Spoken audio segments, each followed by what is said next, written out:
When he placed the purified tissue into the autophagic slime monster, things began to get out of control. Initially, the slime monster successfully devoured the tissue, its surface showing the expected reddish-brown hue.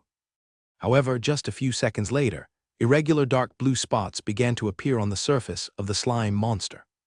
These spots rapidly expanded, like ink spreading on white paper. "Something's wrong, this shouldn't be happening."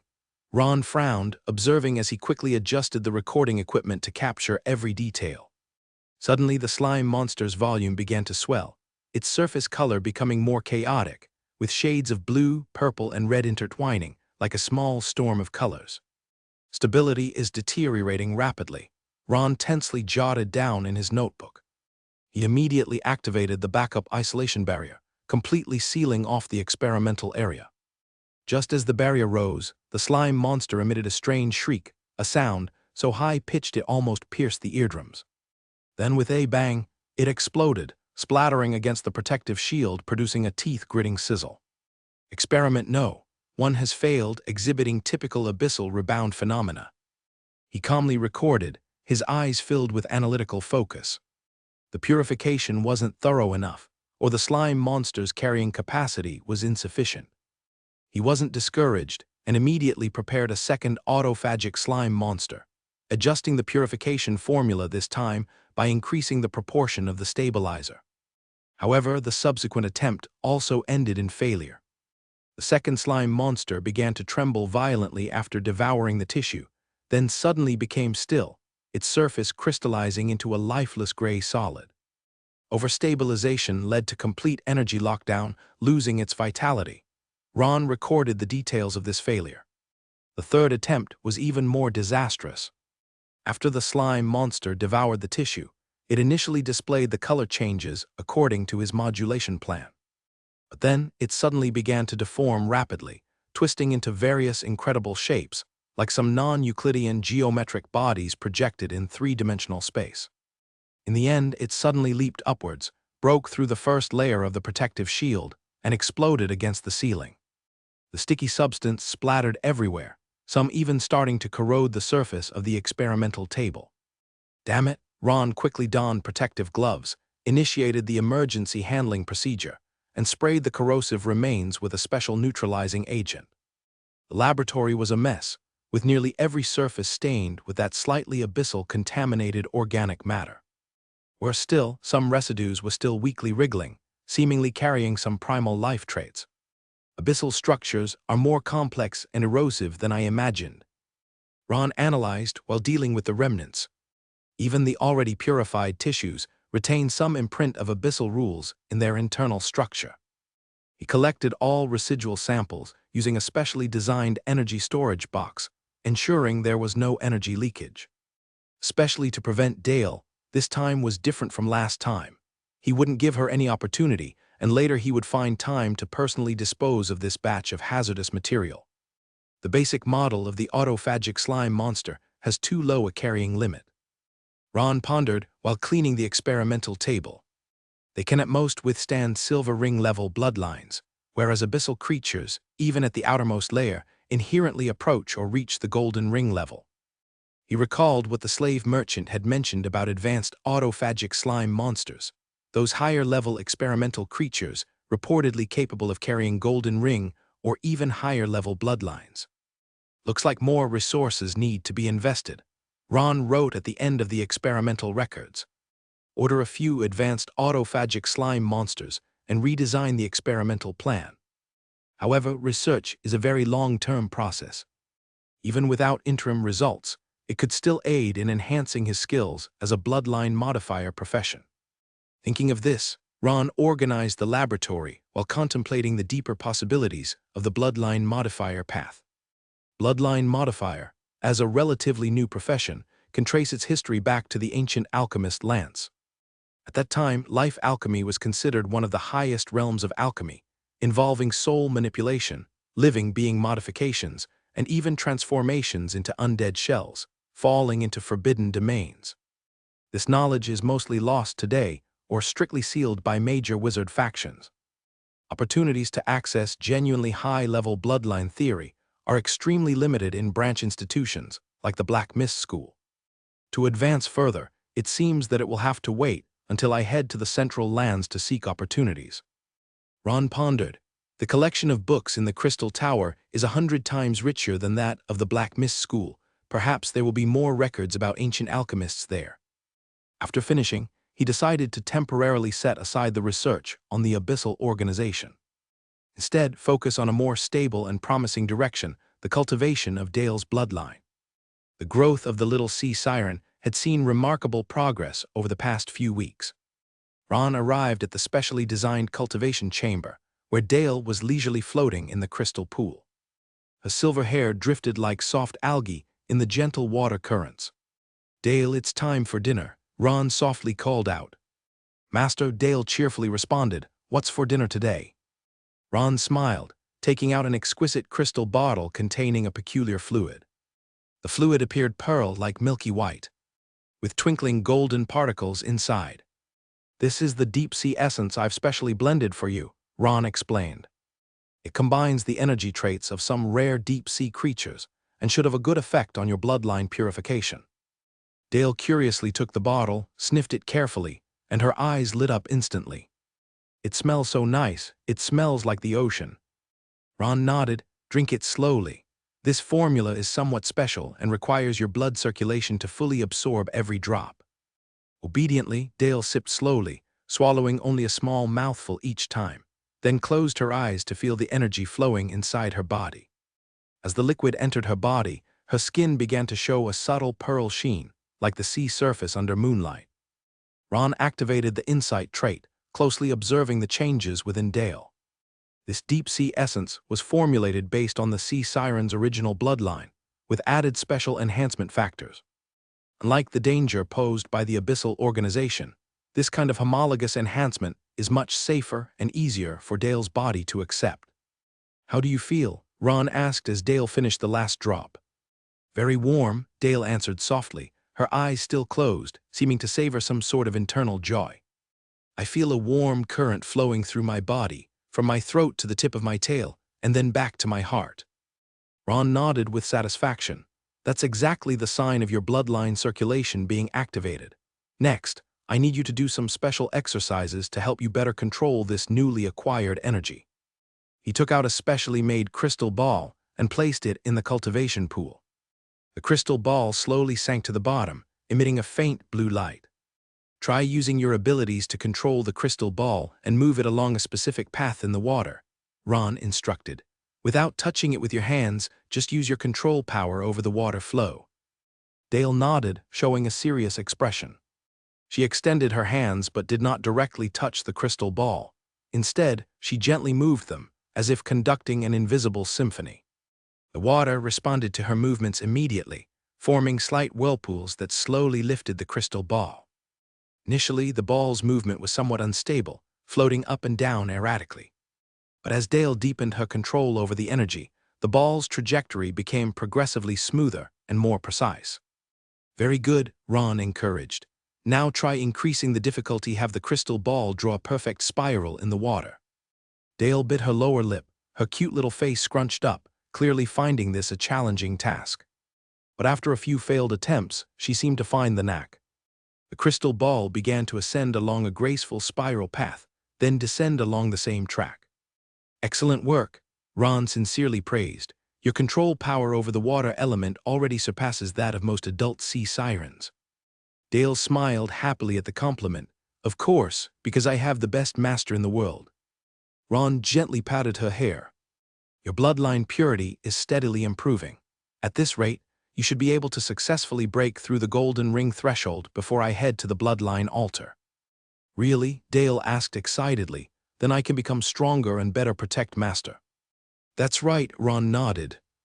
"Moreover, the champion has the privilege to bring along a companion to the bloodline altar, which is why the school places so much emphasis on this period's bloody gladiatorial games, even at the cost of offering various important rewards and changing the rules to a free-for-all." "I will become the strongest guard for Master," Dale announced confidently, puffing out her chest. "No one can harm Master." Ron smiled, looking at this once delicate little life. The potential of the Big Eater trait was more astounding than he initially imagined. In just half a year, she had grown to contend with formidable creatures like the scorpion. This is the amazing result of the interaction between a special talent and bloodline modulation. Let's go to the training ground for some more practical exercises, Ron proposed. Show me the power your control of the water element can unleash in battle. Excited, Dale leaped out of the water droplets forming a beautiful arc in the air, before returning to the pool without a single drop touching the ground. The training ground was an open space Ron designed specifically for Dale, surrounded by various obstacles and moving targets to train her reaction speed and attack accuracy. Today we try a new exercise, Ron said, activating a mechanism in the center of the field. The water element can be used not only for attack, but also for defense and aiding movement. As the mechanism activated, dozens of sharp wooden spikes popped out from the floor and walls, creating a threatening path of obstacles. You need to pass through these obstacles without directly touching any spike. Ron explained, you can use the water element to create a protective layer or alter your movement trajectory. The little sea siren raised her hands in response, and the water molecules in the air immediately responded to her call, gathering into a thin water film enveloping her body. She mimicked the words Ron had mumbled before, shouting with a serious tone. Then the little sea siren carefully navigated through the spikes. Whenever she approached a particularly dangerous obstacle, the water film would thicken automatically, forming a small shield. Her movements became increasingly smooth. She even began to spin and jump lightly among the obstacles, as if performing a water ballet. Ron watched Dale's performance with satisfaction, occasionally recording some key data. Her control of the water element had reached a considerably high level, and she kept progressing. Next, I want you to continue practicing the hydrofoil gliding technique. Just as Ron was about to explain the key points of this technique, a strong wave of life force suddenly emanated from the direction of the courtyard, clearly perceptible even in the training field. Surprised, Ron and Dale turned to look out the window. Alan Mama. Dale immediately recognized the source of the energy, tugging excitedly at her master's hand. She's awakening. Master, hurry, let's go see her. Ron also realized that the ancient tree, slumbering in the courtyard for over half a month, was finally about to awaken. Let's go welcome her return. He and Dale quickly arrived at the courtyard, witnessing the astonishing transformation taking place in the ancient tree. The entire tree was enveloped in a pale green glow, radiating from within to form a soft cocoon of light. The lines on the trunk flowed as if alive, forming intricate and beautiful patterns, like some kind of living script. The leaves on the tree canopy sparkled, tiny light points like fireflies drifting away, creating wondrous dancing patterns in the air. So beautiful, Dale held her breath and stared, her large purple-blue eyes reflecting this miraculous scene. It's like elves dancing in the forest. Ron activated the extraordinary recognition and insight traits, carefully observing this metamorphosis process. In his perception, the energy within Alan was undergoing a complete reorganization. The dispersed energy nodes formed a complex yet harmonious network, with bloodline purity greatly enhanced, likely reaching the golden ring level. Lilia arrived too, standing by, marveling. My goodness, this is more beautiful than any extraordinary creature metamorphosis I've read about. With a gentle breeze sweeping by, the tree crown at the top of the ancient tree slowly parted, revealing the miracle within. A golden-green light gradually concentrated from the center of the crown, slowly condensing into a human-shaped outline. When the light completely dissipated, a breathtakingly beautiful woman appeared. Her figure was tall and graceful, with olive-green skin that displayed fine wood grains. The contours of her smooth face were as perfect as a marble statue, radiating an extraordinary serene beauty. Her almond-shaped eyes were slightly closed, with long and dense eyelashes casting a faint shadow on her cheeks. Her hair was no longer simple vines, but composed of countless soft golden-green branches, naturally cascading down to her waist. These hair strands were adorned with tiny buds and leaves, gently swaying with her breath, exuding a faint fragrance. Alan's upper half now resembled that of a human woman, except the texture and color of her skin displayed plant traits. Most intriguingly, when she slowly descended to the ground, countless tiny roots emerged from her green skirt hem, gently embedding into the soil, absorbing the earth's energy. These roots could contract or extend at her will, allowing her to walk like a regular human or directly connect with the earth when needed. As the last ray of light faded away, Aelan slowly opened her eyes. Those were deep emerald green eyes, with golden specks shimmering in her pupils, like sunlight filtering through leaves deep in the forest. Her gaze first fell on Ron. Master, her voice was like a gentle breeze rustling through leaves, carrying a tender and harmonious rhythm. Finally, I can speak to you with my own voice. Aelan, Mom. Dale couldn't contain her excitement and rushed forward. But as she approached, she suddenly became cautious, uncertain if she could touch this new existence. You have become so beautiful. Little Dale, my child. Aelan smiled and extended her hand, gently saying, Don't worry, I'm still the Aelan you know. Dale joyfully leaped into Aelan's embrace, her silver hair interwoven with the golden green vine hair, creating a beautiful picture. I've missed you so much. The little sea siren hugged Aelan tightly, with a hint of choking in her voice. I've been waiting for you to wake up every day. Even the flower sugar hasn't been made. Though Lily's sister makes it delicious too, it's just not as fragrant as yours. Ron found it amusing, as when the little sea siren said this, Lilia's face visibly stiffened beside him. Aelan gently stroked Dale's silver hair, teasingly saying, I missed you too, you little rascal. Every day I could feel you muttering against my bark. Even the deepest sleep couldn't block your sound. Lilia also stepped forward, wearing a smile of blessing. Welcome back, Aelan's sister. The workshop felt soulless without you during this period. Thank you, Lilia, Aelan said with a smile, her lips showing a faint shade of rose. I can feel everything you've done for the workshop, from staying up late to organize accounts and waking up early to care for the plants. Even while asleep, I could hear it all. Ron stepped forward, carefully observing the transformed Aelan. He could sense the strong life energy emanating from the tree spirit, a pure natural power filled with vitality and harmony. He activated extraordinary recognition to closely observe Aelan's changes. Aelan, ancient tree fairy.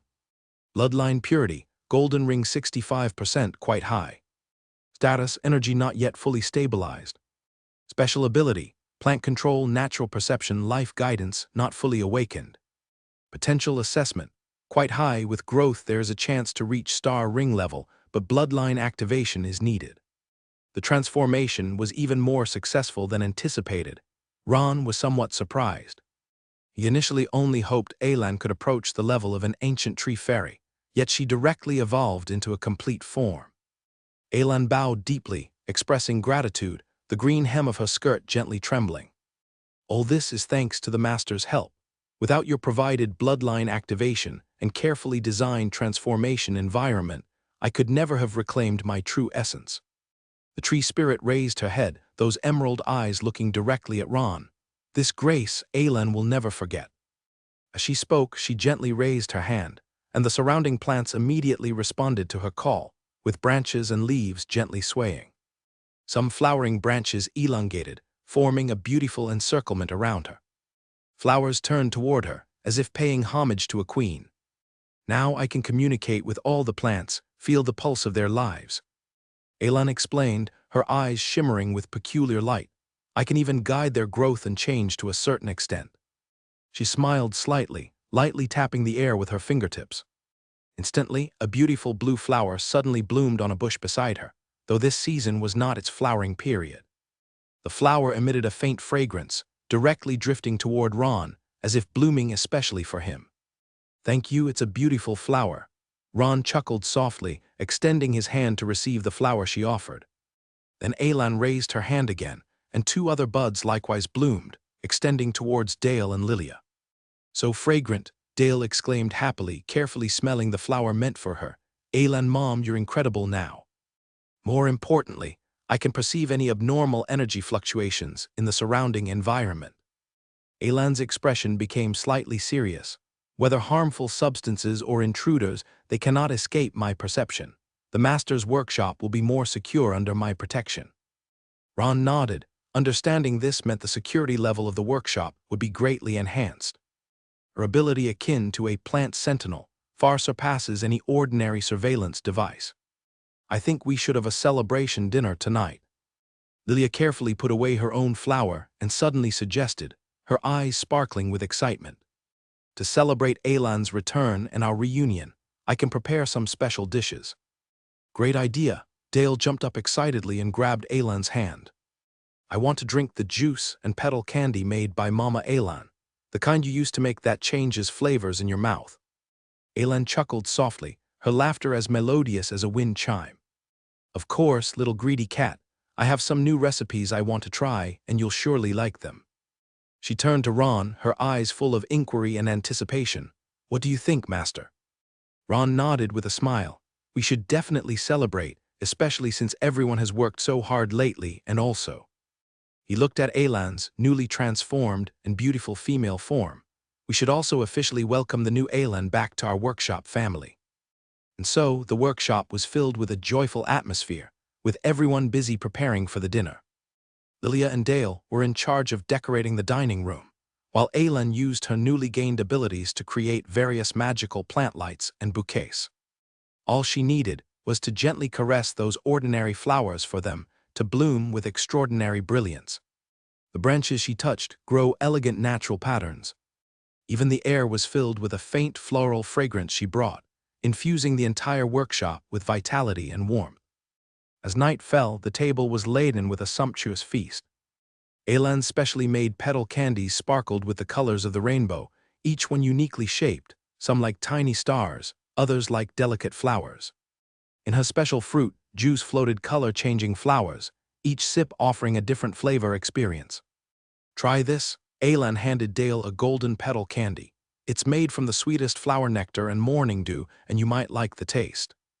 Dale eagerly accepted it, carefully placing it in her mouth. Instantly her eyes widened. Wow, this tastes warm like sunshine. She looked at Alan in amazement. Mama Alan, how did you do that? Alan smiled mysteriously. That's a secret known only to ancient tree fairies. Lilia's roasted meat exuded a tempting aroma, sprinkled with some special spices to make it more tender and juicy. These spices were grown according to your previous recipes, Alan. She explained a bit bashfully. Although they're not as good as what you could cultivate yourself, I did my best. You've done wonderfully, Lilia, Alan said gently. I can feel your careful nurturing from these plants. They have grown very healthily. The conversation at the dinner table was equally light and joyful. Alan said softly, her fingers gently brushing across a flower on the table, changing its colors with her touch. In my slumber, I could feel the whispers of the entire forest, as if countless voices were telling me secrets. Tell us what secrets? Dale asked curiously, her eyes shining. Alan shook her head with a smile, her vine-like hair swaying softly. Some secrets are known only to the forest. Perhaps one day, when you're strong enough, you might hear what the sea is saying to you. The little sea siren, puzzled, decided to stop thinking about it and proudly displayed her ice sculptures instead. She had tried painting before but found she had no talent for it, so she switched to sculpting. In this, she showed a remarkable talent, creating a detailed miniature model of the workshop, not missing even the smallest patterns on the windows. Look, here's the master's lab, here's Lilia's room, here's Mama Alan's ancient tree, and this is the pool, my territory. The little sea siren pointed to each part proudly. It took me several days to carve all the details. Ron watched this scene, feeling a strange warmth in his heart. These lives, originally unrelated to him, had gathered around him by a series of fortunate coincidences, forming a wonderful little family.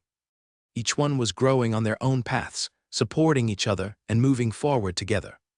Dale's laughter was crisp and pleasant, Lilia's gaze calm and focused. Alan was like a loving mother, warm and inclusive, her gaze only occasionally wavering when it fell on him. To our workshop, Ron raised his glass. To the workshop, everyone echoed, their glasses clinking in the air with a clear sound. For him, this might be the most relaxing and joyful night since entering the black mist jungle. On the road to eternity, such moments were especially precious.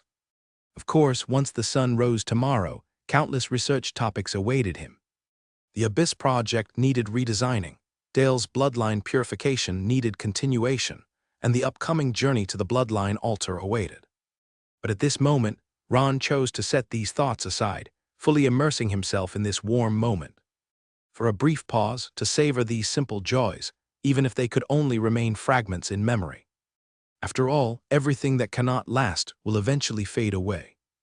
The starlight slowly swirled above the black mist jungle, as the last rays of twilight outside were devoured by the night. Inside the laboratory on the second floor of the workshop, lights were blazing, and a figure was busy over a desk, surrounded by various manuscripts and experiment materials. Ron took a deep breath, feeling the new energy within him that was generated from taking up the bloodline modulation profession. The aftereffect of the profession change had yet to fully dissipate, but an unprecedented understanding of the essence of life was gradually becoming clear in his consciousness. He murmured, tapping his fingertip lightly on the lab bench. The new abilities he gained far exceeded his initial expectations. At that moment, his profession panel flashed again, revealing more information. Detected profession linkage: Modulator plus Wizard Apprentice plus Alchemist plus Magic Potion Master plus Bloodline Knight. Acquired linkage bonus: 1. Enhanced bloodline extraction efficiency. 2. Increased precision in extraordinary material recognition. 3. Improved energy conversion rate. 4. Enhanced bloodline activity within self. He could sense the profound changes these linkage bonuses brought forth. The enhanced bloodline activity within self was especially significant. Ron closed his eyes, feeling the rhythm of the chimera bloodline within him. It was more active and powerful than ever before, like a sleeping beast awakening some of its potential. A thought formed in his mind. Since he had reached such a level of understanding and control over the bloodline, perhaps he could help the 2 non-human members in the workshop. Especially Alan, who had just completed her transformation, and her body was still in an unstable phase, making it the best time for modulation. With this in mind, Ron left the laboratory and headed to the backyard. Under the moonlight, Alan was standing beside a small tree covered in white flowers, her fingertips gently caressing the branches, causing the flowers to bloom at night and emit a faint glow. Dale and Lilia had already gone to bed, leaving only her in the entire backyard. Alan, Ron called softly. The tree spirit turned, her emerald eyes shimmering with an unusual luster in the moonlight. Master, up so late still? I want to perform a comprehensive body check on you. Ron said straightforwardly, you've just completed your transformation and many functions aren't stable yet. I can help balance and stabilize these changes. A flicker of surprise flashed in Alan's eyes, but it quickly changed to understanding. Of course, going to the laboratory now. Yes, the instruments there are more complete. In the laboratory, Ron had prepared a specially designed examination platform. Covered with a layer of soft velvety cloth, surrounded by precise energy monitoring devices. What do I need to do? Alan asked softly. Her roots lifted and fell gently with her movements, gracefully as if she were performing an ancient dance. As she stood before the examination platform, a hint of hesitation crossed her delicate features. Master, do I need to? Yes, you need to remove those, coverings. Ron's voice remained calm, though he had to admit feeling a bit awkward at the moment. This is for scientific investigation, Alan. Alan nodded slightly, without the slightest hesitation. A green dress gradually faded with her intent, finally dissolving into a wisp of green light. Standing nude in the moonlight, her skin showed a healthy olive green, covered with extremely fine wood grain. Ron forced himself to maintain a professional demeanor, focusing on the research rather than the art like perfect female form before him. But he also noticed that Alan was still merely simulating human form. In reality, she was a plant being resembling a human. Perhaps only when she becomes the Golden Oak Queen, one day could she mostly resemble a human. Activating extraordinary recognition and tracing dual traits, he began the comprehensive examination. Please lie flat on the platform, Ron instructed, preparing to meticulously record every discovery. Alan obediently lay down, her green hair cascading down both sides of the platform, shimmering like satin. Ron's hands hovered several centimeters above Alan's body, his spiritual power probing into her internal structure like precise instrumentation. Amazing construction, he couldn't help but exclaim. Alan's internal structure was far more complex than imagined. The system of vessels didn't circulate blood, but a kind of emerald tree sap, rich in high-concentration magic power. Her heart wasn't a conventional pump, but an energy core, constantly delivering energy throughout her body. Beneath your skin is a layer of special photosynthetic tissue that can directly absorb sunlight and convert it into energy. Ron checked while recording. This is an efficient structure not found in conventional plants, more akin to the primitive form of ancient tree fairies. Alan listened quietly. Occasionally her wooden skin would ripple slightly as Ron's spiritual power touched it, like a lake's surface ruffled by the breeze. Thanks to the profession linkage effects and the dual trait bonus, he could see the energy flow within Alan's body with unprecedented clarity. Every vein, every energy node, was clearly visible in his perception. Your bloodline is still in an active phase.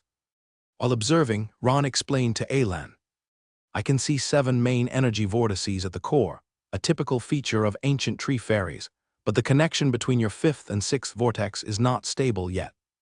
His voice carried a strong academic interest.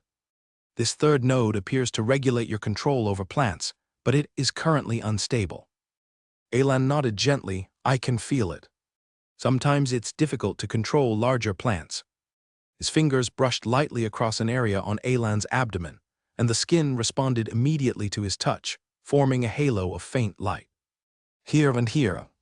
Ron's fingertips glided over several key points on Alan's body, each touch eliciting a subtle reaction. I can sense the natural power within you gathering, but it still needs some guidance. Alan lay quietly, allowing Ron to examine her. Her eyes were slightly closed, as if she was feeling the changes within her body. Master, I can feel your spiritual power helping me rearrange my internal structure. This feeling is very comfortable.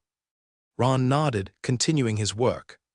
With the abilities of a bloodline modifier, he could clearly see the plant organs within Alan that had not yet fully fused.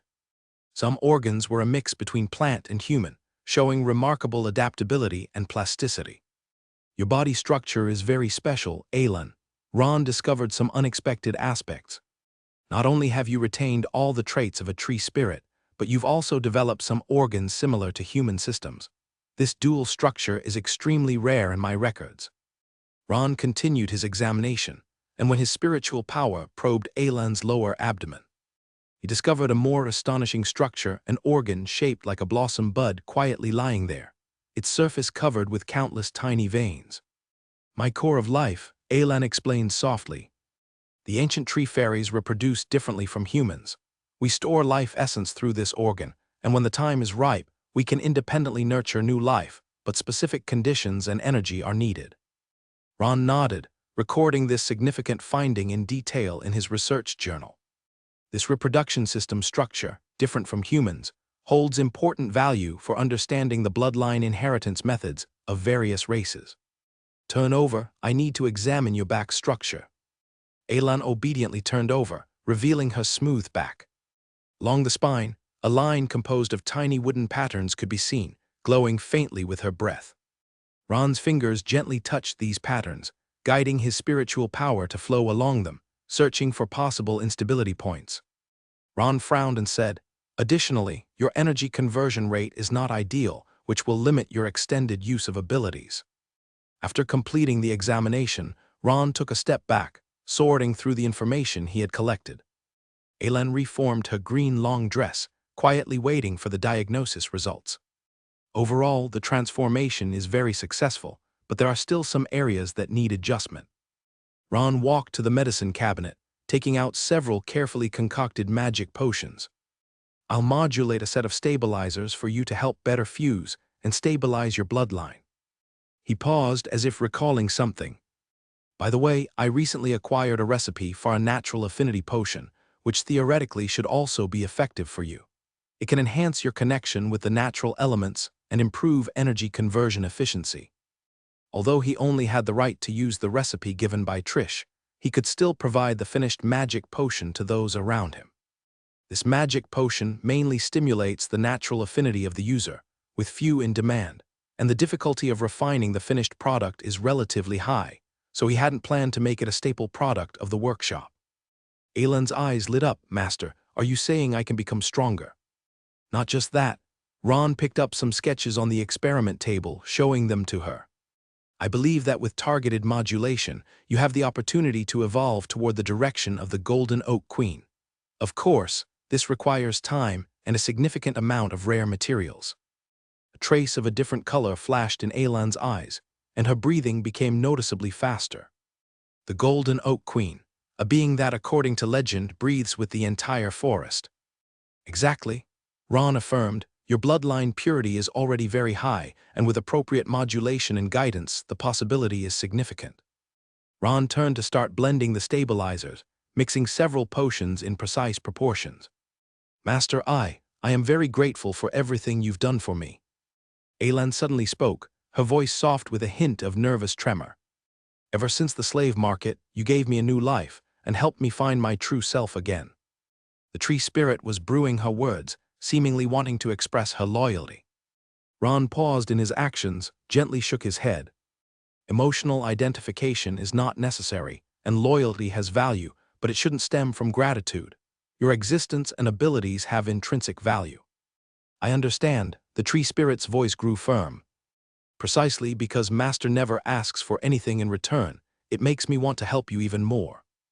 Ron stopped his actions, turning to look at this beautiful ancient tree fairy. He could feel the sincerity in her words, not mere gratitude, but a sense of belonging that came from deep within her soul. You are an indispensable part of this workshop, Alan, Ron said with a smile. The potion was soon prepared, and he handed Alan a bottle emitting a faint green glow. Take a small spoonful morning and evening, and it should help fully stabilize your bloodline. In less than a month, you should be able to fully control all your abilities. Alan received the potion with a vine, carefully storing it away. Thank you, Master. Also, may I leave part of my consciousness in the old tree in the courtyard. That connection with the earth is very important to me. Ron thought for a moment and nodded. Of course. In fact, maintaining dual forms is beneficial and harmless to your ability development. You can switch between human and tree forms as needed, which is one of the talent abilities of ancient tree fairies. After Alan left, he returned to the desk and carefully recorded today's discoveries and thoughts. Alan's transformation provided valuable first-hand material, verifying many hypotheses about bloodline evolution, especially the construction of the energy storage and creation organ, which might provide inspiration for the future melting furnace concept. In the following time, Ron turned his attention to another project: research and application of ravings. This record ability, originating from starry sky monsters, contains tremendous potential. But integrating it effectively into his own magic system is a daunting challenge.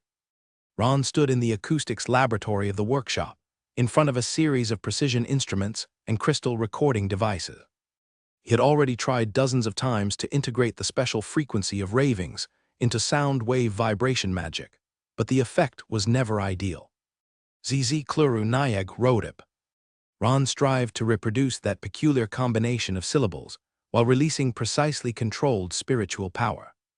The energy fluctuation graph in the crystal ball showed that constructing these syllables himself indeed could induce specific spiritual interference patterns. But the effect was dispersed and unstable, far less impactful than the original ravings. Ron frowned and flipped through the recorded data. The syllables themselves are fine, but there's a huge gap in the transmission medium and energy model. He rubbed his temples, feeling a trace of fatigue.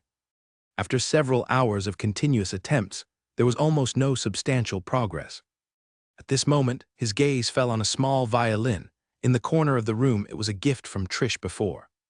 Wait, a flash of inspiration struck. Maybe the problem isn't with the syllables themselves, but with the transmission method. Ron swiftly walked over and picked up the violin. The violin, a precision instrument that can produce complex resonances. Its 4 strings are tuned in specific ratios, capable of producing rich overtones and various timbre changes. Although he only had a basic understanding, with the aid of talent bonuses, he could fluently play some complex pieces. Sound is a form of energy transfer. Ron gently plucked the strings with his fingers. Musical instruments can generate complex harmonic structures, far more stable and precise than human voice, if the energy model of ravings is integrated into music. He began rapidly sketching various string vibration models and harmonic charts on paper, combining the frequency data of the ravings with music theory. If ravings are a special vibration mode, then perhaps it can be recreated with an instrument. flipping through the notes recorded while studying music theory some time ago, which detailed the relationships between string length, tension, and pitch. Different string lengths and tensions produce different vibration frequencies. More attempts are needed, Ron muttered to himself. He started a series of calculations, decomposing the sound wave pattern of ravings into multiple basic frequencies, and then deducing the necessary string lengths and pressing positions. With in-depth analysis, a bold hypothesis gradually formed. Theoretically, specific combinations of notes could simulate the spiritual impact effect of ravings, and might be even more covert and efficient. Ron picked up the violin and started trying a simple sequence of notes based on the calculated frequency combination. The bow drew across the strings, producing a sound that seemed ordinary but contained carefully designed subtle frequency variations. Simple playing naturally had no effect, but when he tried to infuse his own magic power and utilize spiritual power to assist in constructing that type of special sound wave, Ron could distinctly feel the slight vibration of the surrounding air, not only physically, but also a kind of spiritual fluctuation.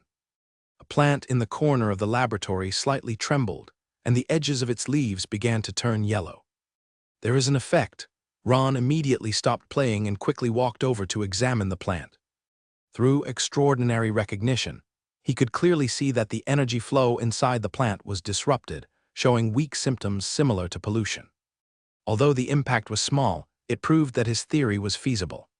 It seemed that using music as a medium was easier to conduct than simply replicating. Perhaps, music wasn't even the best transmission medium. In the following time, Ron immersed himself in this new research direction.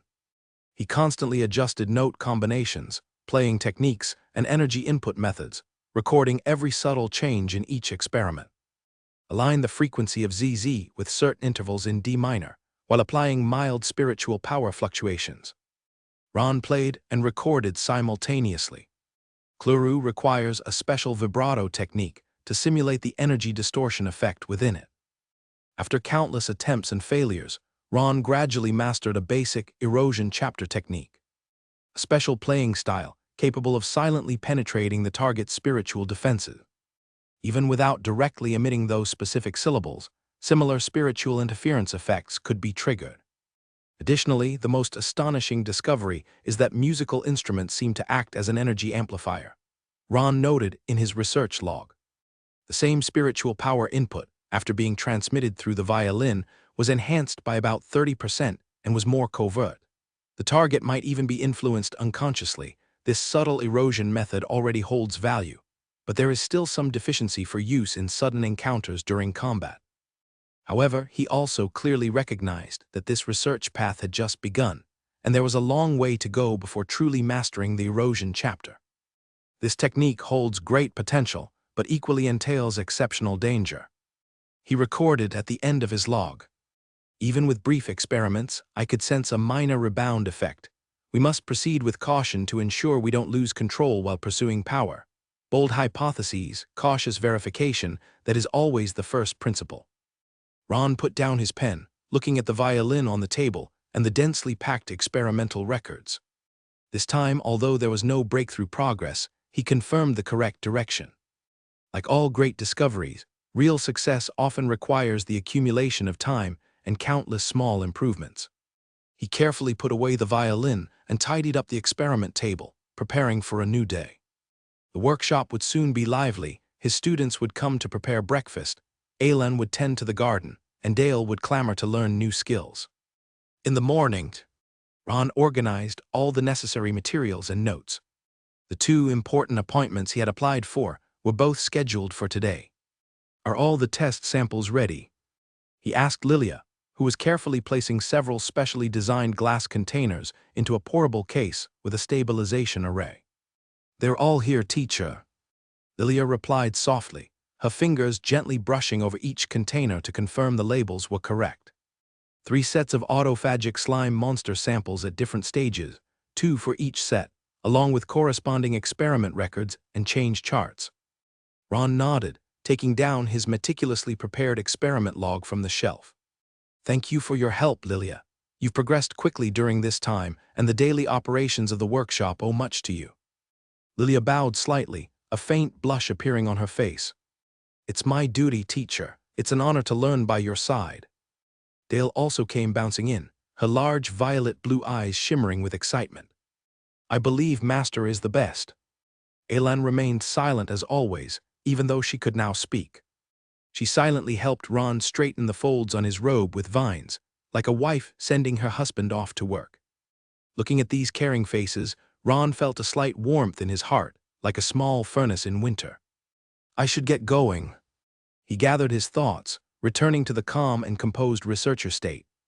"Lilia, look after the workshop. If there's an emergency, remember to contact me through Elan." "Everything will be taken care of, rest assured." Lilia nodded solemnly. With the blessings of the three, Ron set off towards the center of the school. The Bloodline Modifier certification was arranged in a secluded stone tower, far from the main area of the school, surrounded by special isolation arrays. Ron knew this arrangement was to prevent potential accidents during Bloodline experiments. Following the directions on the notice, he arrived at a spacious room on the third floor of the stone tower. In the center of the room was a specially designed testing table, surrounded by various precise magic instruments and recording devices. A slightly hoarse voice came from the corner of the room. "Apprentice Ralph, arrived on time, not bad." Ron turned to see a tall and thin man in a deep red robe. This man seemed to be in his 50s or 60s, with a head of white hair and an extremely aged face. The most striking feature was his hands from the fingertips to the wrists. They were covered with a layer of fine silver scales, reflecting a metallic gleam under the light. Ron greeted respectfully, recognizing this rare wizard within the school. The other was a renowned Bloodline Modifier from the Crystal Tower in the Central Lands, an official wizard who seemed to have retired to the Black Mist Jungle a few years ago. "You know me?" Maxim raised an eyebrow, his voice hinting at curiosity. "I've read your paper on Bloodline Source discussion 3 times." Ron replied, his tone carrying respect for a pioneer. "Especially the theory on the stability of hybrid creatures, which greatly inspired my research." Surprise flashed in Maxim's eyes, and he nodded slightly. "Not bad, at least you've done your homework. Now, let's start the test and showcase your results."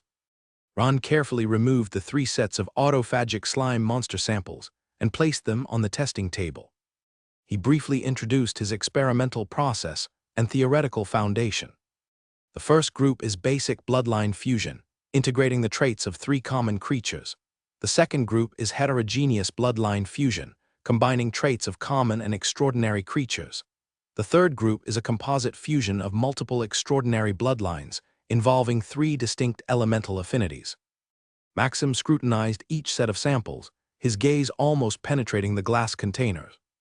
He picked up a container holding the sample with multiple extraordinary bloodline fusion, studying it closely, his fingers with silver scales gently rubbing the glass. "There are traces of your magic power shaping on it, not fabricated, and in terms of stability, it surpasses ordinary testers." He commented quietly, his voice tinged with evident astonishment. "The difficulty of this fusion is very high. Most beginners need at least a dozen tries to reach this level, but your records show this is only your 3rd attempt." Ron nodded. "Yes, after failing twice, I adjusted the energy guidance path and fusion rate, succeeded on the 3rd try." "Remarkable talent." Maxim returned the container, glancing around at the other samples.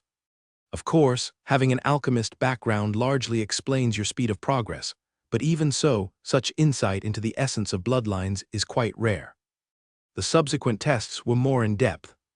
Maxim asked Ron to demonstrate a simple bloodline modulation process on the spot.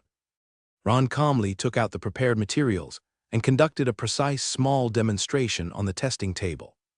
Throughout the process, his every move was precise and graceful, his control of spiritual power showcasing a precision far beyond those of the same rank.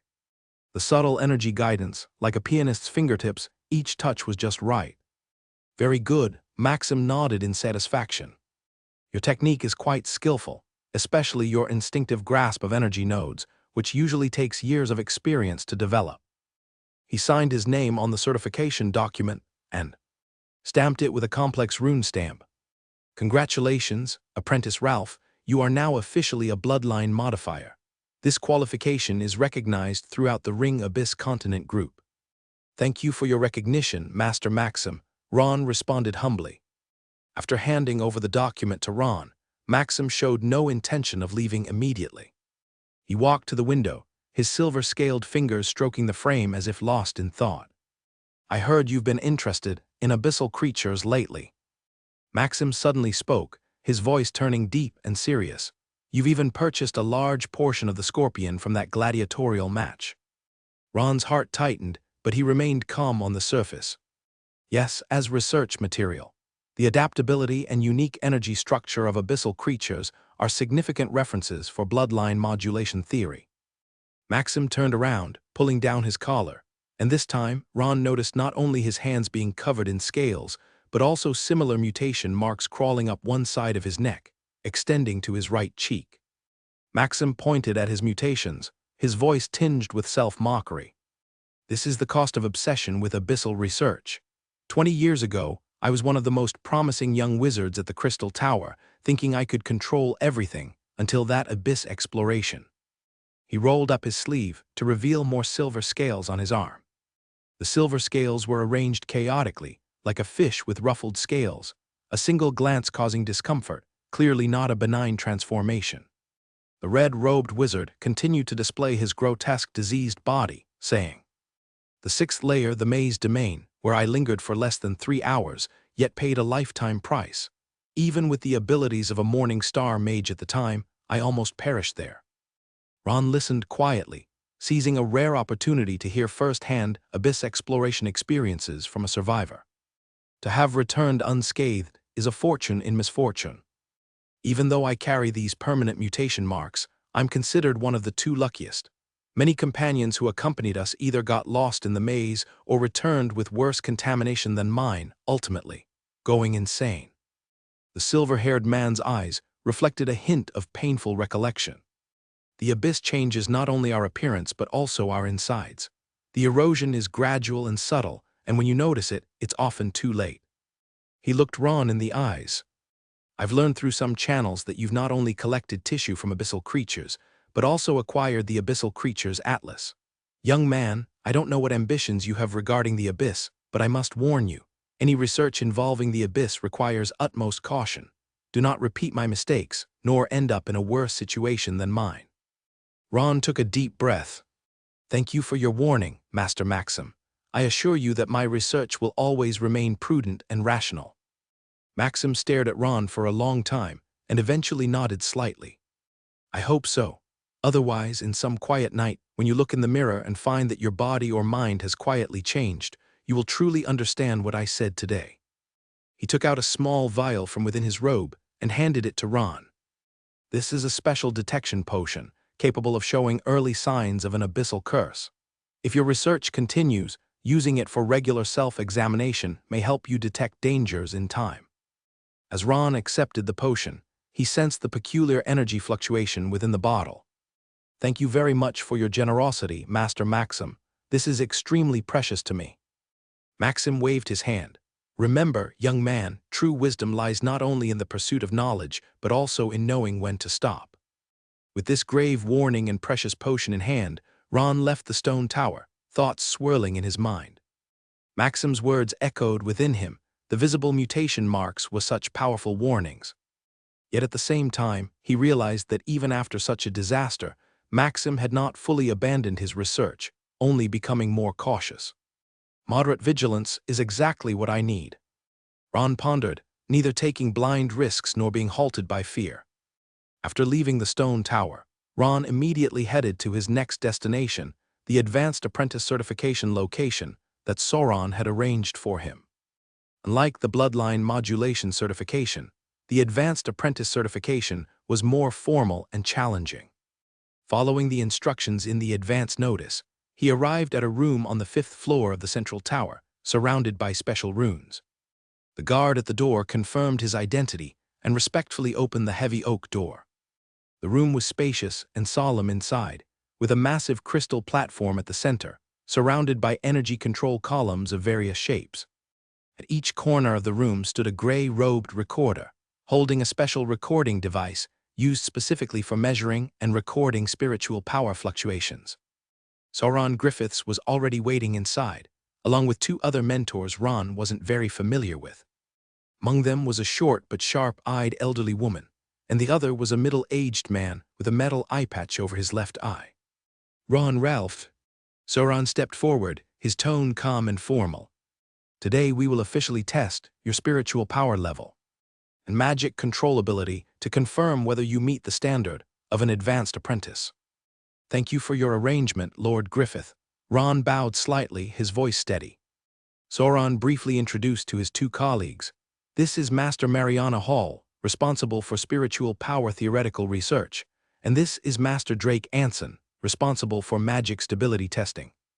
The two masters nodded in acknowledgement, their eyes carrying a scrutinizing gaze. Mariana seemed particularly curious about this young advanced apprentice candidate, her old but bright eyes seeming to see through Ron's every thought. "First is the basic spiritual power measurement." Sauron pointed to the central crystal platform. "Please stand on it and release your spiritual power, letting it flow naturally." Ron stepped onto the crystal platform, took a deep breath, closed his eyes, and began to release his spiritual power. As his spiritual power gradually unfolded, the crystal platform began to emit a soft blue glow, which became increasingly bright, eventually forming a bright energy ball that encapsulated Ron entirely. The recorders in the four corners of the room immediately became busy, the instruments in their hands emitting slight buzzing sounds as they recorded various parameters of spiritual power. Spiritual power scale reached 4.2. This already exceeds the advanced apprentice standard line. Mariana Hall commented in surprise. "Moreover, the purity and stability are quite excellent, with almost no impurities or fluctuations." Sauron nodded, seemingly unsurprised by this result. "Next is the magic control test. Ron, please demonstrate 3 spells that you have mastered well, particularly paying attention to the stability and precision of energy flow." Ron began to demonstrate his spells one by one: Sound Wave Vibration, Slime Splash, and Ring of Brilliance. But unlike ordinary casting, he deliberately slowed down the construction process during the demonstration, allowing the 3 masters present to clearly observe each step of energy flow and magic structure. "Look at this magic construction process." Drake Anson commented softly, raising his brow slightly under the metallic eye patch. "The position of each energy node is precise to an incredible degree. This level of control is more like an experienced magic constructor than an apprentice. The most surprising thing is the thought network structure he formed. Most apprentices, when first reaching the standard of advanced apprentices, have thought networks that are often sparse and fragile, taking years to consolidate and encrypt. But his network is already quite dense and sturdy." When Ron completed the demonstration of the Ring of Brilliance, the entire room was bathed in warm golden red light. Under his control, the ring changed shapes, from a simple circle to a shield, and then to a glowing longsword, each transformation smooth and precise, without any energy leakage. A hint of appreciation flashed in Sauron's eyes.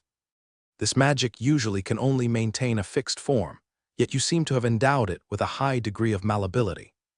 The test lasted nearly half an hour, and in addition to basic magic, Ron also demonstrated, upon request, his fine control over spiritual power. "All right, the test is concluded," Sauron finally announced, after a brief exchange with the other 2 masters, turning to Ron. "Apprentice Ralph, based on today's test results, we unanimously believe you have reached, or even surpassed, the standards of an advanced apprentice." He took out an official certification document, signed his name on it, and handed it to the other 2 masters for confirmation. "From today onwards, you officially become an advanced apprentice of the Black Mist School. This means you will receive more resources and permissions, as well as increased expectations and responsibilities. Thank you for the guidance and recognition from all masters." Ron respectfully accepted the document stamped with the seals of the 3, feeling a surge of satisfaction inside. When the 2 masters prepared to leave, Drake Anson suddenly stopped and turned to Ron. "Young man, your Ring of Brilliance is somewhat special. That kind of light flame trait is not an effect that ordinary fire elemental magic can achieve. Have you performed some modification?" Ron cautiously nodded. "Yes, Lord Anson. I attempted a special fusion of the light element and fire element, creating a more stable and malleable composite energy form." Drake nodded slightly, the metallic eye patch glinting coldly in the light. An interesting direction. Magic modification is a necessary path to becoming an official wizard, and you seem to have already taken the first step. After the two masters and several recorders left, only Ron and Sauron remained in the room. Sauron's expression became more relaxed than before. Your performance is impressive, Ron, especially that kind of precise control over spiritual power, which is top tier even among advanced apprentices. Ron humbly lowered his head. This is thanks to your careful guidance, Lord Griffith. Sauron shook his head, a complicated light flashing in his eyes. No, this is your own talent and effort. I merely provided some direction. He hesitated slightly, as if considering whether to say the next words. Ron, I think you should know, the sequence's quarterly evaluation will soon take place. Yes, my lord, I am preparing for it. With your current achievements holding dual roles as an advanced apprentice and bloodline modifier, in addition to your performance in the gladiatorial arena, you have a great chance of securing a spot in the top 10 or even top 5. Sauron's voice was low and cautious. This means you will be almost guaranteed a spot at the bloodline altar. Ron's heart beat slightly faster, but outwardly he remained calm. That would be a great honor. Sauron's eyes became deeper. The bloodline altar is a double-edged sword. It can bring great enhancement but is equally fraught with risks. Many have entered but have not emerged as they were. Ron could sense the hint and concern in Sauron's words, which surprised him a bit. All along, Sauron had given him the impression of a businesslike, serious master who rarely showed personal emotions. I will heed your advice, Lord Griffith. Ron responded sincerely. Whether it is researching abyss creature samples or participating in the bloodline altar, I will maintain the necessary caution. Sauron seemed satisfied with this answer, nodding gently. Very well. Wisdom lies not only in the pursuit of knowledge, but also in knowing when to stop. This statement was almost identical to what Master Maxim had said earlier, sending a jolt through Ron's heart. The fact that two senior wizards had coincidentally given the same warning might not be a coincidence. Lastly, regarding the sequence evaluation meeting. Sauron's expression returned to formality. I will do my utmost to secure the position you deserve. Your talent deserves more recognition. Ron nodded in gratitude. Thank you for your support, Lord Griffith. Leaving the central tower, his mood was exceptionally complex. On the one hand, he felt some satisfaction with today's dual certification success. On the other hand, the warnings from Maxim and Sauron made him reassess his research direction and progress. The sunset light spilled over his shoulders as Ron looked at the two certification documents in his hands. Advanced Apprentice and Bloodline Modifier, without a doubt, he once again took a big step closer to becoming a true wizard. Lily adjusted her apprentice robe, ensuring each crease was smooth and orderly. I must complete the mentor's task well, the young girl murmured to herself in front of the mirror. Ron had already instructed her the day before to fulfill the important agreement with Lady Allen on his behalf. He himself was too busy attending the quarterly meeting of the candidate wizard sequence to visit in person. Lily placed the specially crafted box containing precious materials into a storage pouch, and after double-checking the list, she left the workshop. The morning's dim light pierced through the year-round mist of black mist jungle, casting a hazy silver edge on the path. She adjusted her collar again, took a deep breath, and headed toward Lady Allen's magic pharmacy. This was her first solo trip since becoming Ron's apprentice. Though she was very familiar with the route, there was still a bit of nervousness in her heart. The road to Lady Allen's herb store wasn't far, but it required passing through the candidate apprentice area. This was where Lily had briefly stayed in the past, and was the starting point of her escape from the intermediate apprentice who coveted her. As she swiftly walked through the main path of the candidate apprentice area, several familiar faces caught her attention. They were a few former candidate apprentices who had been in the same cohort as her, gathered together in quiet conversation. Upon seeing Lily, their eyes immediately locked onto the shiny elementary apprentice badge on her chest. Is that Lily? A tall, thin boy muttered in surprise. She's already become an elementary apprentice. I heard she's now working in the workshop of that talented advanced apprentice, Ron Ralph, as his private assistant. Another girl bit her lip, her eyes flashing with envy. Their whispers weren't intentionally hidden. Lily could clearly hear every word. This was in stark contrast to the contemptuous and skeptical looks she had received upon previously arriving at the candidate area. As she approached, these candidate apprentices suddenly became exceptionally respectful, even parting to make way for her. Good morning, Senior Lily." Noble lady who had previously ignored her even cautiously greeted her, her voice full of apprehension. Lily nodded slightly in acknowledgement, her heart swirling with complex emotions. She had never been someone who took pride in her elevated status, but now she had to admit that the stark contrast brought by a rise in status truly was satisfying. Is this the benefit of being attached to the powerful? She questioned herself, then shook her head to dismiss the thought. No, my current position is earned through my own efforts. The mentor already said he merely gave me the opportunity, not charity. Passing through the candidate dormitory area, she soon arrived at Lady Allen's herb store. The familiar shop still exuded that unique herbal scent, and the wind chime at the door gently swayed, producing a crisp sound. As she pushed open the door, Lily felt a bit anxious. To her, Lady Allen was both a mentor and the first person to provide her shelter. "Come in, don't just stand at the door." A familiar husky voice called from inside the shop. Lady Allen was sitting behind the counter, busying herself with some herbs, her piercing green eyes as sharp as ever. "Good day, ma'am," Lily greeted softly as she approached the counter. "Seems that brat didn't have time to see me and sent you, this little girl, instead." Lady Allen put down the pestle, inspecting the young girl in front of her. "I must say, you've changed quite a bit following him." Lily felt as if those eyes could see through her soul, causing her to slightly lower her head, avoiding direct eye contact. "Carrying Ron's magic power trace." The old woman sniffed. "Seems that kids taught you plenty. An elementary apprentice badge already. How long has it been? 3 months, 4 months. 4 months and 7 days, ma'am," Lily answered softly. "All right, stop pretending." Lady Allen waved impatiently, but a gentle light flickered in her eyes. "Have a seat, the tea's in the usual spot, pour it yourself." Lily adeptly walked to the corner table, pouring a cup of hot tea for both herself and Lady Allen. This was a habit she formed while working here. Whenever Lady Allen grew tired of reading or potion making, she would always prepare a cup of warm tea. "The mentor asked me to bring all the materials you needed."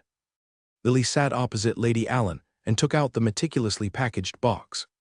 "Along with his greetings and thanks." Lady Allen ignored the latter half of the sentence, merely raising an eyebrow. "All of them. He's collected them all." Lily nodded and carefully opened the box. Inside, the remaining 3 rare ingredients were arranged neatly, each sealed in special containers to maintain optimal condition. Night Talk pollen, a powder produced by flowers that bloom only on the full moon night, emitting a faint silver glow, said to allow the dead to briefly speak their final memories.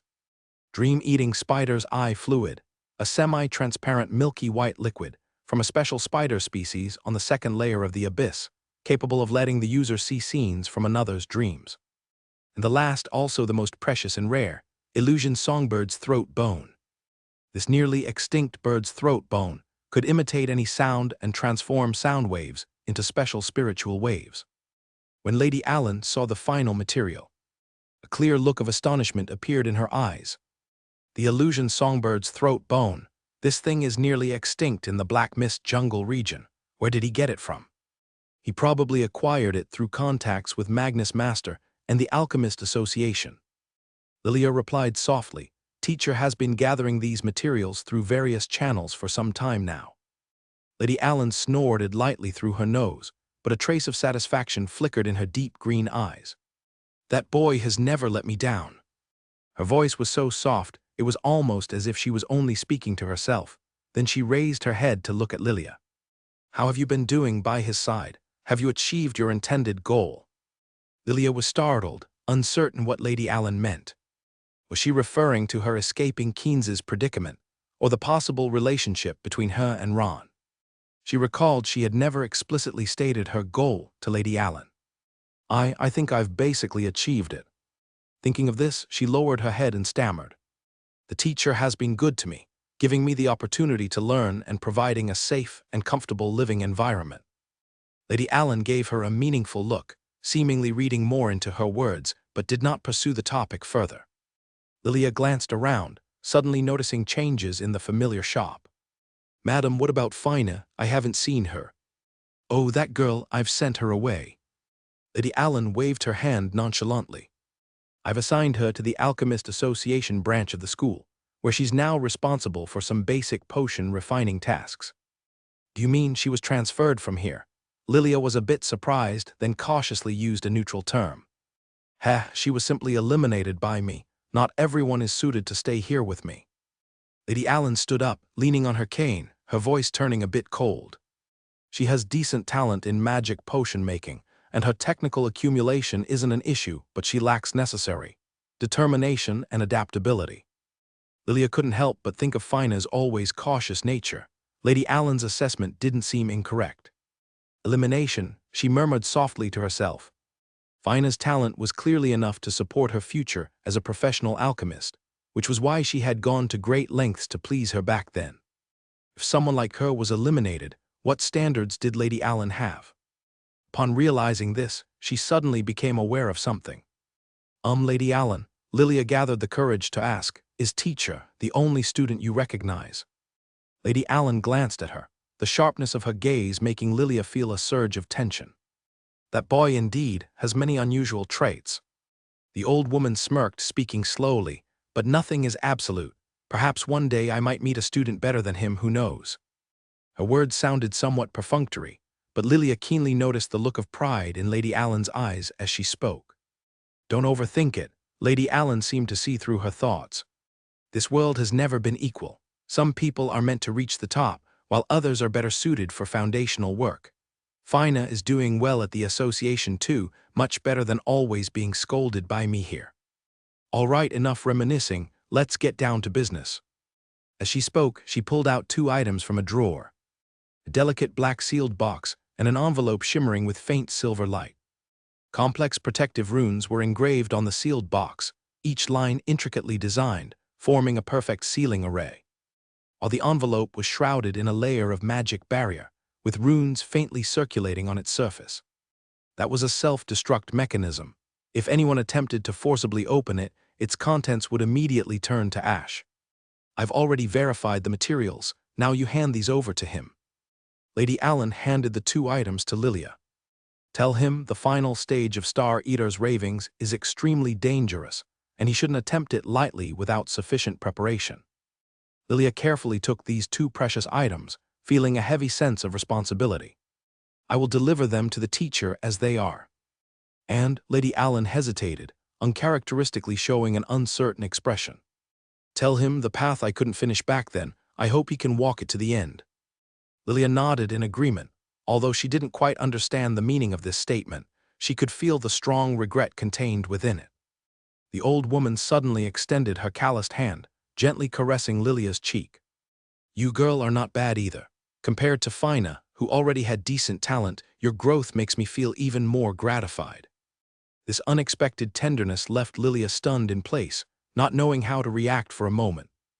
As she spoke, Lady Allen pulled out another parchment scroll, its seal much less stringent than that of the box. I suppose you still don't have any meditation techniques other than the basic meditation technique, right? This is a gem-level meditation method I used during my apprenticeship. Though it's not as powerful as the set I gave that boy, it excels in being consistently stable. Gem-level meditation method. Lilia had indeed been troubled by this matter before. She and Ron had agreed to find a chance to purchase a set from other masters, suitable for apprentice stages only. Currently, Lilia is still raising funds. Ron has been paying her an assistant's salary. She already has a little treasury with over 200 magic stone fragments, but it's still far from the basic meditation technique needed for advancement. Unexpectedly, Lady Allen helped her resolve it directly. All right, stop standing there stupidly. The elderly woman resumed her usual sharp tone. Quickly take these things back to that brat. Remember, don't let anyone see the box, and definitely don't let anyone touch it. Lilia bowed deeply, carefully placing several items into her bag. Thank you for all your help. When leaving the herb store, the girl's mood was complex and heavy. Dark clouds gathered in the sky, seeming like it was going to rain again. Lilia quickened her pace. The rain in black mist jungle always carried a strange smell, and prolonged exposure would make the skin itch. Passing through the marketplace, she habitually looked around. Carrying such important items now, she had to be extra cautious. Just as she was about to leave the market area, a figure suddenly entered her sight. It was Og Keynes, an intermediate apprentice with past ill intent towards her, standing by the roadside with a few companions, laughing and chatting.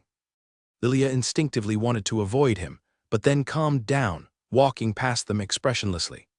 She was no longer that isolated candidate apprentice. Keynes noticed her, a hint of surprise flashed in his eyes, but soon returned to normal, even nodding slightly in greeting, his eyes seemingly carrying a hint of respect. He certainly wasn't afraid of her, but of Ron standing behind her. Rapidly rising advanced apprentice, who had gained widespread attention from the upper ranks of the school, a genius with dazzling achievements in various fields. The clouds in the sky grew heavier, and distant thunder faintly resounded. Teacher will be very glad to receive these. She whispered to herself, fingers grazed the wooden box tucked close, a smile surfaced on her lips. The girl quickened her steps back. Her mind held only one thought: return to the workshop, to the place which had truly become her home. Today, the conference hall at the Black Mist School Central Tower was exceptionally solemn and majestic.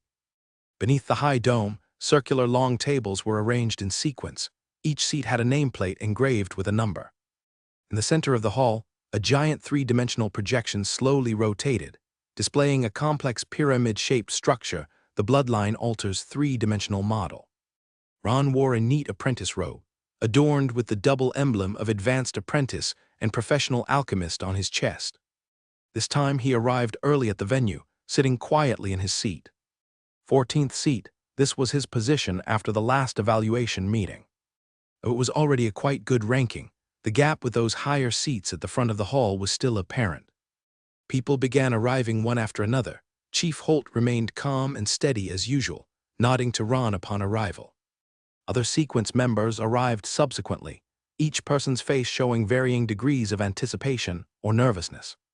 Once the appointed time arrived, Vice President Hayek's voice echoed in the hall.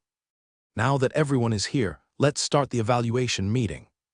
He wore a deep purple robe, his chest decorated with a complex badge of office, looking stern and unapproachable. First, let's confirm the two main topics of this meeting: the allocation of bloodline altar slots opening in a month, and filling the vacant seats following Oliver and Cynthia's defection. The whispering in the conference hall instantly fell silent. The bloodline altar and rank shifts, these topics were enough to make any sequence member hold their breath. Regarding the bloodline altar, Hayek continued. As per official notification from the Crystal Tower, we, Black Mist School, have 5 slots as usual. Considering the altar's traits and risks, participants must possess sufficient strength and compatibility. His gaze swept over each of the sequence members present, lingering a bit longer on some. His eyes seemed to assess everyone, as though evaluating something. First, let's address some necessary procedural issues. Regarding Oliver West and Cynthia Novice's defection, the school has established a special investigation team, now formally announcing their removal from the candidate wizard sequence. A murmur rose in the hall, but soon quieted down again. Hayek continued. The vacant sequence seats will be filled based on the latest evaluation.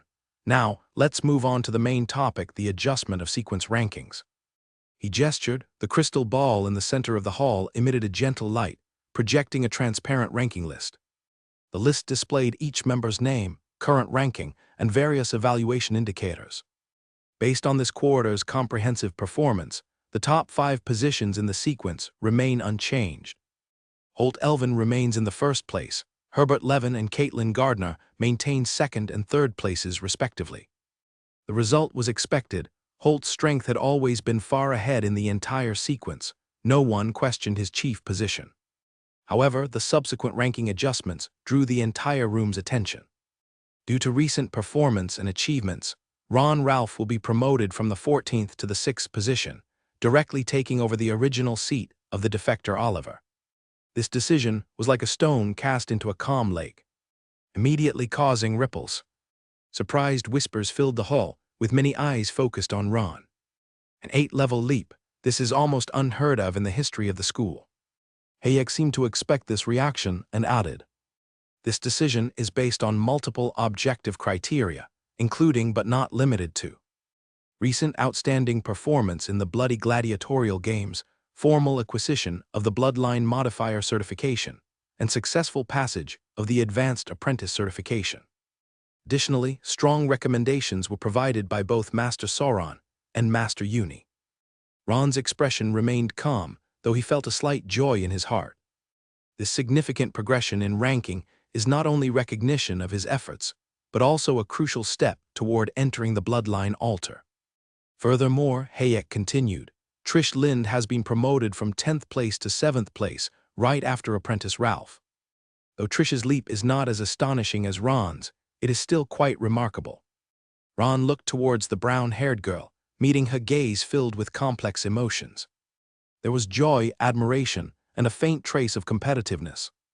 Hayek then announced several other ranking adjustments, mostly minor ascensions or descensions, causing no significant stir. The above are the main changes in this quarter sequence ranking. Hayek concluded, please adjust your seats according to the new ranking.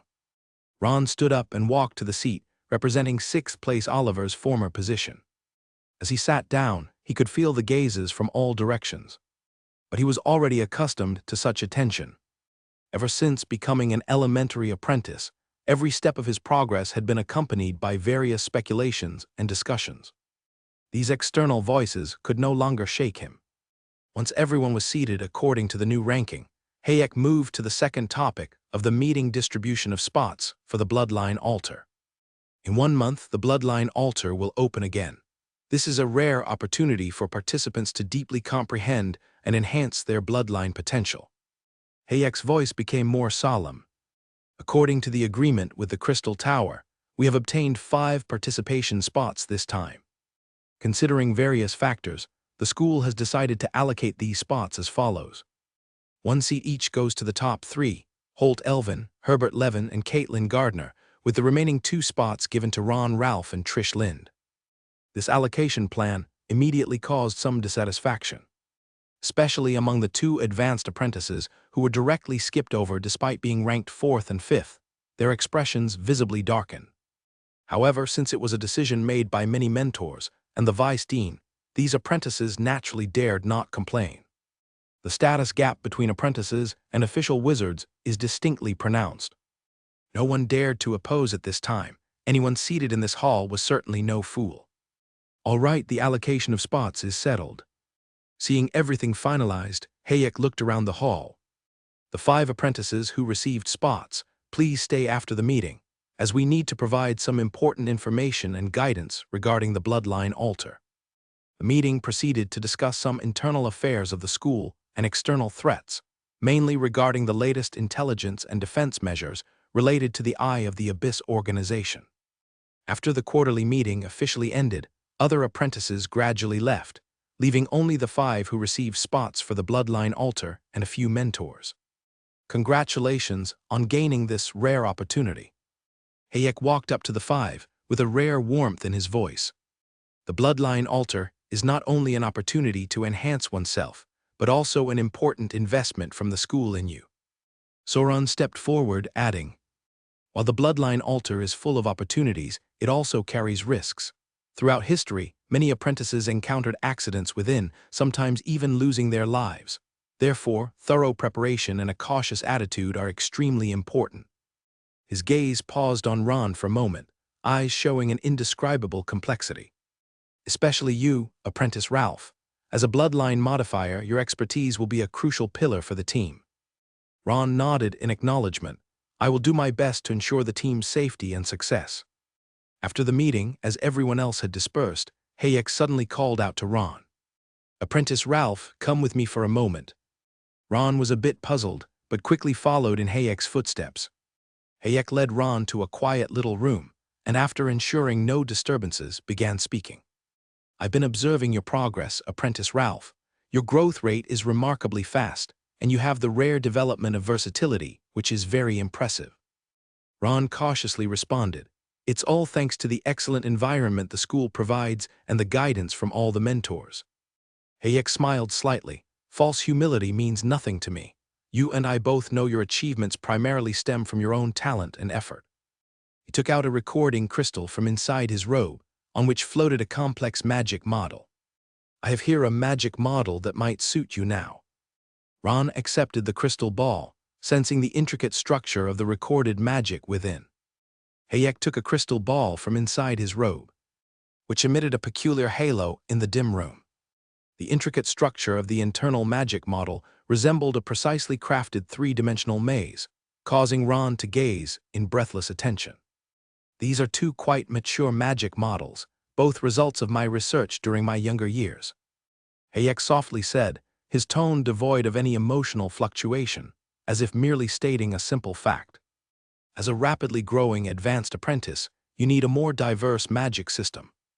He pointed to the magic model on the left inside the crystal ball, a complex structure interwoven with various elemental energies, resembling a constantly rotating vortex. Hybrid elemental missile, a highly malleable advanced attack magic. With each elemental attribute fused, its power and penetration power will increase significantly, but the difficulty of control also grows exponentially. Hayek's finger gently brushed across the surface of the crystal ball, and the model responded immediately, displaying the effects of different elemental combinations. The most basic dual-element combinations, like fire and wind, can produce a high-temperature cutting effect. Fire and earth form explosive impact. More complex multi-element fusions can even create various special-state composite attacks. In these demonstrations, Ron could clearly see the subtle relationships of mutual catalysis and counteraction between elements.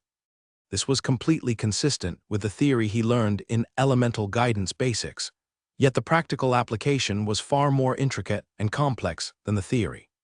With your current spiritual control precision, you can manage at most 2 elements simultaneously, which is already sufficient for most situations. Hayek calmly evaluated. Then he pointed to the magic model on the right, which was an even more densely complex energy grid structure, presenting a semi-transparent shield. Flowing shield wall. Unlike an ordinary shield, it requires a specific medium for casting, and the strength of the shield wall generated directly correlates to the traits of the medium. The model in the crystal ball transformed, demonstrating the effects of using different media. A shield wall formed from ordinary water possesses substantial flexibility and can absorb impacts. Metal powder provides higher physical defense, and certain special materials, like crystal stone powder, can even grant the shield while the ability to resist specific energy attacks. Ron noted that this magic model's energy structure appeared more precise and adaptable. The energy distribution points were numerous, each capable of independent adjustment, endowing the entire spell with astonishing adaptability. When spiritual control precision is sufficiently high, the shield wall can be shaped, turning it into a semi-solid tool, which not only defends but can also entrap enemies or create temporary passages and platforms. Hayek spoke with pride. I once used this spell to fend off a swarm attack in the Sea of Eternal Night on the Abyss 5th layer. Using a special metal as the medium, I formed a completely enclosed protective sphere, successfully safeguarding the entire exploration team. Ron carefully weighed the two options. He already had a fair amount of attack magic, from the initial sound wave vibration to the Ring of Brilliance. Along with the erosion chapter he was currently studying, forming a relatively complete attack system. However, his means of defense was significantly lacking, especially with the upcoming journey to the bloodline altar. Moreover, speaking of rare materials, he now possessed a treasure like soul steel, whose remarkable malleability undoubtedly aligned perfectly with flowing shield wall. After consideration, he made his decision. I choose flowing shield wall, sir. Hayek nodded slightly, seemingly unsurprised by this choice. The importance of defense often only reveals itself at critical moments, particularly in environments filled with unknown variables such as the bloodline altar. An extra line of defense can mean an extra chance of survival. The magic model on the right side of the crystal ball enlarged, becoming more distinct, with each energy node and flow path more prominent. The basic construction of the flowing shield wall is relatively simple, but its essence lies in precise energy distribution and medium interaction. Initially, you might only maintain a planar shield, but as your proficiency increases, you can shape more complex forms. Ron memorized every detail of this magic model. Such direct transmission of a magic model is a priceless treasure to any apprentice, allowing a bypass of the painstaking process of self-exploration significantly shortening the mastery time. Moreover, the other party didn't specify that he could only obtain one magic model. Perhaps in the future, he could consider offering other compensation to exchange with Hayek for the hybrid elemental missile he also greatly coveted. Speaking of the bloodline altar, Hayek's voice suddenly became deeper and his eyes turned profound. Since you've chosen the abyssal creature's atlas, you have already embarked on the path of exploring the abyss's essence. This is good, as the connection between the bloodline altar and the abyss is much closer than most people imagine. Ron instantly felt the deep meaning in the deputy head's words, and his breathing unconsciously slowed down, like an explorer standing at the entrance of an unknown cavern. Most people think the bloodline altar is merely a special trial site, but in reality, its essence is far more complex. Hayek's voice lowered, his eyes reflecting deep brilliance. The bloodline altar is actually a remnant trace of an ancient sorcerer king's world conquest. Ron's brow furrowed slightly, a remnant trace of world conquest. To be precise, it's the collision afterimage produced when the Witch King forcibly pulled the world he had conquered into our world. Integrating dimensions is no easy task. At the moment the two worlds collided, the dimensional turbulence tore apart the space structure, resulting in only part of the conquered world successfully integrating, while the scattered remnants are what we now know as the bloodline altar. A rare worry flashed in Hayek's eyes. What's worse is that over time, this afterimage has resonated with the abyss, and certain areas have been tainted by abyssal power, bearing obvious abyssal traits. A flash of insight crossed Ron's mind. So the trials at the bloodline altar are essentially a preview of abyss exploration. You're not wrong, Hayek confirmed without reservation. In fact, all wizards aspiring for higher realms, whether from the Crystal Tower in the Central Lands or the Black Mist School on the fringe, ultimately cannot avoid the hurdle of abyss exploration. It's only there one can find the key to breaking through the existing rules and limitations.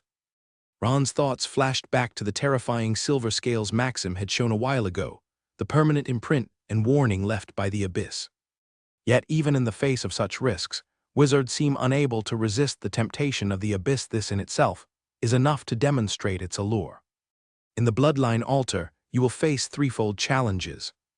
Hayek continued, his voice carrying a warning. The contamination and curses of abyssal power, the vengeful spirits and wraiths of the conquered world, and the anomalies of the dimensional turbulence itself. These often intertwine to form an unpredictable and dangerous situation. Ron's brain worked at high speed, trying to integrate this new information with the known theories of the abyss. Maxim's warnings and the seemingly mysterious descriptions in the abyssal creature's atlas were now forming a clearer picture in his mind. I still have many questions, sir. Ron couldn't help but ask, about the connection between the abyss and the wizard's path and why. Since you have chosen the abyssal creature's atlas, Hayek interrupted him, lifting his hand with an undeniable authority in his tone. Then many answers should naturally be sought from it. Selwyn Audric is one of the few wizards who truly understands the nature of the abyss and can retreat unscathed. His works are far more valuable than my scattered words as a latecomer. The Vice-Dean gave Ron a meaningful look. When you can truly understand the full content of that book, your understanding of the wizard's path will ascend to a whole new level. As the meeting was about to end, Hayek added a sentence, his tone containing a peculiar complex emotion. Remember, in the bloodline altar, team cooperation is not just a fancy concept. The allocation of those 5 positions is not done casually. Each person carries specific duties and significance. As Ron stepped out of the room, his mind surged with emotions, the joy of the magic model almost drowned by the weighty information about the bloodline altar. An intense thirst for knowledge burned within him, but it was accompanied by caution and vigilance. He had learned from Maxim's painful experiences that abyss exploration is no child's play, and every step must be carefully verified, proceeding with caution. In the hall, the other high sequence members who had secured a spot were still talking, but they gradually quieted when they saw Ron approaching. Holt stepped forward proactively, his usually stern face showing a rare hint of relaxation at this moment. When I saw you at the herb store a year ago, I never expected you could secure the 6th position in the sequence. It's quite an astonishing achievement. These words were both a compliment and a subtle reminder, any newly risen star would attract more attention and caution. Haha, it's all thanks to the guidance of my predecessors, especially you and Sauron the Master, and of course, my own special talent. Ron was neither overly modest to the point of affectation, nor recklessly confident to the point of being off-putting. Holt nodded slightly in acknowledgement of this answer. Speaking of which, I have successfully used the heart of the earth to reshape the earth elemental golem, enhancing its overall combat power by at least 30%. When he said this, a barely noticeable pride flashed in his eyes, a natural expression of accomplishment. This way, our combat capability in the bloodline altar would be more reliable. Ron's heart was moved, with Holt proactively mentioning team cooperation, aligning with Hayek's earlier hint. Clearly, the school preferred participants to form a harmonious whole, rather than acting individually. Your Earth Elemental Golem is one of the most powerful elemental constructs I've seen. Ron habitually engaged in some polite banter. Having such combat support indeed makes one feel much more assured. After a brief conversation, Ron politely bid farewell to Holt, noticing Trish standing not far away. "Looks like we'll be companions again," Trish said as she approached. Her voice carried a subtle complex emotion, both the joy of securing a position and a faint unease at Ron's rapid rise as a competitor. Those brown eyes shimmered with an amber-like luster beneath the magic crystal lamp, seemingly trying to see through Ron's calm exterior thoughts. "Yes, I hope we can support each other," Ron calmly responded, then remembered something and took out a carefully sealed crystal bottle from his pocket. "This is the last batch of natural affinity potion, according to the formula we agreed upon before. All refined with the best materials, the effect should be far superior to the ordinary version." Trish took the box, carefully opened it for a look and showed a satisfied smile. "Thank you, the quality looks quite good." She put the potion away but did not leave immediately. Instead, after a slight hesitation, she spoke again. "Actually, I have another request regarding Lai Yu." Ron raised an eyebrow, somewhat surprised by the shift in topic. "Your leopard woman." He recalled that silent and reticent alien race guard who always stood behind Trish, shadowing her yet rarely speaking. "Yes," Trish nodded, lowering her voice somewhat. "During the bloody gladiatorial games, Lai Yu came into contact with the scorpion's venom and managed to survive it, seemingly developing some resistance to that venom. I've tried to help her with preliminary bloodline modulation to enhance this trait, but the effect was not ideal." She stepped closer and said softly, "I hope a real bloodline modifier could help.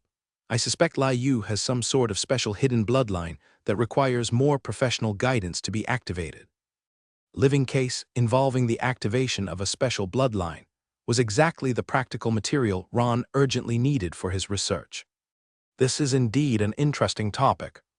Ron nodded, a glint of interest flashing in his eyes. "I would be happy to provide assistance, as it would also accumulate more practical experience for my research." "That's great," Trish showed obvious joy. "Do you have time to go now? I live with my master, and she has already given permission, so we can proceed directly to the residence." When mentioning her master, Trish's expression turned subtle. "Speaking of which, my relationship with Master Corina might be somewhat similar to the type you have with Lilia, a mentorship dynamic." When she mentioned Lilia's name, she furrowed her brows imperceptibly, an expression that was fleeting. Were it not for Ron's sensitivity to micro-expressions, he might not have noticed this subtle change. "Just that our relationship might be more formal. After all, she is my officially recognized master, while Lilia is merely your apprentice."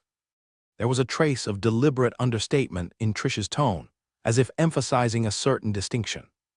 "I need to return to the workshop first to prepare some necessary tools and materials, and to consult related materials for some preparation. How about tomorrow?" Ron said, already formulating a plan for the bloodline modulation of the leopard woman. He had already done in-depth research on the scorpion's venom gland's properties, and how to merge it with a special bloodline was a highly challenging topic. Trish gave him an address. "Tomorrow, I will be waiting for you in advance. To avoid unnecessary trouble, please do not mention this address to anyone else." Before parting, she seemed to want to say something more, but ended up only smiling lightly, then turned and left, leaving a faint fragrance lingering in the air. Ron walked out of the central tower, took a deep breath, feeling the subtle relaxation of his lungs expanding. The conversation with Trish lingered in his mind for a moment, but it was soon replaced by more urgent matters. The bloodline modulation of the leopard woman, Lai Yu, was indeed an interesting research topic, and could provide precious practical material for his academic accumulation. But right now more important matters awaited him. The final stage meditation method prepared by Lady Allen. This thought stirred a mix of anticipation and unease in his heart. The first stage of Star Eater's ravings had already given him an unprecedented power boost, and the second stage and final stage were bound to lead him into deeper realms of mystery. But at the same time, the unusually cautious attitude of the other party also forced him to weigh the potential risks within it more heavily. Then there was the Abyssal Creatures Atlas. Following Hayek's hint, he began to realize the book's value far exceeded his imagination. If it truly contained Selwyn Audrich's insights into the essence of the abyss, it would be undoubtedly crucial preparation for the upcoming journey to the bloodline altar. Thinking of this, Ron quickened his pace. By the time he returned to the workshop, it was already nearing dusk. The distant clouds were colored a brilliant orangish red by the sunset, like flames burning on the horizon, bringing a fleeting touch of warm color to the shadow-covered forest. As he pushed open the workshop's door, a familiar, reassuring scent greeted him. The fresh aroma of herbs, the warm scent of wood, and the faint smell of Elan's specially made pastries were discernible. "Master, you've returned." Lilia's voice came from the side. She seemed to have been waiting in the lobby. Ron turned his head and saw the girl's face filled with undisguised joy. She cherished a box in her hands, dearly the very exquisite black sealed box that Lady Allen had given her. "I have completed your task, Master." She quickly approached, respectfully offering the sealed box and a letter. "Lady Allen instructed me to personally hand them to you." Ron nodded, accepting the two items, feeling the peculiar energy fluctuations emanating from the black sealed box. Even through the intricately designed seal, he could still sense the deep power within an aura of mystery related to the essence of the starry sky. "Did Lady Allen say anything else?" Ron inquired while checking the seal's integrity. Lilia nodded, her expression turning serious. "Madam specifically warned that the final stage of Star Eater's ravings is extremely dangerous and not to be attempted without sufficient preparation." She hesitated, seemingly recalling Lady Allen's words. "And she mentioned that the path she couldn't complete back then, she hopes you can reach its end successfully." Hearing this, Ron was slightly taken aback, then fell into thought. The hidden meaning behind these words couldn't help but remind him of the complex emotion that flitted through Lady Allen's eyes when he asked her before. It seems Lady Allen had once attempted, but stopped halfway due to some reason, perhaps. This is also connected to her unique condition. "How does she look?" Ron suddenly asked, his voice carrying a rare note of concern. Lilia was slightly startled, then understood the content of her teacher's inquiry. "Madam appears the same as usual, even more spirited. Additionally, when she mentions you, there's a special kind of pride in her eyes." She said the last word lightly, yet Ron heard it distinctly. He nodded gently, carefully storing the sealed box and letter. "I understand. By the way, is everything normal at the workshop?" Lilia swiftly switched to the role of assistant, reporting succinctly and orderly. "Everything is proceeding according to plan, Master. Dale's daily training has not paused, and she has mastered 70% of the new water elemental technique. Elan's condition is also stable. She's tending to the rare herbs in the garden. As for the workshop's orders." She retrieved a meticulously compiled ledger from her pocket. "All records are here, including every income and expenditure. Recently, several advanced apprentices have shown particular interest in your improved awakening potion, inquiring if they can purchase in bulk." Ron took the ledger, quickly skimmed through it, and felt satisfied with Lilia's management skills. "Well done. Accept orders for the awakening potion, but strictly control the output, limiting each customer to 3 bottles." He set the ledger aside casually.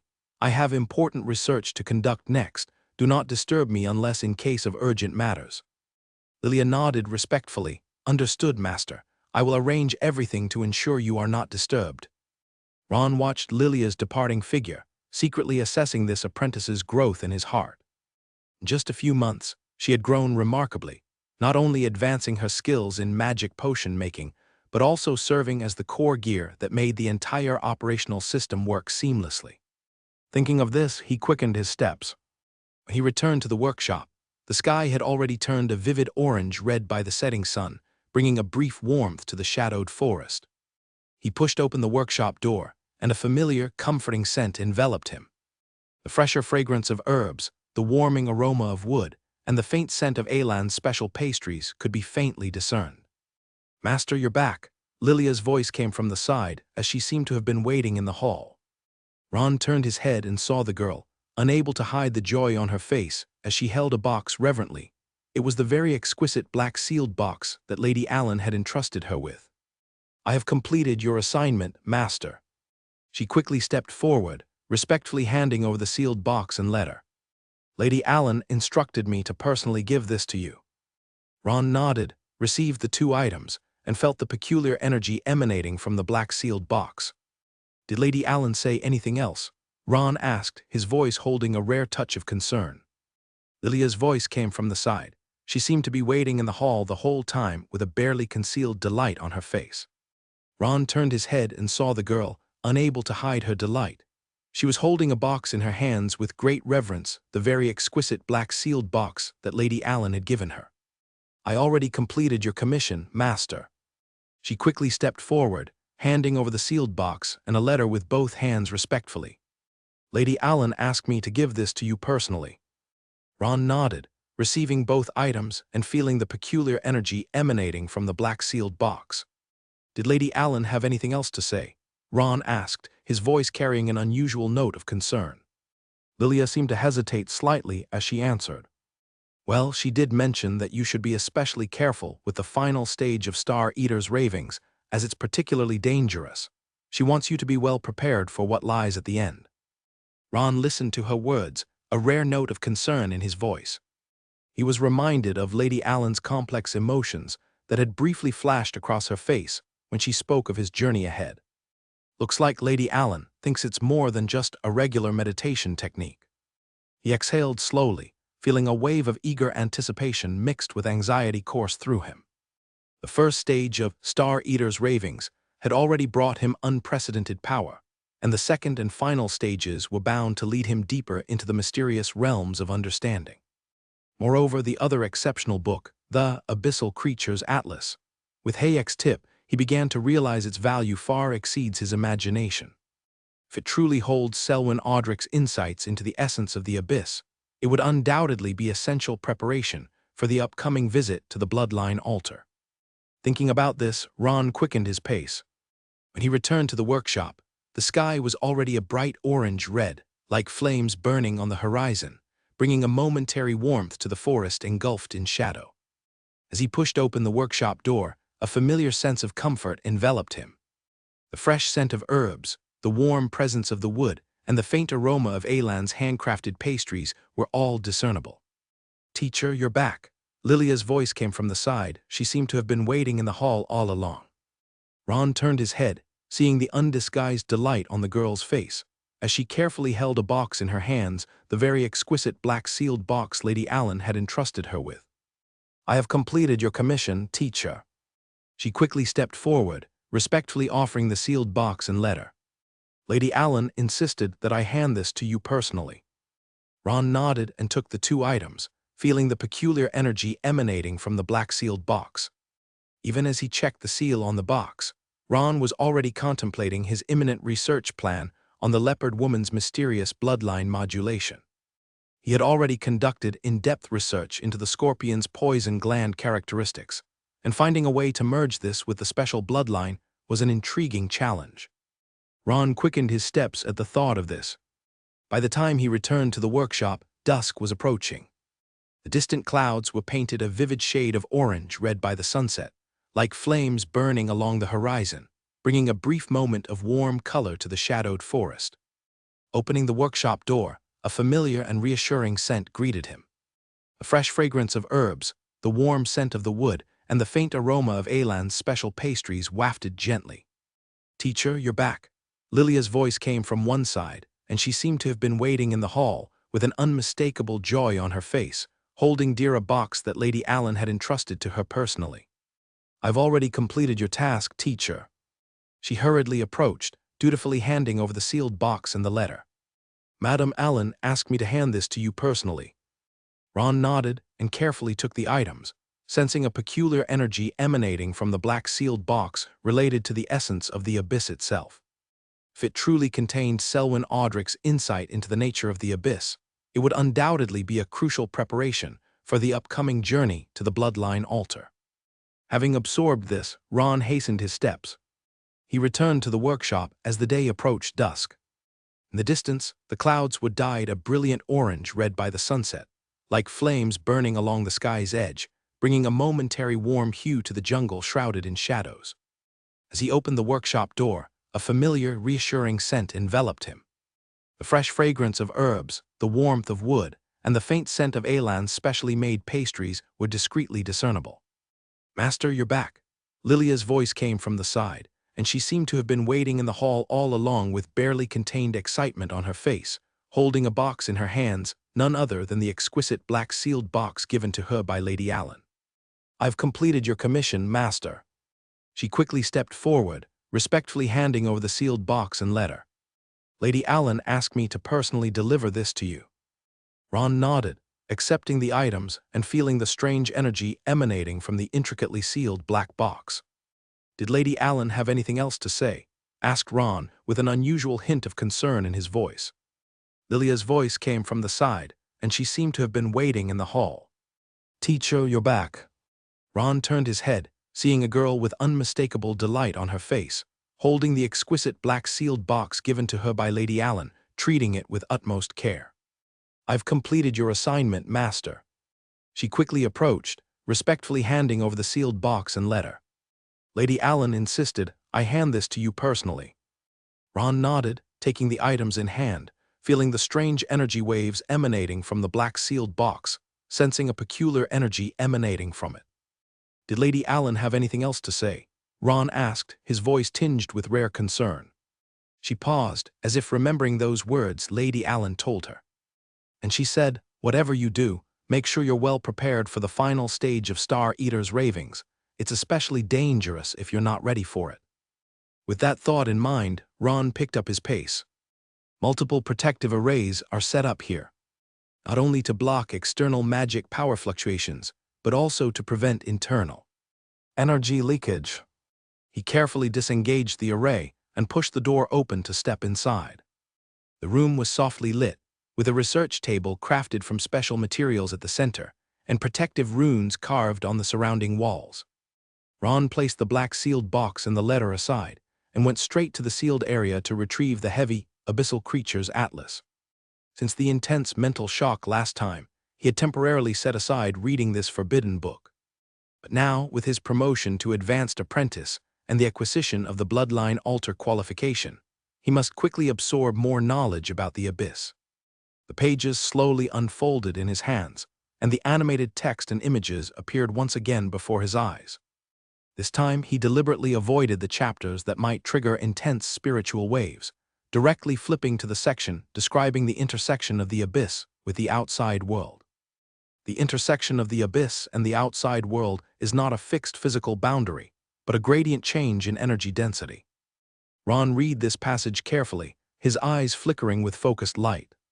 Due to the dimensional Great Voyage at the end of the Second Era, many other worlds collided and merged with the main world, thus creating countless exotic realms, and once they come into complete contact with the main world, they inevitably get affected by this special energy gradient. As he delved deeper into the reading, Ron gradually connected these descriptions with Hayek's explanations of the bloodline altar. The most famous exotic realm is the bloodline domain, a semi-independent space torn open by ancient wizards, generating a large number of smaller bloodline altars. Here, bloodline potential is completely activated, and the essential form of life often reveals itself.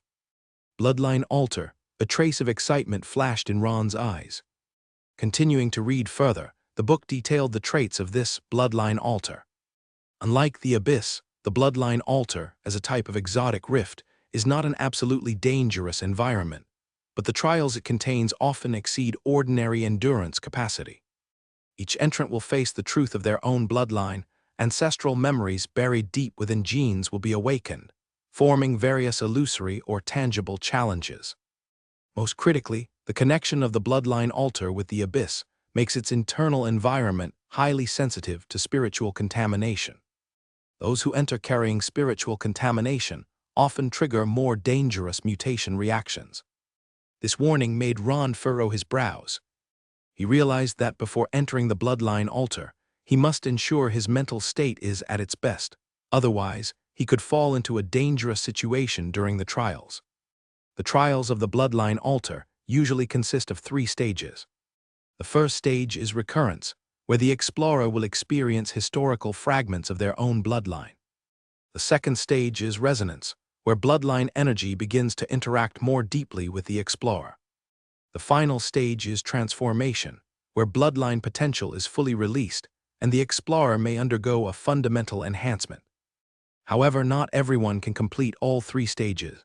Most explorers reach their limits by the first or second stage.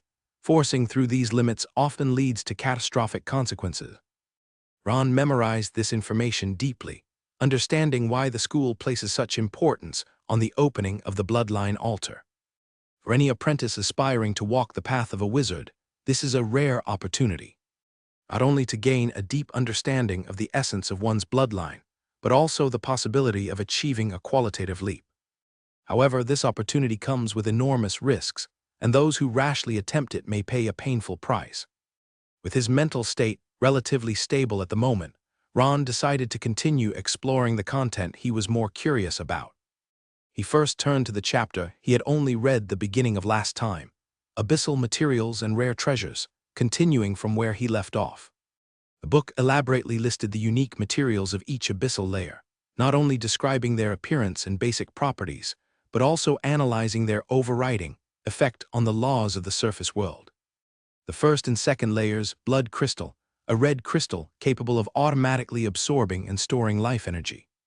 The book revealed that blood crystal is actually a manifestation of primal consciousness in the abyss, learning the rules of the material world by absorbing life energy from surrounding creatures. The third layer's black sand essence, a black crystallization compressed from countless micro-life forms. This material possesses astonishing space manipulation traits, capable of folding and twisting space at the microscopic level. Moderate usage can create spatial bags or storage devices with capacities far exceeding their appearances, while large-scale usage can create short-range teleportation gates or spatial traps.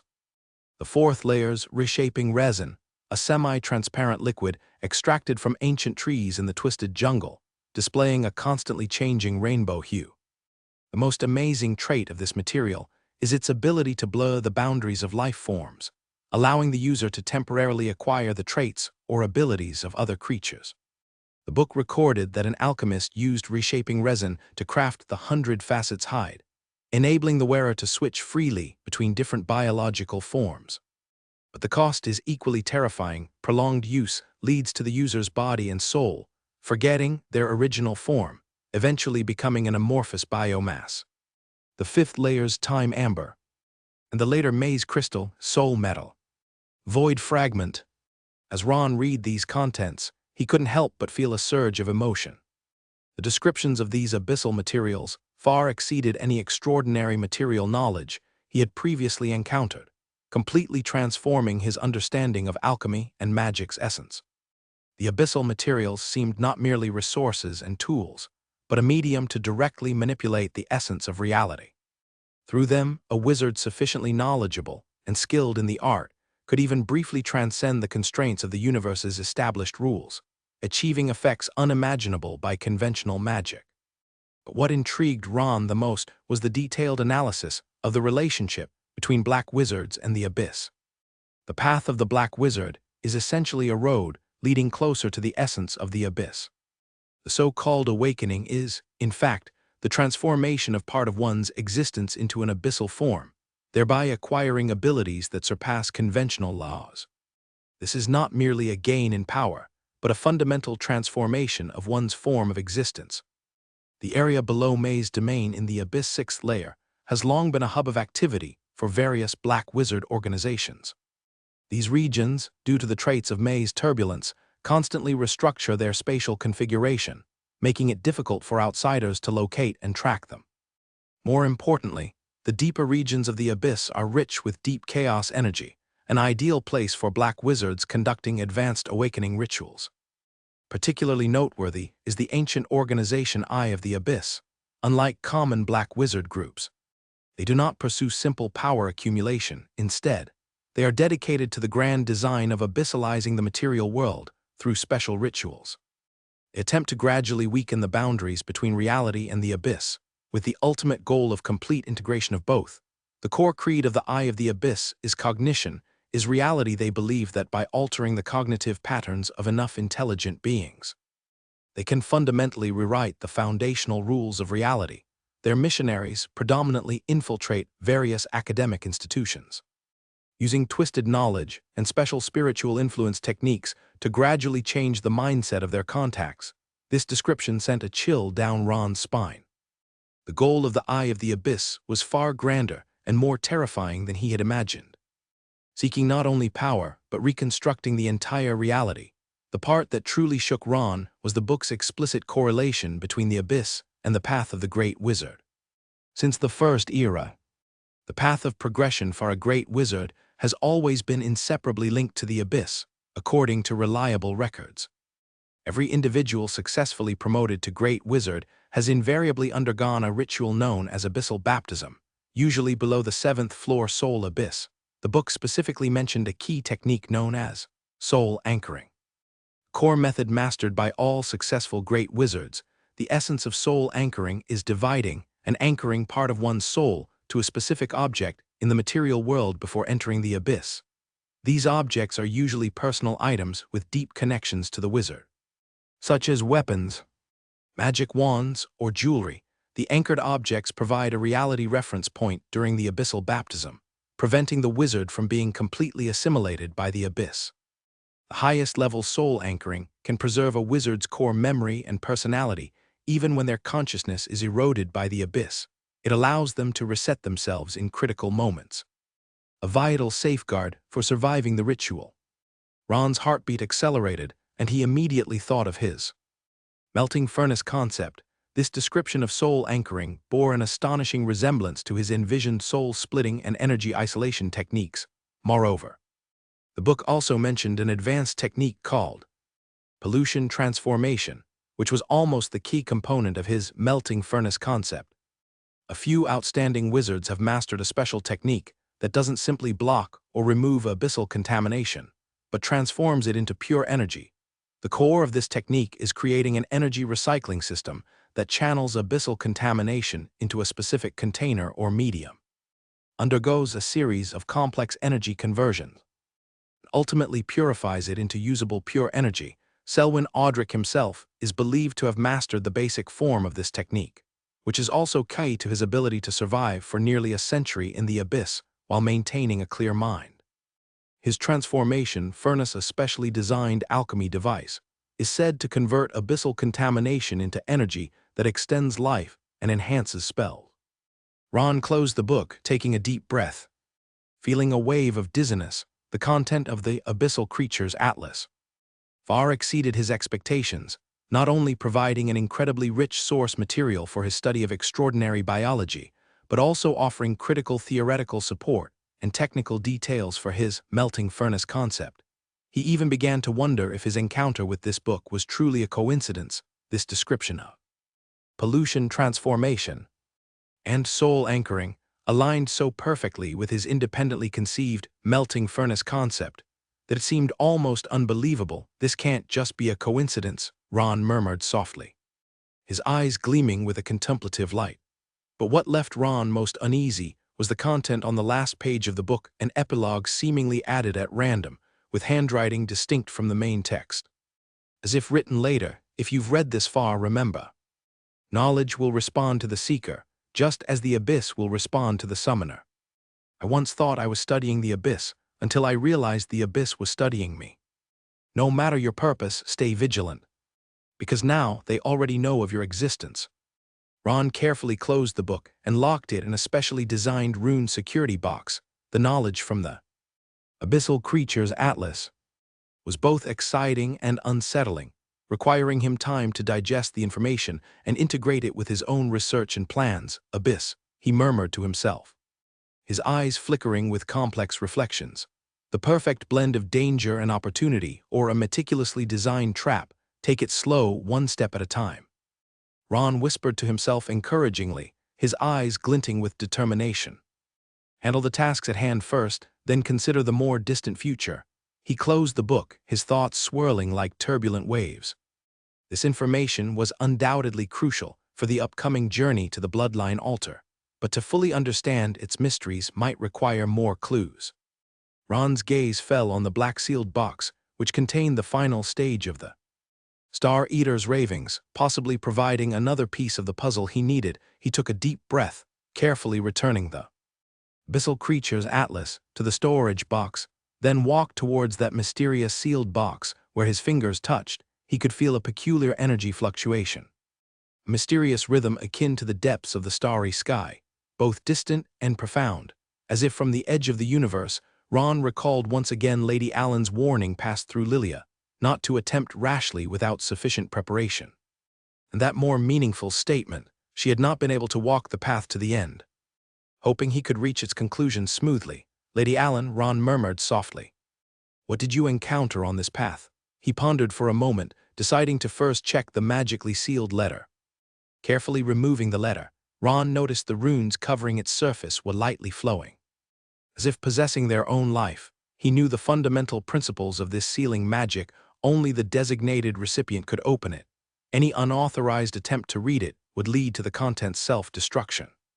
His spiritual power gently touched the envelope's surface, and Ron could feel the magic inside. Verifying his identity moments later, the runes suddenly lit up with a golden radiance, then dispersed like water ripples, and the envelope unfolded automatically, revealing the parchment inside. The handwriting on the parchment seemed to be written with some special ink, shimmering with a bluish glow under dim light. Ron, I have some matters that require me to temporarily leave the school. Do not tell anyone about this, however, by the time you return from the bloodline altar. I will likely be back, then come to the herb store to find me, as I have something important to give you in person. This was entirely different from what he had imagined. Such information could have been relayed through Lily as a verbal message. Why was there a need to use a magically sealed letter?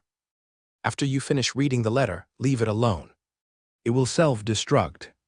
Additionally, I have also sealed the final stage of the meditation technique, and now is not the time for you to view it. Ron gazed at the letter in his hand, which shimmered with a faint silver light, and fell into deep thought.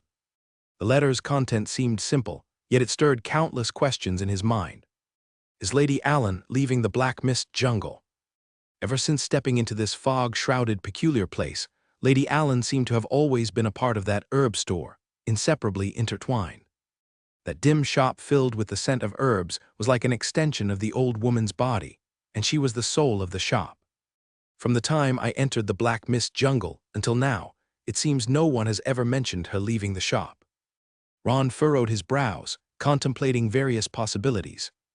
The school has extremely strict controls over the actions of wizards, especially special beings like Lady Allen. Clearly, her every move is likely under some form of secret surveillance. Is this why such a high-level confidentiality method, like the magic sealing letter, was used just to convey such simple information? Ron lightly tapped the table. Clearly, the lady has her own plans and doesn't want those high-ranking officials of the school to know. Combining this with what Lady Allen and Magnus had both hinted at, that they came to the Black Mist jungle to retire after failing in struggles, further set off alarm bells in his mind. He would have Andre check near the herb store to see if it was indeed closed, or just under a guise of still being open. As soon as the letter left his hand, it combusted on its own. Ron frowned slightly and carefully further destroyed the ashes of the letter. Then he turned his gaze to the black sealed box, emitting faint energy fluctuations inside it. Was the final stage of the Star Eater's ravings. Now is not the time. He wouldn't be foolish enough to throw himself into a sea of fire just to satisfy his curiosity. The cultivation of the second stage already brings sufficient challenges. Ron mused to himself, recalling his recent meditation experiences. Compared to the basic stage, the the second stage of meditation cultivation was a completely different level of experience. The ravings from the depths of the starry sky became clearer, continuous, like some invisible tentacles constantly tearing his mental body, disturbing his spiritual focus. The first few days of cultivation were almost a torture. Ron was unable to maintain 10 minutes of continuous meditation. The mental rending agony forced him to repeatedly interrupt, then resume after a brief rest in an endless cycle. Every time he emerged from the meditation state, he found himself drenched in sweat, panting heavily as if waking from a nightmare. These ravings, he fell into painful memories, were like countless tiny needles piercing into the mind from all directions simultaneously. This was after he had adapted to the ravings following his battle with that tentacled monster in his consciousness. Otherwise, the condition would have been even worse. This experience made him better understand why Lady Allen had sternly warned him that the Star Eater's ravings was unlike any other meditation technique. But a sudden inspiration changed everything. That day he suddenly thought, since his erosion chapter came from the ravings of the starry sky monster, and since ravings could cancel each other out, could he possibly use the melody of the erosion chapter to counteract the disturbances caused by the ravings during meditation? And indeed, as he had anticipated, when he recalled the melody of the erosion chapter during meditation, the whispers that had been troubling his meditation became less piercing to his mental body. It was as if the two fluctuations canceled each other out, or rather, the erosion chapter created a mind barrier that blocked those invasive ravings. Ron opened the music notebook on the lab table, where he had detailed the parameters and effects of each attempt. First movement in D minor, employing sufficient intensity of spiritual power fluctuations to form the first layer of interference.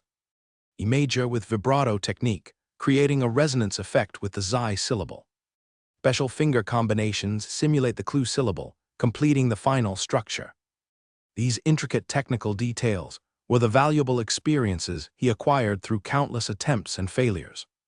Sometimes, to adjust the exact frequency of a note, he would need to experiment continuously for over a dozen hours. And every successful breakthrough brought him an indescribable sense of satisfaction, like uncovering layer upon layer of mystery, gradually approaching a grand truth. You have comprehended the skill, erosion chapter beginner. Note, this skill has a strong correlation with Star Eater's ravings and sound wave vibration. Acquiring the skill was quite a pleasant surprise. But the true value of the second stage meditation technique was far from just this. With his rank rising and access privileges increased, he delved into various materials about official wizards in the school library. Among them, the section on meditation techniques mentioned that when cultivation reaches the critical point of spiritual power for an official wizard, some gem level and above meditation techniques grant cultivators their own unique traits. These traits would integrate with one's magic system, endowing spells with unique effects, distinguishing them from the casting mode of all ordinary wizards. Just like every official wizard has their signature personal spell, the meditation technique traits are a core advantage offered only by gem level and above meditation techniques. This is a crucial step in advancing from an advanced apprentice to an official wizard. Ron calculated in his mind a completely personalized magical trait that can open up entirely new research directions for me. But what followed was the concern about the increasing spiritual contamination. As the depth of meditation increased, the accumulation rate of spiritual contamination also intensified. Although the reset function of the Time Guardian pocket watch could still effectively clear these contaminations, Ron keenly realized that as he approached the critical point of an advanced apprentice, relying solely on the pocket watch would inevitably be inadequate. Although the reset capability of the pocket watch is powerful, it has its limits too. Ron frowned in contemplation.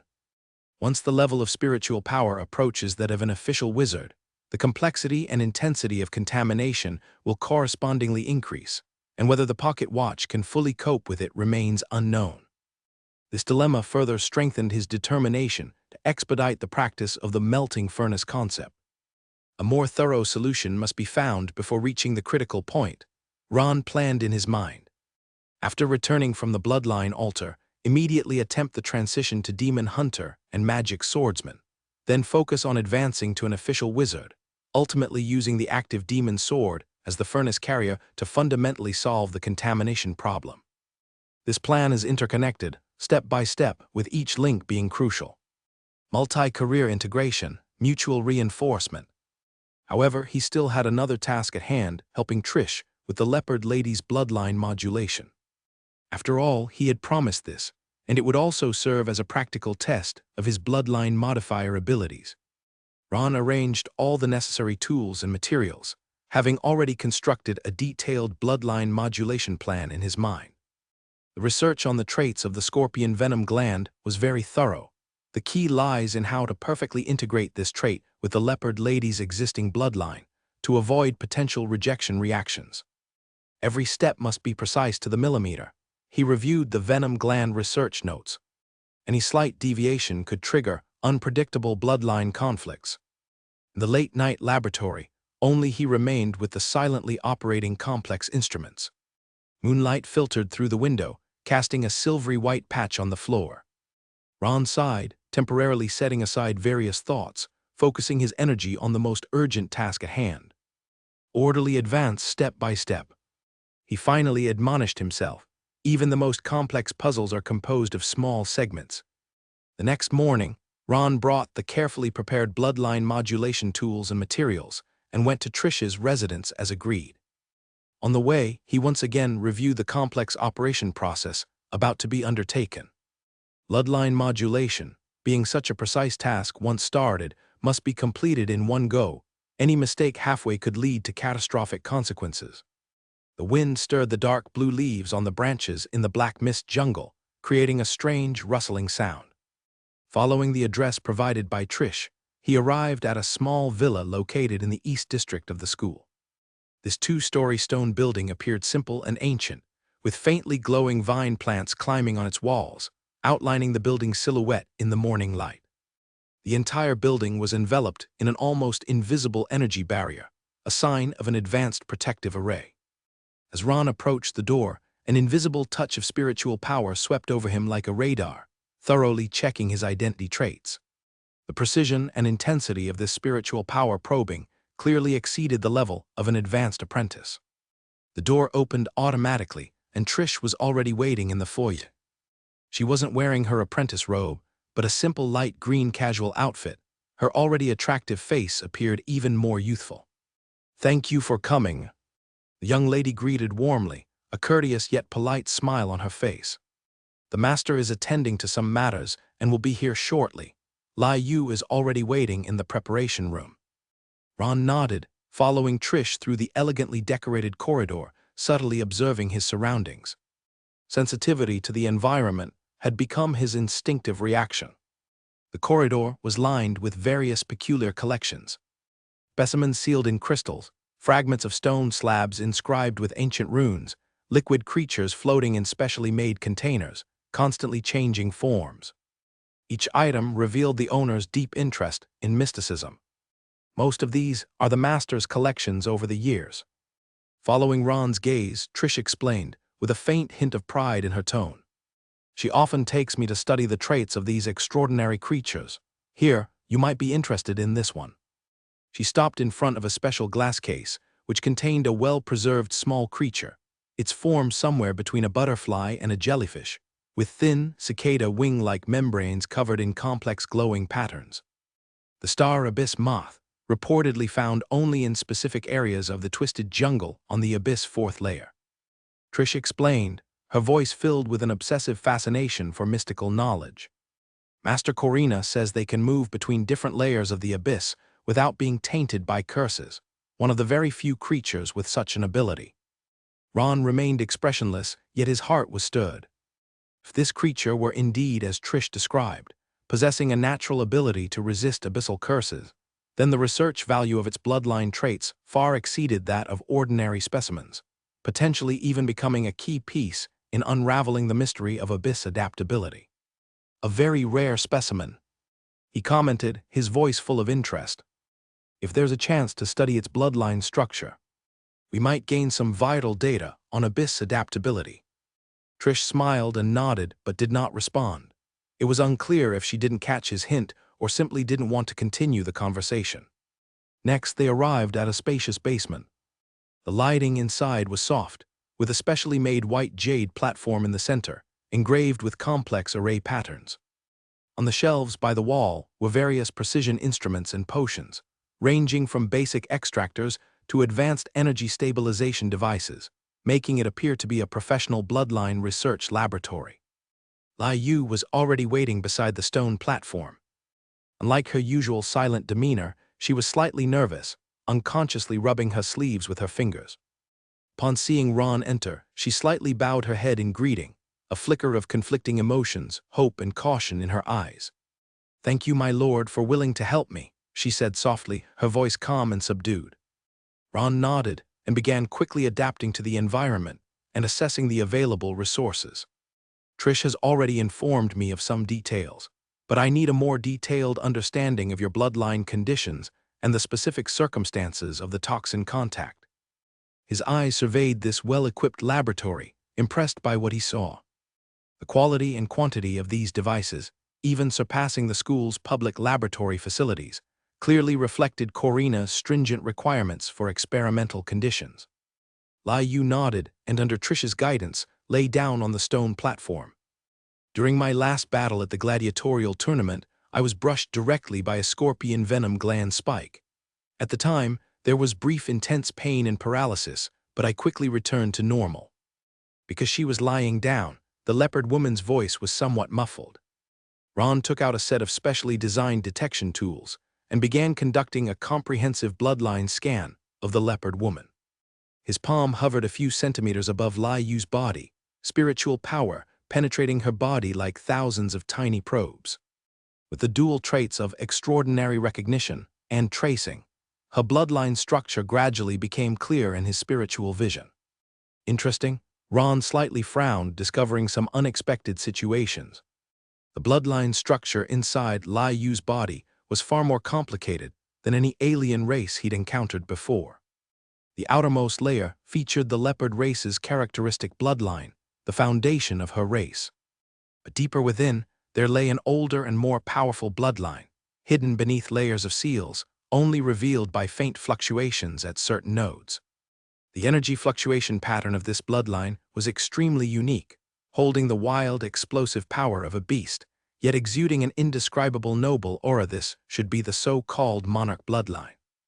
It was noteworthy that within the area of contact with the scorpion poison, this hidden bloodline seemed to have already begun a faint awakening, forming a preliminary adaptive response. "Now I can see why your previous attempt at poison gland substance fusion failed." Ron continued testing, analyzing. This latent bloodline possesses a strong rejection instinct, automatically resisting the infiltration of foreign bloodlines.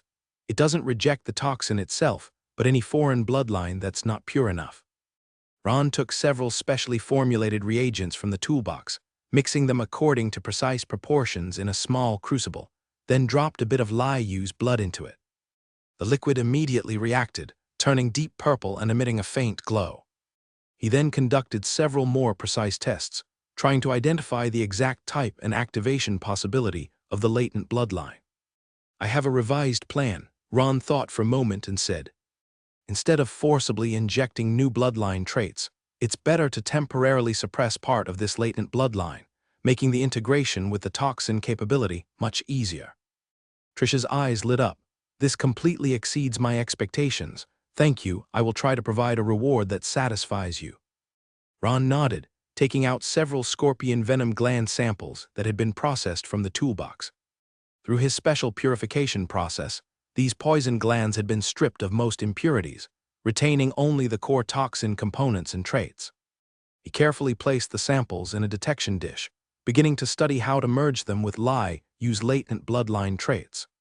"Your claw area is where the toxin contact is most frequent, and it's the least likely to trigger the instinctive response of the bloodline." Ron spoke to the leopard woman, striving to boost her confidence to slightly reduce the rejection.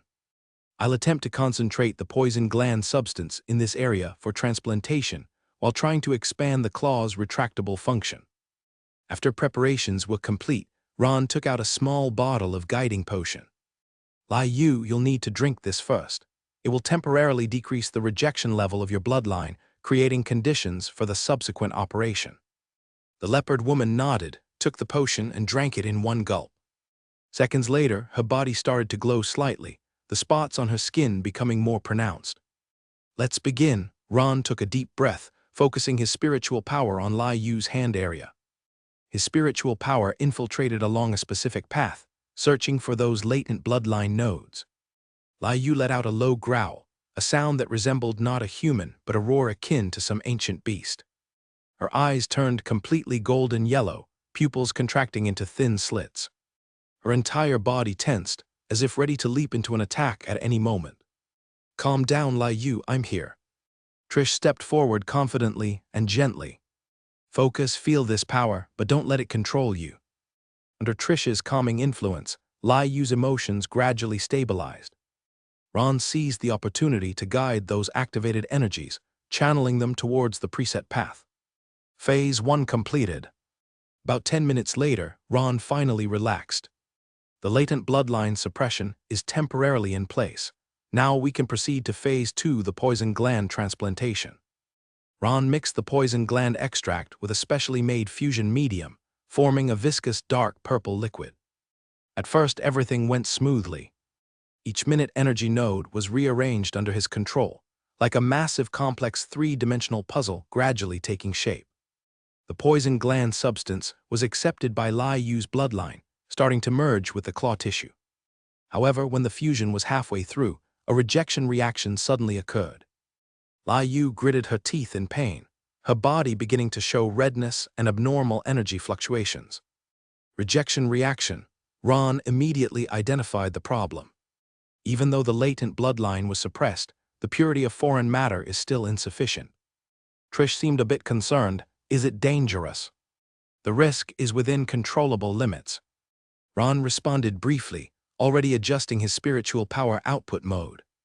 "I'll monitor life signs throughout, and if any severe anomaly appears, I'll stop immediately." His spiritual power, like countless invisible threads, wandered through Lai Yu's bloodline, dismantling those rejection structures, then reassembling them according to a new pattern. Every step had to be precise down to microseconds, as any slight mistake could collapse the entire process. This process lasted nearly 20 minutes, with Ron wholly focused, his forehead sweat already soaking his collar. Finally, when the last rejection point was successfully reassembled, the entire fusion process was completed. "It's done." Ron retracted his spiritual power, with a hint of exhaustion in his voice. "The poison gland substance has completely integrated into the claw structure, and I've extended the claw's retractable capability as well." Lai Yu sat up from the lab table, delicately flexing her fingers, surprised to discover that she could freely control the length of her nails. When she focused her spirit, the claws could even extend to twice their original length, forming sharp weapons. And when she controlled further, a faint purple glow began to emanate from the claws, indicating the activation of poison. "This is unbelievable," Trish exclaimed, her eyes flashing with excitement. "You've not only completed the poison fusion, but also endowed her with the ability to control the poison." Lai Yu tried retracting her claws, then extending them once more. The process was smooth and natural, with no discomfort at all. "Thank you, Lord Ralph." She rarely smiled. "This power will allow me to better protect my master. Your bloodline potential is far more than this." Ron assessed. "If there's an opportunity for a more comprehensive bloodline activation, you might exhibit more surprising abilities." As he spoke, he packed away various samples of the leopard woman's tissue that he had conveniently collected during the bloodline modulation phase into preservation containers. This was also one of the reasons he gladly agreed to this bloodline modulation. The monarch bloodline must be of great research value. The brown-haired girl also turned around at this moment, preparing to retrieve the magic stone money bag, turning a blind eye to Ron's small actions. Ron carefully stowed away the samples he collected, preparing to conduct a final examination on the leopard woman, when a powerful wave of magic power suddenly came from outside the door. The oppressive feeling made the air become stagnant, as if it had been suddenly infused with an invisible viscous substance. Even someone like Ron, an advanced apprentice, felt a moment of trepidation. This was the unique radiation field of an official wizard. The door silently opened, and a figure in a white robe drifted in like a specter. "It seems things are progressing smoothly," a hoarse voice sounded. The voice was as sharp as metal scraping, yet it carried a kind of undeniable authority. Ron looked up and saw Corina draped in a white robe, her familiar exquisite mask on her face. "Master," Trish immediately stood up to pay her respects, her tone filled with evident awe. Ron also bowed respectfully. "Lady Corina." "No need for formalities." The white-robed mage's gaze swept between Ron and Lai Yu, finally resting on the leopard woman's completely transformed claws. "An interesting improvement," she remarked, her voice containing a hint of imperceptible appreciation. "More complex and effective than I originally thought. The level of poison guidance and structural reshaping is already equivalent to that of a professional modulator. Maxim's judgment is indeed accurate." Ron's heart stirred, sensing something abnormal. "Lady Corina, do you have something specific to tell me?" You're quite perceptive." The white-robed mage slightly tilted her head, chuckling softly, her eyes behind the mask sparkling with mysterious light. "You're right, I arranged for Trish to invite you over because I heard about your unusual interest in the abyss." As for Lai Yu's bloodline modulation, Corina continued, her voice calm to the point of coldness. "If you hadn't demonstrated this level, I would have asked Maxim to personally intervene. He's an old friend of mine and an expert in abyss-related research." Ron's alertness heightened. The situation was far more complex than it appeared on the surface. An official wizard showing special attention to an advanced apprentice often signifies some special task or trial subtly unfolding. "Is Lady Corina also interested in abyss research?" he cautiously inquired, attempting to discern the other's true intentions. "Not also interested, young man, but was once obsessed with it." Corina's voice carried a trace of undetectable bitterness. "However, your performance earlier truly exceeded expectations. This fusion technology is already approaching the level of a senior modulator. Lai Yu's value has greatly increased, warranting extra compensation with that." She took out a complete magic stone from inside her robe and handed it to Ron. "This is your modulation fee." Ron accepted the magic stone. Sensing the pure energy contained within, a complete magic stone is more valuable than a simple 100 magic stone fragments. Enough to purchase a single person dwelling in Black Mist Jungle now. "Please come to my laboratory once." Corina turned to head for the door. "There are some things I need to discuss privately." She turned to Lai Yu and Trish. "You two go rest first. I have some matters to discuss privately with Apprentice Ralph." The two nodded respectfully and then left the room. Ron silently followed the white-robed mage, passing through several winding corridors to arrive at a room half hidden in the shadows.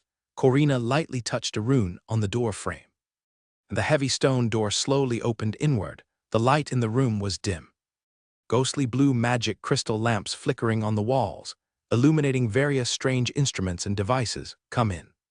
She gestured for Ron to follow inside. Ron clutched the silver pocket watch in his arms. Letting the 1,000 transformations on his body awaken, he felt a slight unease rising in his heart. If Corina bore him any malice, she wouldn't have used such cumbersome methods as Ron stepped in. The stone door automatically closed, the room's protective array silently activated, isolating all magic power fluctuations and sounds from the outside world. Corina went straight to the only chair in the room and sat down, crossing her legs, a beautifully curved calf revealing from the edge of the white robe. She looked at Ron standing 3 meters away from her. Not feeling offended, just let out a soft laugh and got straight to the point. "No need to be so tense. I heard you are deeply interested in the abyss, even going so far as to spend a fortune to purchase parts of the scorpion from that gladiatorial event. This unusual interest in the abyss reminds me of myself when I was young." Her words carried an inexplicable emotion, as if it were a memory, yet also a warning. "The pursuit of knowledge is the nature of all wizards," Ron cautiously replied, "and the abyss as a realm full of unknowns naturally draws exploration. But not all explorations are harmless." Corina slowly raised her hand, reaching for her mask. "Some truth once seen can never be forgotten." Saying so, she slowly unveiled her mask, revealing the true face underneath. Ron felt a sudden jolt of fear. The silver-haired witch's face was nothing like that of a normal human. was a face severely distorted. The skin appeared unnaturally pale, almost transparent, with the wriggling blood vessels visible underneath. The left cheek was covered with scattered silver scales, very similar to those on Maxim, yet the range was broader. The right eye had completely transformed into an oval, with no pupil, only constantly shifting light patterns flowing on the surface. The lips were almost non-existent, replaced by a crack that nearly traversed the entire lower half of the face, revealing peculiar teeth inside that did not conform to human physiology as she spoke. Even with Ron's current mental fortitude, this sudden visual shock made him involuntarily take a step back, fingers clenching instinctively. Corina noticed his reaction but showed no displeasure. On the contrary, she seemed accustomed to such a response. "No need to panic, Apprentice Ralph," she said calmly, her voice still that harsh metallic scraping sound. But now Ron could see it was because her vocal cords had completely mutated. "This is the greatest gift the Abyss has left me. Unless I achieve the rank of Great Wizard, it cannot be erased in a lifetime." Ron averted his gaze. The more he looked, the more he felt a chill creeping up his spine. This degree of mutation far exceeded the silver scales displayed by Maxim. He quickly controlled his reaction, regaining his usual composure. "You are also an abyssal explorer." Corina nodded. "Maxim should have already mentioned his experience to you. At that time, I had just been promoted to Morning Star Mage not long. We were part of the same exploration team, entering the Abyss 6th layer maze domain together." She slightly wobbled her crossed legs, restraining some of the radiating field from her body, signaling Ron to come closer. "That exploration, we paid a heavy price. Out of 20 team members, only the 2 of us came back alive, and our current condition you have already seen." Ron cautiously moved to a distance of 2 meters from Corina, listening intently. This was a rare opportunity to hear about the real situation of the Abyss from another personal experience. But it was precisely this exploration that allowed my spiritual power to increase at a speed much higher than ordinary people. Corina continued, that silver eye flickering with strange light. "My spiritual talent is only 4th class, but at less than 50 years old, I reached the critical point of the Morning Star level, which is almost impossible on the normal meditation path. Many wizards unwilling to venture into the Abyss, even if they meditate hard for a lifetime, would only reach my current level." She caressed the scales on her face, her expression complex. "But the price is what you see. Once stained by the curse of the Abyss, it can never be completely cleansed. It becomes a part of you, constantly reminding you of the reality of that experience." Ron nodded slightly, "But you still seem to think this exchange is worthwhile." "The answer to this question depends on each person's pursuit." Corina's voice grew deeper. "For those wizards eager to break conventional limits and seek higher realms, the Abyss is a shortcut, but at the same time it is a road full of thorns." She suddenly changed the subject. "By the way, I heard you are practicing a special meditation technique." Ron was startled, but showed no outward reaction. "Yes, a gem-level meditation technique taught by Lady Allen. Star Eater's Ravings, right? Heh. This meditation technique is almost known to everybody among the official wizards at the Crystal Tower." Corina directly said the name, catching Ron a bit off guard. Star Eater's Ravings is an introductory method preceding the Crown meditation technique. This meditation technique, leading to higher levels, often helps cultivators accumulate spiritual power faster, but it also accelerates the accumulation of spiritual contamination. Her voice carried a warning. "This meditation technique will make you more susceptible to the influence of curses when entering the Abyss. Moreover, to cultivate to higher levels, you must also enter the Abyss for breakthroughs. This is precisely why I specifically asked to meet you today, as we already have an unbreakable tie with the Abyss. Star Eater's Ravings actually has such a hidden peril. Damn it, Lady Allen never told him about these risks previously, could it be?" "There's no need to think too ill of Lady Allen. The meditation technique can actually be changed after being promoted to an official wizard, and shifting from a high-tier technique to a lower-level one will be easier, whereas the reverse might be challenging." Corina twirled the mask in her hand and explained. "Lightly, Lady Allen perhaps simply thought your potential was greater, and thus chose to go all the way in one step." Ron remained silent for a moment, digesting this information. "Are you trying to give me a warning?" It's not just a warning, but also giving you a chance to consider carefully in advance. The silver-haired witch continued. Everyone has the right to choose their own path, but such choices should be based on a full understanding of all possibilities. She pointed again to her own distorted face. If you wish to climb to higher levels, this might be what you look like in the future, or possibly even worse. The witch raised a hand covered with scales and slowly traced it through the air. The abyss grants power, but also brings a curse. Those taints and distortions will follow you like a shadow for a lifetime. Yet thanks to Trish's favor, the taints and distortions on me are much better than before. This is also the reason I strive to cultivate her. The favor brought by an excellent student far surpasses any healing potion. Corina looked toward what was probably the west outside the wall, continuing. I plan to return to the Crystal Tower in the Central Lands after Trish has promoted to Advanced Apprentice and completed the upcoming Bloodline Altar trial. The resources and research environment there are far superior to this marginal school. Her gaze returned to Ron. With the talent and progress you've shown, I believe you will also step through the gates of the Crystal Tower in the near future. When Trish becomes an Advanced Apprentice, she plans to take her directly to the Crystal Tower, rather than compete for the school-promised key potion with them. Ron was a bit puzzled, about to ask something. Corina saw his expression and could roughly guess what he was thinking. It seems that since you just advanced to the top 10 of the sequence, no one has notified you of the hidden details. The candidate wizard sequence is held every 10 years, but the key potion needed to break through to official wizard is allocated by the Upper Crystal Tower with only one bottle. Her voice carried a rare emotional fluctuation. Waiting in the marginal school or heading earlier to the resource-rich Central Lands, this choice is not difficult. The earlier Trish breaks through to official wizard, the sooner she can bring greater favor to me, which is beneficial to both of us. Ron mentally noted this key information. Every 10 years, one bottle of key potion, which means that only one person in each sequence of candidate wizards can obtain the opportunity for an official breakthrough. In the midst of casual conversation, Corina also revealed more information about the Crystal Tower and some advice regarding the upcoming Bloodline Altar trial. To Ron, this information was undoubtedly a valuable reference. As the discussion neared its end, Corina put the mask back on, concealing her horrifically distorted visage. Your bloodline modulation techniques and magic potion making are quite excellent, she said, her voice regaining that metallic calmness. If there is an opportunity in the future, I wouldn't mind cooperating with you more deeply. Of course, the premise is that you can stand out in the Crystal Tower. After saying this, Corina turned around, and the tightly shut stone door automatically opened at that moment.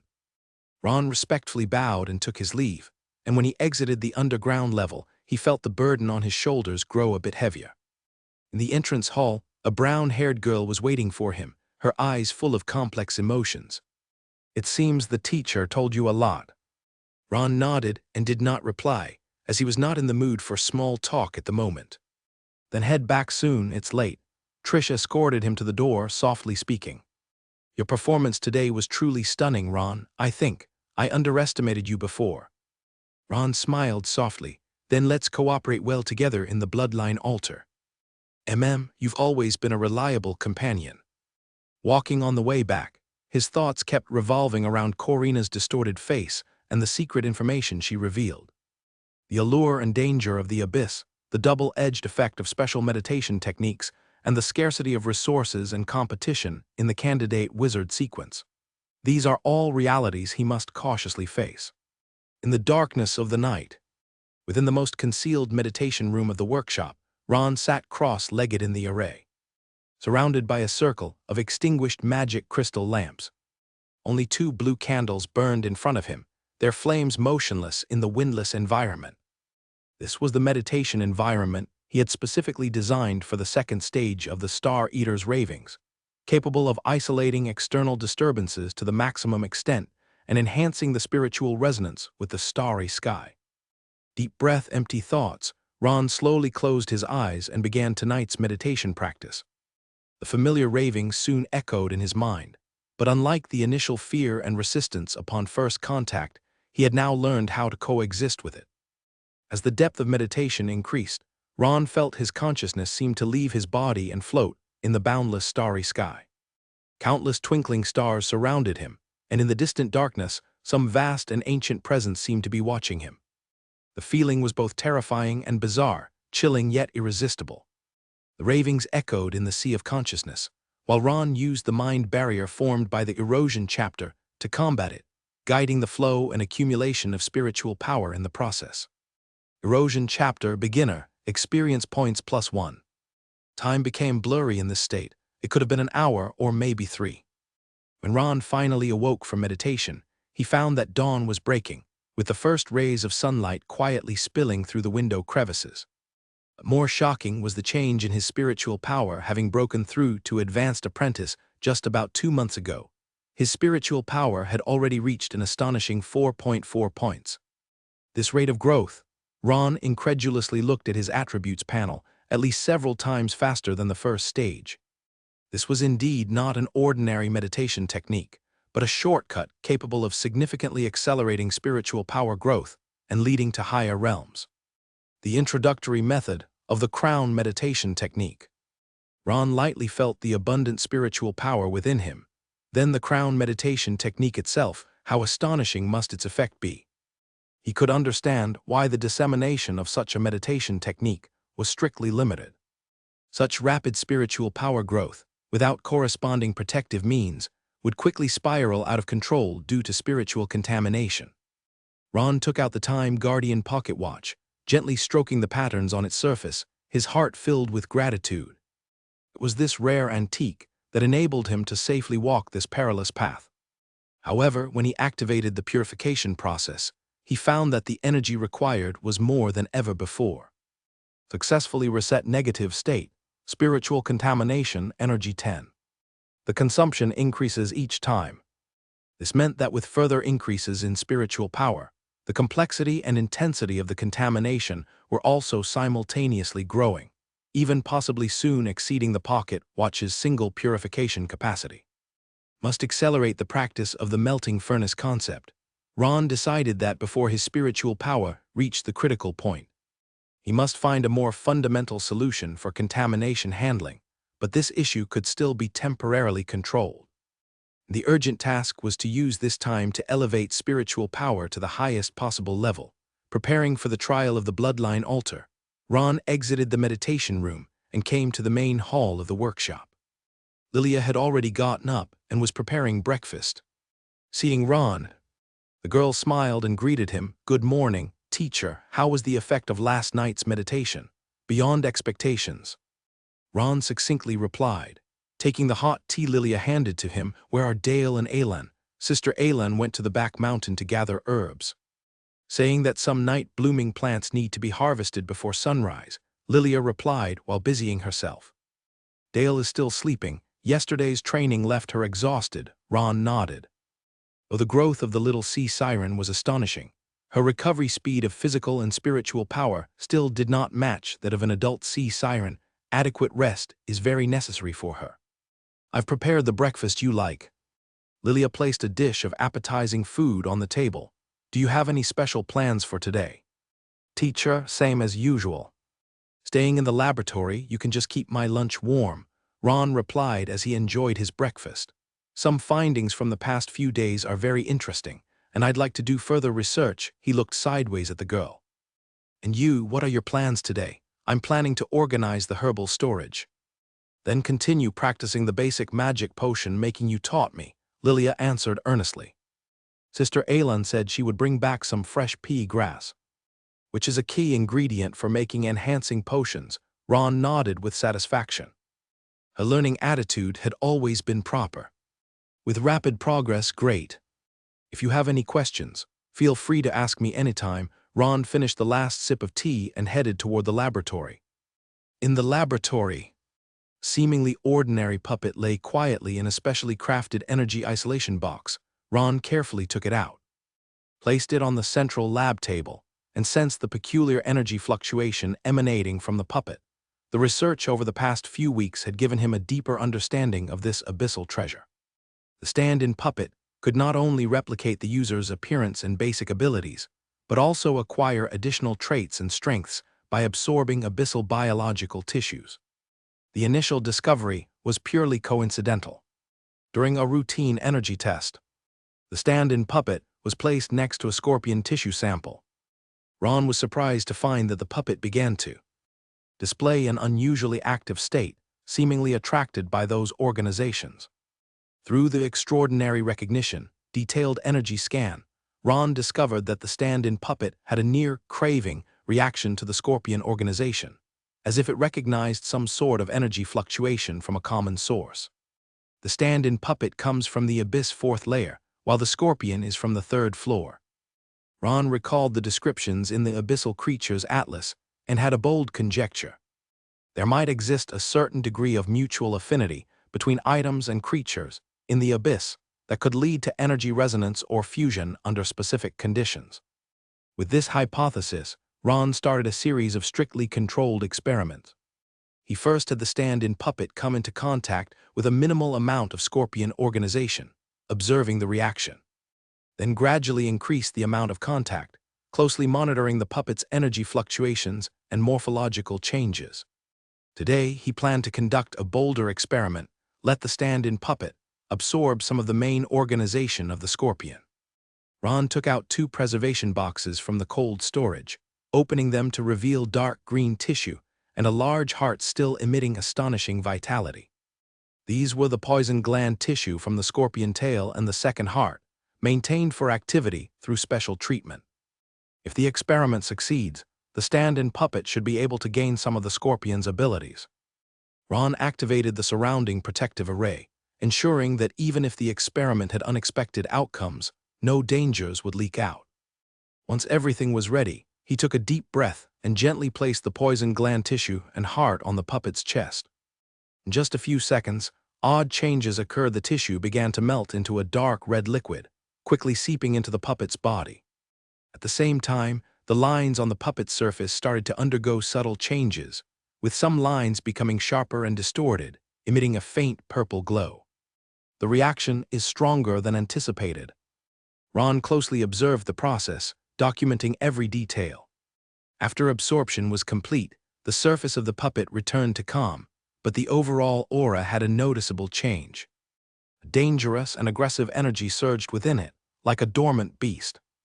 Active abyssal material has been automatically absorbed, charging progress plus 1%. Current energy 1%/100%. This turns out the puppet actually is able to recharge after absorbing active abyssal material. This was quite a lucky hit. He felt a slight joy in his heart. If relying solely on Krypton magic stone for recharging, his small coffer wouldn't be able to handle it. After all, 1 magic stone is only 1% charging progress.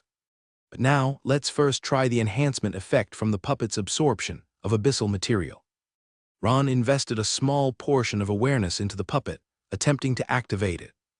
The puppet immediately responded, slowly standing up with movements more fluid and natural than before. But the real surprise was yet to come, when Ron attempted to mobilize the toxin gland energy just absorbed.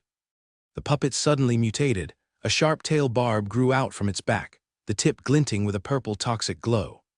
Incredible, Ron murmured in awe, controlling the puppet to swing the tail barb, drawing a purple trajectory in the air.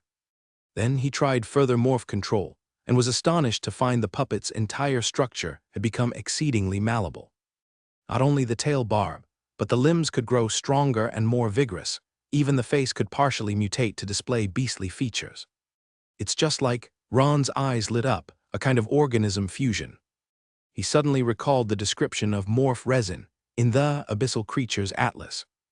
This special material from the Abyss 4th layer could blur the boundaries of life forms, granting objects the traits or abilities of other organisms. The stand-in puppet evidently contains this material or similar components. When Ron reduced his awareness investment, leaving only basic control, the puppet surprisingly exhibited a nearly instinctive combat intuition.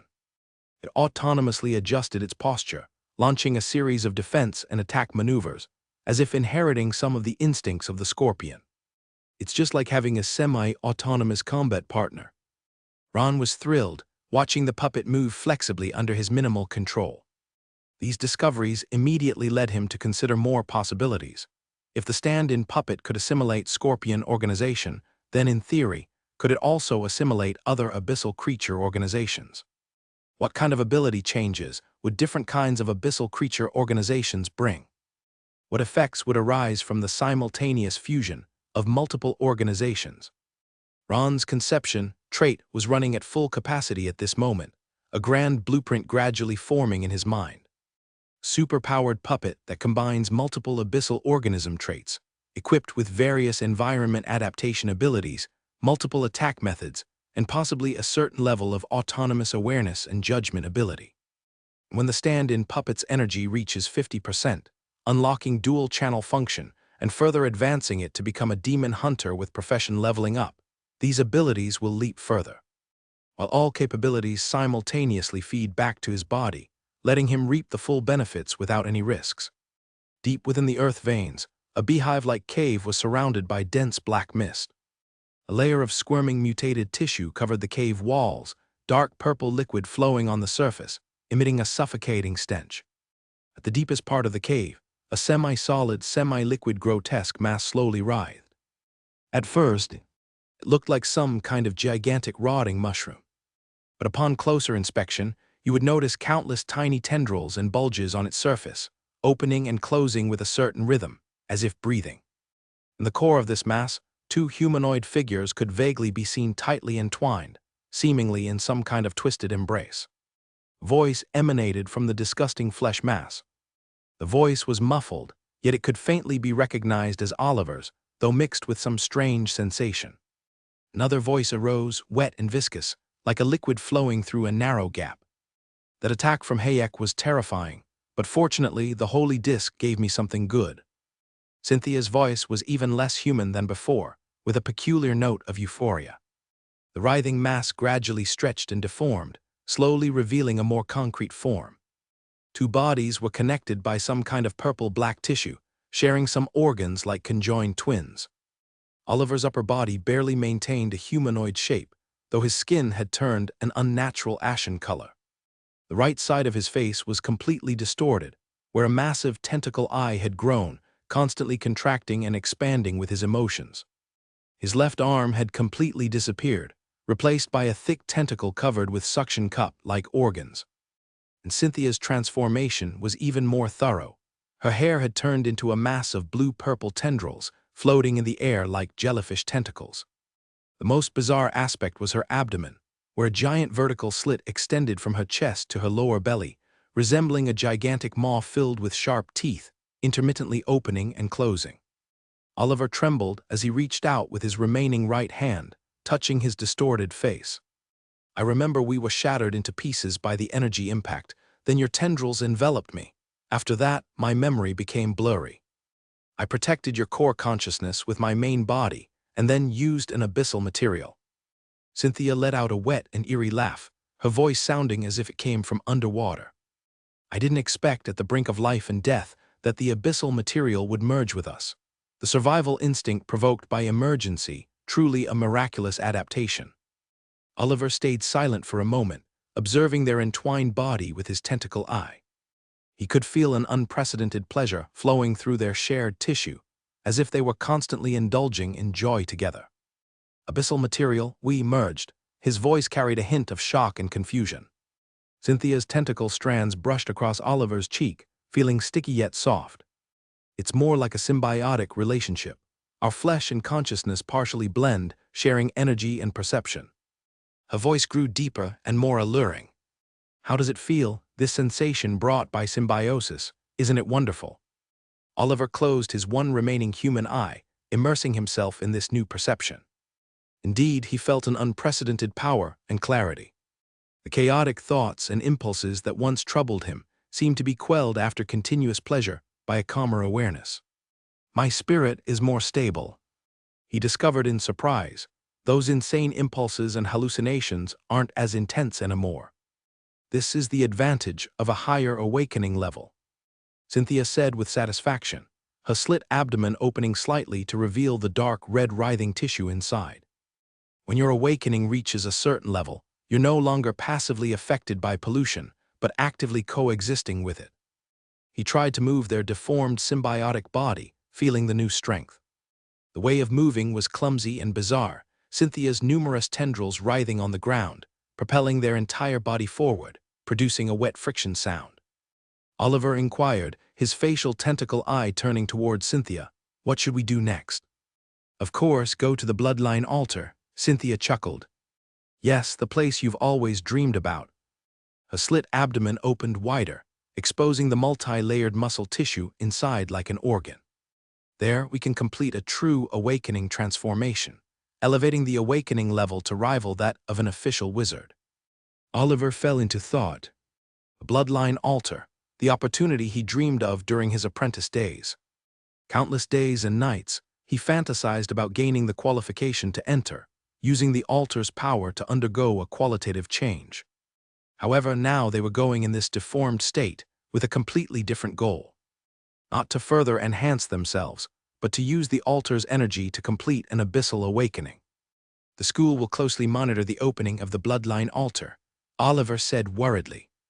The vice dean, other masters, and the terrifying guardian of the crystal tower, they will all be present. In our current state, if we're exposed, we'll be annihilated. We don't need to confront them directly.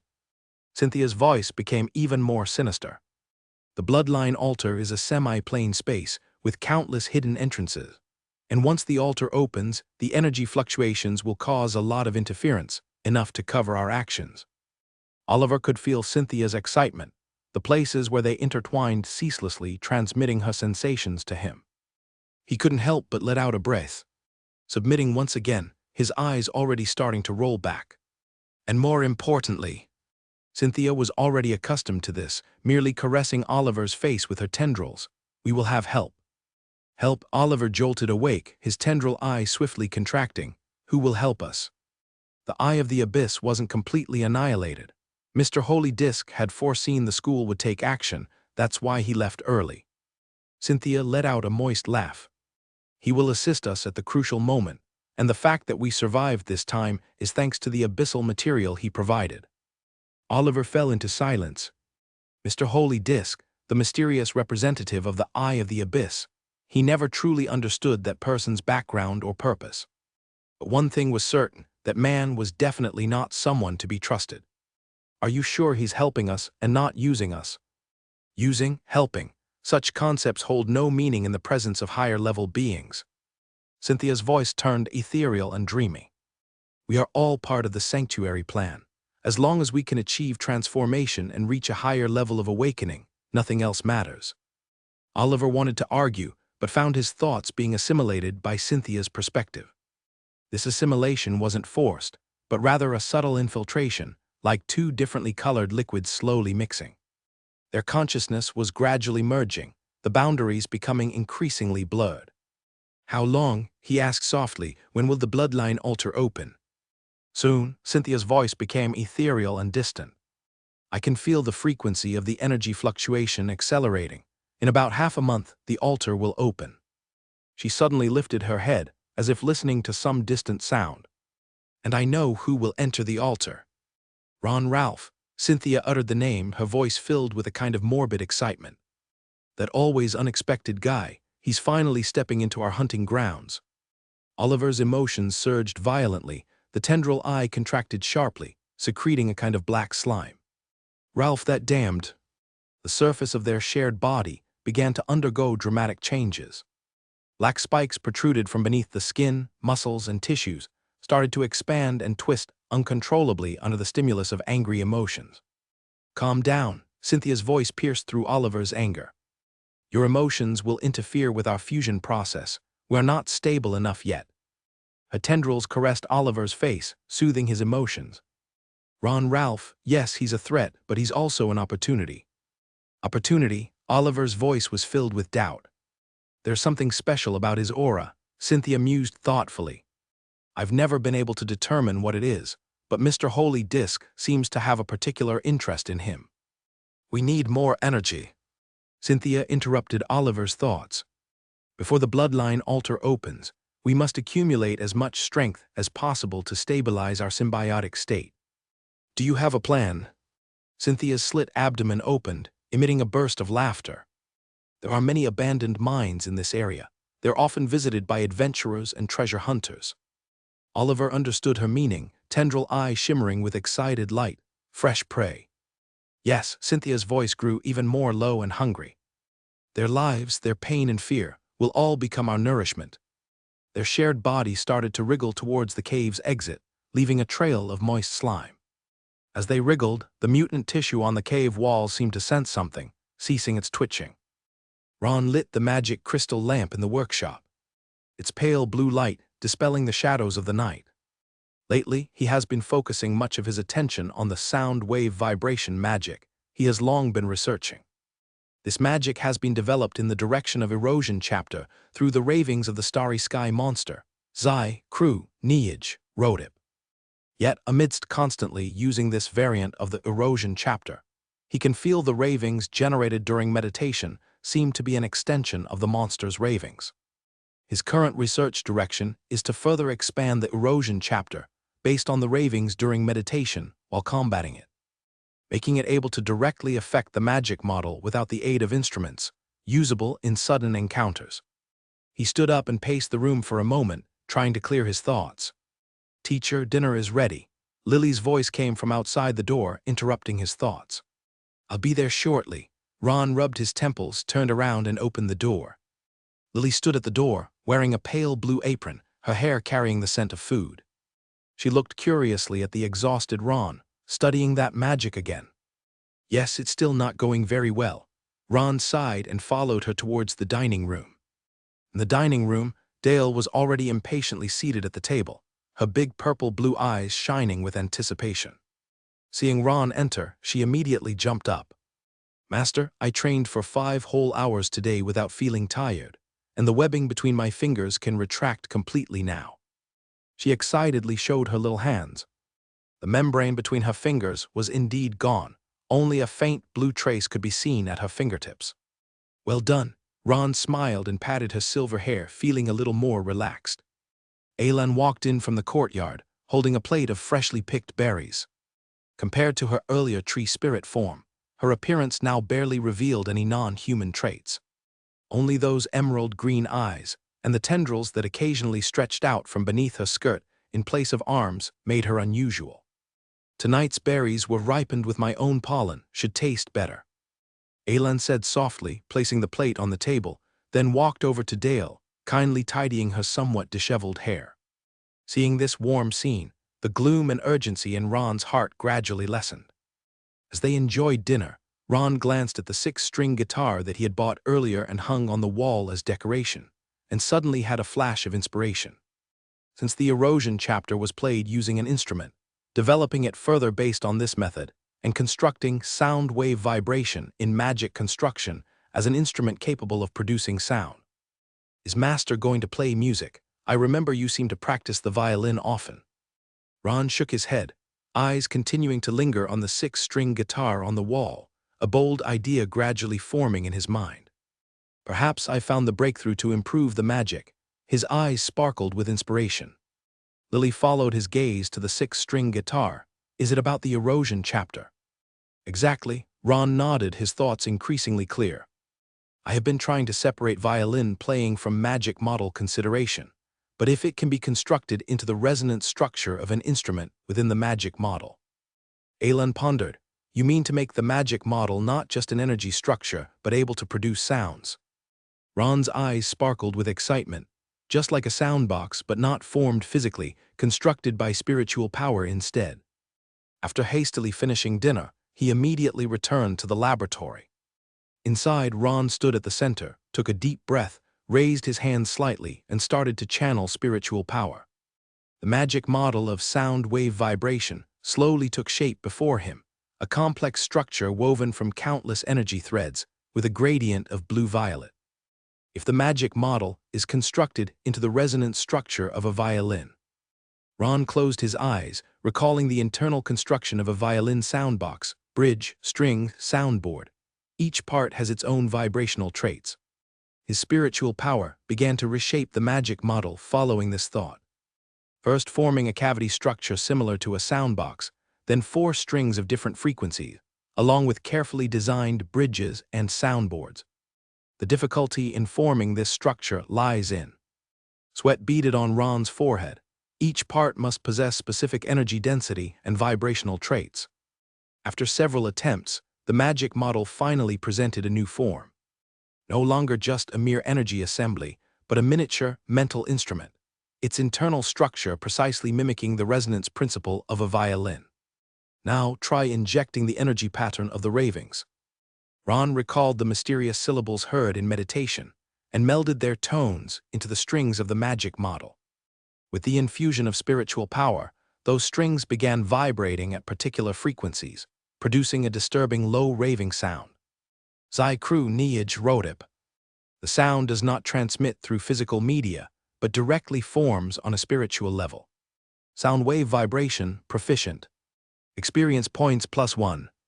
The moment the magic was triggered, Ron felt an unprecedented sense of control. The entire magic model was like a precise instrument, producing a perfect tone under his spiritual power control. Even more exciting, this structure no longer required the aid of physical instruments and could be fully constructed and released in advance. This is far beyond my expectations. He adjusted his breathing, deciding to try further. If the first step was to transform the magic model into an instrument structure, then the second step was to expand the melody content. Ron closed his eyes again, entering a meditative state, seeking more mysterious syllables from the depths of the starry sky. His consciousness sank deeper into meditation, and the familiar starry scene unfolded before his eyes, countless stars flickering in the darkness. But this time he tried to go even deeper, letting his consciousness reach those regions emitting ravings. No need to reach the core, just capturing more syllable fragments. As the meditation went deeper, those stars seemed to come alive, starting to move according to some peculiar rhythm, emitting more complex sounds. Zai-Klu Nayag Rodip Sail Ham. The new combinations of syllables resonated in his consciousness, each carrying an indescribable ancient power. Ron cautiously recorded these new syllables while being alert to possible spiritual contamination. Fortunately, with previous experience, he could better maintain his mental barrier to prevent those dangerous energies from directly affecting his mind. Returning to reality, Ron immediately tried to integrate the newly gained syllables into the improved magic model. Constructing a sound box, adjusting the strings, injecting a new syllable sequence. This time the magic model became more complex. When the magic was released, 6 syllables sounded almost simultaneously, forming a short but powerful composition. The air in the training room seemed to twist because of this composition, with some small objects starting to vibrate uncontrollably, and even a few books fell off the shelf. The power has indeed increased, Ron evaluated, but the difficulty of control has also multiplied. The new structure of more syllables needs extremely high precision of spiritual control. There's hope, Ron thought with joy. He moved to the training ground, and an invisible ripple spread from his palm, hitting the target across. The target's surface didn't crack as usual. Instead, it twisted bizarrely before beginning to dissolve in a strange manner. It wasn't physical fragmentation, but a deeper kind of erosion, as if its material structure itself was being corroded by some force. Teacher, Lilia's voice came from the other side of the courtyard, with a hint of concern. It's already late, are you all right? Come here, Lilia. Ron responded with a smile, his voice filled with undisguisable excitement. I think I've had a major breakthrough. As Lilia approached, she was surprised to see the target slowly dissolving. What kind of spell effect is this? Ron explained with a strange gleam in his eyes.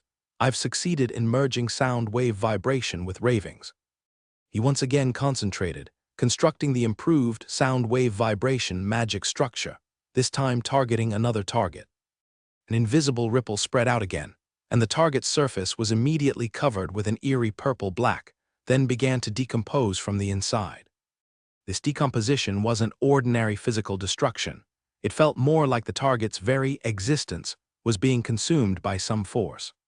Oh my, Lilia gasped, this effect is simply incredible. It's not just that, Ron smiled slightly. This erosion effect should have additional impacts on living beings, especially on a spiritual level. But teacher, Lilia hesitated for a moment. This power feels somewhat off, are you sure it's safe? Every power has two sides, The key lies in the user's control. How to harmlessly tame them through various experiments is also the meaning of research. Lilia seemed to want to say more, but ultimately just nodded. You must be very tired, want to take a break. I brewed some calming tea. Ron then realized that he was indeed exhausted, his forehead covered in cold sweat, and his hands trembling slightly.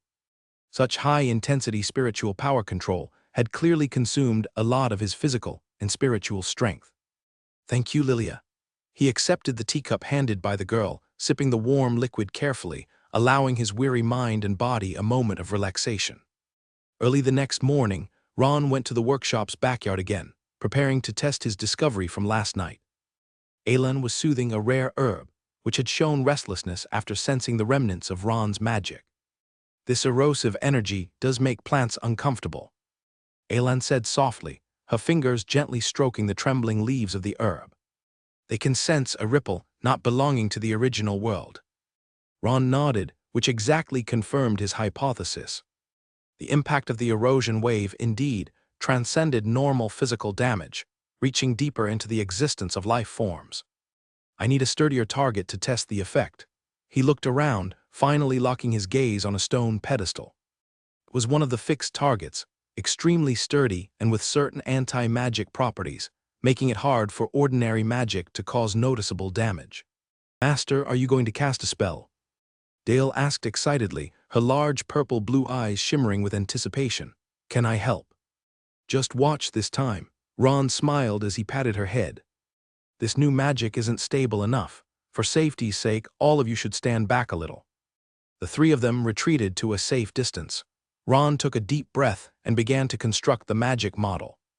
This time he didn't rush to release it. Instead, he first sorted through the rhythm of the ravings in his mind, allowing them to naturally merge into the energy structure of the sound wave vibration. When the two types of energy reached perfect resonance, Ron suddenly opened his eyes and issued a command to the stone pedestal. Sound wave oscillation, erosion state. An invisible ripple spread out from his palm, striking the hard stone pedestal. The surface of the pedestal didn't immediately show signs of erosion as expected, but over time, a strange transformation began to appear. The texture of the stone pedestal started to twist, as if rearranged by some invisible force from within. Dozens of seconds later, the entire stone pedestal suddenly emitted a muffled sound, surface densely covered with cracks, then imploded in a miraculous way, turning into a pile of dust. This is simply unbelievable. Lilia stared at the pile of dust in shock, her voice trembling slightly. It looks like it was dissolved by some force from within. Amazing, Dale clapped excitedly, her face full of admiration. Master's magic is truly marvelous. Alan remained silent, but a trace of worry flashed in her emerald eyes. As a plant life form close to nature, she could more profoundly sense the terror contained in this magic. Ron himself was also somewhat surprised. This effect far exceeded his calculations, even he felt the power surged a bit too quickly. The eroding sound waves not only destroyed the physical structure of the stone pedestal, but seemed to affect some of its essence, causing it to lose the ability to maintain its form. This kind of effect, he murmured to himself. It's like concept erosion, described in the Abyssal Creatures Atlas. He recalled the descriptions from that forbidden book about the upper layers of the abyss. The energy there no longer adheres to ordinary physical laws, but directly influences the concept and essence of things. The erosion chapter also seemed to exhibit similar traits, albeit to a much lesser extent. He nodded to the three of them, signaling they could continue with their activities, and returned to the laboratory alone. The progress was too fast. Was it because the effects of ravings and sound wave vibration were overly compatible? Or had this set of introductory methods from the so-called crown meditation technique begun to gradually show its unique terrifying traits? In any case, at least for the current stage, the extending eroding effects of sound wave vibration undoubtedly provided him with a significant advantage in battle. And with just 6 syllables, it could demonstrate such frightening power. If truly woven into a complete composition and then amplified with an amplifier, he couldn't even imagine the effect. In the training ground, Ron sternly watched the little sea siren who constantly got distracted. Dale was trying hard to maintain the stable form of a water ball, but her attention was clearly elsewhere. specifically on a batch of newly bloomed flowers that Alan had planted on the other side of the courtyard.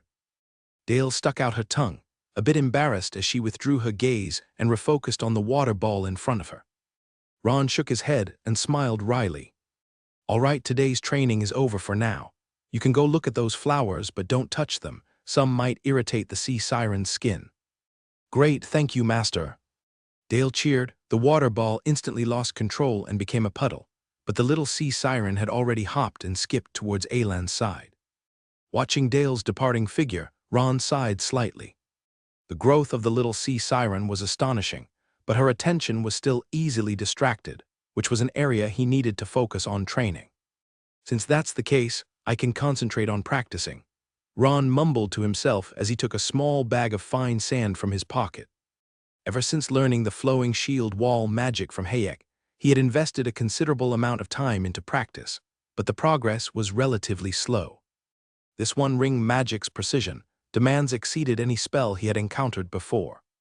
Even with a complete magic model, truly mastering its essence remained incredibly challenging. Ron poured a small handful of sand into his palm, took a deep breath, and began guiding his spiritual power into each tiny grain. Although he had thought of using soul steel as a medium, at this early stage, he could only practice using basic materials. Spiritual power fell like fine rain, evenly covering every grain of sand, causing them to float up and form a palm-sized small shield. First step successful. Ron maintained this state, and then attempted to gradually expand the shield's range while ensuring that the energy density in every area remained perfectly consistent. This process tested the precision of spiritual control immensely. Any fluctuation could cause the entire structure to collapse. Just as the shield extended to about 1/2 meter in diameter, a voice called from afar. "Teacher, there's a guest looking for you." Ron's attention was interrupted. The shield immediately wobbled, but he quickly adjusted his mindset and stabilized the energy flow. "Who is it?" Ron did not turn around, still focused on stabilizing the shield wall. "Prince Andre," Lilia answered. "He says he has an urgent message for you." Andre's visit was indeed unexpected, but Ron knew his old friend would not interrupt his research without reason. "It must be something important. Ask him to wait a moment, I'll be there shortly." Ron cautiously dispelled the magic, letting the grains of sand slowly fall back to the ground before turning to face Lilia. The girl was curiously staring at the sand, clearly intrigued by the magic just performed. "What kind of magic is that, teacher? It doesn't look like an ordinary shield." "Flowing shield wall, a more advanced form of protective magic." Ron briefly explained, "At your current level, it's too early to deal with this kind of magic. For now, let's go meet Andre." In the reception room, Andre, dressed in a simple robe, was sipping tea in small sips. Seeing Ron enter, he immediately put down his cup, his face displaying a rare serious expression. "Ron, I've looked into the matter you asked about." He got straight to the point. "Lady Allen's shop is indeed closed, but strangely, there are no official records of her departure within the school." Ron frowned slightly. Lady Allen's departure was evidently more complicated than he had imagined. "And there's something even stranger." Andre lowered his voice. A protective barrier was set around the herb store to block spying. Ordinary apprentices passing by don't even sense the shop's existence, as if it has always been an empty lot. Ron and Lilia exchanged a glance, reading the same confusion and concern in each other's eyes. "Do you need me to investigate further?" Ron thought for a moment and shook his head.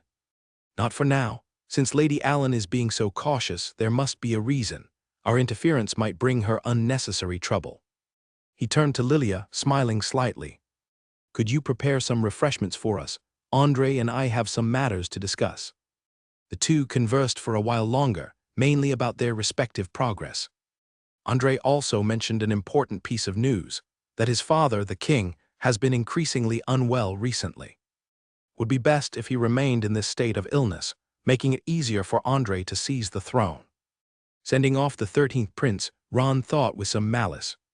He then returned to the training ground, deciding to continue practicing the flowing shield wall. This time he did not use ordinary sand, but retrieved a specially composed powder from the laboratory. Mixed from particles of various attributes, theoretically forming a more comprehensive protective barrier. Let's test this new medium. Ron poured a small handful of compound powder into his palm, beginning to channel spiritual power into it. Unlike ordinary sand, this compound powder was more sensitive to spiritual power, yet harder to control. Every different component required precise energy ratios, like playing a complex concerto, ensuring every part harmonized perfectly. The synergy of multiple professions showcased its astonishing effects at this moment. He could perceive and adjust every minor energy fluctuation with unprecedented precision. Slowly and steadily, a translucent shield with a rainbow hue formed before him. Unlike the monotonous transparency of a regular shield, this shield displayed flowing rainbow colors, each representing the energy fluctuations of different elements. Once the entire shield stabilized, Ron began shaping it a key feature of the flowing shield wall. Under the guidance of spiritual power, the shield transformed from a flat shield to a spherical encasement, then into a hexagonal prism, each shift smooth and natural without the slightest stiffness. For the time being, Ron devoted a significant amount of time to practicing the flowing shield wall. He experimented with various mediums, from simple sand and water to complex metal powders, crystal stone powder, and even herbal extracts containing special energy. Each medium required different spiritual control techniques, granting the shield different traits. Water formed a flexible and elastic shield. Metal powders structured a firm and rigid barrier. Crystal stone powder offered specific energy resistance. Herbal extracts bestowed the shield with certain healing or boosting effects. During a joint training session with Dale and Lilia, Ron tried to use the flowing shield wall to defend against Dale's water arrow attack. Ron held a specially made handful of iron sand, prepared for casting. Dale excitedly waved her small hands, increasing the humidity around them as water molecules began to gather. The little sea siren suddenly waved her hand, dozens of crystal-clear water arrows attacking Ron from all directions. Meanwhile, Ron rapidly crafted magic, a circular shield with a metallic sheen forming around him. Water arrows struck the shield, making a series of crisp sounds, but none could penetrate the metal defense.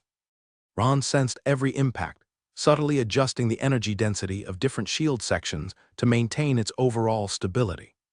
Ron encouraged, while evaluating the shield's durability in his mind.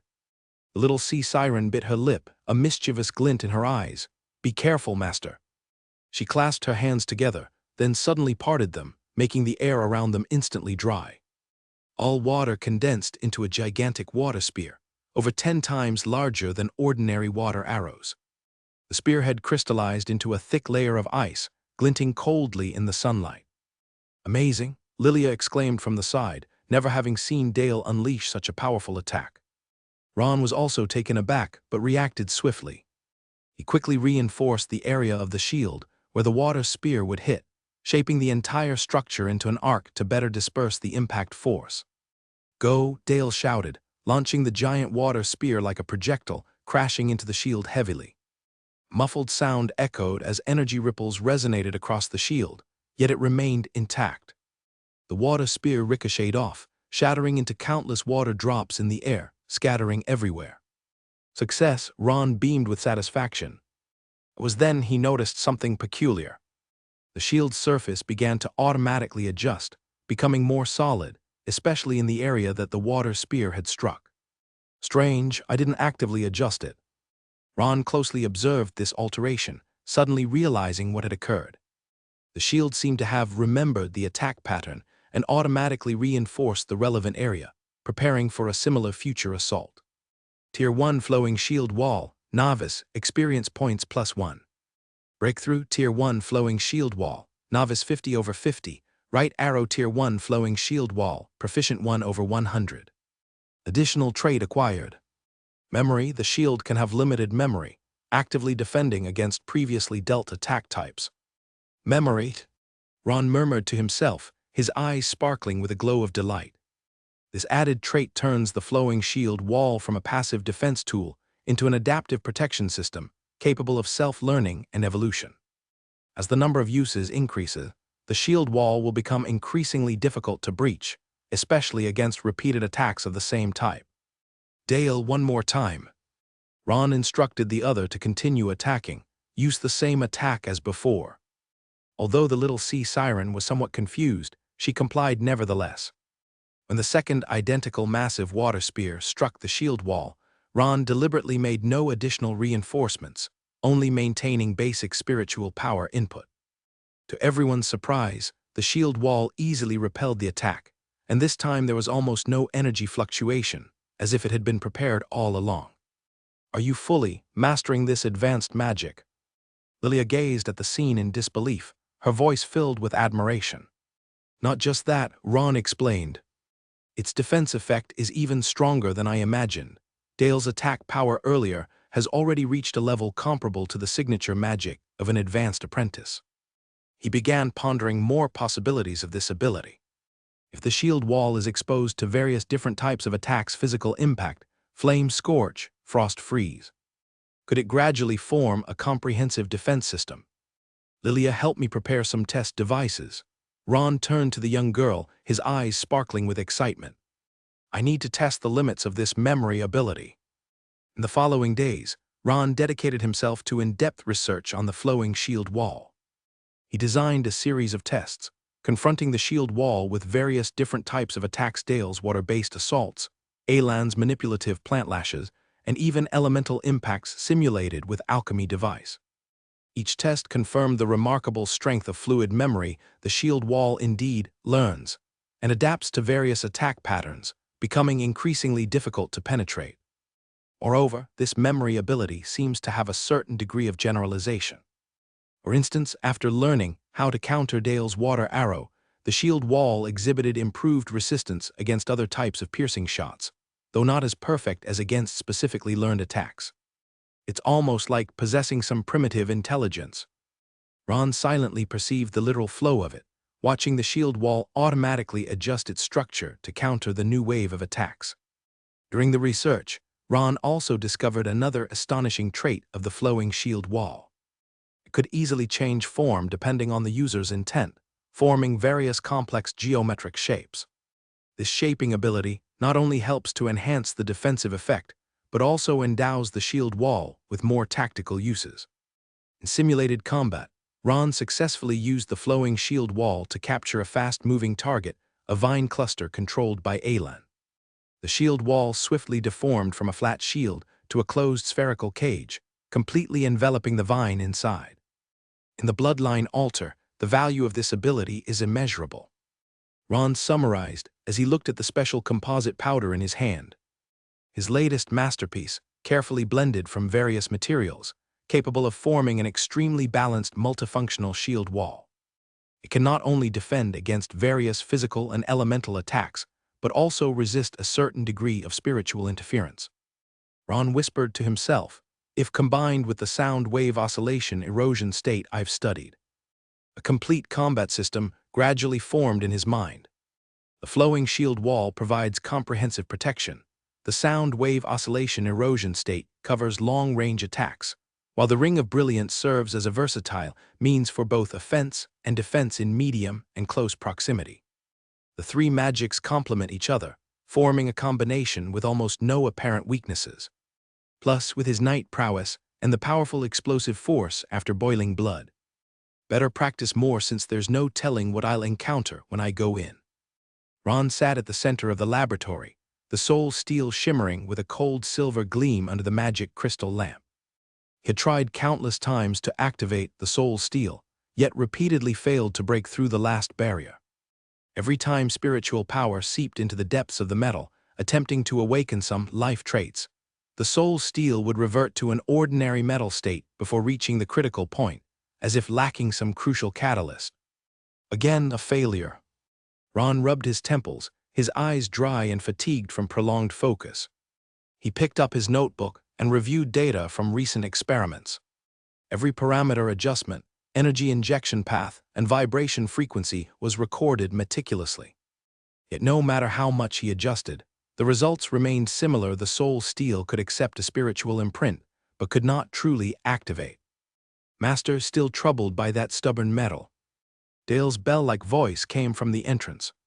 The little sea siren leaned on the doorframe, her big purple-blue eyes flashing with playful light. Since her body has continued growing and developing, she has shedded her initial shyness, becoming increasingly lively and cheerful. "I brought you a cup of hot tea. Lily said you've been working for 10 hours straight." Only then did Ron realize that the dawn sunlight had long penetrated the laboratory window, and somehow an entire night had quietly slipped by. "Thank you, Dale." Ron took the cup, sipping gently, feeling the warmth of the liquid soothe his dry throat. "How's your training today?" Dale jumped up excitedly, her silver hair gently floating with her movements. "I can completely control my body transformation now. Look." She raised her small hand, and the webs between her fingers disappeared without a trace in the blink of an eye, her skin becoming indistinguishable from that of ordinary people. Then, with a mere thought, the webs characteristic of a sea siren reappeared on her fingers at once. Dale proudly lifted her chin and gently waved her hand, and the water molecules in the air rapidly condensed, forming an exquisite ice crystal short sword. "A new skill I just mastered yesterday." "Great progress indeed." Ron nodded approvingly, gently patting her head. "At this rate, you might be able to defeat me one day." "That's not certain." Dale pouted. "Your magic is so strange. I was dizzy from that sound wave vibration the last time at the training ground." Mentioning magic, Ron couldn't help but frown. His sound wave vibration in its erosion state was indeed powerful, but it also had a high difficulty of control. In the upcoming Bloodline Altar trial, finding a balance between power and control was an issue needing deep thought. "By the way, Master, Aelan's mom is looking for you." Dale suddenly remembered something. It seems to be about those new herbs planted in the courtyard. "Oh," Ron put down his teacup. "What's the issue?" "Not an issue, it seems like the herbs." Dale scratched her head. "Aelan's mom says their growth state is very peculiar and wants you to take a look." Ron followed Dale to the backyard. Recently, the courtyard had been transformed by Aelan into a herb garden, where various rare medicinal herbs flourished under her meticulous care. Aelan stood beside a patch of grass glimmering with a faint light, her face showing rare excitement. "Master, you came just in time." The tree spirit turned around, smiling. "This batch of sunshine grass has undergone a very special mutation." Ron crouched down, carefully observing the patch of herbs. Their leaves exhibited an unusual golden-red sheen, and their stalks were much sturdier than ordinary sunshine grass. "This is..." Ron reached out to touch one of them, immediately feeling a warm energy flow from his fingertips, a mutated strain. "There's more to it." Aelan gently stroked the stem, a hint of mystery in her voice. "They seem to have some kind of resonance response to your erosion chapter. I've found that every time you practice that magic on the training ground, these grasses become more active." Ron raised an eyebrow, surprised by this discovery. The erosion chapter, a fearsome corruption originating from the starry sky, should theoretically harm plant life. Yet these sunshine grass seem to be strengthened instead. "Perhaps it's because your magic has transformative traits rather than purely destructive ones," Aelan speculatively suggested. Ron fell into thought. Indeed, pollution sometimes isn't just destruction, but a more profound reconstruction. It doesn't simply destroy the physical structure of the target, but alters the target's way of existence to some extent. "I need to study this phenomenon," Ron said softly, carefully picking a few mutated sunshine grass. "This might be useful for my current research projects." Returning to the laboratory, Ron immediately conducted a detailed analysis of these mutated plants. Through his extraordinary recognition capability, he discovered that the cell structure of these plants had subtly changed, forming a more active energy recycling system. Interesting, these cells seem to have developed some kind of adaptability, capable of absorbing and converting external energy. Ron looked thoughtfully at the cell samples under the microscope. A bold idea suddenly formed in his mind. If plant cells can adapt and utilize erosion energy, then could there be other materials that also have this trait, even to a greater degree? His thoughts raced, searching through all possible clues in his mind. Suddenly, a familiar term jumped into his mind: morphing resin. The Abyssal Creatures Atlas mentioned this special substance from the Abyss fourth layer, possessing high plasticity and adaptability, able to merge characteristics of different creatures to form a new whole. Isn't this the critical trait required for the melting furnace concept? He entered deep thought, seemingly enlightened. Through his previous, extraordinary recognition, analysis of the stand-in puppet, Its ability to absorb and assimilate traits of abyssal creatures was because it contained morphing resin. Central Land's crystal tower, Ron's gaze became profound. There should be richer abyssal material data and samples there. After the bloodline altar, I must find a way to become a wizard soon and head there. The abyssal materials mentioned in the Abyssal Creatures Atlas, morphing resin is only one of them. Ron perused his notes, his eyes gleaming. Blood crystal, black sand essence, time amber, each has unimaginable potential if I can collect and master these materials. The idea of going to the Central Lands, accessing more abyssal knowledge, acquiring various abyssal materials and secret treasures was no longer a distant plan, but an urgent necessity. Every day of research proved that these abyssal materials were irreplaceable for transcending conventional limits and stepping into higher realms. "Teacher, lunch is ready." Lilia's voice came from outside the door, interrupting Ron's train of thought. "Got it, I'll be right there," Ron replied, carefully storing away the stand-in puppet and mutated sunshine grass, and rose to head to the dining room. In the dining room, Dale was already impatiently seated at the table, her little hands tapping restlessly on the table. Alan was assisting Lilia in setting the cutlery. Although she couldn't eat normally, only needing sunlight and water, she always accompanied everyone. "What's the main course today?" Ron pulled out a chair and sat down, shaking out his napkin. "The silver-eyed fish that Dale caught, marinated with the new herb blend you researched a few days ago." Lilia smiled, bringing a plate of aromatic fish to the table. "And vegetable stew made with the organic vegetables and mushrooms cultivated by Sister Alan." "I caught it myself," Dale proudly announced. "It weighed a full 4 pounds. "Really impressive." Ron smiled, gently stroking the little sea siren's silver hair. "Looks like I won't have to worry about food anymore. Of course, you can focus on researching those mysterious magic spells while we handle the rest." Dale confidently patted her chest. "Speaking of research," Lilia asked cautiously, "Teacher, is there any progress in your research?" "Still missing the most critical step. I need a certain active factor to turn my creations into semi-living entities, and ordinary materials clearly can't meet this requirement." For a moment, the dining table fell into silence. He unconsciously became the topic terminator. After hurriedly finishing his meal, Ron prepared to dive back into endless experiments and research. "Master, you need to rest." Alan suddenly stopped him and handed him a cup of herbal tea with concern. "You've been working continuously for 3 days." The vines under her dress brought up a bronze mirror, reflecting the young man's heavy eye bags and weary expression. Only then did Ron feel the overwhelming fatigue, and could only nod. "You're right, I should indeed rest. Master Uni, I've been researching the advanced applications of the Ring of Brilliance lately. But I've hit a bottleneck." The gray-robed apprentice spoke humbly, with a sincere expression. "If it's convenient, may I ask for your guidance?" Uni's violet eyes sharply scrutinized the other, as if they could reach deep into his heart. After a moment of silence, she nodded slightly. "Of course, Apprentice Ralph, it's rare to see such enthusiasm for elemental magic in young people." Uni's voice was gentle, always willing to offer more patience to this young man in front of her. "And your recent progress is indeed remarkable. I'd be happy to provide some guidance." She led Ron to a spacious training ground, where complex protective arrays was set up all around. Several advanced apprentices were practicing magic in the distance, but upon seeing Uni, they hurriedly stopped their actions, respectfully saluted, and stepped aside. The Ring of Brilliance is a highly versatile magic prototype, which everyone can evolve in their own direction. Uni explained, her violet eyes glowing with wisdom.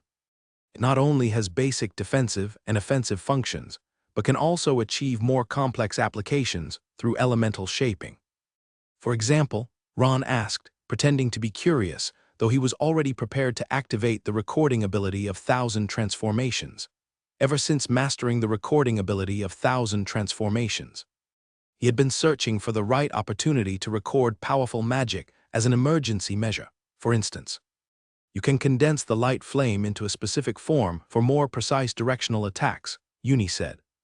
A hint of pride flashing in her eyes. "In my youth, I developed this magic into Phoenix Breath, which became one of my renowned skills." Anticipation flashed in Ron's eyes.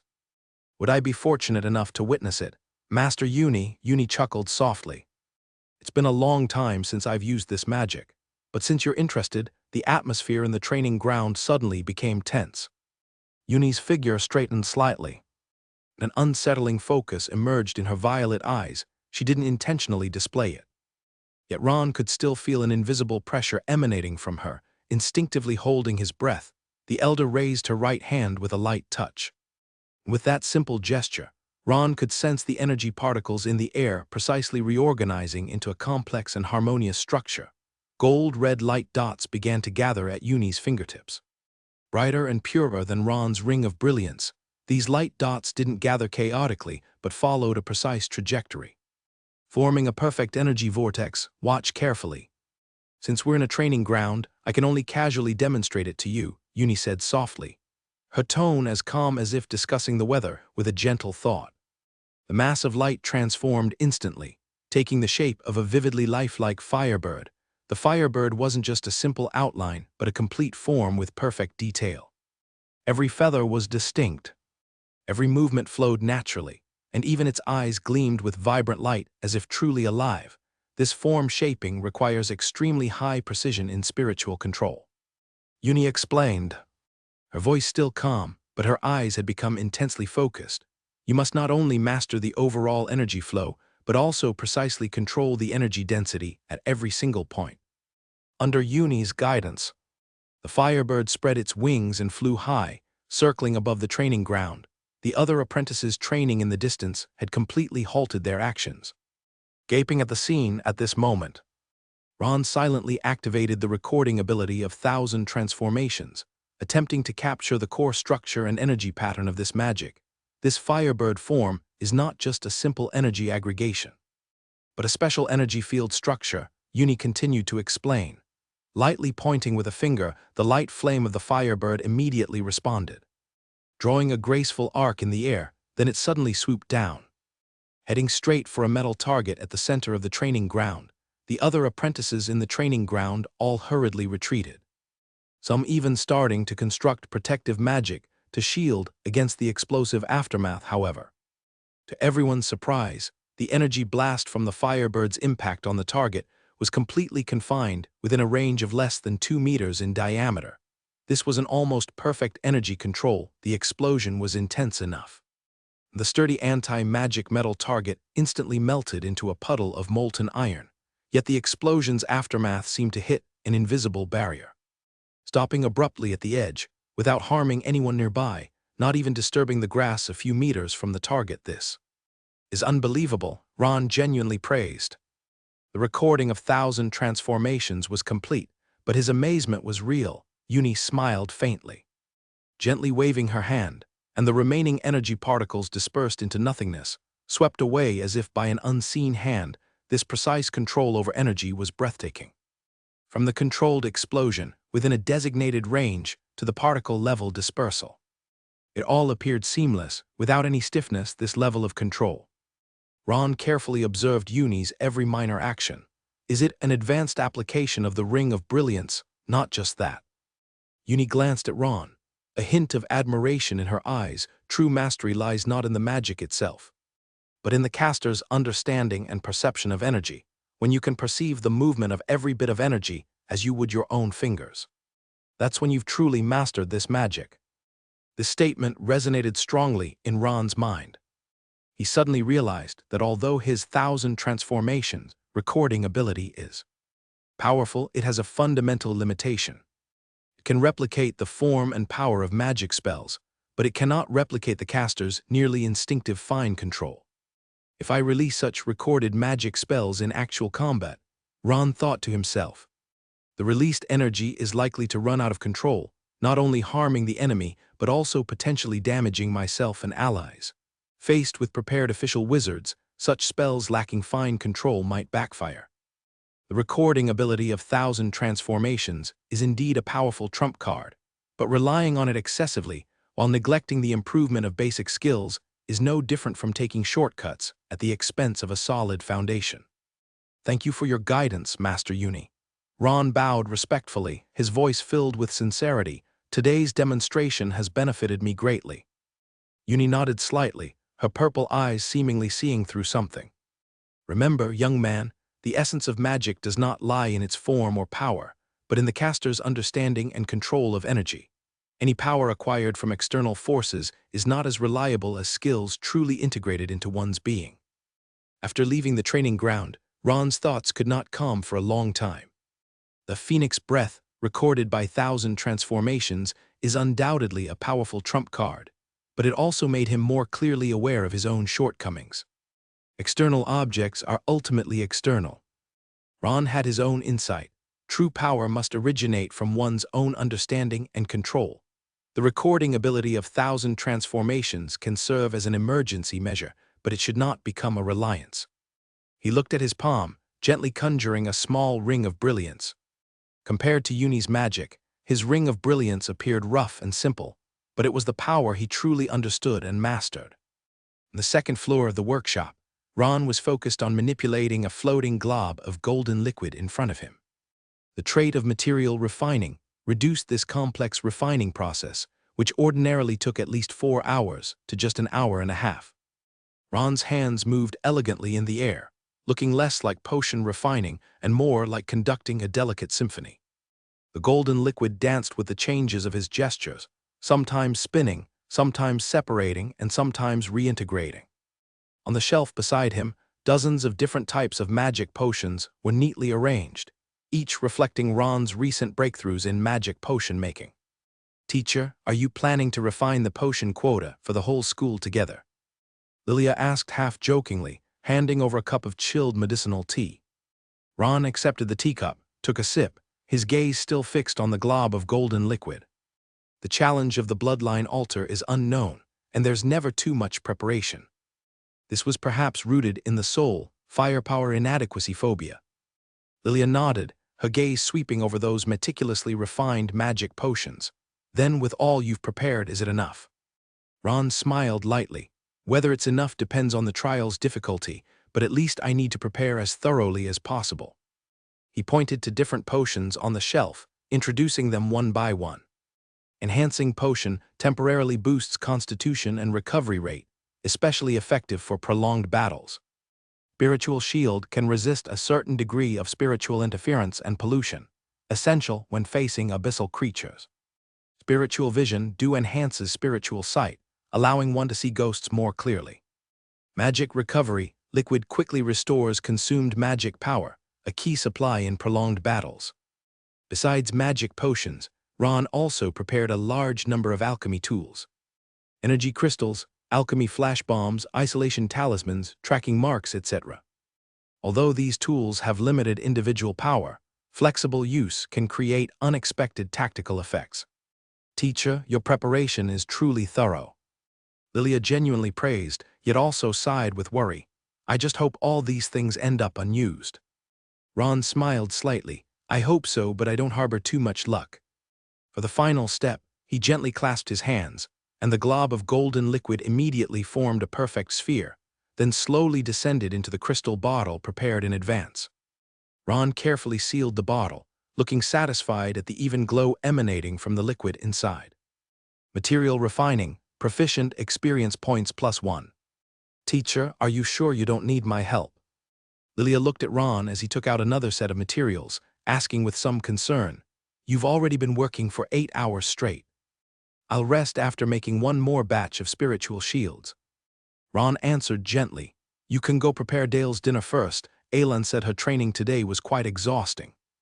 Lilia nodded, though her face still carried concern. She turned and left nonetheless. Ron continued to focus on the refining work, his mind simultaneously recalling the preparations he made for offensive measures. Magic potions and alchemy tools are important, but in the face of real danger, powerful offensive capabilities are often the most direct guarantee. Fortunately, he recently acquired an important trump card, alchemy explosives. The process of acquiring this powerful tool was not simple. Through his relationship with Master Thompson, he finally persuaded him to teach this formula, which was only circulated internally. 3 complete magic stones, plus 2 bottles of the high-purity amber thought liquid you personally refined. Thompson's voice echoed in his ear. "That's the bottom price, no bargaining." 3 magic stones accounted for a significant portion of Ron's current savings. After all, Despite his high income, his experimental expenses were also considerable. Even so, considering the potential role of alchemy explosives in the bloodline altar trial, the transaction was still very worthwhile. Deal, Ron agreed without hesitation at that time. In the following days, under Thompson's guidance, Ron learned the basic principles and safety considerations of alchemy explosives. This powerful alchemy item can unleash a massive explosive impact upon activation, causing effective damage to a wide range of enemies. The key is the stable containment and directional release of energy. Thompson's tone was extremely stern, as dealing with explosives recklessly could harm oneself and others. If the containment is unstable, the explosive might detonate prematurely.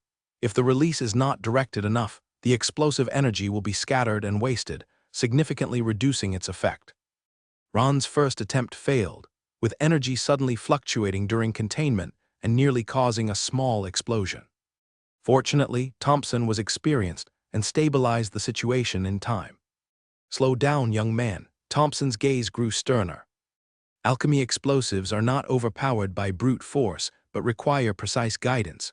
It's like taming a horse. What you need is not to forcefully control, but to establish a harmonious relationship with it. This analogy inspired him. In the following attempts, Ron no longer tried to forcibly suppress the energy fluctuations, but instead went with their natural flow, only guiding and correcting them at key points. Eventually, an iron-gray metal sphere stabilized and floated in the air after forming. Its surface engraved with complex energy guiding patterns, containing enough power internally to destroy a castle. "Well done, considering this is your first successful attempt." Thompson evaluated, carefully examining the quality of the finished product. "The patterns are still a bit rough, but the overall structure is stable, and the activation mechanism is reliable enough. The magic stone reserve is less than half." Ending his thoughts, Ron looked somewhat wistfully at the three explosives, murmuring softly, "Hopefully, I can find a worthwhile reward in the bloodline altar." Time flows like water, silently slipping by. In the blink of an eye, only a few days remain before the bloodline altar opens. Ron stands at the entrance of the simulation battle device, but his mood is completely different from last time. Gone is the anxiety in the face of the unknown, replaced by the anticipation of returning to the battlefield. The previous encounter with the Tiger Race's weapon master Axa had brought him significant gains. Not only did his swordsmanship break through to mastery, but he also gained a deeper understanding of combat. This time he came with a clear goal in mind. "Ron the apprentice," a familiar voice called from the control room. Ron turned his head to see a middle-aged man in an alchemist's robe waving at him. "Master Grissom." Ron bowed slightly in greeting. Grissom was the alchemist responsible for maintaining the simulation battle device in the school, also a familiar acquaintance Ron met through Thompson. "I heard your ranking in the candidate wizard sequence has risen significantly." Grissom chuckled as he walked over and patted Ron on the shoulder. "You're truly the school's burgeoning genius alchemist." "Thank you for the compliment," Ron humbly replied, though a note of determination flashed in his eyes. "Today, I want to challenge the Tiger Race's weapon master once more." Grissom raised an eyebrow. "Axa, that's a difficult level opponent, and last time's record showed you could hold your own against him, which really surprised me." "But this time it'll cost a little less," he said, lowering his voice. "Thompson put in a word for you. Since you're someone who intends to use the simulation device regularly, I can charge you only 5 magic stone fragments." "Thank you, Master." Ron handed over 5 magic stone fragments, secretly delighted. As his standing in the candidate wizard sequence rose, the resources and connections he could access also expanded continuously. These changes, although subtle, were indeed real. "I've already fine-tuned the device," Grissom said while walking. "Since you've had a successful battle record, Axa's data model is already linked with your spirit, theoretically making this duel smoother." Ron nodded, having gained a basic understanding of how the simulation battle device worked. It wasn't just about simply creating an opponent. It extracted information from the user's spirit, creating a battle environment most suited to the current user. "Good luck." Grissom stopped in front of the console and made a gesture to invite him in. Ron took a deep breath and stepped through the familiar heavy iron door. Darkness enveloped him, followed by the familiar sensation of a spiritual power scan. It felt as though countless tiny tendrils gently brushed across his body, gathering information about his state. When the light returned, Ron found himself standing in an arena completely different from last time. This was a much broader battleground, surrounded by ancient stone pillars and a ground covered with rough gravel. In the distance, the horizon displayed a strange dark red hue, like an eternal dusk. Ron looked around, and unlike last time, he could roughly identify the place. It resembles the third floor of the abyss, the black sand wilderness, as recorded in books. Keen observation, young apprentice. A deep and familiar voice came from behind. Ron turned to see Axa's towering figure standing about 10 paces away. The tiger man wielded a giant sword, appearing even more formidable than last time. "Long time no see, Master Axa." Ron nodded slightly, showing a touch of friendliness in his eyes. "It's only been a few months." Axa's amber eyes glistened with readiness for battle, "but your aura has changed significantly. I can feel it. You've gotten stronger, young man." Ron did not deny it. Instead, he drew the sword from his waist. "I hope this time I can provide you with an even better opponent," he said with a smile, slowly taking a starting stance. Axa nodded, his giant sword slicing an arc through the air. "Let me see your improvement." Before the words finished echoing, the tiger man launched into an aggressive attack. Compared to their last bout, Axa's assault was noticeably more fierce. The giant sword cut through the air, raising gusts that kicked up a thin mist of sand and gravel from the ground. But to Ron's surprise, he was able to handle Axa's attacks with surprising ease this time. Swords clashed, producing a crisp metallic sound.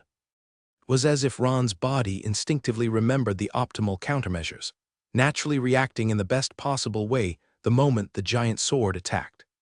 The sensation was both familiar and unfamiliar, familiar with the rhythm of battle, unfamiliar with this composed sense of control. In their last battle, he could barely keep pace with Axa's rhythm. Now he could even spare attention to observe subtle changes in his opponent's expression during the duel. "Remarkable progress," Axa exclaimed, simultaneously changing his move. The giant sword suddenly switched to a sweeping attack, aiming directly at Ron's waist. Rather than retreating, Ron advanced slightly, leaning back while his longsword swiftly thrust forward, targeting the Tiger Master's right arm. This thrust was as quick as lightning, incredibly precise.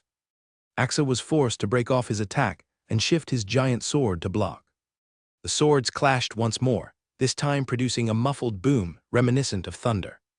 There was a trace of surprise in the Tiger Man's eyes. Ron's lips curled upward. With the support of mastery-level swordsmanship, every strike of his carried the trait of sharpness unveiled. He could precisely pinpoint his opponent's weaknesses while gaining a speed boost when striking. More importantly, during this period, his bloodline activation level reached proficiency, causing his physical attributes to improve continually. With the aid of various magic potions, his physical condition was now vastly different from before. The two exchanged blows, their sword techniques sharp and fierce.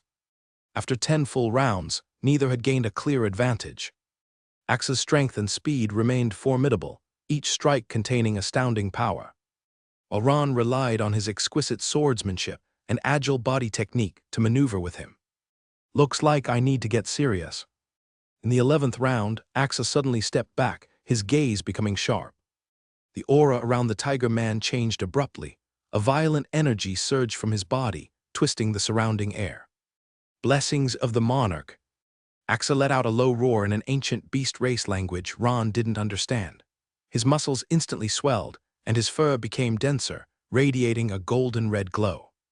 Ron felt a powerful pressure coming at him, squinting his eyes unconsciously. "My turn." He showed no fear, but instead, a hint of excitement played on his lips. Ron gently closed his eyes, starting to mobilize the boiling bloodline power within him. Life burst, boiling blood. With a deep exhale, Ron's body was instantly enveloped in a faint blood-red aura. His eyes became brighter, the flow of power in his veins was faintly visible beneath his skin. As a bloodline knight, Life Burst was one of his most fundamental yet practical abilities. By stimulating the potential within his bloodline, he could drastically enhance all bodily functions for a short time. When he opened his eyes again, His entire aura had transformed sharp, resolute, full of oppressive force. A trace of surprise flashed in Axe's eyes, but it was quickly overtaken by the thrill of battle. "Come, young warrior." With a thunderous battle cry, the Tiger Man swung his giant sword, charging at Ron like a streak of golden red lightning. Ron didn't retreat, but rushed forward to meet him at full speed. The two met in the center of the arena, and the moment their weapons clashed, a visible shockwave erupted, scattering the surrounding gravel and forming a hollow circle about 3 meters in diameter. The fight became exceptionally fierce. Each of Axe's attacks carried enough power to shatter a massive rock. But Ron, under the enhanced reflexes and physical condition of the blood-boiling state, either dodged or blocked, all the while seeking opportunities to counterattack. As the battle proceeded to the 20th round, the two were evenly matched. Axe's attacks remained fierce, but Ron had already caught up with his rhythm and even managed to occasionally launch counterattacks that kept the Tiger Man master on his toes. Watching this young man who was nearly equal to him, a trace of respect and admiration flickered in Axe's eyes. "I didn't expect you to grow so much in just a few months." The Tiger Man weapon master leaped back after a weapon clash, a tone of admiration in his voice. Ron took a deep breath, smiling lightly. "I have to thank our last duel. It gave me a deeper understanding of swordsmanship." "In that case, let me see your full strength." Axe suddenly raised the giant sword high, his muscles tense to the extreme. An unprecedentedly powerful aura burst from the Tiger Man. The surrounding air seemed to ignite, forming a wave of heat visible to the naked eye. Ron knew that Axe was determined to settle the outcome. All right, he showed no fear, rather his eyes blazed with fighting spirit. During this period, his blood-boiling technique had also greatly improved, allowing him to control the eruption and flow of bloodline power more precisely. Bloodline resonance, Red Dragon. With a low shout, Ron's body, now fully assimilated with the red blood-flying dragon bloodline, was instantly activated, perfectly resonating with his own bloodline. Surging life energy erupted from his body, his muscles instantly became more solid, and a faint shadow of red scales was faintly visible on the surface of his skin. This was a bloodline technique he had recently mastered. By resonating with a specific bloodline, he could unleash even greater power for a short time. Both moved simultaneously, their weapons clashed, a deafening metal collision erupted from the center of the arena. Almost at the same moment, they each stepped back several steps, then dashed towards each other like two bolts of lightning. In the arena, only the flashes of swords and the blurred figures could be seen, accompanied by the crisp sound of metal clashing. The speed of their engagement was beyond the limits of visual tracking, leaving only two afterimages intertwining and colliding at the center of the arena. In the rapid exchange, Ron fought with increasing vigor. In the blood-boiling state, his reflexes and perception reached an unprecedented acuity. He could clearly sense every subtle muscle tension before Axe's attacks, every slight change in his breathing during a switch of technique. With the blessing of the sharpness unveiled trait, his grasp of Axe's weaknesses became increasingly precise. Ron seized a tiny opening after Axe's sweeping strike, shooting forward like an arrow from a bow, his longsword thrust at a bizarre angle. This thrust was unbelievably fast, its precision suffocating. Axe's expression changed, hastily raising his sword to block, but it was already a step too late. The longsword clashed with the giant sword, but the power contained in this thrust was beyond Axe's expectations. The giant sword was struck and flew out of his hands, spinning several times in the air before embedding deeply into the ground several meters away. The arena fell into a brief silence. Axe stood there dumbfounded, looking down at his empty hands, then lifted his gaze to look at Ron. The weapon master admitted calmly, with a relieved smile on his face, "I never expected that this day would come so soon." Ron sheathed his sword and stood, bowing slightly. "I feel very honored to have defeated you." "No need to be modest, young man." Axe stepped forward, a hint of satisfaction surprisingly in his fierce eyes. "Your progress has far exceeded my expectations. Last time we fought, you were barely satisfactory, but now you stand at the threshold of true strength." A sense of indescribable achievement surged in Ron's heart. Once Axe was an existence in his eyes that could easily kill him in an instant, but now he could defeat the other just with swordsmanship. Actually, there's something I didn't get to tell you last time, Axa suddenly said, his tone growing heavy. Ron scratched his arm, feeling a bit itchy as he'd stayed longer than last time, as if he was about to grow scales. It seemed the simulation battle device tried its best to mimic the Deep Realm curse, effect brought by the Abyss third floor. He endured the involuntary itching, turning to the Tiger Man Master, waiting for him to continue. I am not a real living being, just a remnant spirit sealed within this simulation device. Axe's voice was low yet calm, a distant memory in his gaze. Though he had anticipated it, hearing these words still shocked Ron. You were once a real weapon master. The Tiger Man nodded. Once I was the chief warrior of the Claw tribe. In a war with a rival tribe, we were defeated and captured by the wizards who had conquered this region. The Tiger Man Master's eyes seemed to gaze through time, looking into the distant past. Most of my tribe were used as experimental materials, but I was chosen to be sealed in this simulation device for my skill, to provide a real combat experience for the wizards. That must have happened many years ago, right? Ron asked softly. 137 years and 8 months. Axa answered precisely, a bitter smile on his face.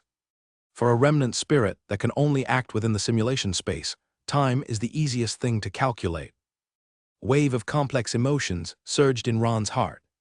Sympathy, admiration, and a renewed realization of the brutal reality of the wizard world.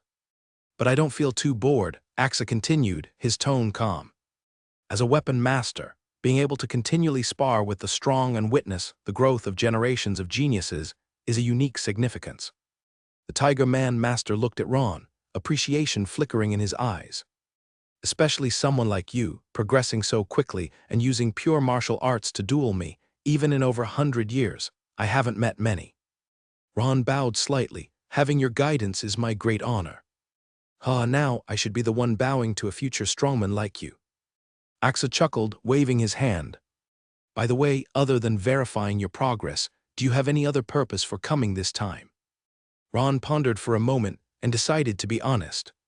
Besides sparring with you, I also want to learn more about the fighting styles of abyss creatures, especially the multi-armed snake demon.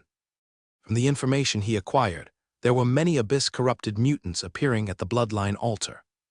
Moreover, through the abyss difficulty, represented by the multi-armed snake demon simulation battle, there seemed to be special rewards. Multi-armed snake demon. Axa raised his eyebrows. That's not an easy guy to handle, even as a hybrid. It possesses combat strength close to an official wizard. How much do you know about them? Ron asked. Since you want to understand the multi-armed snake demon, Axa merely said, why not experience it directly in a simulation battle? Then thank you for your guidance this time, Master Axa. Ron said sincerely, I hope that next time we meet, I can bring you more surprises. Axa's lips curled into a satisfied smile. I believe that day isn't far off. As soon as the words were spoken, the surrounding environment began to distort and blur. The tall figure of the Tiger Man also gradually became blurred, finally vanishing in the distorted space.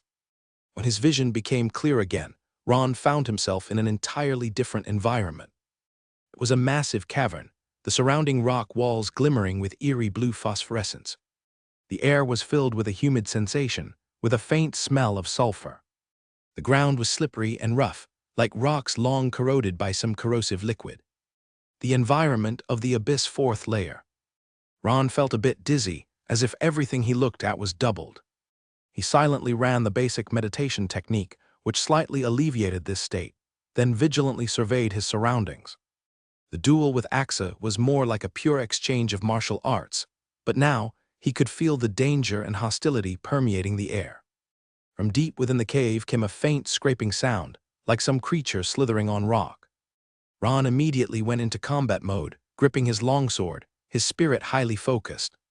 The scraping sound grew closer and clearer. Suddenly, a voice echoed in the cave, cold and piercing, as unpleasant as the scraping of metal. I smell warm blood, vibrant soul. Ron's hair stood up instantly, a primal alertness enveloping his entire body. This wasn't the straightforward aura of a warrior like Axa, but a pure, undisguised evil. In the darkness, 6 eerie glowing eyes suddenly lit up, arranged in 2 rows, slowly moving toward him. As the creature approached, Ghostly blue phosphorescence in the cave illuminated its face. It was a humanoid creature, standing about 2.5 meters tall. Its upper body barely retained a human outline, but its skin was an unnatural pale color, covered in fine scales. Most striking was its 6 arms, each growing from different positions on its upper body. Each arm was muscular and scaled, holding different weapons. Its face was thoroughly alien, resembling a serpent more than a human. A pair of slit pupils shone with a cold light in the dark, and a forked tongue occasionally flicked out, sniffing the air. Half-blooded serpent demon. Ron murmured the name, his longsword pointing forward. The serpent demon slowly approached, all 6 arms moving at once, displaying a dazzling array of weapons. The top pair of arms wielded a scimitar and a shield. The middle pair held a spear and a chain claw. The bottom pair wielded a giant axe and a longsword. Human flesh, delicious, the serpent demon hissed, its voice dripping with bloodthirsty desire. The pure malice emanating from it reminded Ron of the descriptions in the Abyssal Creatures Atlas. Abyssal creatures, even these non-native mutant varieties, often have an instinctual malevolent tendency, with a near-sick pursuit of the suffering of other living beings. Ron's eyes flared with fighting spirit. The serpent demon let out a piercing screech as its 6 arms moved in perfect coordination to launch an attack on Ron. The scimitar slashed down from above, the chain claw swung from the side, the spear thrust straight at his chest, the giant axe swept at his legs, the longsword targeted his abdominal vulnerability, while the shield maintained a defensive stance. This 6-armed coordinated attack created an almost impenetrable offensive and defensive system, leaving no escape. But Ron's reaction speed was far beyond normal. In his blood-boiling state, he keenly detected the only gap in the wave of attacks, the tiny angle between the scimitar and the spear. His body darted sideways, and his sword tip struck precisely through the gap, narrowly evading multiple attacks and counter-striking the serpent demon's upper arm.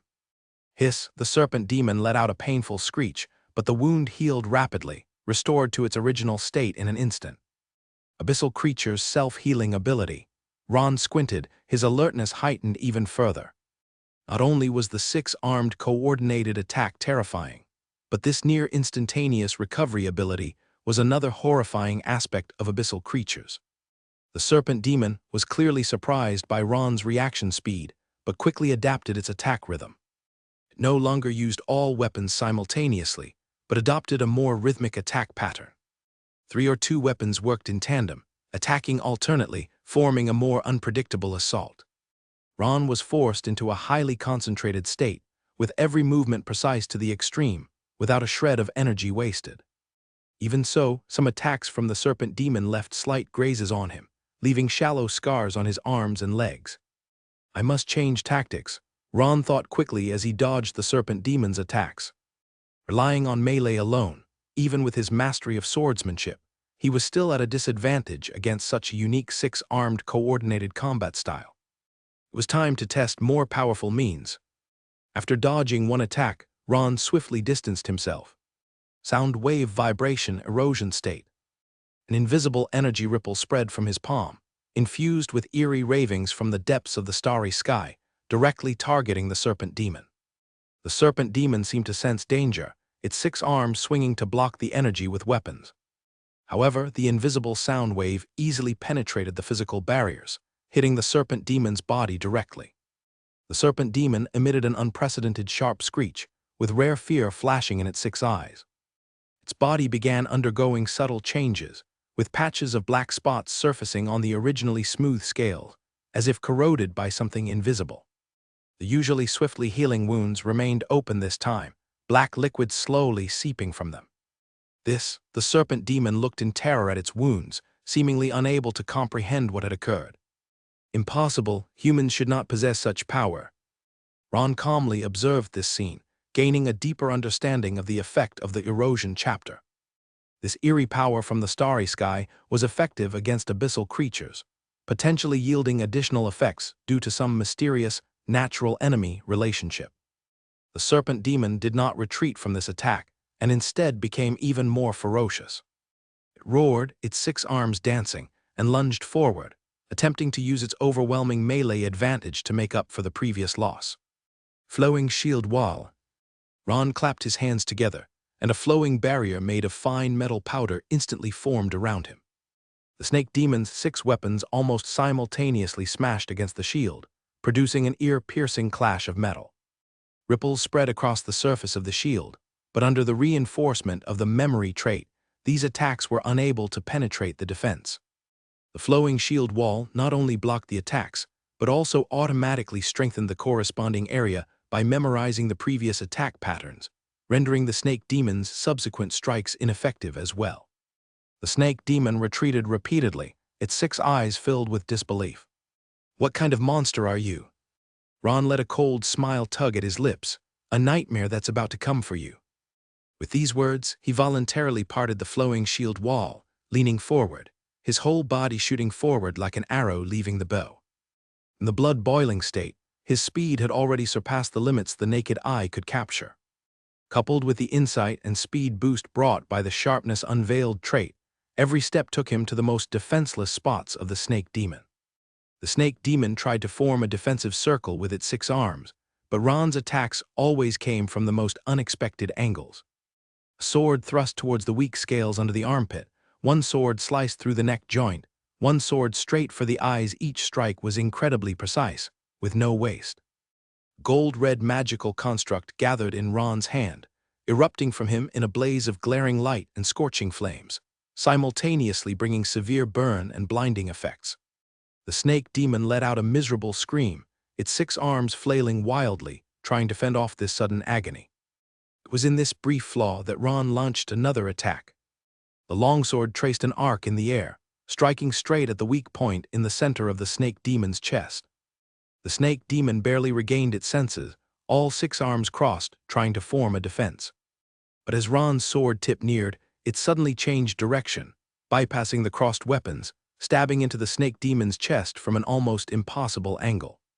Hiss, the snake demon emitted a final short hiss, the light in its 6 eyes gradually dimmed.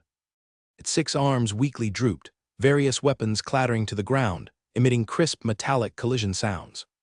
Ron slowly drew out his longsword, looking at the fallen body of the snake demon. In the snake demon's eyes, he saw not only bloodlust and cruelty, but also an evil rooted deep in its soul from the depths of the abyss. That wasn't a simple distinction between good and evil, but a fundamental difference in the manner of existence. The very existence of abyssal creatures is a distortion and erosion of conventional order. Simulation battle concluded, successfully past abyss difficulty. A mechanized prompt sounded from the air, "Evaluation excellent." As the voice faded, the surrounding environment gradually faded, reverting to the simple round room. Ron stood in place, adjusting his breathing and mental state. The duel with the snake demon gave him a clearer understanding of his strength.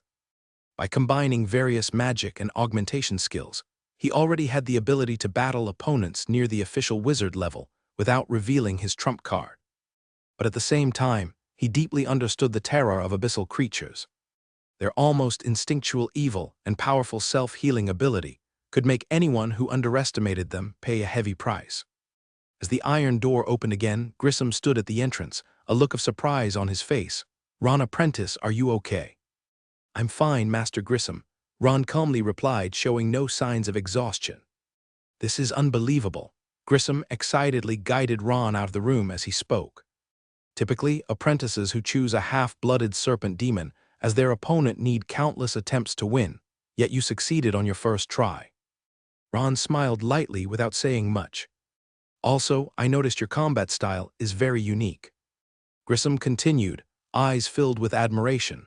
"That perfect combination of magic and combat techniques is rare in the school." "Oh, by the way," he suddenly remembered something. "According to our previous agreement, from now on you only need to pay 5 magic stone fragments each time. Also, if you're willing, you can help us with some basic maintenance work, which could further reduce your usage cost." Ron graciously accepted. "It would be my honor, Master Grissom. Learning and understanding the workings of the simulation battle device greatly benefits my alchemy research." Moreover, he came here not just to test his strength using the simulation battle device. Additionally, here's the special prize promised by the school for the first successful completion of the abyss difficulty, with an excellent evaluation, multi-armed snake demon's tissue cells. Grissom spoke while taking out a sealed box and handing it to him. "Thank you, that's exactly why I came here."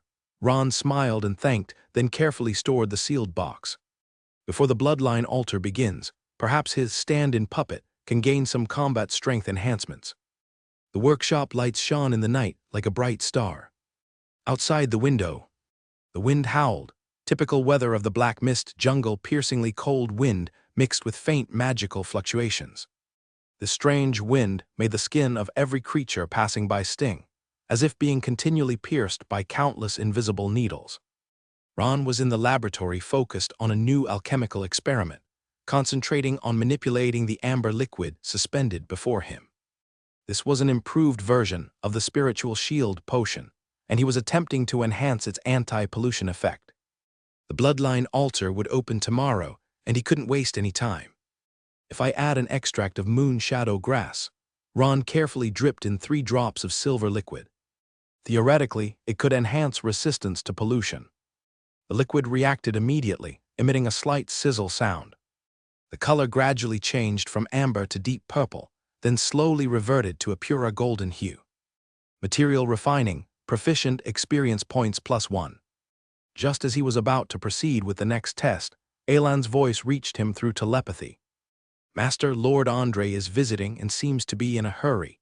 His emotions are volatile, as if something important has happened." Ron frowned slightly, feeling somewhat displeased to be interrupted at this point in time. He carefully stabilized the experimental item before removing his goggles and briskly headed to the reception room. Upon entering, he saw Andre sitting there, his usual elegance and composure replaced by anxiety, with his hands incessantly rubbing his knees. The golden vertical pupils constricted repeatedly, indicating his inner unease. Ron keenly noticed that his friend's attire was not as tidy as usual. The robe had slight creases, and there was even a visible tear on the left sleeve, as if he had come hurriedly without time to change. "Prince, what wind blew you here?" Ron asked expressionlessly, though he had already perceived the unusual nature of the situation. Andre looked up, a flicker of conflict in his vertical pupils. "Ron, I received a confidential report from the kingdom. My father's condition has worsened significantly. It said that he has started coughing up blood with persistent high fever. Even my grandfather, an advanced apprentice, says he is powerless." He paused for a moment, his voice turning deeper. "Big brother and second brother have started assigning confidants in the army. Third brother has taken over the tax affairs of the South District of the royal capital, and even fourth sister, who usually stays out of such matters, has begun attending noble gatherings. The royal family has split into at least 5 factions, openly and covertly competing. I'm considering whether I should return." Ron sat down opposite him, his gaze sharp as a knife. "And then, what do you intend to do when you go back?" Andre bit his lower lip, hesitating for several seconds before speaking. "Perhaps I should make an effort too. After all, I've successfully awakened the red blood flying dragon bloodline. If father truly can't make it, there must be a successor, I think." "From your tone, it sounds like you're asking for my opinion." Ron sneered, a hint of disdain in his eyes. "Are you sure you really want to be king, or is it just fear of being dragged into this and being forced to choose?" Andre's face visibly showed struggle, his golden pupils contracting and dilating. "To be honest, I'm afraid. Big brother and second brother have been groomed as heirs since childhood. They have the support of the army and nobility. Although I've awakened a powerful bloodline, beyond that, I have next to nothing. I'm not even sure if I should go back and get involved in this struggle." Ron suddenly stood up, his expression gloomy, a cold light flashing in his eyes. "With that attitude, going back is a dead end. Do you think you can just stay here forever without the royal family's support? Will your brothers spare you just because you don't contend? In the power struggle within the royal family, neutrality is not an option. Not contending means being at the mercy of others." He walked to the window, turning his back to Andre, his voice icy. "Participating personally may lead to failure, but retreating cowardly, the chance of death is 100%. I originally thought that brushing against death during your bloodline awakening would make you more resolute, but it seems I overestimated your resolve." "Ron, you don't understand." Andre said painfully, "I lack experience, and resources are insufficient. Going back would be akin to facing a den of wolves and tigers." Ron abruptly raised his voice, interrupting Andre's words. Bring that special recording crystal ball, the one in the cabinet on the third floor. Lilia seemed prepared for this request, hesitating only briefly before quickly leaving the room. Moments later, she returned with a dark red crystal ball about the size of a fist, carefully holding it with both hands, as if it was something dangerous. Ron took the crystal ball and injected a thread of spiritual power into it. The crystal ball immediately emitted a sinister crimson glow, unfolding a terrifying scene in the air like a three-dimensional projection. It was an underground chamber stained red with blood, with the walls covered in various bizarre ritual runes, and a complex sacrificial array drawn on the floor. In the center of the array hung a naked young man, his arms pulled apart by custom chains, fixed in mid-air in a cruciform. His eyes had been gouged out, replaced by two crystal balls flickering with strange blue light. His mouth was restrained by some kind of metal apparatus, preventing closure, with a tentacle-like foreign object extending from it, seemingly connected deep into his throat. Every inch of his skin was densely engraved with twisted runes, each rune slowly writhing as if alive. The most horrifying part is that his chest and abdomen are completely open with organs exposed, yet he still shows signs of life. His heart faintly beating, and his lungs slowly rising and falling. Beside this half-alive corpse, a female figure is using some kind of eerie ritual dagger to carefully extract a glowing organ from the man's body. Her movements are extremely precise, like an experienced surgeon. Each cut is just right, allowing the victim to maintain vital signs while extracting the maximum amount of energy. Even more terrifying is that with her operation, the man's painful moans and weak limb twitches clearly indicate he remains fully conscious. "What is this thing?" Andre's voice trembles, his face pale as paper, a drop of cold sweat sliding from his forehead. "This is Cynthia's little pet." Ron speaks calmly, continuing to display this scene more impactful than any horror film. Or rather, it's her energy container. See those runes? They're not just for decoration, they form a complete energy extraction circuit, providing endless life energy and pleasure to the master through unending pain and fear. The images in the crystal ball shift, showing a series of gruesome scenes. Different men are fixed in various horrifying devices, some sewn with alien organs, others injected with potions making their skin transparent, internal organs clearly visible. Some bodies are pierced with various peculiar tubes, emitting weird fluorescent light. Others have been completely transformed, almost unrecognizable as human, just a mass of writhing flesh embedded with human faces, eyes filled with pain and despair. The final image is particularly terrifying, a room where dozens of shriveled human-like husks are stacked like trash in the corner. These objects, once people, have been completely drained of life essence, skin gray and hollow-eyed, wrapped in a thin layer of skin over bone, without a trace of flesh remaining. Andre suddenly stands up, his body trembling uncontrollably, face deathly pale, eyes filled with disbelief and fear. Is this what would happen if I were given to her? With difficulty suppressing the urge to vomit, he asked hoarsely. "No, you'd be worse off than them." Ron mercilessly points at the scenes in the crystal ball. "Cynthia especially likes men of status. She believes that noble blood contains more energy. You're a prince, she'll make you enjoy it longer, more deeply." He continues mercilessly. "From my observations, she particularly enjoys corroding her prey's will. Among those people, many were allowed to retain consciousness at first, enabling them to fully experience the process from pride to collapse. This satisfies her perverted desires more than mere physical pain." Andre painfully closes his eyes, fingernails digging into his palm. "You intentionally kept these, to provoke me. These images, I might never forget them for the rest of my life." "You're overestimating yourself," Ron calmly replies, putting away the crystal ball. Initially retaining these records was to study the structure of her energy extraction ceremony and arrays, especially the techniques for keeping prey alive for an extended period, which are academically valuable. He looks coldly at Andre. "But indeed, I kept them to let you see the truth of this world. This world never has safe zones or neutral grounds. Without fighting, you will be devoured. If it weren't for me, you would already be part of that pile of corpses, yet now you hesitate whether to fight for what should belong to you." Andre remained silent for a long time, the fear in his golden vertical pupils gradually replaced by another emotion, cold determination. It's a kind of ferocity only shown when a beast is driven to desperation. You're right, his voice is low and steady, carrying a hint of hoarseness. I have no choice but to move forward. He looked up at Ron, eyes now sharp. The royal supply of magic stone fragments has been cut off for half a year. You should have noticed this long ago, right? I speculate that your kingdom's turmoil has reached its critical point. The resource chain is broken. Factions begin to accumulate power independently, no longer exporting resources. This is not necessarily bad for you. Chaotic situations often create opportunities for outsiders. Have you collected the materials I asked you to find? He suddenly asked. Brought them? Andre takes out an intricately sealed pouch from his bosom. These items are hard to find. I almost exhausted all my connections. Especially the last piece, star meteorite iron, rumored to be extracted from a meteorite, extremely rare. Ron takes the pouch, quickly checking its contents. Star meteorite iron, blood or sand, sun flame essence. Each item is rare alchemy material, especially suitable for creating alchemy items related to bloodline. Very good. He nods satisfied, putting the pouch away. Wait here. Wait, Andre calls out to him. What do you plan to do? Ron stops, as if evaluating something. With these materials plus some items I've gathered myself, it's enough to craft a set of weapons and armor suited for you.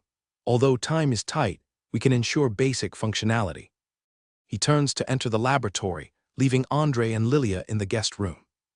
The atmosphere was somewhat heavy for a moment, as Andre's gaze occasionally flickered towards the dark red crystal ball.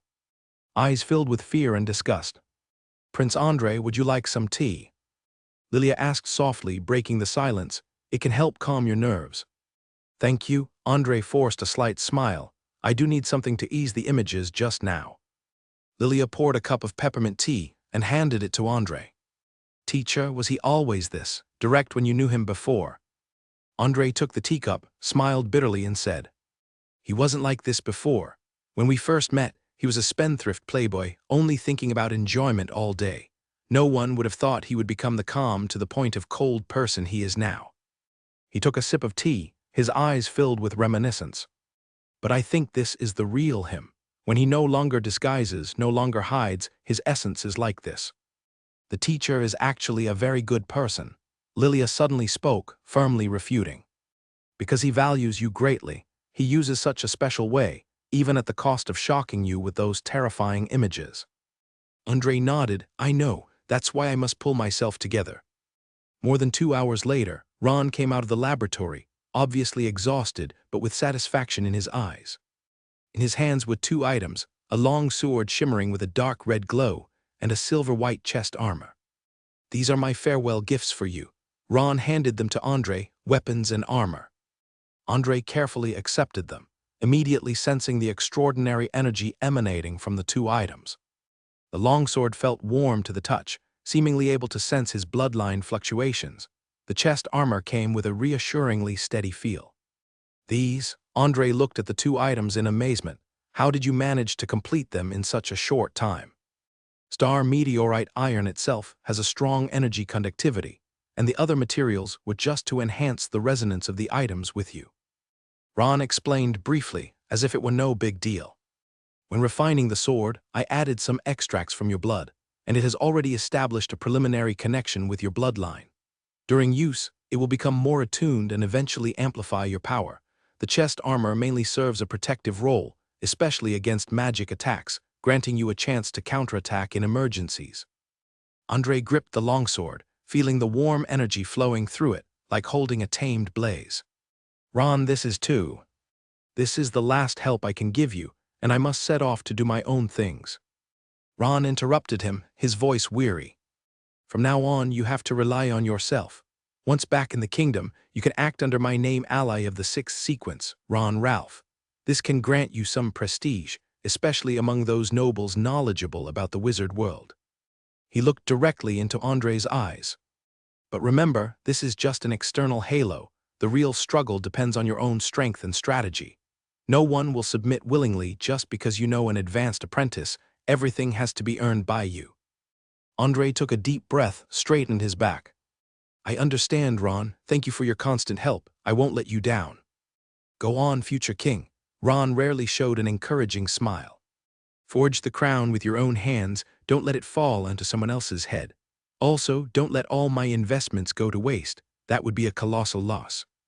Andre solemnly nodded, carefully storing the sword and armor, and performed a formal knight's salute to Ron. My friend, I promise you, the next time we meet, I will no longer be that indecisive 13th prince. After sending Andre off, Ron dragged his weary body back to the laboratory, preparing to continue his unfinished work. Lilia gently followed behind, a worried look on her face. Teacher, you've been working for over 10 hours, you need to rest. Ron shook his head and continued preparing the previously interrupted potion. There's no time, the trial of the bloodline altar is imminent, I must complete all preparations. Do you really think Prince Andre can succeed? Lilia couldn't help but ask. Ron paused, contemplating for a moment. That depends on him. All I can do is provide him with weapons and motivation. Whether he can seize the opportunity is up to him. Then it proves I was wrong about him. Ron's tone was cold, resuming his work. It's all natural selection, but this guy's confusion has been cleared by me. He paused his work, lifted his head to look at the deep night outside the window. Having faced the edge of death, once such a person is determined to move forward, they often can unleash unimaginable power. Lilia watched the side of her teacher's contemplative face and quietly exited the laboratory. The sky over the black mist jungle displayed an unusual clarity, with the faint mist that usually hung in the air completely cleared away. Even the black mist that perennially shrouded the treetops had entirely dissipated, as if welcoming some significant presence. In the central square of the school, dozens of apprentices systematically arranged the preparations for the welcoming ceremony. The advanced apprentices wore uniform robes trimmed in purple, standing solemnly on either side of the square. Each person was trying hard to control their breathing and posture, afraid that any slight disrespectful action might bring reprimand from their superiors. Some elementary apprentices were busy cleaning the ground, even using fine brushes and special potions to wipe each stone slab, ensuring they were spotless and new. Members of the law enforcement team appeared fully armed in various corners, their expressions alert and tense, their hands always ready to instantly cast a spell. Ron stood at the edge of the square, alongside other members of the sequence. He wore a fresh robe trimmed in purple, with a silver badge symbolizing the members of the candidate wizard sequence on his chest, his expression calm, but his eyes contained caution and curiosity. It's quite rare for the deputy dean to personally order that all sequence members must attend the welcoming ceremony. Trish whispered beside him, her long brown hair neatly tied at the back, looking very different from her usual casual style. Who on earth is the visitor to the Crystal Tower? Ron shook his head slightly. I'm not sure, but judging by this scale, it's at least someone of moon level or higher. Of course, he wouldn't admit he already knew it was a terrifying existence of dark sun level that was coming. His gaze swept across the square, noticing that almost all of the official wizards were present, including the usually reclusive masters Sauron, Uni, Maxim. The most striking was the deputy dean Hayek, standing at the edge of the array. Today he unusually donned a formal robe with purple and silver trim, looking solemn and serious, his eyes occasionally glancing towards the sky, clearly awaiting something. A peculiar energy fluctuation suddenly came from the sky, so powerful that it almost froze the air of the entire square. Everyone's gaze involuntarily lifted to the sky, including those formal wizards. Initially it was just a small black dot, but as it moved closer, its silhouette gradually became clear. It was a gigantic gargoyle, at least 7 or 8 meters tall, with wings spreading to an impressive length of about 15 meters. With a ferocious head, its eyes glowed blood red, and the entire body was covered in hard stone scales. However, unlike ordinary gargoyles, this massive creature's body seemed made of some semi-transparent obsidian material, within which faint lights and complex mechanical structures could be seen. With every flap of its wings, it left a distorted energy trace in the air, surrounded by an energy field that shielded it from external interference. That's a gargoyle flying machine. An apprentice couldn't help but exclaim, his voice filled with awe and shock. Ron couldn't help but widen his eyes as well. The gargoyle flying machine, a symbolic means of transport of the Crystal Tower, often appeared in books, but seeing it with his own eyes was still astonishing. Such a perfect blend of biology and mechanics was a height far beyond ordinary alchemy, requiring profound research into soul extraction and embedding to achieve. Every movement of the flying machine was smooth and natural, spreading wings, gliding, diving, decelerating, all precise and graceful, resembling a real creature rather than a man-made creation. They say that inside such a flying machine is a complete soul core, contributed voluntarily by a wizard in order to continue serving the Crystal Tower. Trish's voice carried a hint of fear. When the gargoyle flying machine finally landed on the central array, the entire square fell silent, and everyone held their breath. The massive stone wings folded slowly, the red eyes gradually extinguished, and the colossal body became completely still, like a refined sculpture. "There's a cabin door on the side of its spine."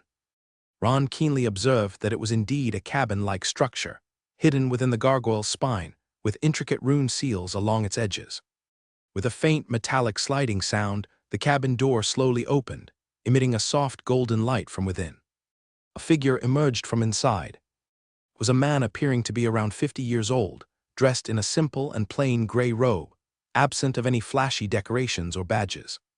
His face was ordinary, with a short gray beard on a square chin, his hair half white and meticulously groomed. Of average build, neither tall nor short.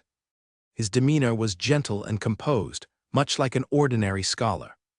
If this person were placed among ordinary people, he might not attract much attention, even possibly overlooked due to his ordinariness. However, the moment his feet touched the ground, an astounding oppressive force burst from his body, sweeping across the entire square like a tsunami. This wasn't a deliberate display, but a completely natural outpouring of energy, as if his very existence was a massive energy vortex, unable to be fully contained by his flesh. This magical pressure was 100-fold, even 1,000-fold stronger than any wizard he had encountered. Such overwhelming, magical pressure. Ron felt that even breathing became exceedingly difficult at that moment, as if an invisible mountain was pressing on his chest, compressing his lungs to the point where they couldn't expand. More terrifying was his realization that his spiritual power was entirely out of control before this surge, becoming chaotic and disordered, rendering even simple magic construction impossible. Looking around, he saw not only himself, but nearly all members of the candidate wizard sequence facing the same plight. Some nearly fell to their knees, faces pale, trembling all over. Others were drenched in sweat, their eyes wide open, full of terror. Only those formal wizards, though their expressions were grave, their foreheads sweating, could barely maintain their composure without being affected. But even their breathing became rapid, evidently also feeling immense pressure before this force. What was even more shocking was that this energy leakage lasted less than a second before the visitor completely reined it in, reverting to his ordinary appearance. That terrifying oppression disappeared instantly, as if it had never existed. However, this brief moment was enough for everyone present to understand one fact. The seemingly ordinary middle-aged man before them was a bona fide Dark Sun wizard. This was a terrible power that surpassed the moon level, almost reaching that of a great wizard. "Welcome, Master Valen." Vice Dean Hayek stepped forward to greet him, a rare hint of nervousness in his voice. The Dark Sun wizard referred to as Valen nodded slightly, his voice gentle and calm, like a spring breeze brushing over the lake. "Hayek, I hope you're well. I've come this time for the activation of the bloodline altar. I hope I haven't disturbed the normal order of the school." The way he spoke was very ordinary, without any pretense, like a regular scholar conversing with a colleague. "Not at all, your arrival is precisely what we have longed for." Hayek responded enthusiastically, the respect in his tone even more evident. "Everything has been prepared according to your instructions. The energy nodes of the bloodline altar have all been awakened, awaiting your personal presiding." Valen's gaze slowly swept across the square, his brown eyes seemingly able to penetrate all disguises. "Are these the members of the candidate wizard sequence?" he asked with a hint of interest in his tone. "Yes, these are the most outstanding apprentices of our school. They will participate in this trial of the bloodline altar," Hayek introduced, with a hint of pride in his tone. "Some of them have shown extraordinary potential, especially the members in the top 10 of the sequence." Valen nodded gently. "Very good, young people are always full of hope. I look forward to their performance on the altar." Now, old friend, shall we go and initiate the ceremony? Before that, I wish to inspect the state of the altar. Last time I came to Black Mist Jungle, I found that the energy nodes in the North 4th District was somewhat unstable. I hope this time it's been fixed. Of course, please follow me. Hayek gestured invitingly, leading Valen away from the square, followed closely by several other important official wizards. As the powerful wizards left, the tense atmosphere in the square gradually eased. Many people heaved a sigh of relief, as if they had just been through a life and death trial. And he still had weak legs, needing to lean against the wall or a companion to stand steady. So terrifying. Trish's voice still trembled slightly, her face still somewhat pale, eyes lingering with fear. Is that the power of a dark sun wizard, just standing there, enough to make everyone in the square unable to breathe? Ron did not immediately reply, his heartbeat not yet fully settled.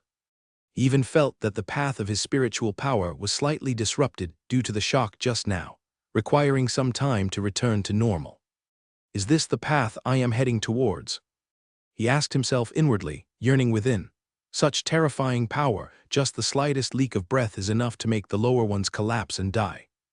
Ron, are you okay? Trish's voice interrupted his thoughts, her eyes showing concern. Ron snapped back to reality, taking a deep breath to adjust his state. Yes, that kind of power, completely beyond imagination. In that moment, I even felt my spiritual power completely suppressed. He glanced around, noticing many apprentices still trembling slightly. The terrifying memory of that moment, for some of the weaker-willed, may have already left an indelible shadow. That Master Valen, he looks so ordinary yet possesses such terrifying power. Trish quietly marveled, eyes filled with both fear and admiration. Dark Sun Wizard, it's said that even in the entire Crystal Tower, there aren't many such existences. The most shocking thing is his degree of control over his power. That power leak was clearly intentional, yet precisely controlled within 1 second, demonstrating authority without causing substantive harm. This precise control may be even more awe-inspiring than the power itself. Why do you think he did that? Trish curiously asked, a hint of confusion in her tone. Such a powerful wizard shouldn't need to display their power in this way, right? Perhaps he was giving us a lesson.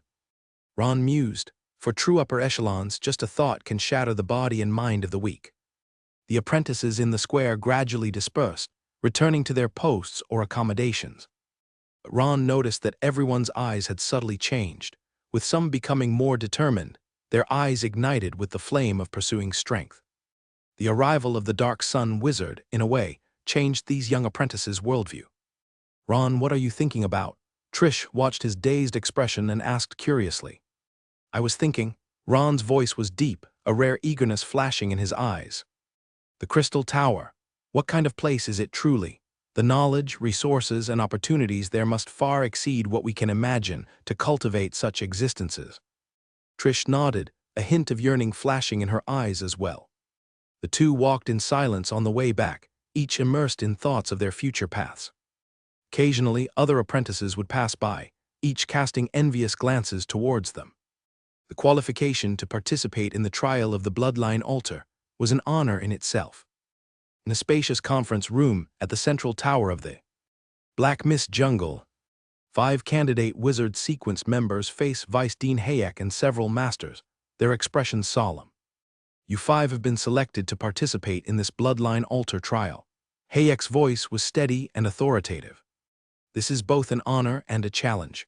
The environment inside the altar is complex, filled with danger, but also endless opportunities. Ron and the other 4 Trish, Holt, and 2 other sequence members he's not very familiar with stood in a line, bodies straight, expressions focused. Considering the uniqueness of the trial, the school has decided to provide necessary equipment support to each participant. Hayek waved his hand, and Sauron stepped forward, holding 5 exquisite velvet bags.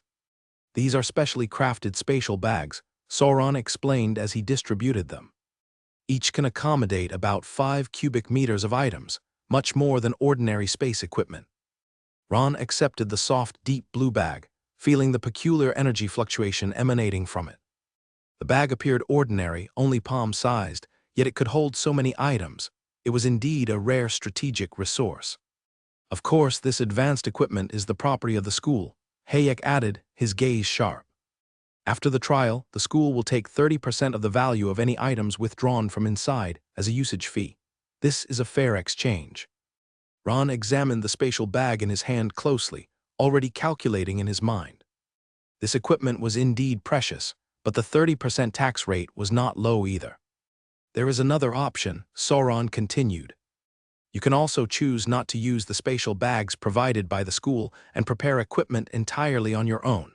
Of course, this means you will lose this convenience, and anything taken from the altar will be entirely yours. After the meeting concluded, the 5 members each left to prepare their own equipment. Ron headed straight to the school's trading center, his mind clear with a plan. The trading center is located on the eastern side of the school, a semicircular white building where various resource transactions occur frequently. Ron smoothly threaded through the bustling crowd, arriving at a counter labeled Rare Material Exchange. "I need black sand essence," Ron stated directly to the staff behind the counter. The opposite was an elderly woman, with graying hair but unusually sharp eyes. She looked Ron up and down, seemingly assessing the reliability of this young apprentice. "Black sand essence," she raised an eyebrow. "That is not a common commodity, young man. Even the smallest size requires 2 whole magic stones." "I know the price." Ron calmly took out 2 prepared whole magic stones from his pocket. "I demand impeccable quality. Any flaw will not suffice." After the transaction was complete, Ron briskly returned to the workshop. Even though he felt some pain giving away 2 magic stones, this investment was necessary for the upcoming plan. Spent so many magic stones again. Ron looked at the thumb-sized dark red crystal in his hand, sighed lightly. Magic stones really don't last long. Inside the workshop, Ron quickly entered the laboratory to begin preparing to refine his own spatial bag. Black sand essence is a unique abyssal material from the first layer of the abyss and the key material for making space equipment, containing natural spatial folding traits. The essence of refining a spatial bag is to draw out the spatial energy from black sand essence and fix it onto a specific carrier. He took a piece of high-quality sub-dragon hide and cut it into the appropriate shape according to a specific pattern. "This process is much simpler than I imagined," Ron murmured to himself, skillfully drawing complex runes on the sub-dragon hide. "It's even easier than making an alchemy bomb." The key lies in the layout of the guidelines and the construction of the initial space. Black sand essence itself has spatial attributes. It's just necessary to establish the correct energy guiding path and activate it through specific alchemy reactions to form a stable small subspace. Ron's fingers deftly purified several rare alchemy materials to their most suitable state and accurately adorned crucial nodes on the surface of the sub-dragon hide. The material refining skill played a significant role at this moment, allowing him to intuitively feel the interaction between materials and precisely control every reaction link. 3 hours later, a small dark brown bag lay quietly on the lab bench, its surface faintly showing flickering rune patterns. He carefully reached into the mouth of the bag, feeling his arm seemingly enter an invisible space, far beyond the capacity the bag's exterior size could hold. Succeeded, Ron's eyes showed a sense of accomplishment. Its capacity is even a third larger than the ones provided by the school. He took out a pocket watch to check the time. There were less than 12 hours left until the official commencement of the bloodline altar, and he needed to urgently complete the remaining preparations. Meanwhile, at the top tier of the administrative tower of the Black Mist School, Thompson stood inside Hayek's office, holding a thick file. "This is my observational report on Ron Ralph." Thompson handed the file to Hayek, his voice calm but with an obvious note of admiration. "I believe you should personally review it." Hayek took the file and quickly flipped through it. As he read deeper, his brows gradually furrowed, his eyes revealing a flash of surprise. "Alchemy bomb. He successfully made an alchemy bomb." Hayek looked up at Thompson, his tone filled with disbelief. "This kind of technique usually requires at least 10 years of alchemy study to master." "Not only that," Thompson added, "he also successfully refined a spatial bag. As far as I know, he just exchanged for a black sand essence at the trading center, probably intending to make the space equipment himself." Hayek lowered his head and was silent for a moment, placing the document on the table. This young man's alchemy has already reached the level of a professional alchemist, and his progress far exceeds the norm. He pondered and said, "This seems incongruent with the medicinal body resonance talent recorded in his file." At that moment, the office door was gently knocked on, and then Valen appeared at the door. "Sorry to interrupt, Hayek." The Dark Sun wizard smiled warmly. "I came to get some historical material on the bloodline altar." "Master Valen, please come in." Hayek immediately stood up to welcome him, while Thompson bowed and exited through a hidden door. "Coincidentally, there's something I wish to consult with you." Valen walked into the room, his gaze falling on the documents on the table, seemingly having sensed something from Hayek's expression. "Is it about the young member in the sequence?" he asked softly. Hayek briefly introduced Ron's situation, especially highlighting his extraordinary performance in alchemy, magic potion making, bloodline modulation, and other areas. Recently, he has not only been able to make alchemy bombs, but also mastered the technique for making space equipment, and all this within just a few months. Hayek concluded, "Such a speed of progress is unprecedented in my teaching career." A rare look of surprise flashed in Valen's eyes. He took the document and looked through it carefully again, his expression gradually becoming deep. "Interesting, very interesting." The Dark Sun wizard slowly spoke. "This comprehensive, extraordinary talent reminds me of some rarer types of talents. Natural history, enlightened ones, eye of wisdom, or perhaps the hand of 100 arts." "You mean he might have those talents rarer than medicinal body resonance?" Hayek asked in astonishment. "Very possibly," Valen nodded. "Especially the hand of 100 arts, a talent allowing the possessor to swiftly master any skill upon contact, is one of the most precious among the second-tier talents." The room fell into brief silence as both pondered the implications of this discovery. In any case, Valen eventually broke the silence. "Such a genius should not be missed. Hayek, I suggest placing him on the priority observation list." "Already arranged," Hayek responded. "If he truly possesses such rare talents, the upper levels of the Crystal Tower will certainly be interested in him." A gleam of insight flickered in Valen's eyes. "Yes, talent like these should serve a broader stage." He paused briefly, his voice becoming lower. "I have a suggestion. When he approaches the threshold of becoming an official wizard, do not easily give him the key potion, even if his hope for promotion is higher than the top of the sequence." "You mean?" A hint of understanding flashed in Hayek's eyes. "Yes, have him sign a soul contract for lifelong service to our Crystal Tower in exchange for the key potion." Valen said calmly, "Such a genius must be closely bound to our Crystal Tower."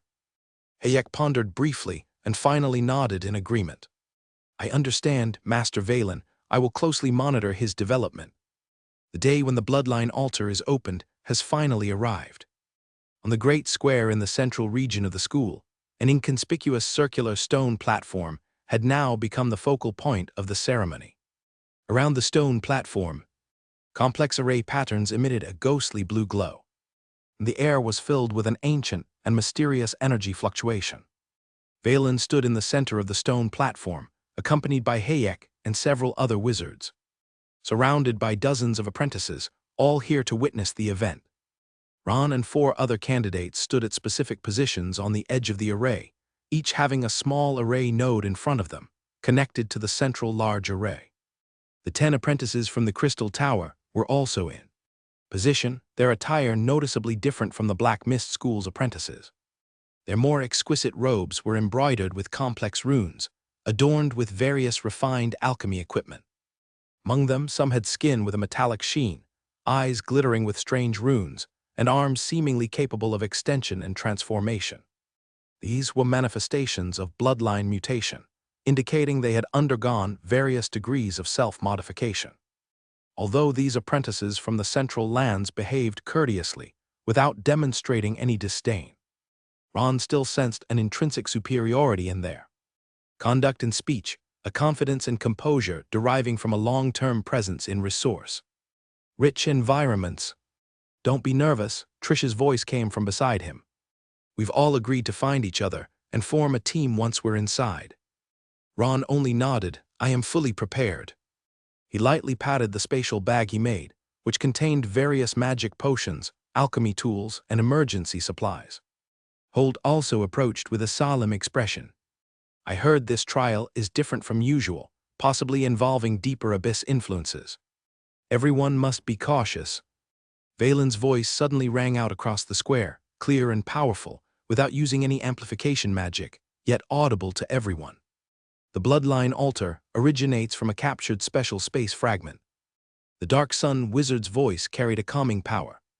Due to the plane collision, it has some connection with the abyss, yet does not entirely belong to the abyss. This unique nature makes it an ideal site for bloodline purification and trial. Valen walked slowly to the center of the array, continuing his explanation. Once inside the altar, you will be randomly scattered to different areas. There, you will face various challenges: entanglement from vengeful spirits, attacks from abyss creatures, and minor effects of abyss curses. His gaze swept over each participant. Your goal is to traverse these obstacles, reach the central region of the bloodline altar world, and complete the final trial. Upon success in the trial, you can either open the exit or evoke the emblem I give to teleport away, which will be considered an automatic withdrawal from the trial. The content of the trial differs each time, and this time is no exception. Ron listened intently, committing every detail to memory. You may wonder why official wizards don't personally participate in such trials. Valen seemingly foresaw the question many present held. This is due to the rule set by the Great Wizard, who captured this space fragment. The bloodline altar is only open to apprentices who have not reached the leave of official wizards. On one hand, the bloodline enhancement effect within the altar is almost negligible for official wizard level improvement. On the other hand, it represents a tradition of giving to the younger generation, embodying a kind of ancient rule. Therefore, entities with the strength of official wizards cannot pass through the spatial channel connecting to the altar. Ron was thoughtful, understanding why such a precious resource was reserved for apprentice usage. This was both a legacy and an investment in the future of young people, through which the Great Wizard could continuously harvest benefits. Now, Valen's voice took on a solemn tone. The bloodline altar trial officially begins. As his words fell, the stone platform in the center of the array suddenly emitted dazzling blue light. The energy beams extended from the center outward, connecting to each participant's standing node. Ron felt a wave of dizziness as everything in his vision began to twist and warp. His consciousness seemed to be stretched, twisted, and then thrown into an endless void. In this void, he vaguely saw a massive crack, deep and dark, emanating a chilling aura. That was the entrance to the abyss, with dark, chaotic fumes swirling out, like countless tendrils reaching out to engulf him. Ron felt an indescribable oppression, as if an invisible force was attempting to invade his spirit and bloodline. This was the abyssal curse, striving to leave an imprint on him. Resist must resist, Ron silently chanted in his heart, while mobilizing all his spiritual power to erect a defensive barrier. Just as he was about to be swallowed by the darkness, a beam of light suddenly appeared from the other side of the void, like a path of life guiding him forward. Without hesitation, Ron darted towards the golden light, feeling his consciousness fiercely pulled, and then, amidst a whirlwind, his feet finally touched solid ground. In an instant, a strong sense of distortion and tearing swept over his entire body. This feeling was far more intense than he imagined, as if every inch of skin was simultaneously pierced by countless fine needles, and every nerve was pulled to the limit. Space folded, twisted, and reassembled in front of his eyes, and countless illusions and residual shadows appeared in his view.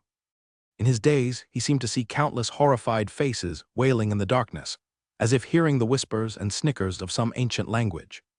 Ron forced himself to stay alert. The experience from the last simulation battle device immediately made him realize that the curse was taking effect. Unlike the simulated effect in the simulation battle device, the real curse was more complex and multi-layered. He could feel his flesh creeping, as if countless tiny creatures were crawling under the skin. At the same time, his thoughts began to become chaotic, with various bizarre ideas constantly emerging, trying to erode his sanity.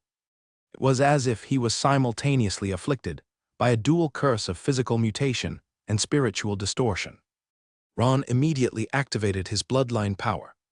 A strong surge of heat erupted within him. The power of the red blood-flying dragon swept through his body like flames. The strong bloodline power of the dragon species was like a barrier, temporarily resisting those strange changes trying to erode his flesh.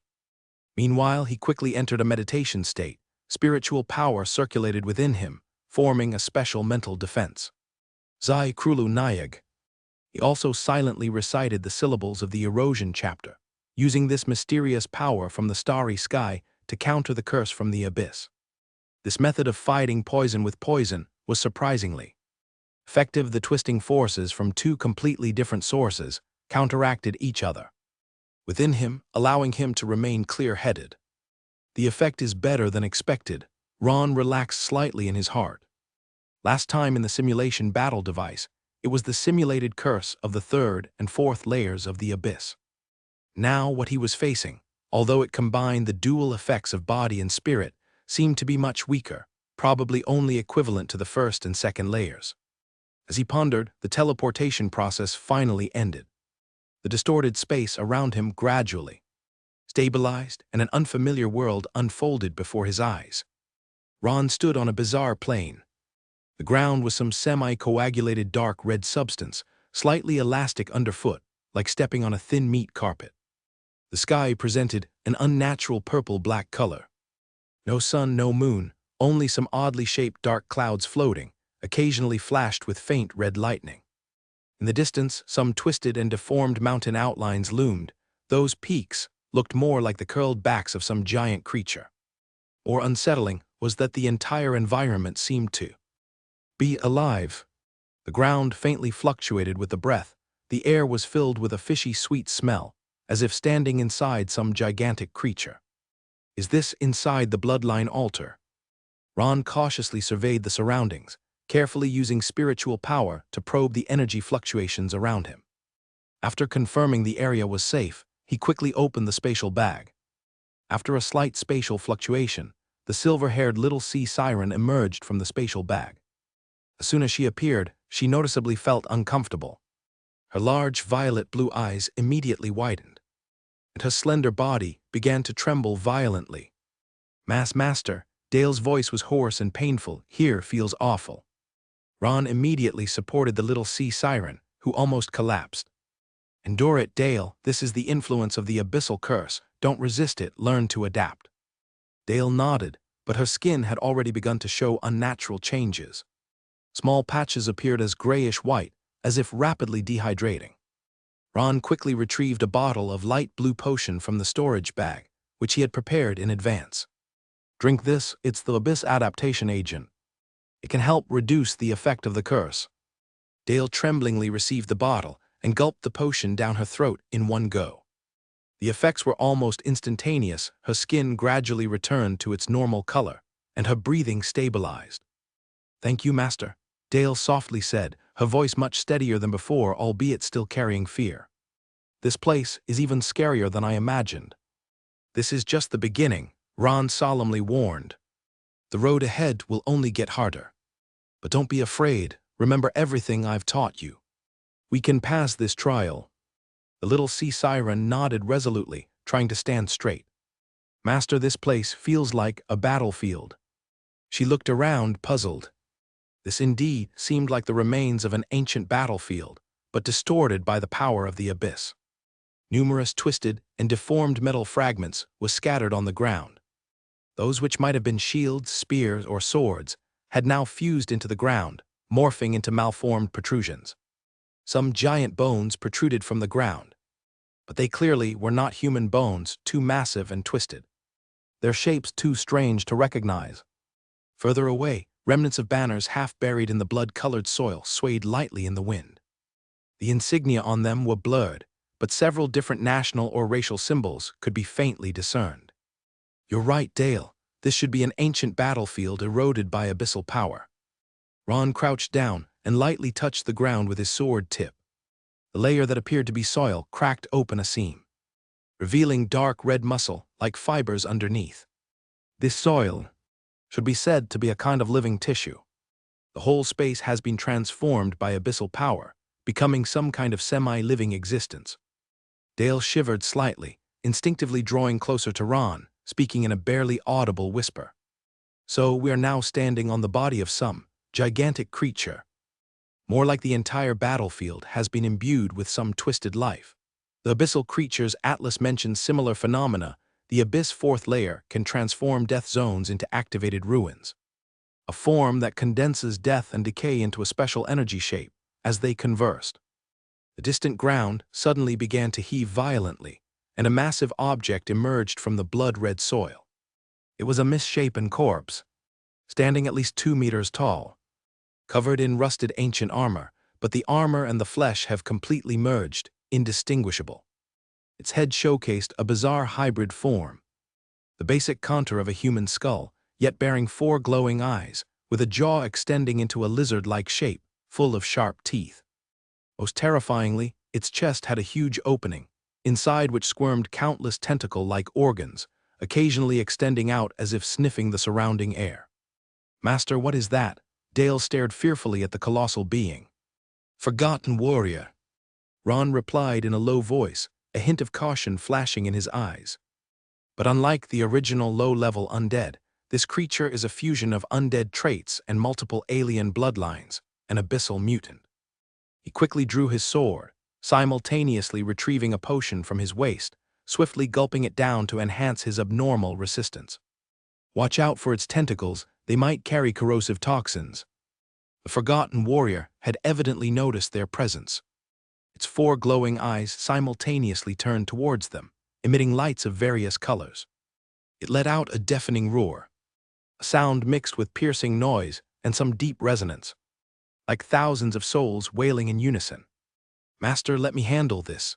Dale was already prepared for battle, swiftly condensing the water element between her hands. "Act according to plan." Ron commanded in a deep tone. "Your resistance isn't strong enough. I'll approach with the shield, you handle remote disruption and support." Before the words were out, the Forgotten Warrior strode heavily towards them.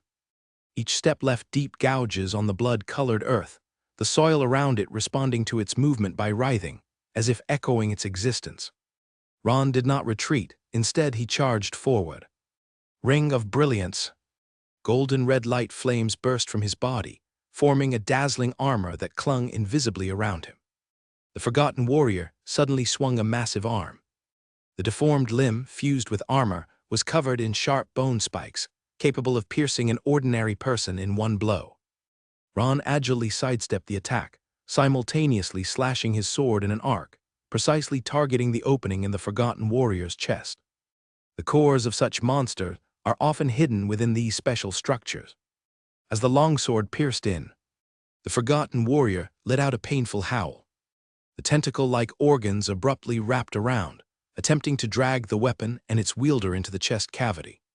But upon contact with the Ring of Brilliance defense net, they immediately emitted a sizzling noise reminiscent of grilling squid on an iron plate. "Dale, now's the time." The little sea siren sprang into action, her hands moving swiftly. Moisture in the surrounding air rapidly gathered, forming dozens of sharp ice blades. "Crystal arrow rain." The ice blades shot like arrows at the Forgotten Warrior, accurately severing the tentacles extending from its chest, cutting them one by one. The Forgotten Warrior staggered back, the severed tentacles spewing a foul-smelling black liquid, which upon hitting the ground instantly corroded it, sizzling into small pits. Ron took the opportunity to swiftly distance himself from the enemy. He had already noticed the severed tentacles were regenerating at a visible rate. This is the regeneration ability of abyssal creatures. We must find its core. He carefully observed the movement patterns of the Forgotten Warrior. This abyssal mutant, blending various alien traits, far surpassed ordinary creatures in strength and defense. In addition to its dreadful regenerating ability, conventional attack methods could hardly yield a lasting effect. "It's time to use that move. Hope my previous thinking wasn't wrong." Ron took a deep breath, quickly constructing a complex magic model with his spiritual power. Sound wave oscillation erosion state. An invisible wave emanated from his palm, enveloped in the eerie ravings from the starry sky depth, directly striking the Forgotten Warrior. Almost instantly, the Forgotten Warrior's movements became sluggish. Its body surface appeared countless black spots, as if being corroded by some invisible force. The tentacles within its chest flailed madly, seemingly trying to shake off this abnormal state, but the effect was minimal. "It's working," Ron felt a surge of joy. As with the previous encounter with the half-blooded serpent demon, the raving's mysterious energy from the starry sky indeed had a strange suppressive effect on abyssal creatures, like some natural bane. The forgotten warrior let out a howl of agony, its body armor starting to peel away, revealing the decayed flesh beneath. Its 4 eyes flickered with struggling light. Then it made a surprising move. It suddenly plunged a hand into its own chest cavity, retrieving a crystal emitting a purple glow, unmistakably its core. Unexpectedly, the forgotten warrior stuffed the crystal into his mouth and began to chew it vigorously. Is it committing suicide? Dale was momentarily bewildered by the seemingly foolish act. He's trying to make the core explode. Ron immediately understood the warrior's intention. The crystal shattered in the forgotten warrior's mouth, and purple energy dispersed into the air like smoke.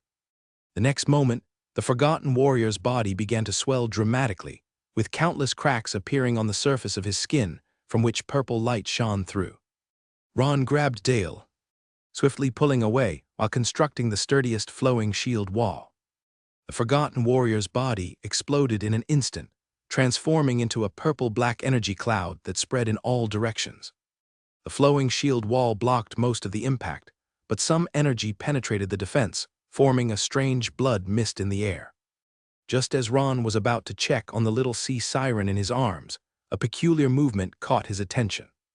The stand-in puppet at his waist seemed to have developed its own reaction, emitting a faint suction. The next moment, the purple-black blood mist was rapidly drawn into the puppet, as if it were conscious. "What's this?" Ron immediately sensed the anomaly. The stand-in puppet hung quietly at his waist, but its surface had already undergone a subtle transformation. A layer of faint purple lines appeared on the originally smooth surface, sprawling over the entire puppet like veins. At the same time, the puppet seemed to be slowly absorbing the energy from the blood mist, with its faint energy indicator slightly brightening. Ron immediately checked the status of the stand-in puppet. Actively absorbed active abyssal material, charging progress plus 1%.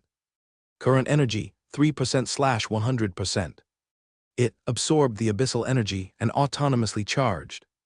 Previously, the demonic puppet also reacted and completed charging during experiments with the live tissues of the scorpion and snake demon. But this behavior of autonomously absorbing energy during battle to complete charging did indeed surprise him a bit. He gently inserted a trace of spiritual power, trying to awaken the stand-in puppet. The puppet reacted instantly, but this time its transformation speed and smoothness surpassed those of the past. Moreover, its shape changes were more diverse.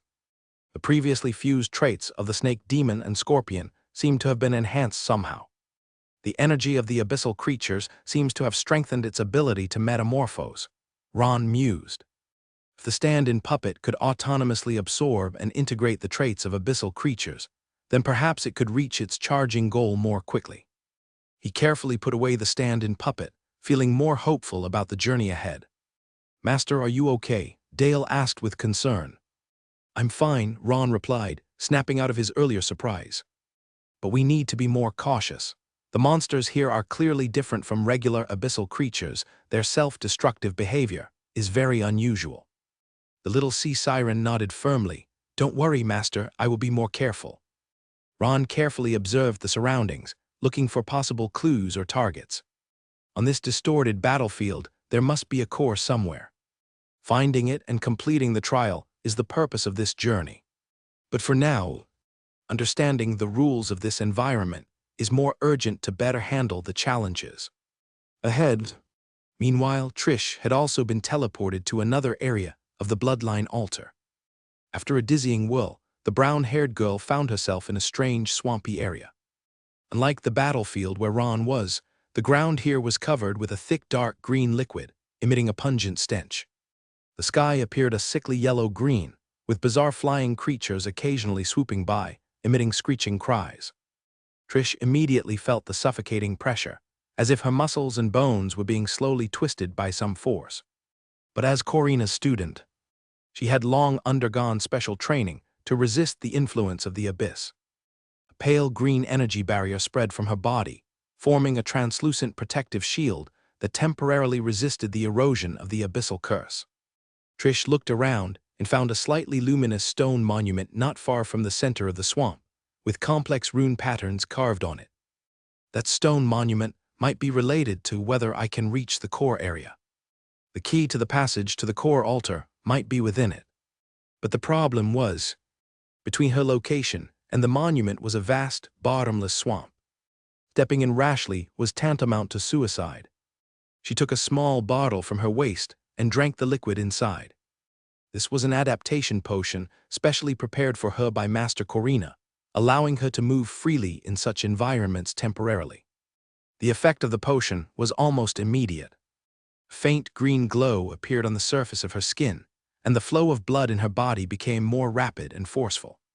I hope this is enough to reach the monument. Trish cautiously stepped onto the swamp surface, letting her toes gently touch the viscous green liquid. Surprisingly, under the effect of the potion, her body became exceptionally light, almost able to float on the swamp surface instead of sinking into it. Master's potion truly lives up to the Crystal Tower's technology. She continued to advance cautiously, staying vigilant. This miracle wouldn't last long, and she needed to reach the target quickly. Just as she approached halfway to the stone monument, the swamp suddenly began to churn violently. A massive creature slowly rose from the mud, its body composed of countless small corpses assembled together, emitting a nauseating stench of decay. Its skin was made up of countless tendrils and vines, constantly writhing, extending and contracting as if alive. The head was a gigantic flower-like structure, with a large mouth full of sharp teeth at its center. Swamp Assembler. Trish's face turned pale as she recognized the terrifying abyssal creature.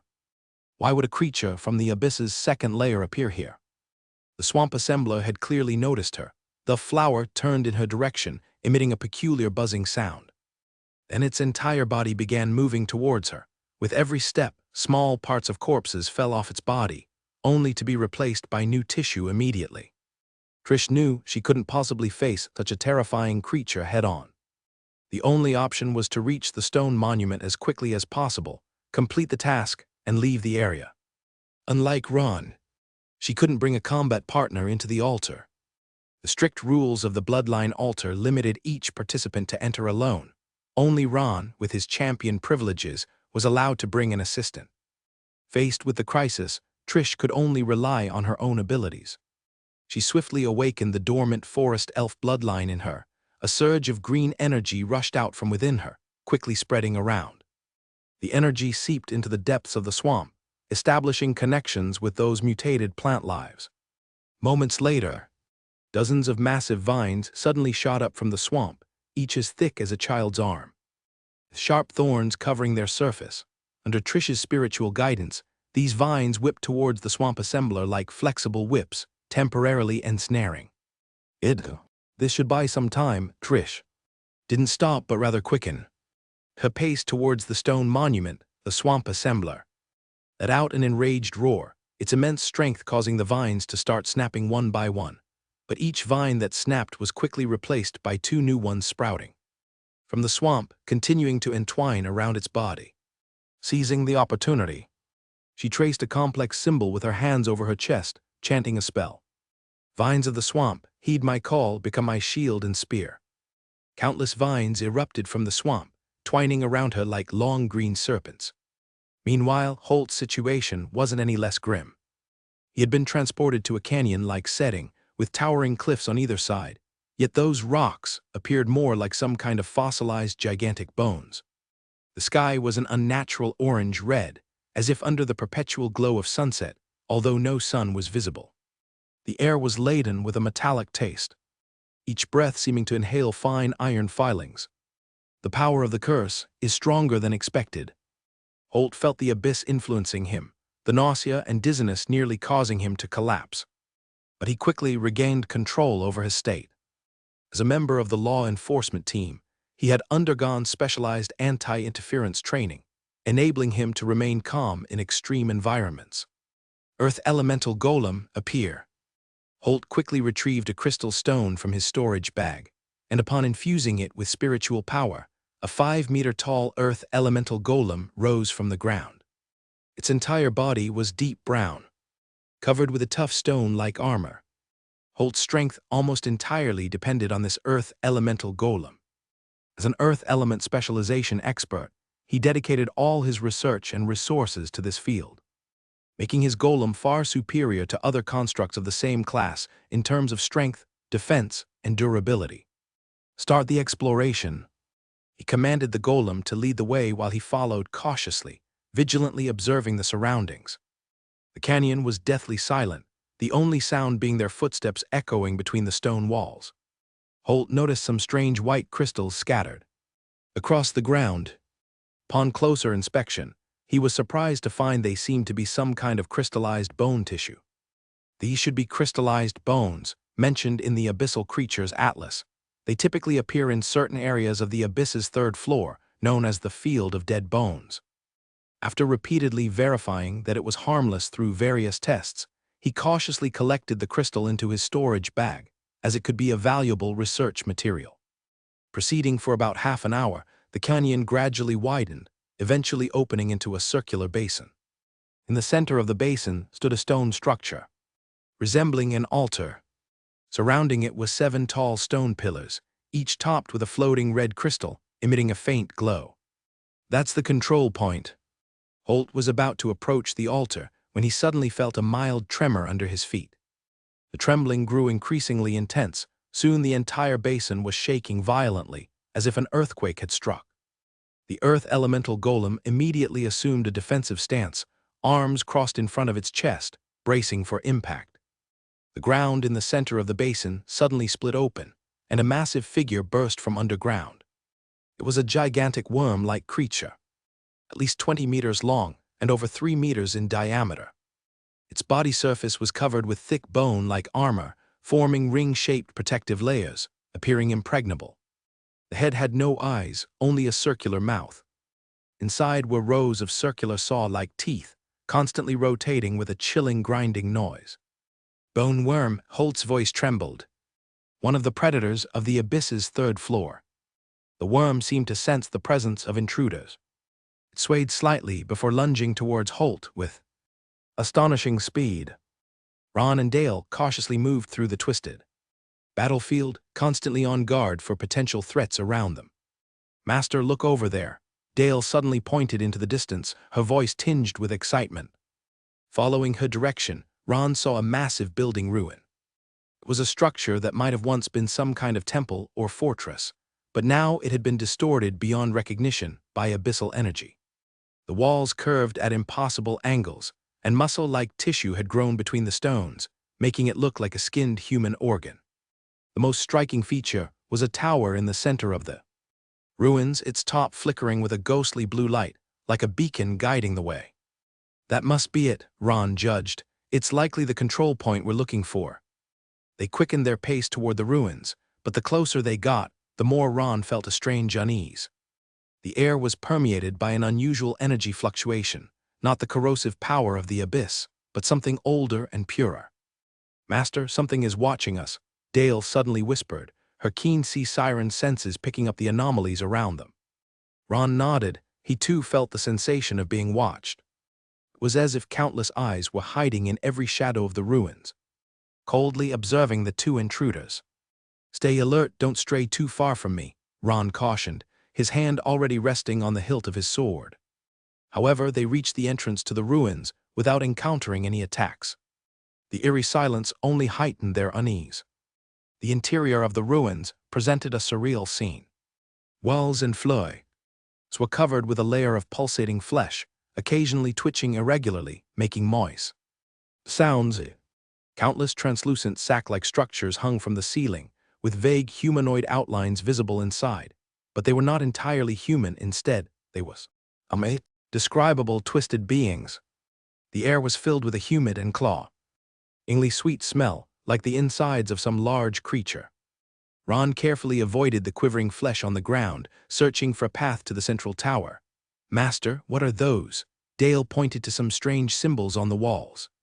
The symbols looked like some kind of ancient script, but the lines twisted and flowed unnaturally. seeming to slither like a living thing on the stone walls.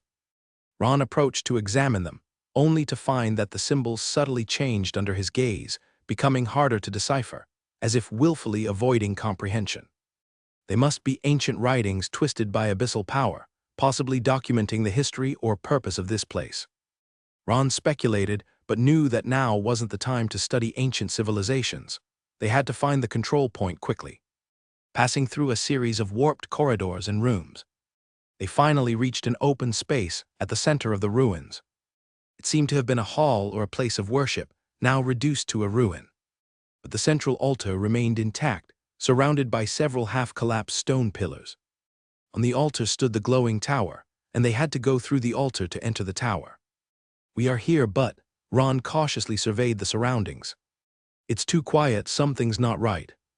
Just as he finished speaking, the air around the altar suddenly warped, rippling like the surface of water.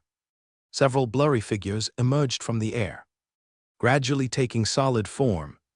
They were 5 humanoid creatures wearing tattered armor, their skin a pallid gray covered with black patterns, eyes hollow yet glowing with ghostly blue light. Their movements were perfectly synchronized, as if controlled by a single consciousness, drawing weapons from their waists and forming a circle around Ron and Dale, hemming them in the center. Shadow Nightmare Hunters. Ron immediately recognized the creatures. Warriors who died on ancient battlefields, their souls twisted by abyssal power, turned into semi-corporeal beings. Dale nervously moved closer to Ron, her hands starting to gather water elements, ready for battle. "Master," they seemed to be waiting for something.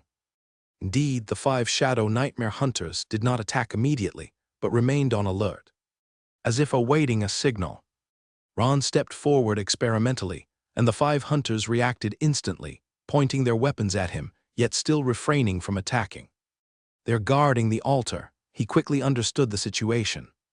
"We have to deal with them to approach the control point." He swiftly assessed the situation. Shadow Nightmare Hunters are known for their speed and synchronized attacks, but their degree of materialization is low, giving them some resistance to physical attacks. Conventional weapons have limited effect on them, but magic can counter them effectively. "Dale, we need to coordinate," Ron said softly. "You prepare the water prison technique, I'll draw their attention." The little sea siren nodded, quietly stepped back a few paces, and began forming complex gestures, as water elements slowly gathered around her. Ron, in turn, infused his longsword with spiritual power, coating it with a thin layer of light flame, the result of combining the ring of brilliance with his swordsmanship. He suddenly burst into action, charging towards the nearest Shadow Nightmare Hunter at incredible speed. The 5 hunters immediately sprang into motion, their actions as fast as lightning, launching an attack on Ron almost simultaneously. Ron's sword skill had already reached the master level, able to handle the assault of 5 enemies with ease. His every strike was extraordinarily precise.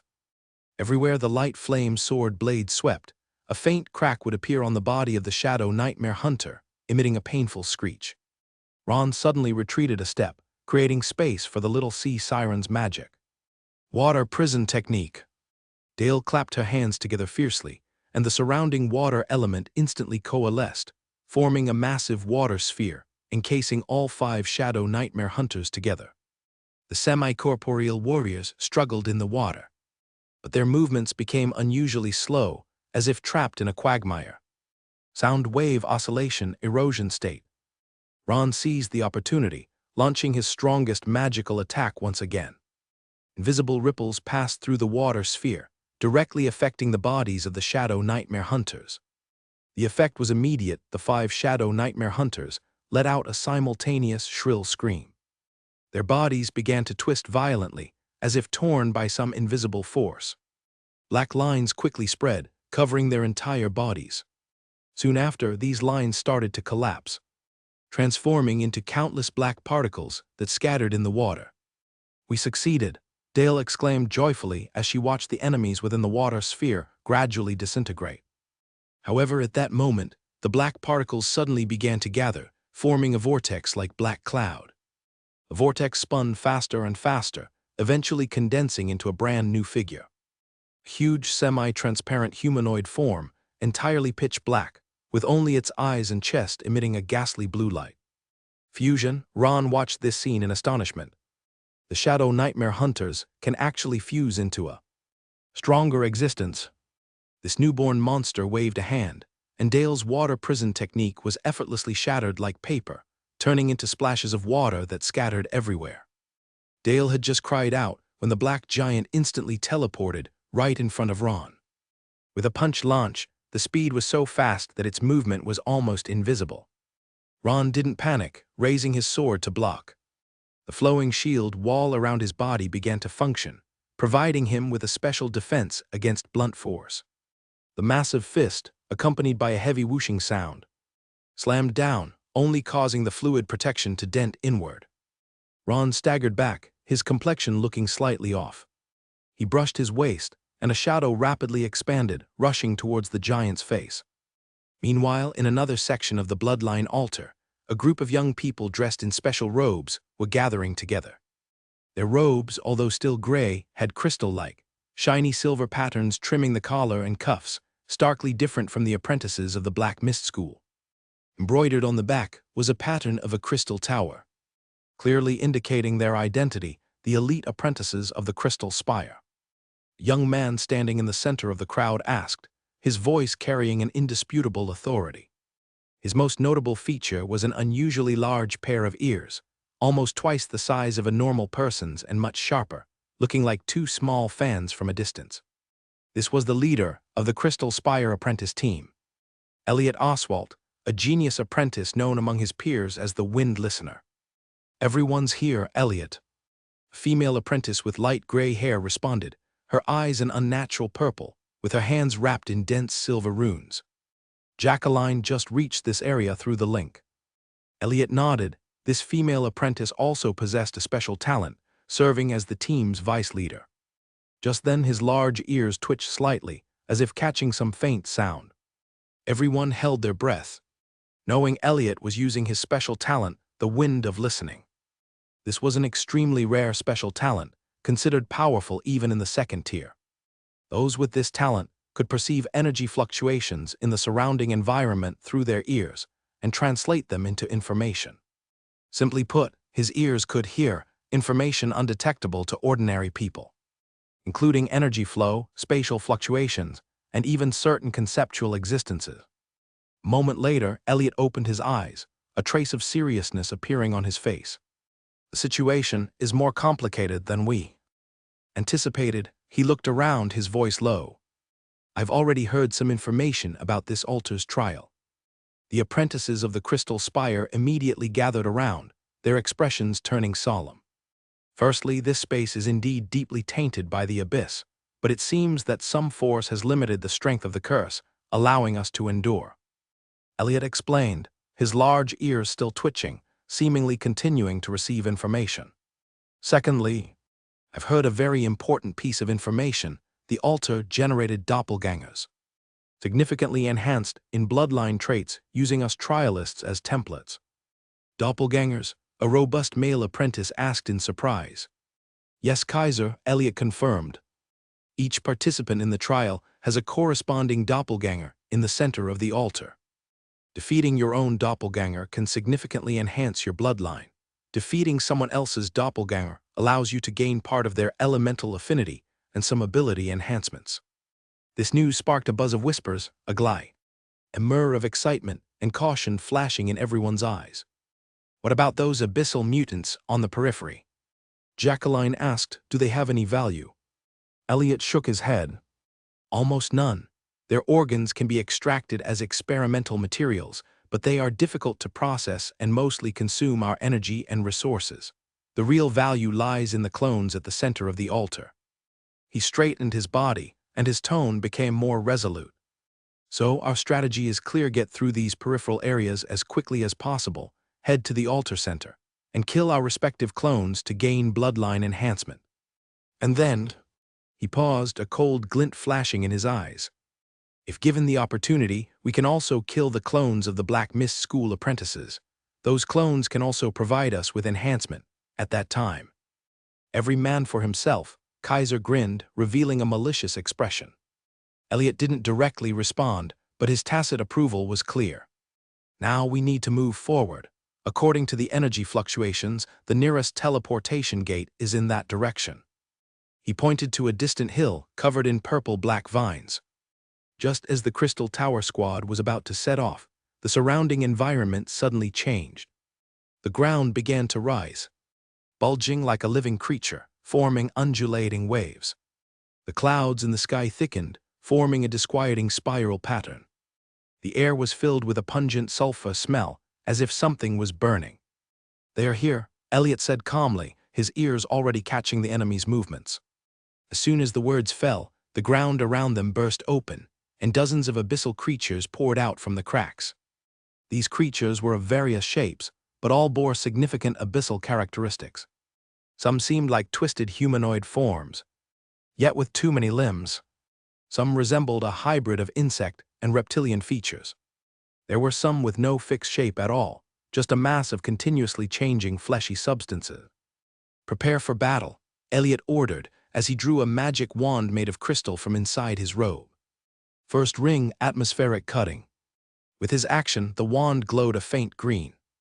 The surrounding air twisted abruptly, forming an invisible wind blade that instantly sliced the nearest 3 abyssal creatures in half.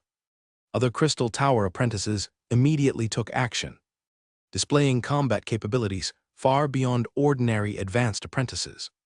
Jacqueline's hands danced, and lightning flashed between her 10 fingers. A giant electric grid quickly formed, enveloping a group of approaching abyssal crawlers, turning them into ash. Kaiser, on the other hand, displayed astonishing physical strength.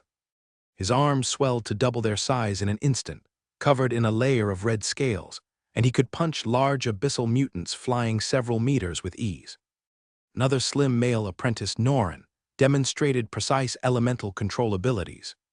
Ice-blue threads extended from his fingertips, coiling around enemies like flexible snakes, then rapidly tightened, freezing and slicing them into pieces.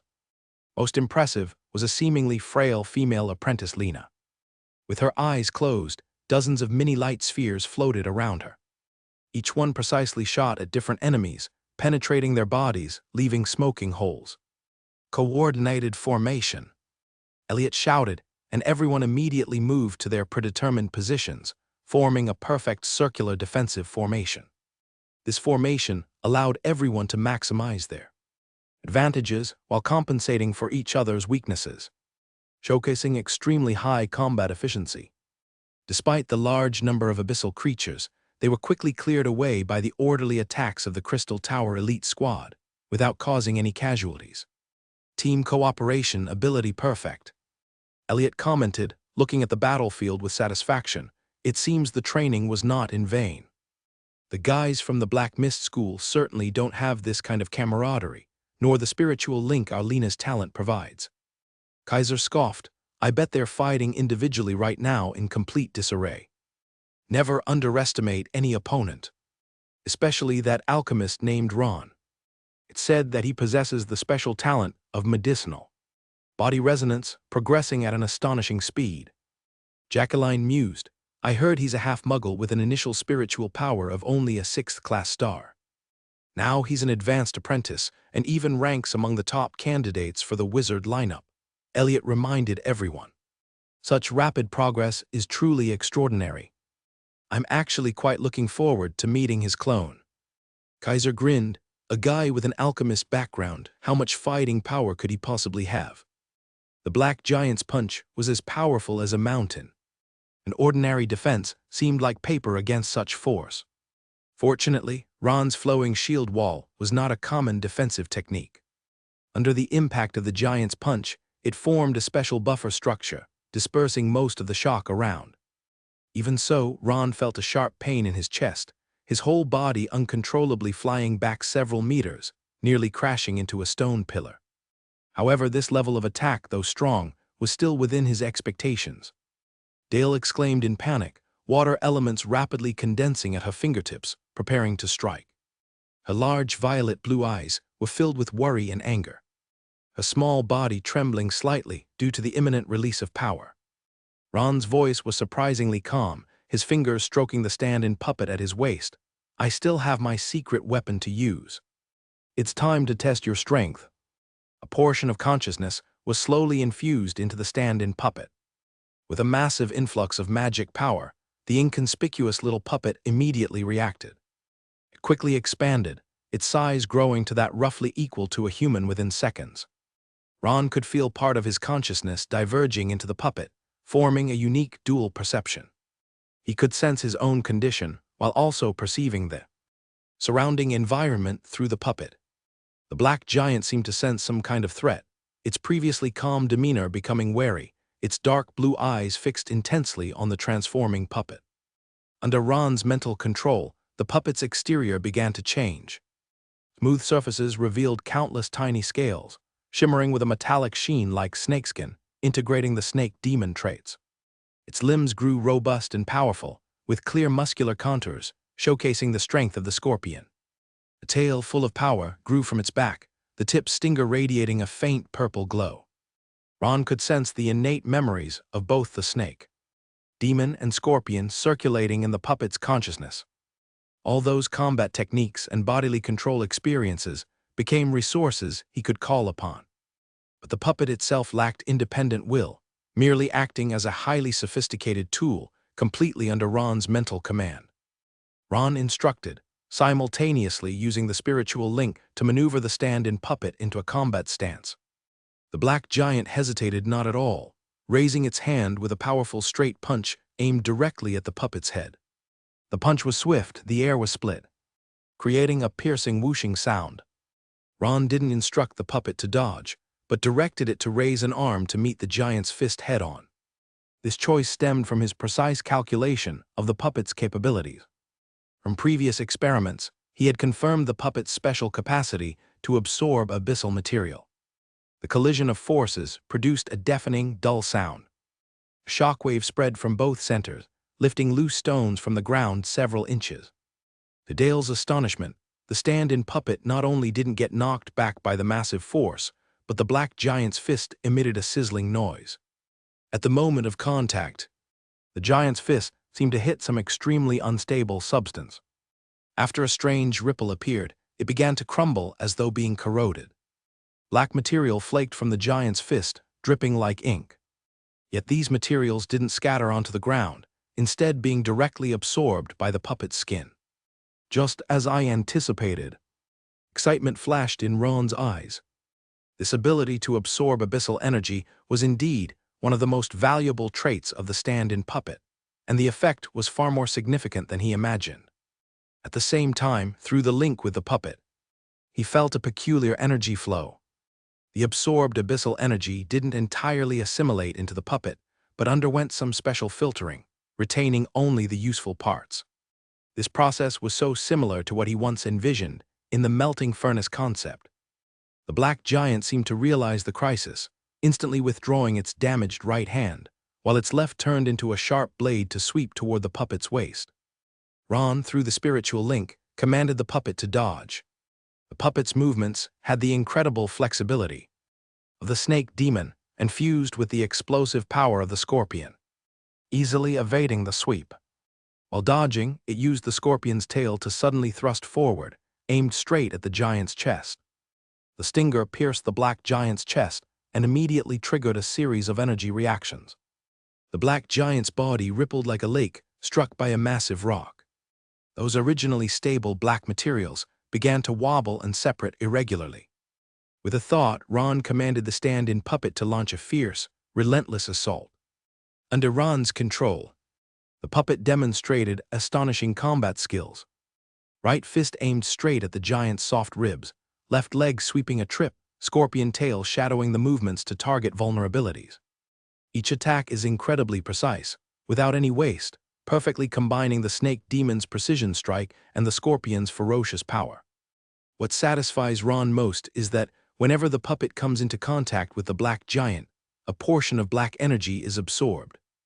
As a result, the giant continuously weakens, while the puppet grows stronger. Another heavy punch. The puppet's right fist slammed into the black giant's abdomen like a cannonball, causing a dull thud. The black giant staggered backward. A huge void appeared between its chest and abdomen, black energy constantly spilling from the wound. Ron unhesitatingly manipulated the puppet to follow up.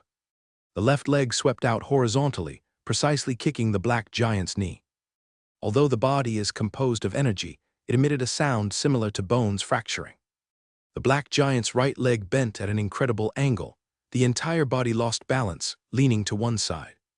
Catching this moment, he used a spiritual link to control the puppet with both hands. Like a lion tearing apart prey, fiercely grabbing the sides of the black giant's head.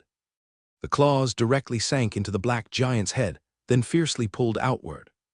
The black giant's head exploded like fireworks, transforming into countless black fragments scattered in the air. Dale jumped up in delight, her previous worries vanishing. Ron did not indulge in this brief victory. He noticed that although the black giant's body lost its head, it still stubbornly regrouped, attempting to continue fighting. This regeneration ability is one of the terrifying traits of abyss creatures. But what surprised him even more was the reaction of the stand-in puppet at his waist. After absorbing a large amount of black energy, it autonomously grew a third arm. This new arm extended from the right shoulder blade, with a completely different structure from the original arms. It was covered with dark purple scales all over, fingertips sharp as claws, emitting a faint blue glow. This is the puppet adapting and integrating the newly absorbed energy. A hint of amazement rose in Ron's heart. He quickly adjusted his tactics, commanding the third arm to reach forward and penetrate the black giant's chest, directly grabbing the glowing core. That is the energy center after the merger of the shadow Nightmare Hunter. With the core held in hand, the black giant's body completely lost support. Like a sand sculpture washed by waves, it quickly collapsed, turning into a pool of black liquid gathered at the stand-in puppet's feet. Ron controlled the stand-in puppet to pick up the core, meanwhile reaching out to touch the pool of black liquid, starting massive energy absorption. As energy continued to be absorbed, the stand-in puppet's body began undergoing subtle changes. The surface became smoother, the muscle lines clearer, and the overall silhouette closer to a human form. Most crucially, the third arm completely integrated into the overall structure, as if it was naturally present. Master, it is becoming more like a living being, Dale said softly, with a hint of unease and curiosity in her voice. Don't worry, it's entirely under my control, Ron reassured, while checking the stand-in puppet's status through the spiritual link. He could clearly perceive a data point. Automatically absorbed active abyssal material, charging progress plus 5%. Current energy, 8%/100%. Energy increased by 5%. Ron calculated in his mind. If in the future we truly explore the Great Abyss, the charging progress should increase very quickly. 50% charging level is the critical point for the stand-in puppet to unlock the two-way interaction trait. Upon reaching this level, not only can the puppet fully replicate Ron's abilities, but Ron can also, to some extent, acquire the traits absorbed by the puppet. Then, I can transfer the stand-in puppet to the demon hunter profession. Ron calculated in his mind, a slight curve unconsciously forming at the corner of his mouth. Gain all the demon hunter's ability enhancements without bearing any transfer risk and side effects. Imagining that possibility, the extraordinary perception ability, enhanced constitution, toxin resistance, and various specialized skills of the demon hunter, all utilized for oneself. Yet without having to endure the painful bodily transformation process and long-term side effects, a wave of anticipation arose in Ron's heart, especially when facing various mutated creatures or awakened. The demon hunter possesses unique demon hunting attribute enhancements brought by professional traits, an advantage that other professions cannot replace. As his thoughts flowed, the puppet already completed the energy absorption, quietly standing there, awaiting the next command. At Ron's gentle thought, it immediately shrank, returning to its original size, transforming back into an ordinary small puppet, returning to his hand. Now it's time to deal with the final matter. He stowed away the stand-in puppet and walked towards the glowing stone pillar at the center of the altar. The surface of the stone pillar was filled with ancient runes, emitting a faint blue light. Ron used extraordinary recognition to carefully study these runes and discovered they formed a complex teleportation array. This should be able to transport us to the altar's core. region, he analyzed as he reached out to touch the stone pillar. An unusual energy wave immediately spread from the point of contact, and the light of the stone pillar suddenly intensified, causing the surrounding air to warp and deform. "Dale, hold on to me," Ron advised, and the little sea siren immediately grabbed his sleeve tightly. In the next moment, a strong blue light enveloped them, and the surrounding scenery began to distort rapidly. Their bodies were being pulled by an invisible force, flying toward an unknown destination. Meanwhile, in another part of the bloodline altar, Trish was struggling on the edge of life and death. The swamp assembler's attacks were growing more ferocious, and each collision made the vine barrier she constructed tremble and sway. Even worse, this terrifying creature seemed able to absorb the vines it destroyed, making itself more powerful. "Damn, at this rate I won't last much longer." Trish gritted her teeth, sweat soaking through the lining of her long robe. Her forest elf bloodline provided her some advantage in plant manipulation, but most plants in this environment had already been contaminated by abyssal power. They were slow to respond to her commands, and each summoning consumed a large amount of spiritual power. In desperation, Trish decided to take a risky new approach. If they've already been contaminated by the abyss, then perhaps. She closed her eyes, took a deep breath, and changed her summoning method. Instead of resisting the abyssal power within the plants, she attempted to resonate with it, borrowing rather than rejecting that abnormal energy. To her surprise, the previously sluggish swamp plants suddenly became extraordinarily active. Countless vines, glowing with a purple-black hue, extended from the depths of the swamp 10 times more than before. "I see, these abyssal plants are more sensitive to specific summoning methods." Trish's eyes brightened with a glimmer of hope. She immediately adjusted her strategy, no longer simply commanding the plants, but allowing her spiritual power to flow into them like water, guiding them to act according to her will. The swamp assembler seemed to sense the threat, emitting a furious roar as it accelerated toward Trish. Yet every step it took was obstructed by countless, newly grown vines, which were not only numerous but extremely resilient, even capable of swift regeneration after being destroyed. This regenerative ability is completely unlike ordinary plants. Trish was amazed to find that these swamp plants had astonishing vitality, significantly enhancing the effects of her natural magic. Taking advantage of the moment, Trish quickly retrieved a vial of emerald potion from her storage bag and drank it without hesitation. This was a bloodline activation agent specially prepared by Master Corina, capable of greatly enhancing her affinity with natural elements in a short period. The effect was almost immediate. Her forest elf bloodline power was instantly activated, a faint green glow suffusing her body, with tiny leaf vein patterns appearing on her skin. As Trish adapted to her surge in power, she marveled at the peculiar connection she formed with these abyssal plants. She could sense the presence of every plant in the swamp, as if they had become extensions of her own body, bending to her will. "Now's the time." Trish traced a complex symbol with her hands in front of her chest, chanting a spell. Countless thick vines converged from all directions in the swamp, weaving into a gigantic net that completely ensnared the swamp assembler. No matter how it struggled and roared, it could not break free from the cage woven by abyssal plants. Trish didn't waste the opportunity and immediately dashed toward the stone monument. All the while, she keenly noted some special plants in the swamp, and the tissue fragments dropped in the battle with the swamp assembler. These materials, they emit unusual energy fluctuations.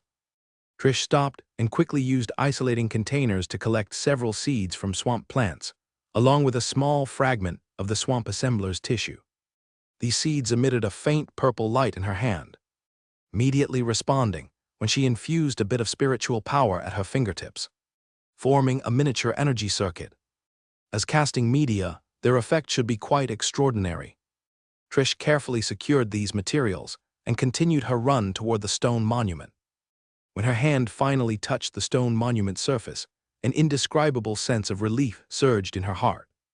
The stone monument instantly illuminated brightly, enveloping her within. During the teleportation, Trish considered the newly acquired materials in her pocket, already contemplating how to integrate them into her magic system. Perhaps Ron will be interested in these materials, she thought. With his skill and material recognition, he should be able to better utilize the value of these abyssal materials. In the canyon region, Holt's situation was even more dire. The bone worm's drill-like oral apparatus spun as it crashed into the earth elemental golem, emitting a piercing metal grinding sound. The golem's right arm was completely severed in the attack, stones and soil scattering everywhere. Despite this, Holt remained calm, continuously channeling spiritual power, ensuring the golem continued to fight. "This kind of power, it's practically cheating," he whispered through clenched teeth, his expression already tinged with despair. The bone worm's combat capability far exceeded his expectations. That drill attack, capable of effortlessly crushing any substance, was inflicting tremendous damage even on the earth elemental golem, known for its durability. The most despairing thing is, the speed of the bone worm does not match its size at all. Its mobility both above and below ground is astonishing, making it difficult for Holt's giant statue to capture its trajectory. Against this kind of enemy, even an advanced apprentice can hardly resist. Holt even began to feel that he might perish here today, just like the scorpion at the gladiator arena, but now it's just me alone. At this point, the giant statue was already in tatters. The right arm completely lost, the left leg severely damaged below the knee, a large hole in the chest, with the energy core faintly visible. While it seemed the bone worm was just starting to stretch its body, constantly emitting deafening howls circling the altar, looking for the next chance to attack. Continuing like this is certainly a dead end. Holt quickly pondered a strategy.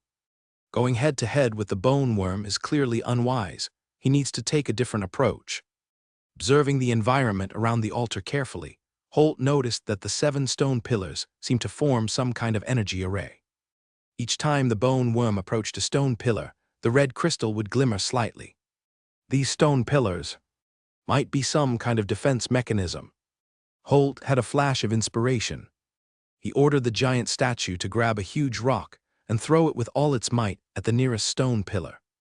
Once the red crystal atop the stone pillar was hit, it immediately erupted with a dazzling red light directly towards the bone worm.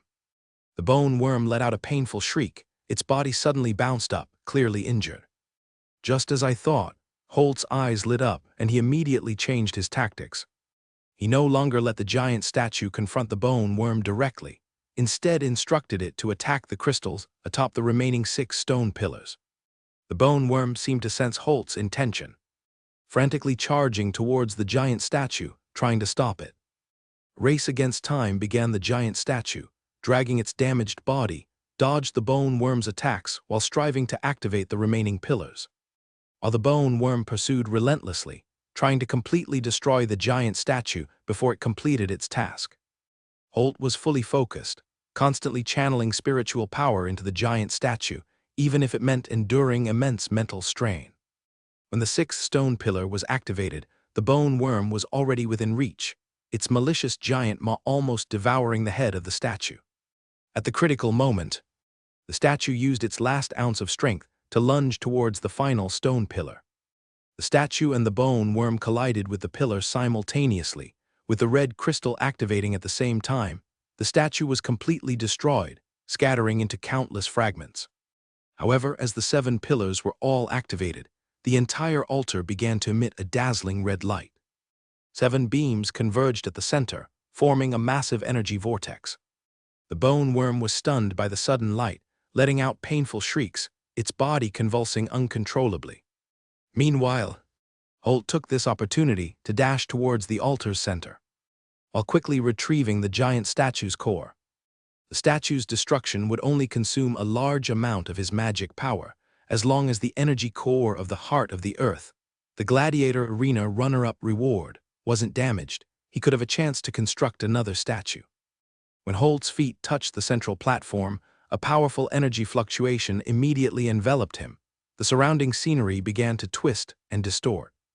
At the last moment, as he was transmitted away, he glanced back at the gigantic, writhing worm with a sigh in his heart. To succeed.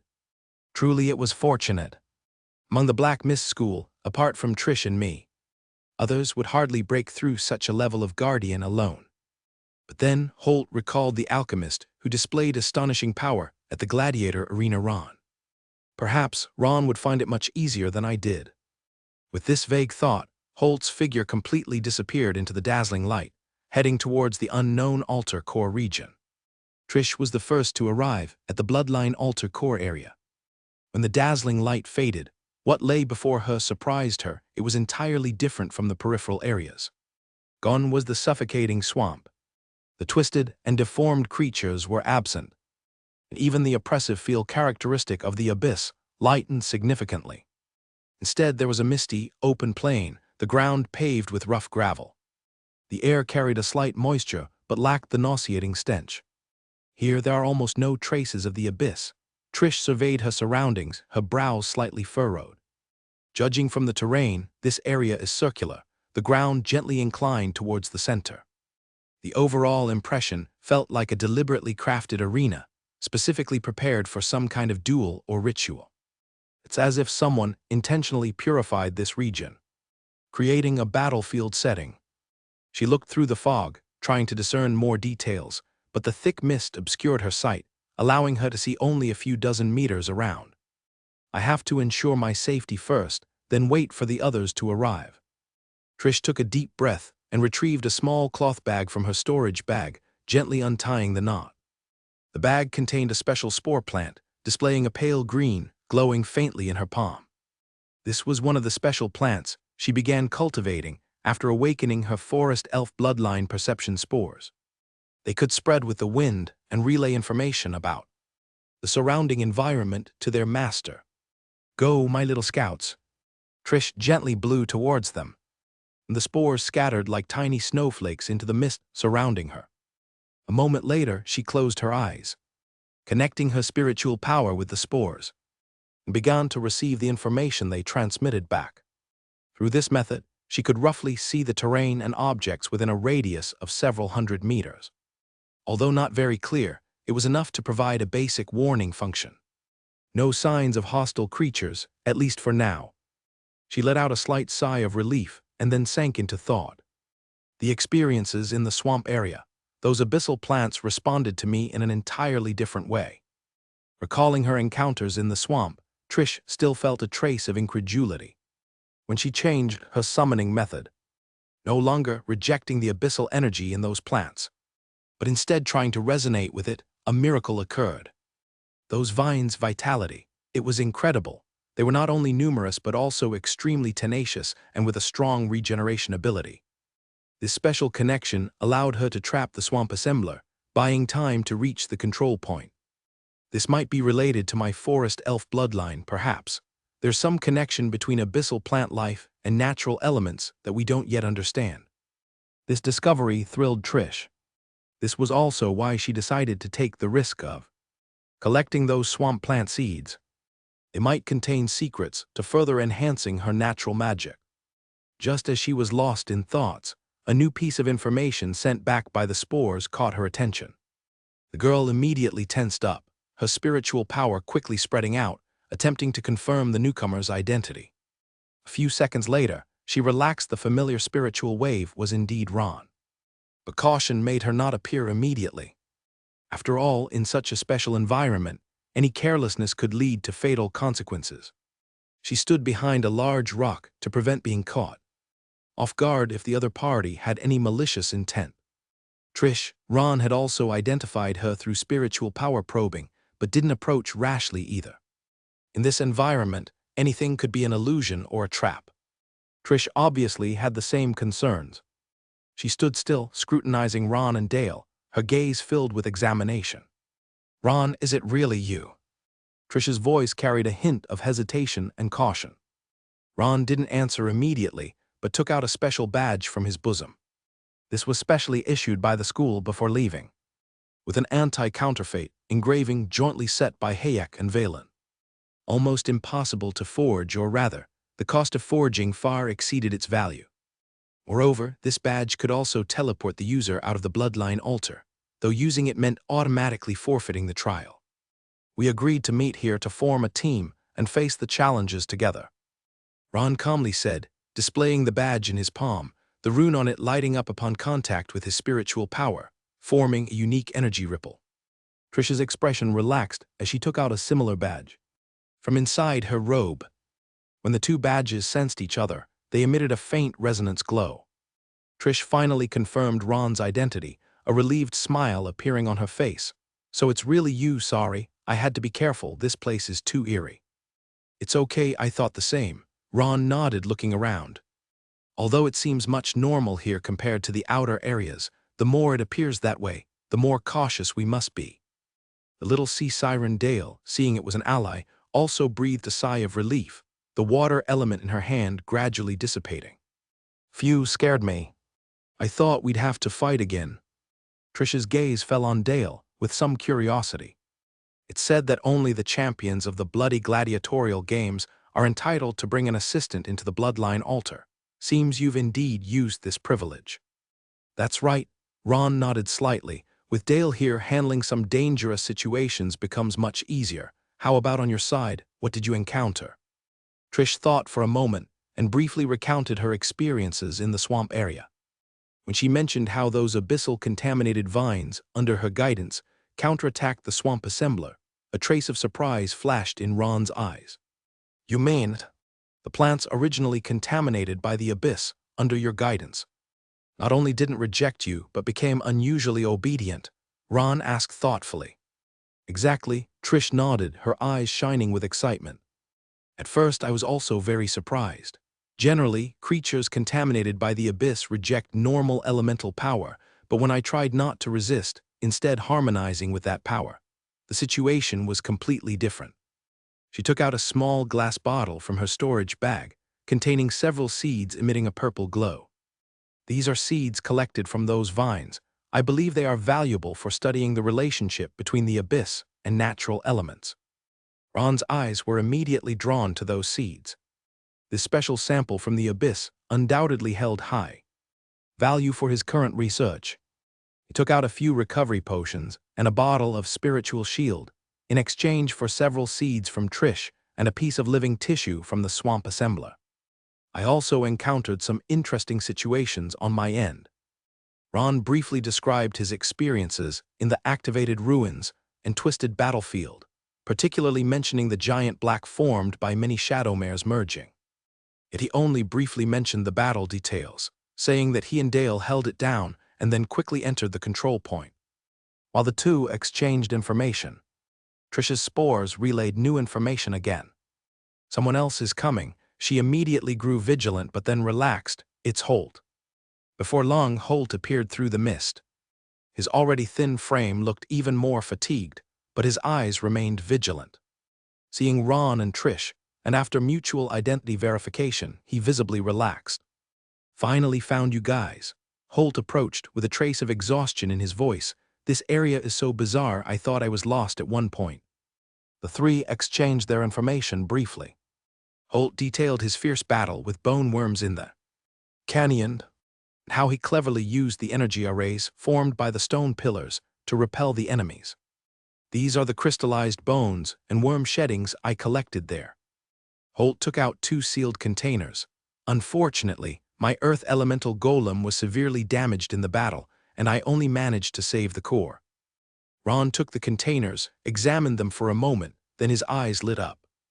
"These crystallized bones are invaluable. They not only have extremely high structural stability, but also resonate with elemental energy." He turned his gaze to Holt. "If used to repair your earth elemental golem, not only could it be rapidly rebuilt, but its defense and flexibility might also be greatly enhanced." Upon hearing this, Holt showed a look of delight. "Really, that's wonderful." He pondered for a moment and made a decision. "As thanks, we'll split these materials 70-30. After all, mutual assistance in this environment increases our chances of survival." Then he handed about a third of the crystallized bones and worm sheddings to Ron. "Your discernment ability indeed leaves a strong impression." Ron carefully put away these precious materials, outwardly thanking calmly, but internally he was already calculating.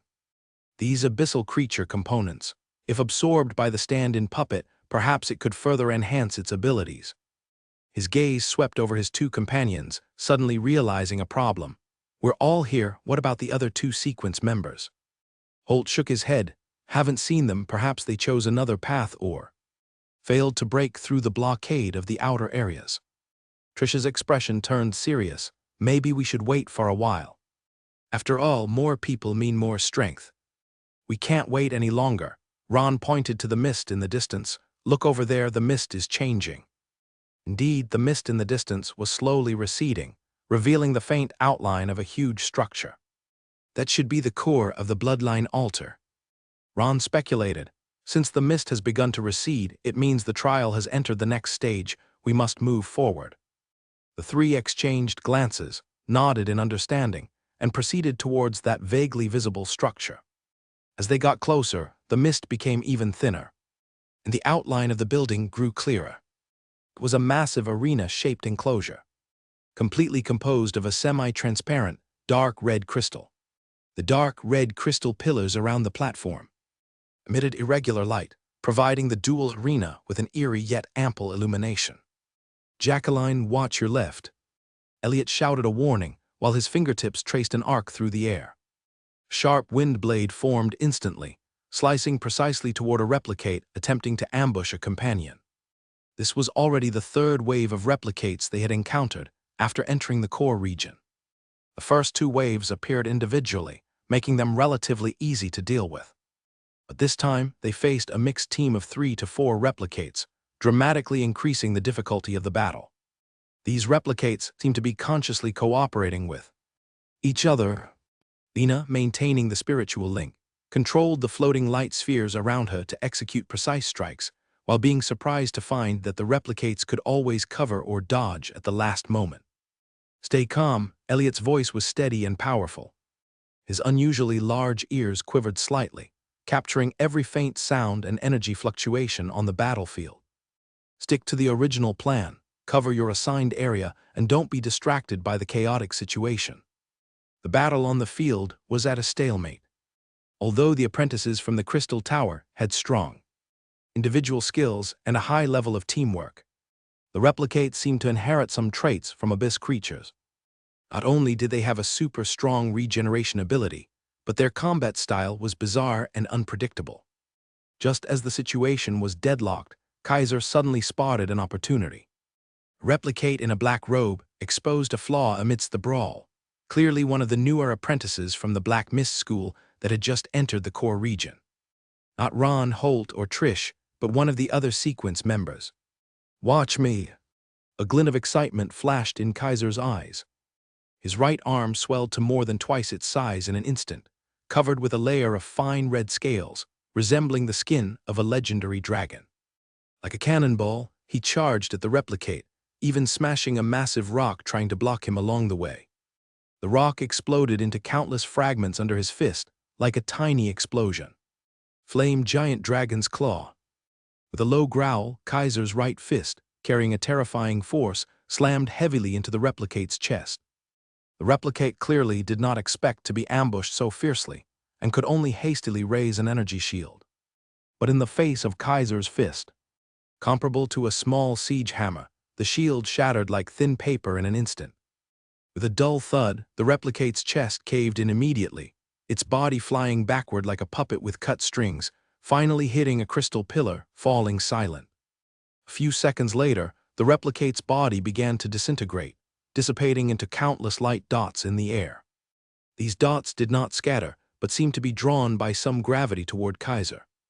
"Ah!" Kaiser let out a strange cry that was a mix of pain and pleasure, as a faint golden halo appeared on his body's surface. He could clearly feel a strange and powerful force rushing into his veins, merging and eventually becoming part of his own strength. The feeling was like drinking a millennium-old brew. It had a captivating satisfaction. Ha, unbelievable. As the halo faded, Kaiser flexed his arm, his eyes flashing with a fanatical glow. "My power has increased by at least 30%. Even the magic power has grown significantly." He raised his right hand high, and a fireball, larger than the previous one, immediately gathered in his palm, rolling with heat waves that even began to distort the surrounding air. The edges of the fireball formed irregular, twisting patterns, writhing like a living thing. "I've always said, those Black Mist School guys are nothing," Kaiser proudly declared in a loud voice. "A bunch of weaklings barely surviving on potions and inferior magic, not worth comparing to us. Look at this replicate, couldn't even withstand a single punch from me. Is this the power of their strongest? Ridiculous. He straightened his chest and scanned his surroundings, seemingly expecting admiration and approval from his companions. Kaiser focused on the fight. Elliot frowned and reminded, but it was already too late. As Kaiser basked in the joy of empowerment, the surrounding air suddenly became exceedingly humid, and a rich plant aroma hit him. The ground began to tremble as if something beneath was moving rapidly, with fine cracks spreading across the stone surface at a visible speed. Just as Kaiser tried to turn, dozens of thick vines burst forth from the ground, quickly entwining around his limbs and torso like living creatures.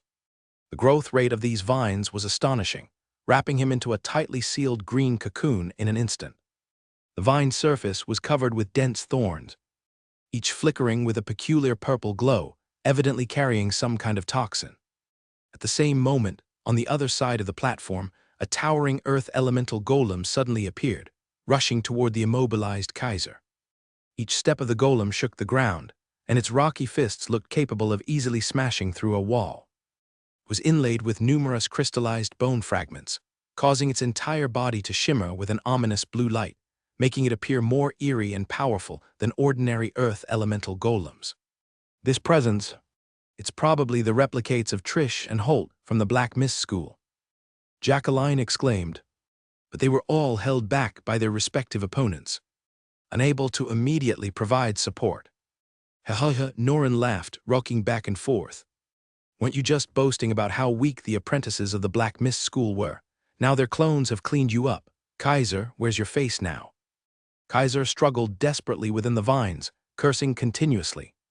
His muscles bulged, scales glimmering with red light as he struggled against the tightening vines. But the plants were tough as steel, and even with his enhanced strength, he found it challenging to break free. Damn it, these vines are much tougher than before. The earth elemental golem had already rushed to the front, its fist raised high, ready to smash down. The golem's eye sockets glowed with a cold blue light, and a special energy fluctuation began to appear on its fist's surface, clearly preparing to release some elemental impact at the moment of impact. A massive shadow loomed over Kaiser, like the scythe of death, ready to harvest his life. In a moment of critical danger, a thin blue thread-like line suddenly shot out from afar, precisely wrapping around Kaiser's leg. Then, with a sudden yank, it dragged him, and the vines enveloping him away from the spot. The golem's fist heavily crashed into the ground, causing the entire platform to tremble. A pit several meters in diameter appeared at the location, surrounding stones cracked, showcasing the terrifying power of the blow. The center of the pit even had a layer of translucent energy residue, like a still pond, indicating the terrifying destructive force contained in the strike. What a useless drag. Norin retrieved the thread, shaking his head in sigh. Next time, don't count on me to save you. Knowing they're organizing a counterattack. You still boasted there, deserved the beating. Elliot and Lena exchanged a glance, both showing helpless expressions. You should let him learn a lesson, Norin, Lena said calmly, her slender fingers maintaining the gesture of a spiritual link. Getting hit won't kill him anyway, might just have to lie down for a few days. Such a lesson will make him remember that in battle, any complacency can be a deadly weakness. Elliot nodded in agreement. That way he might learn the importance of staying cautious on the battlefield. After all, the more arrogant one is, the more likely to become the #1 target. If he doesn't even learn this lesson now, he might be even more reckless next time. Kaiser now had a face ashen, both because of his recent disgrace and the undisguised mockery of his teammates. But he dared not confront Elliot and Lena, though he was known for his strength among the new students at the Crystal Tower. Elliot and Lena's talent and strength were recognized as genius level. Moreover, they both had strong family backgrounds as support. In this world where strength is respected, he could only bite his anger. Just wait. I'm going to unleash all my power on those damned clones. Kaiser gritted his teeth, tearing off the remaining vines still wrapped around him, eyes locked onto the Holt clone advancing slowly not far away. His finger joints cracked, scales on the skin surface becoming vividly red under the stimulus of anger. Let me show you what true power is. However, just as he was about to launch an attack, the atmosphere of the entire battlefield suddenly changed. A peculiar chill filled the air, not a drop in temperature but a fear that seeped into the bones. Several sensitive apprentices of the Crystal Tower involuntarily shivered, as if something ominous was approaching. More clones appeared from all directions, quickly gathering into a tightly formed squad. Among them were clones of Trish, Holt, and several other apprentices of the Crystal Tower. Only 2 figures were missing. What are these clones doing? Jacqueline watched the movements opposite with vigilance, electric lights flickering uncertainly between her fingers. It seems like they're forming a team. Elliot's pupils suddenly contracted, his large ears quivering violently, catching some subtle energy fluctuation in the air. Worse, clone Lena is establishing a spiritual link. Just like us. Indeed, at the center of the clone squad, clone Lena was making seals with her hands. Countless tiny light points appearing around her, drawing a complex energy network in the air, connecting all the clones. Those light points twinkled like stars, forming a miniature star map, with an energy thread connecting every 2 points, overall resembling a precise neural network. Damn, Elliot cursed. Everyone pay attention. The clones have not only copied our appearance and basic abilities, but even mimicked our tactics and cooperation patterns with crystal clarity. More worryingly, these clones seem to have undergone some kind of enhancement. Their aura was stronger than the original versions, and every move carried a hidden oppressive feeling. Coupled with the fact that the clone squad included 2 elites from the Black Mist School, Trish and Holt, with Trish's natural magic control ability, and Holt's earth elemental golem being formidable forces. The clones launched an orderly attack. Trish's clone controlled countless vines breaking from the ground, forming a giant net pushing forward. Holt's clones controlled the earth elemental golem to charge ahead, providing cover for the other clones. The Lena clone remained in the center, maintaining the spiritual link while commanding dozens of light spheres for long-range attacks. Their coordination was seamless, like an elite squad trained for years. The Crystal Tower squad immediately assumed a defensive posture, but the clones' coordination was incredibly fluent, and they seemed to predict every move. Jacqueline's flash net was evaded in advance, Noran's silk thread trap missed, and even Elliot's wind blade barely scratched a few clones. In less than 10 minutes, Elliot's squad was driven back continuously, forced to retreat to the platform's edge. Their defense was on the brink of collapse, while the clones grew braver with each battle, each attack more fierce than the last. This won't do, Elliot frowned, quickly pondering countermeasures. If they continued to defend passively, they would be picked off one by one sooner or later. They had to break out of this situation to reverse the tide of battle. Suddenly, he recalled a method that might turn the tide. Everyone execute the Star Fall plan. Elliot issued the command, while retrieving a small hexagonal crystal device from his storage bag. This precious alchemy item, Starry Whisperer, borrowed from his family's treasury, contained a processed and weakened starry sky raving within. The raw materials for creating such a device were extremely rare, requiring special metals extracted from meteorites falling from the starry sky, then undergoing complex alchemy procedures for modulation. Lastly, a wizard with exceptionally powerful and stable spiritual power was needed to seal the captured raving syllables inside. The entire process not only required consuming massive resources, but also carried extremely high risks. It said a genius alchemist once sealed the ravings, but due to fluctuations in spiritual power, got rebounded by the starry sky's force, turning into an empty shell that endlessly repeated those mysterious syllables, eventually executed by the school.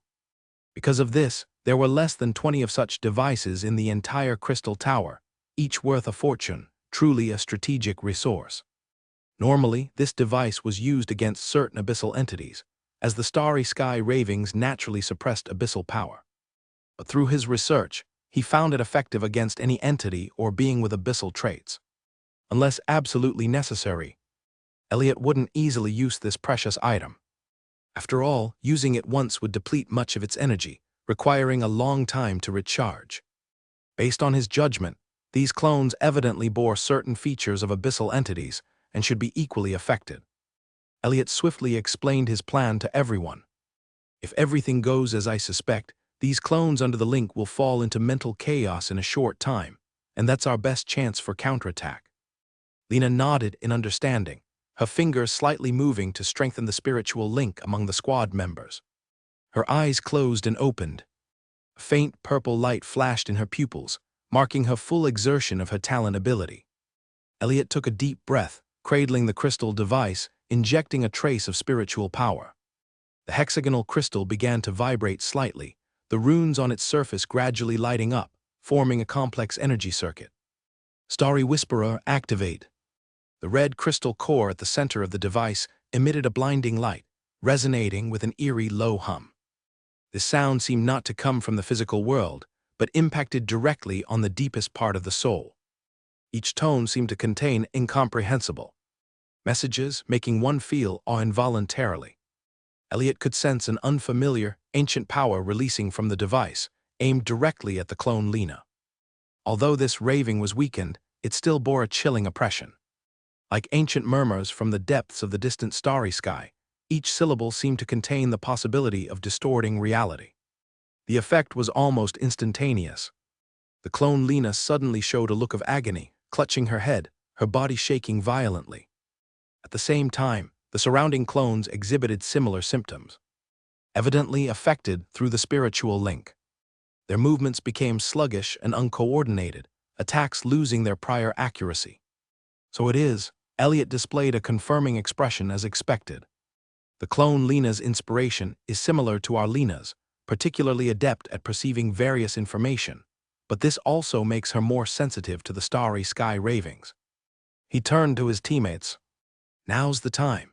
While they're mentally chaotic, defeat your corresponding clones, we must first acquire bloodline enhancement to avoid prolonged delay in dreams.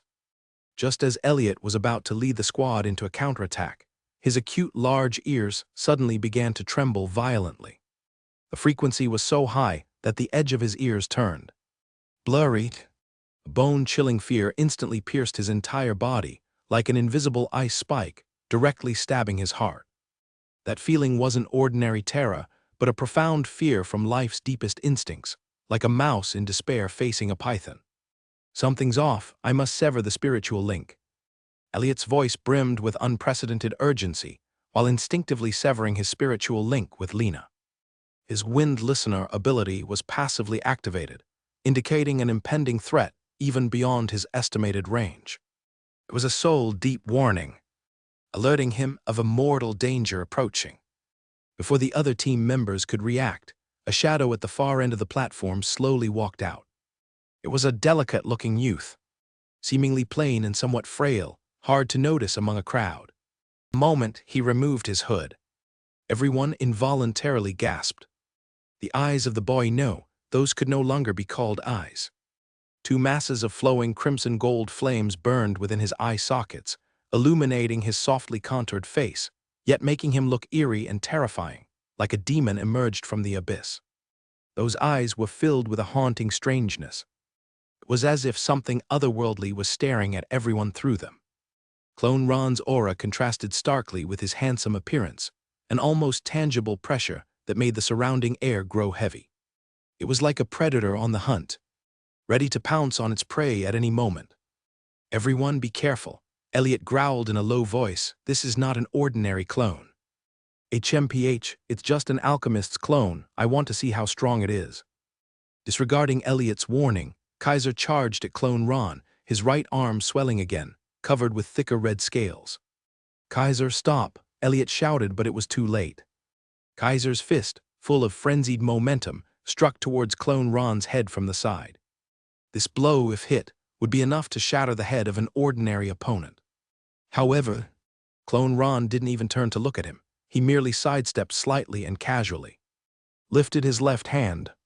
A clear sound of metal clashing. Kaiser's fist was blocked by a flowing metallic barrier, a thin, fluid shield wall shimmering with faint silver light. The shield wall appeared precisely in the path of the fist, perfectly dispersing all the impact force. Time seemed to freeze at this moment.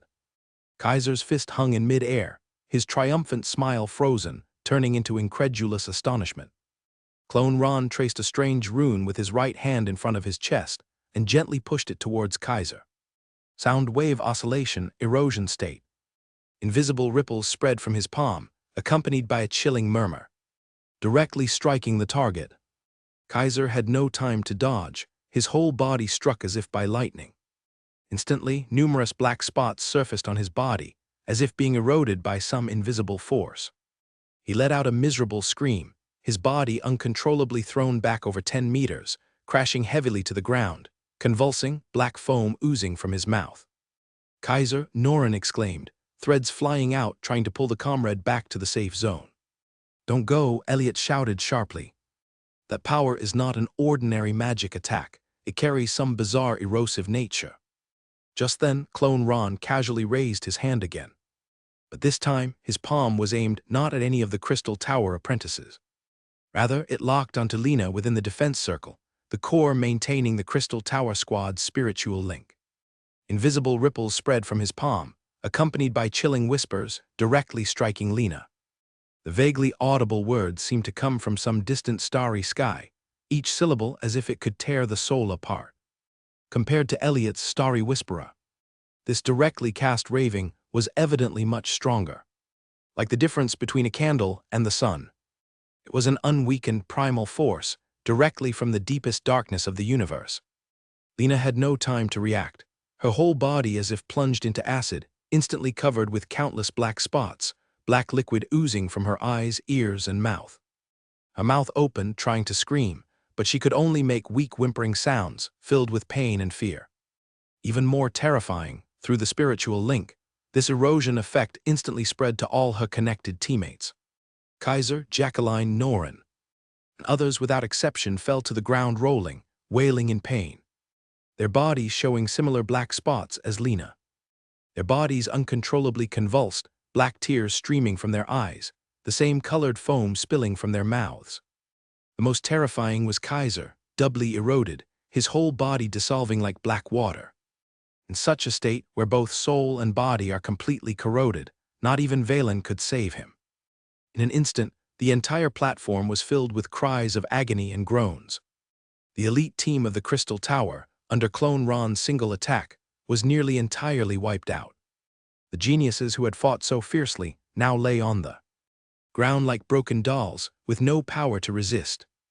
Only Elliot, who had disconnected from the spiritual link in advance, was spared, but seeing his comrades in such a terrible state brought a deep despair to his heart.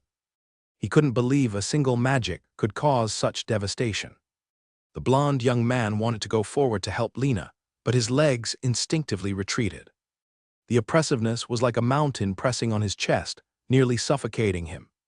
It was a fear stemming from deep within the soul, a primal survival instinct warning him to stay away from that terrifying existence. Clone Ron didn't spare a glance at the Crystal Tower. Apprentices lying all over the ground, as if they were mere ants on the roadside. His gaze directly locked onto those clones that had been affected but had not yet completely lost their combat capabilities. The next scene made Elliot shiver with fear. Ron's clone darted across the battlefield like a phantom, every step precise, every strike devoid of any unnecessary movement. His face held no expression, as if he were merely carrying out a routine task rather than taking lives. He approached Holt's clone, who was attempting to manipulate the Earth Elemental Golem for defense. The Golem's fist had just been raised, yet before it could strike, Ron had already flashed in front of Holt's clone. A swift hand chop, clean and decisive. Holt's clone's neck snapped in two, the head tilted unnaturally to one side, the light in the eyes quickly extinguishing. The Earth Elemental Golem, which had been so menacing a moment ago, collapsed into countless pieces of rubble. Scattering on the ground, Ron's clone didn't even pause, already moving towards Trish's clone. The latter exhausted every effort to manipulate the nearby vines to form a defense, dozens of tendrils as thick as an arm intertwined into an impenetrable green wall, completely enclosing her within. These vines glimmered with a purple light on their surface, clearly infused with abyssal energy, making them tougher and more dangerous than those Kaiser had encountered previously. However, these nearly indestructible vines crumbled like paper in front of Ron's clone. His palm penetrated the layers of vines as if they weren't there at all, then slammed heavily onto Trish's clone's chest. No flamboyant magic, No complicated movements, just the simplest, most direct blow. A dull sound, and Trish's clone spewed a mouthful of blood. The entire body flew back several meters, hit the wall and slowly slid down, lifeless. Her eyes were wide open, expression frozen in utter terror, as if she had seen something incomprehensible just before death. The clone's movements didn't pause for a moment, continuing to move to the next target. Every strike was a deadly precise hit, without any fancy maneuvers, seizing life in the most efficient manner. In just a matter of seconds, all the clones had fallen, dissipating into particles of light in the air. All these light particles were devoured by Ron. Elliot stood at a distance, his clothes drenched in cold sweat. Although Ron's clone moved incredibly fast, his sensitive large ears still caught some unsettling details. When Ron's clone devoured other clones' energy, his body would quiver slightly, as if undergoing some painful baptism. Even stranger, Elliot caught a hint of fear. In those flame-like golden red eyes. Yes, fear, a deep-rooted fear. Even this terrifying entity that crushed all opponents seemed to be afraid of something. When Elliot listened carefully, he detected an urgency hidden in Ron's clone's breathing rhythm. After each energy absorption, his eyes would unconsciously glance at the platform entrance, as if wary of some impending presence. He's afraid of what? Elliot wondered, and a terrifying thought surfaced. Could he be afraid of the real Ron? This thought sent chills down his spine. If even such a terrifying entity feared its original, then what kind of monster could the real Ron be? After the clone devoured all the clone's energy, it slowly turned, its flame-colored eyes scanning the battlefield before finally landing on Elliot. Wind listener. Ron's clone's voice was surprisingly gentle, yet carried an indescribable authority. Your ears are indeed true to their reputation. Elliot's body tensed up completely. This clone not only knew his nickname, but also seemed to understand the essence of his talent, which was beyond the normal cognition of a clone. He suppressed the tumult of emotions within him, calmly observing Ron's clone. Though the opponent displayed strength approaching that of an official wizard, Elliot keenly detected a certain instability in the magical fluctuations surrounding Ron's clone, suggesting that his power didn't wholly belong to him, but was somehow borrowed. What exactly are you? Elliot finally asked, his voice trembling yet maintaining a trace of rationality. The clone chuckled softly. What I am is not important. What's important is that I'll soon be receiving a guest. His gaze turned towards a direction on the platform, as if awaiting something's arrival.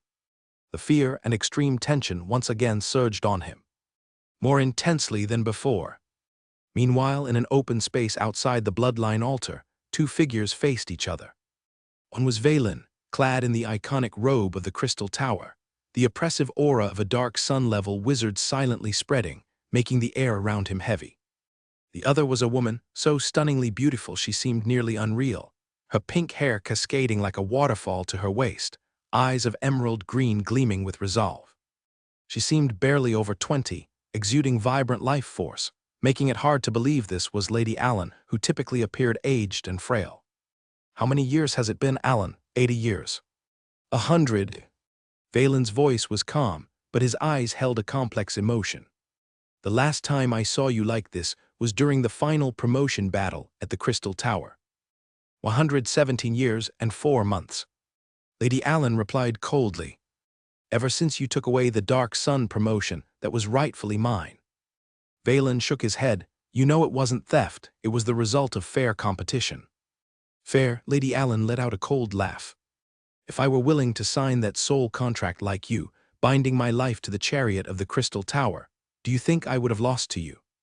The magic power in the air grew more tense, and the atmosphere between them was like a volcano about to erupt. It's a responsibility every promoter must bear, Allen. Valen sighed. Even after all these years, you're still so stubborn. The Crystal Tower raised us, provided us with resources and knowledge, and we are naturally expected to repay it. Repay? A hint of ridicule flashed in Lady Allen's eyes.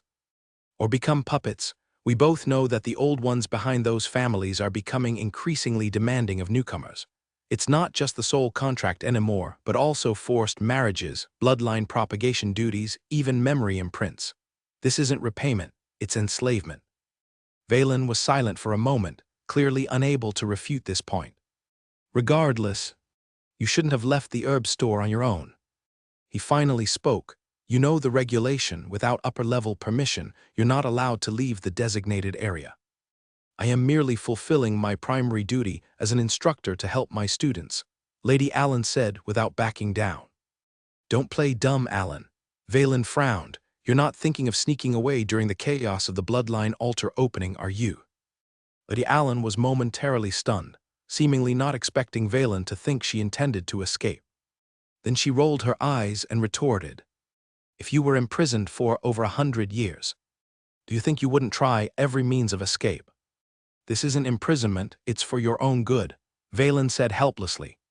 You know how severe your injuries were back then. If it weren't for the personal intervention of the president of the Alchemist Association, you might already. Already what, dead? Lady Allen let out a cold laugh. Living like this, trapped in a corner of the Black Mist jungle, regarded as a harmless old woman, I might as well have died back then. Her emotions were visibly agitated, causing the surrounding air temperature to suddenly rise. A powerful wave of magic power burst forth from her body, causing the ground to tremble slightly. Valen cautiously took a step back, his right hand already on an alchemy device at his waist. I don't want to fight you. Of course you don't, Lady Allen said harshly. Because you know even a Dark Sun-level wizard can't guarantee victory over a Moon level backed into a corner, especially when that Moon level is a magic potion professor. As she spoke, she pulled out a delicate crystal bottle from the inside of her robe, containing a liquid that shimmered with rainbow-colored light. Valen's pupils suddenly contracted. No. That's the 7-colored star due on the forbidden list. How did you get that? 117 years of imprisonment gave me plenty of time to research and prepare. A decisive light flickered in Lady Allen's eyes. I will no longer be controlled by anyone, even the great wizard of the Crystal Tower. As she spoke, she drank the liquid in the bottle in one gulp. In an instant, her entire body was enveloped in a layer of rainbow-colored light, and her aura soared. In the blink of an eye, she reached the peak of the Moon-level wizard and even showed faint signs of breaking through. Valen's expression changed, and he immediately unleashed his full power, forming a defense while retrieving several pieces of alchemy equipment from his spatial bag. Allen, you know the side effects of the 7-colored star do. After using it, your spiritual contamination will accelerate several times, possibly reaching a critical point of collapse within a few days. Contrary to what Valen expected, Lady Allen felt the rising spiritual contamination on her was swiftly being erased by the massive stored grace.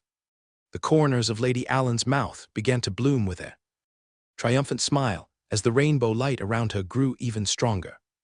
But for freedom, it's a price worth paying.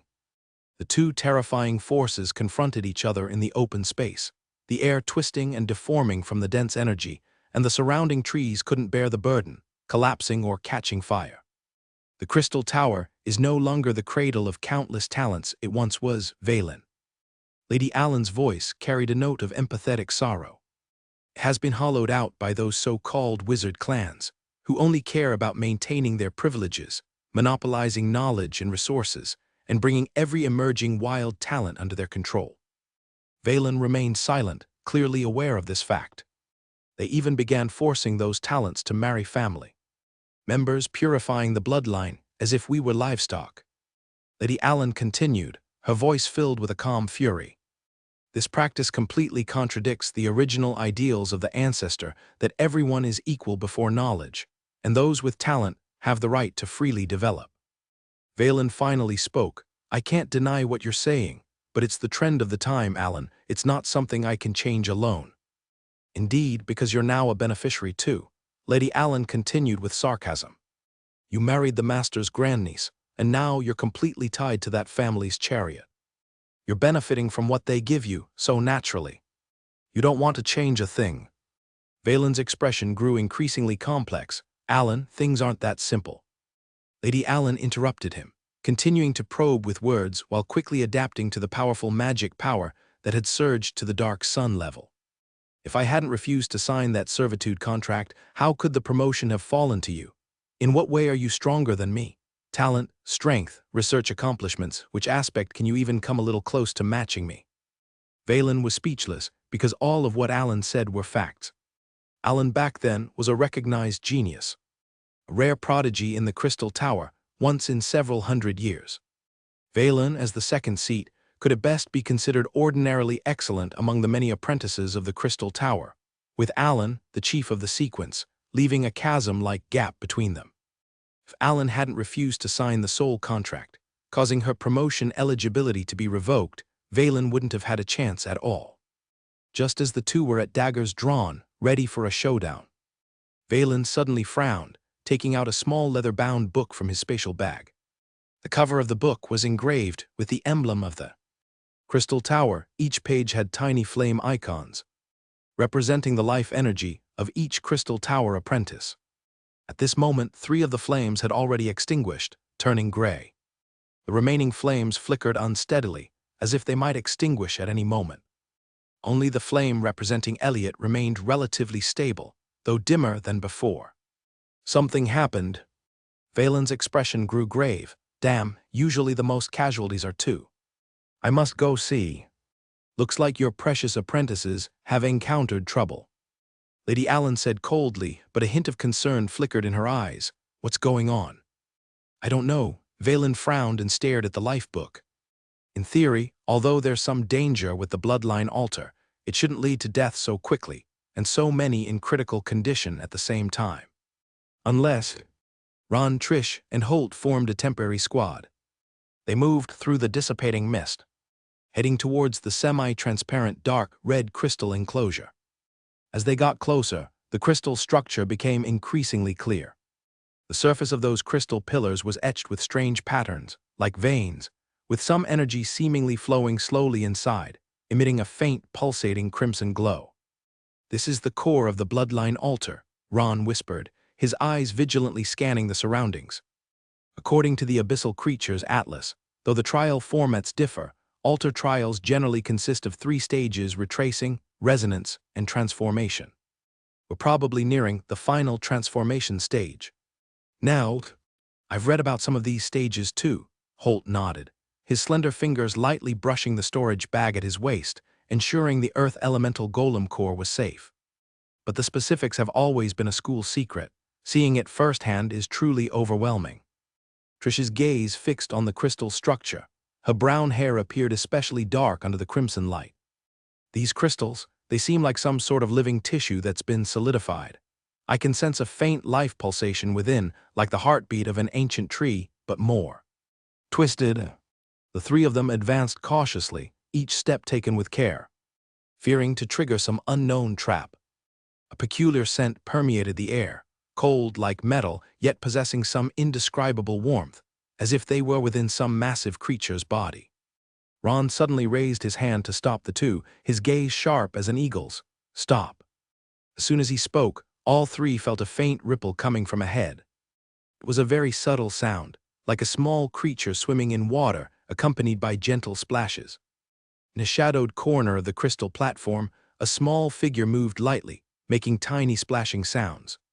A head of silvery hair shimmered with an unusual luster. Reflected by the crystals, and large violet blue eyes appeared even deeper, almost navy blue. Is that Dale? Ron frowned, his first instinct being that the little sea siren by his side had somehow run ahead. But in the next moment, his intuition told him something was off. The aura emanating from this Dale was entirely different from that of the real Dale. It was a more primitive, colder aura, lacking the unique warmth that Dale had. He confirmed through his extraordinary recognition skills, sensing that the energy fluctuation from this Dale exceeded that of normal creatures. The bloodline altar might have created replicas of each of us, and this is hers. This Dale looked almost identical to the real Dale, but her demeanor was entirely different. Her movements were smoother than Dale's, each small gesture carrying a predatory grace and lethal elegance. Her gaze was sharper, with her pupils glinting with a primitive, cold predator instinct, sending a chill down one's spine. For a moment, Ron felt the real Dale beside him tense up, but she quickly relaxed again. Dale's voice was unafraid instead, filled with curiosity and excitement. It looks like me, but also not like me. The replica seemed to sense their presence and turned its head, an eerie smile spreading across its face. The smile seemed innocent, yet inexplicably creepy, as if hiding some real horror behind a mask. "Oh, is Big Sister here to play with me?" the replica Dale said in a naive tone. She hopped forward a few steps, each step accompanied by splashing droplets. "Master is here too, how wonderful." The replica tilted its head, droplets sliding off its silver hair, only to halt midair, transforming into a miniature ice blade. "Master, may I devour Big Sister? I want to become stronger so I can better protect Master." With the murderous intent in her words, the air temperature plummeted, as if an invisible cold current emanated from the replica. Frost began forming on the crystal platform.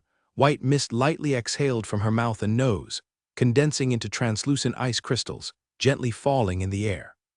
Yet, even though it was just a replica, it seemed to harbor no hostility towards him. Perhaps he should feel touch. Ron calmly assessed the situation. He could feel that this replica was much stronger than the normal Dale. Life energy fluctuations were more active, but also more unstable, like a container forcibly filled with too much energy, on the verge of breaking apart. "She is indeed powerful," Ron whispered, "but also very dangerous, with overly enhanced bloodline traits entirely driven by instinct." Dale gazed at her replica, her eyes glinting with some understanding. "She is a part of me. That part which only obeys instinct." "Instinct." The replica Dale tilted her head, her expression naive and confused, silver hair drifting with her movement, forming into tiny ice crystals. "What are you talking about? I'm just hungry." As she uttered the last few words, her voice suddenly shifted in tone. Like dozens of voices speaking simultaneously, her pupils dilated, almost engulfing the whites of her eyes, filled with uncontrollable greed and desire. The replica Dale's form began to transform. Her fingertips elongated, turning into sharp blue claws, their surface covered with dense scales. The sides of her neck split open, revealing gill-like structures that opened and closed with each breath. Her mouth expanded, revealing 3 rows of sharp teeth, denser and more acute than ordinary carnivores. The most terrifying was her eyes, which changed from their original cute violet blue to a deep black purple. Her pupils were vertical like those of felines, but even thinner, almost penetrating the entire eyeball. "Is that the transformed state after a sea siren undergoes abyssal changes?" Holt gasped, his fingers subtly rubbing earth energy, ready to summon defense at any moment. "Yes and no." Ron's voice also grew heavy. "Aside from being tainted by abyssal aura, there's the most primitive predatory side in Dale's bloodline, strengthened by the trial's power and revealed. The ancestors of the sea siren were deep-sea predators. This form should be closer to the origin of her lineage." The Dale doppelganger licked her lips, her tongue unusually long and forked, resembling an ancient reptilian organ with tiny barbs covering the surface. "Let's play, sister, I promise, it won't hurt too much. After all, you'll eventually become a part of me." Her voice carried a peculiar allure, like a beautiful yet eerie ballad, making one unconsciously want to get closer. This was the sea siren's original charm song ability, a deadly attraction that acted directly on the soul. Ron immediately sensed this bizarre spiritual wave, swiftly releasing a spiritual ripple around to disrupt its influence. He saw a flicker in Dale's eyes, clearly affected by the temptation, but she quickly regained clarity. "Dale, this is a great opportunity," Ron said softly, with calm determination in his voice. "Defeating your doppelganger at the altar can enhance your bloodline." "I understand, Master." Dale's eyes sharpened. Her lips curled into an icy smile, starkly different from her usual innocent cuteness. "Then let me see who eats whom." The doppelganger seemed impatient, leaping forward swiftly, leaving a shadow as she lunged at Dale with her mouth wide open. Not only did Dale not retreat, but she also advanced to meet her. A gleam of battle intent flashed in her eyes, as she traced an arc in front of her chest with her hands, instantly mobilizing the surrounding water molecules. Water shield technique. A crystalline water shield formed in front of her, its surface undulating waves, taking on strange colors under the reflection of blood-red crystals. The doppelganger's sharp teeth crashed into the water shield, producing a screeching friction sound, while layers of ripples appeared on the surface, yet it remained as solid as iron. Quite a formidable sea siren. Holt murmured in awe. Her control over the water element is far more precise than during the last arena battle. Dale gave the doppelganger no breathing room, pushing her hands forcefully to expand the water shield, repelling the doppelganger several meters back. Her movements were imbued with the muscle memory of countless training sessions, each strike executed with unexpected precision. It seems she's already mastered the rhythm of combat quite well. There was some satisfaction in Ron's eyes, knowing Dale's efforts surpassed what they appeared on the surface. To be fair, everyone in their workshop worked extremely hard. Lilia was a given, and even Aelin spent her breaks in the backyard honing her skills in handling herbs and manipulating plants. "Are you mimicking my moves?" The doppelganger Dale let out a hissing laugh filled with mockery. "But you know, sister, I understand myself better than you do." She opened her mouth, spitting out a string of bizarre syllables. Those syllables formed visible blue ripples in the air, striking directly at Dale's spirit.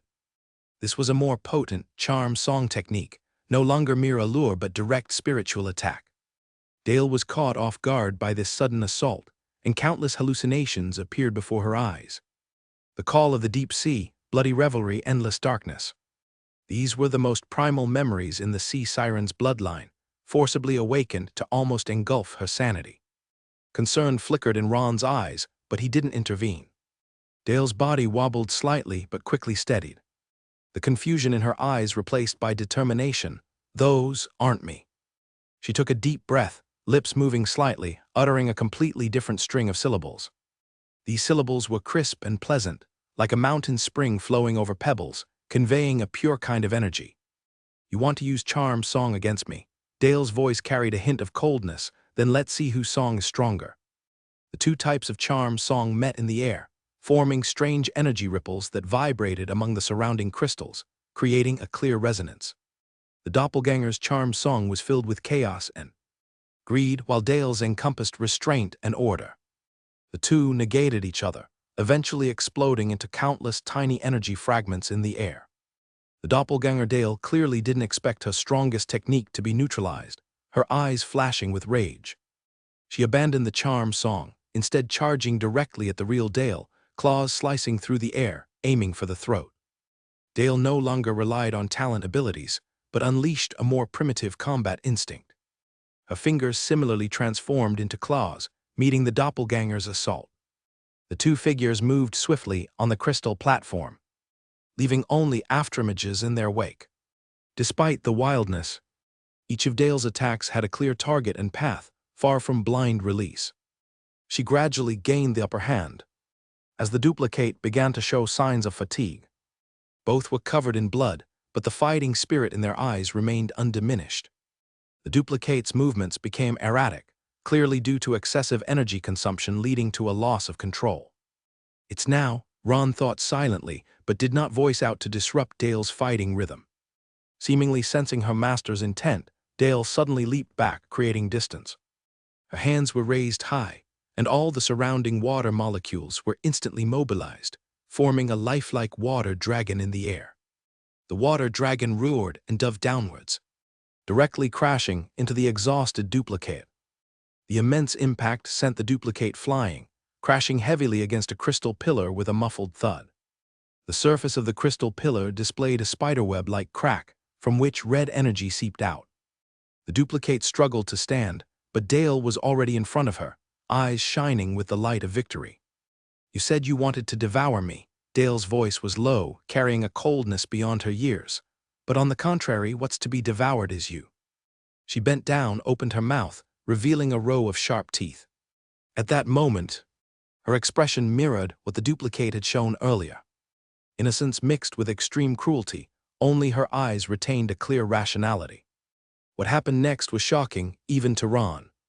Dale, like the most primal predator, tore open the duplicate's throat, gulping down the dark red liquid. Her actions were both elegant and brutal, as if performing an ancient ritual, each movement filled with a kind of primitive grace.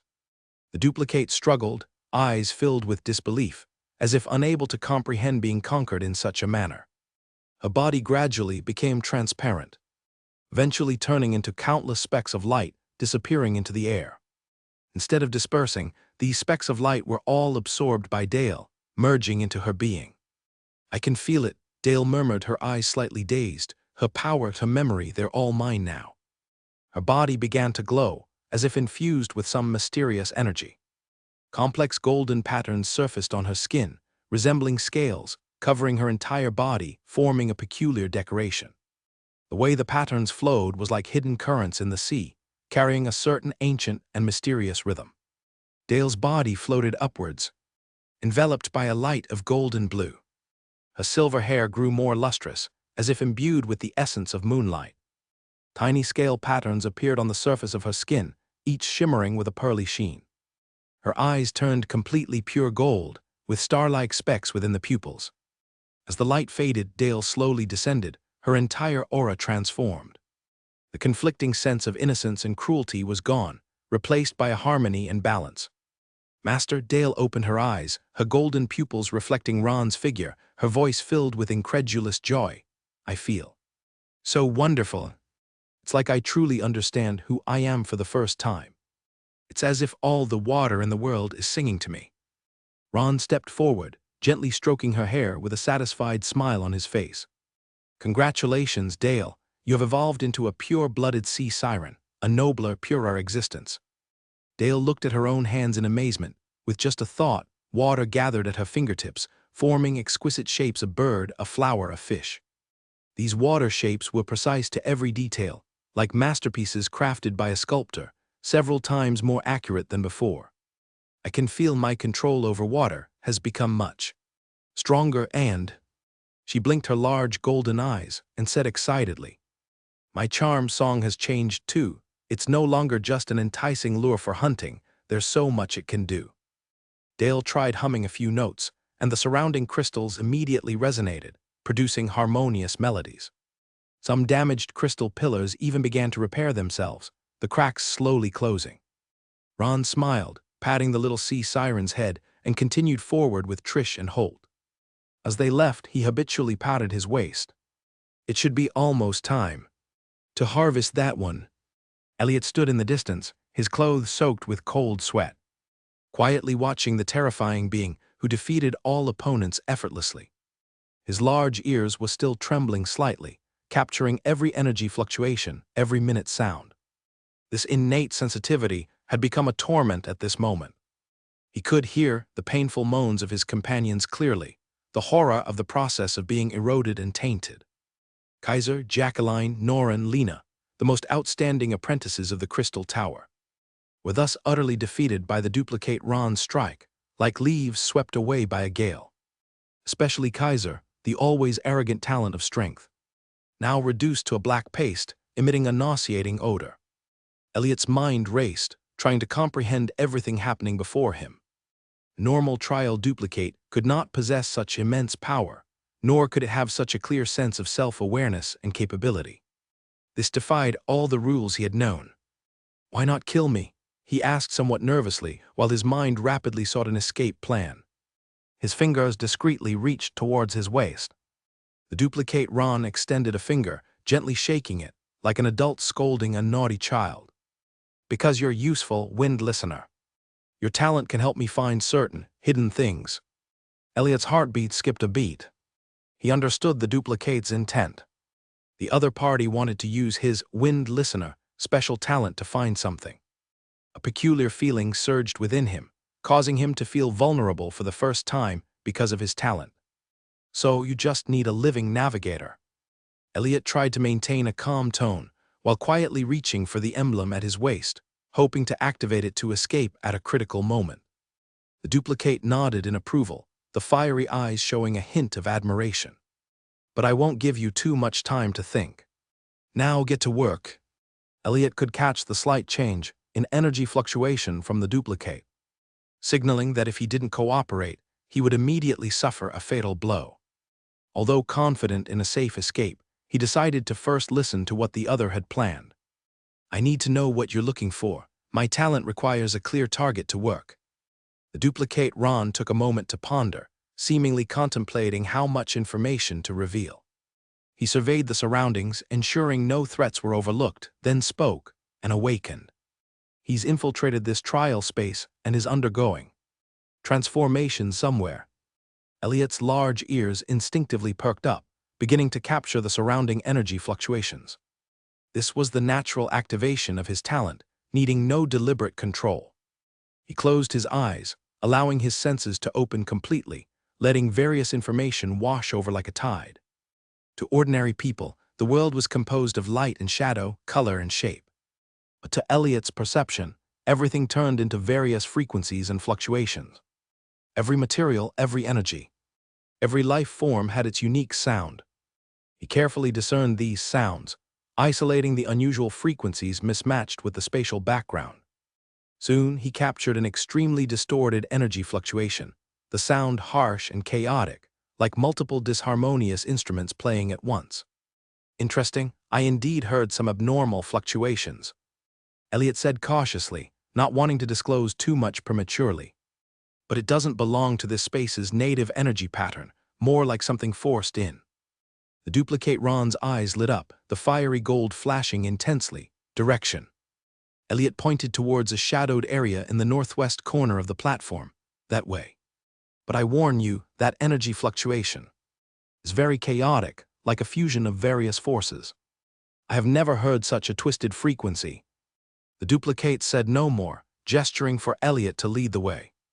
The two of them walked along the edge of the crystal platform, and the closer they got, the more intense the abnormal energy fluctuation became. It was an indescribable hybrid frequency, containing the corroding noise unique to the abyss, mixed with an older and more primitive rhythm. Elliot noticed a subtle change in his companion's state. His breathing rhythm quickened, his gaze grew more alert, and his muscles tightened like bowstrings. These slight changes might be imperceptible to the average person, but they were crystal clear to Elliot's perception. As they approached the northwest corner of the platform, the energy fluctuation became unusually intense. The air was filled with a decaying and sweet scent, like honey smeared over rotten flesh.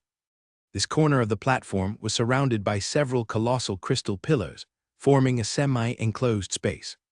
The red patterns on the crystal pillar surfaces were particularly active here, as if stimulated by something, constantly writhing, occasionally ejecting dark red liquid that left corrosive marks on the ground. In the shadows, two twisted human forms were tightly entwined, resembling a constantly writhing mass of meat. Their bodies were covered in purple-black tissue, occasionally extending tendril-like structures that probed the air. Ripples occasionally appeared on the surface of this meat mass, like ripples on the surface of a liquid, but thicker and more viscous. Some distorted faces could be vaguely seen within those ripples, mouths opening and closing in pain, yet unable to make a sound.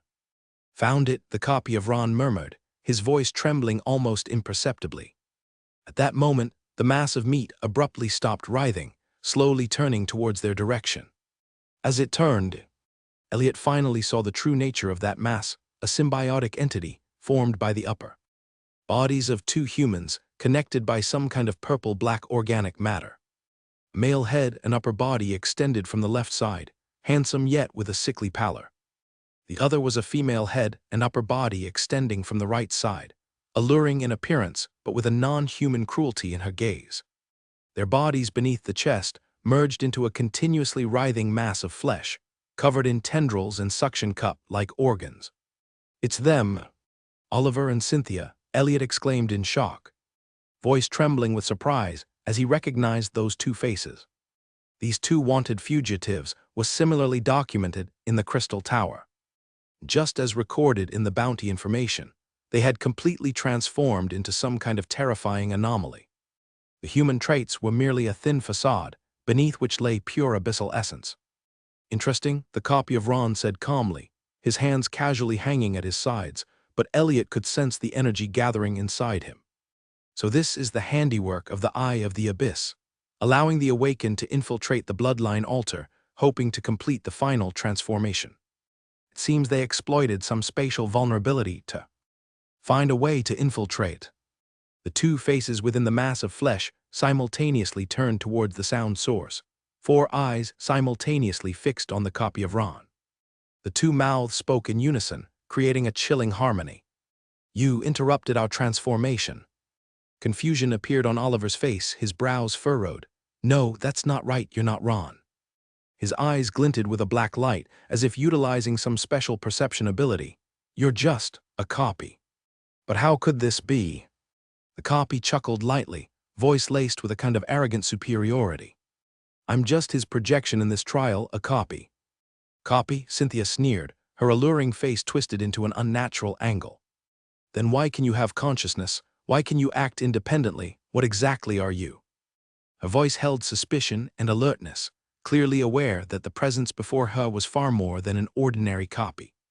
The copy of Ron didn't answer, only slightly narrowed his golden red eyes.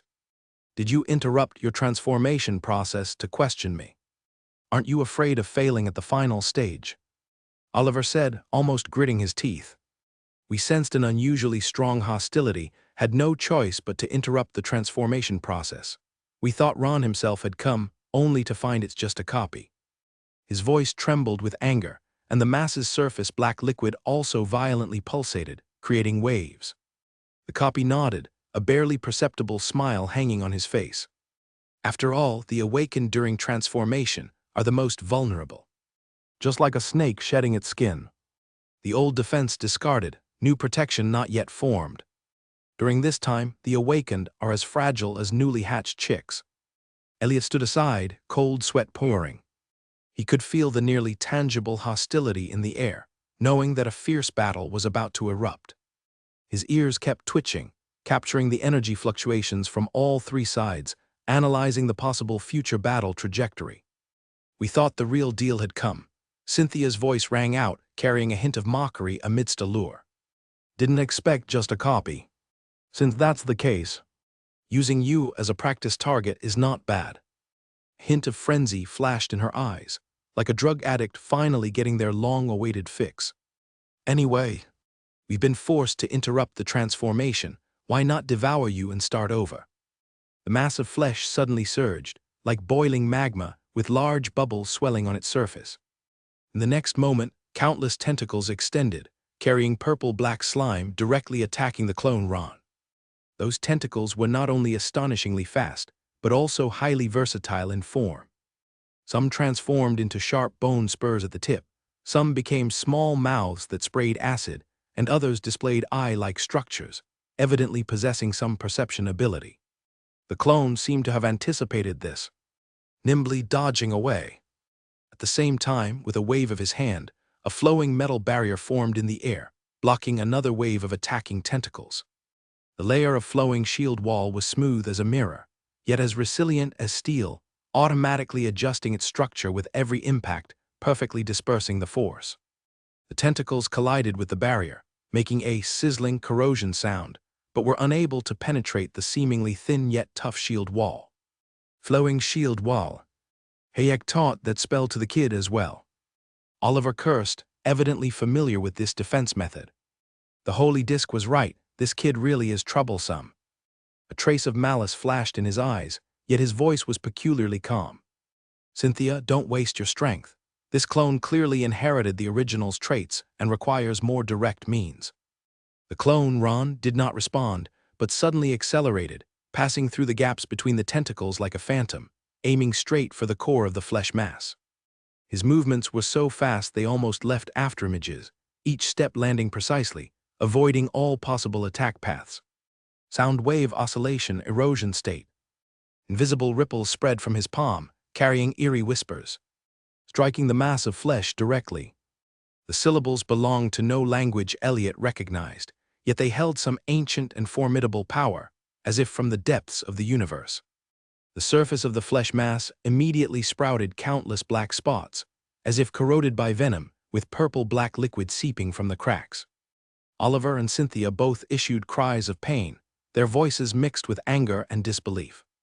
The flesh mass instinctively contracted, its tentacles recoiling inward, seemingly protecting the core area.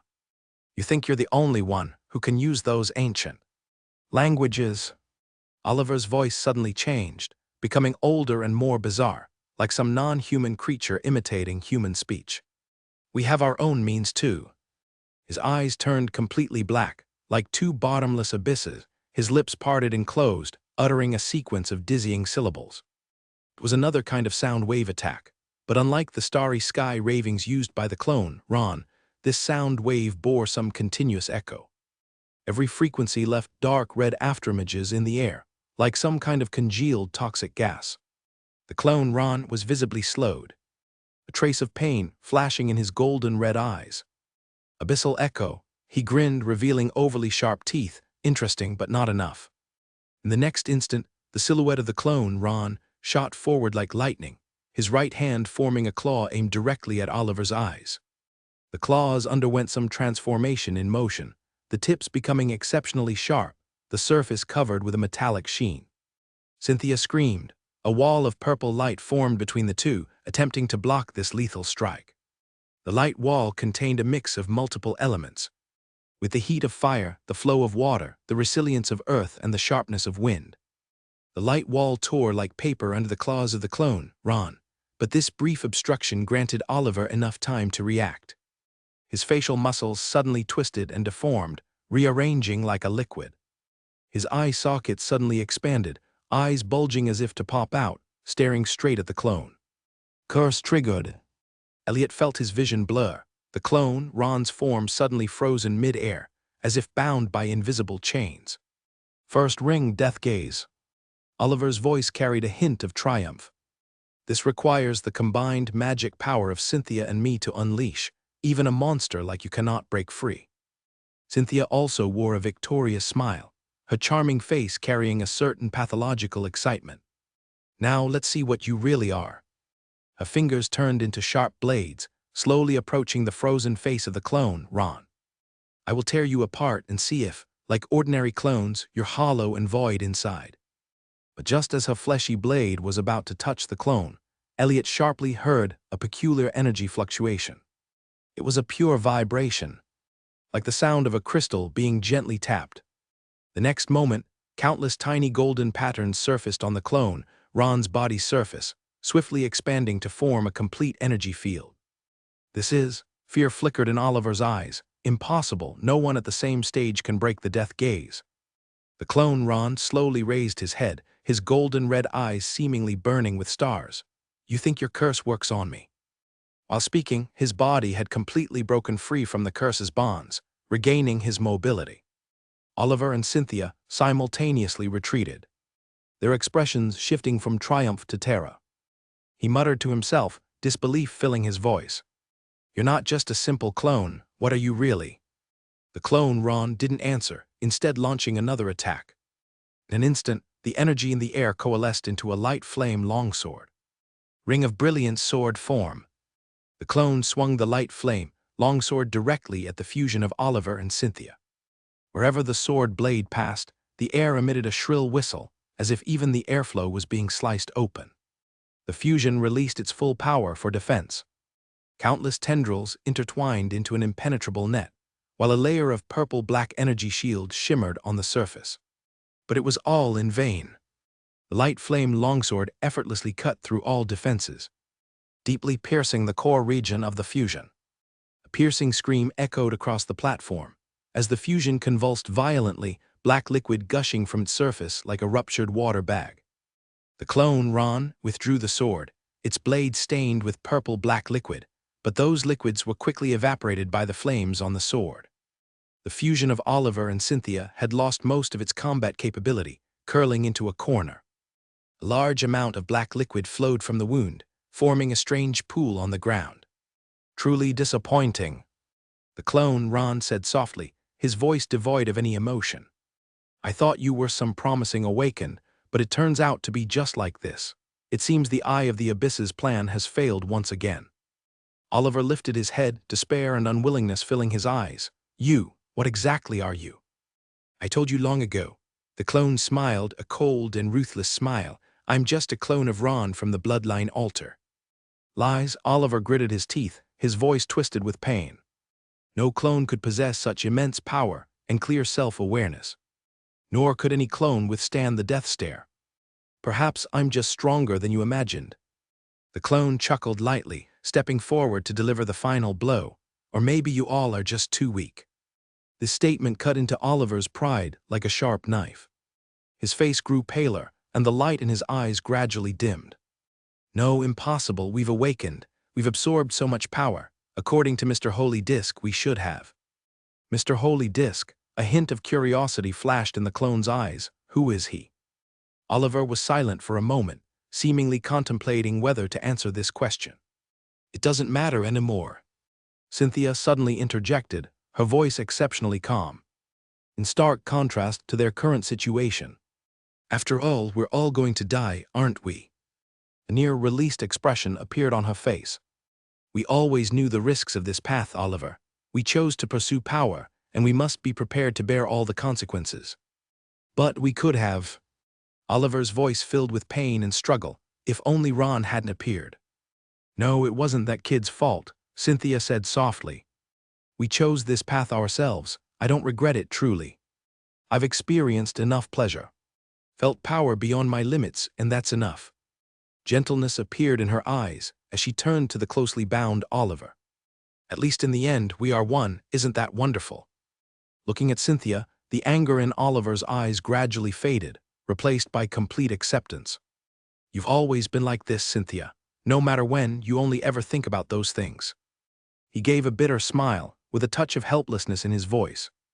You're right, compared to those who lead meaningless lives, at least we've tried many things.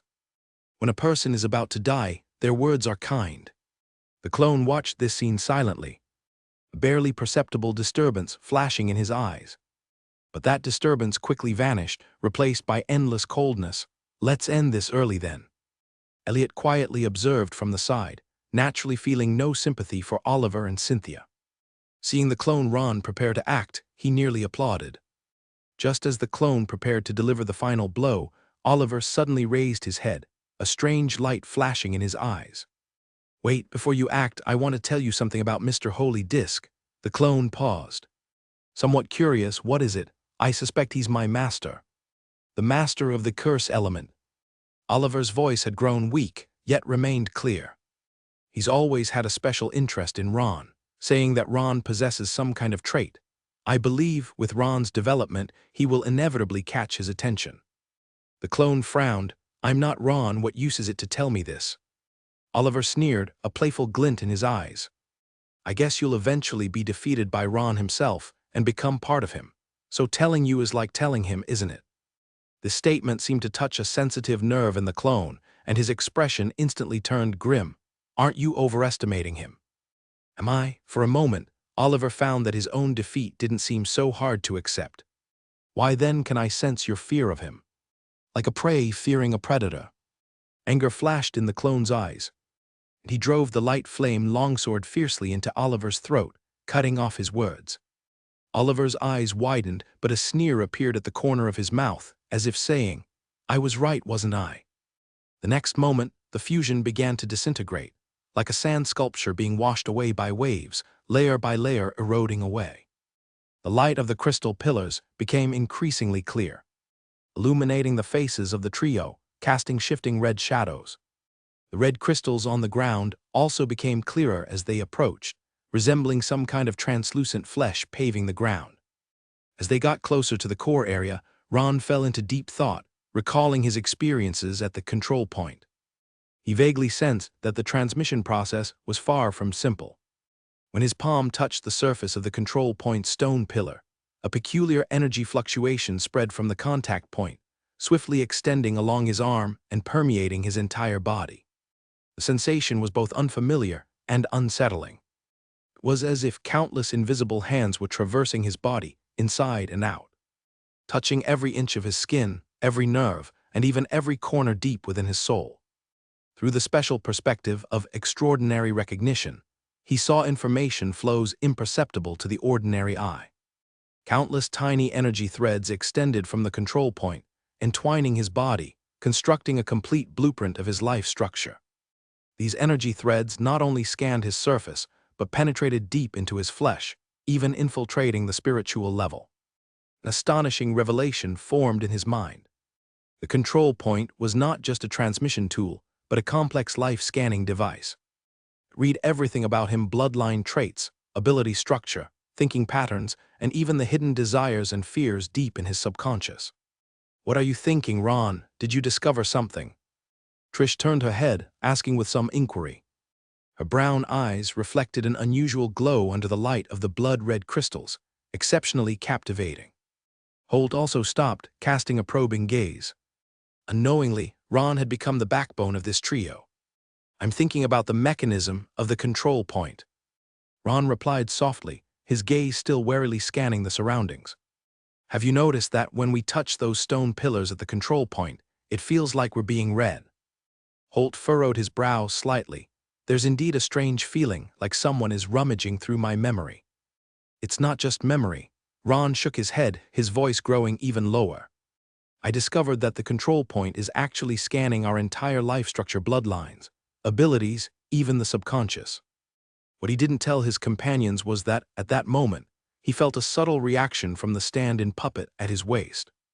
The unremarkable little puppet suddenly became unusually active, trembling lightly but urgently, as if stimulated by something. More eerily, the energy fluctuation it emitted resonated with the control point, as if some silent communication was occurring between the two.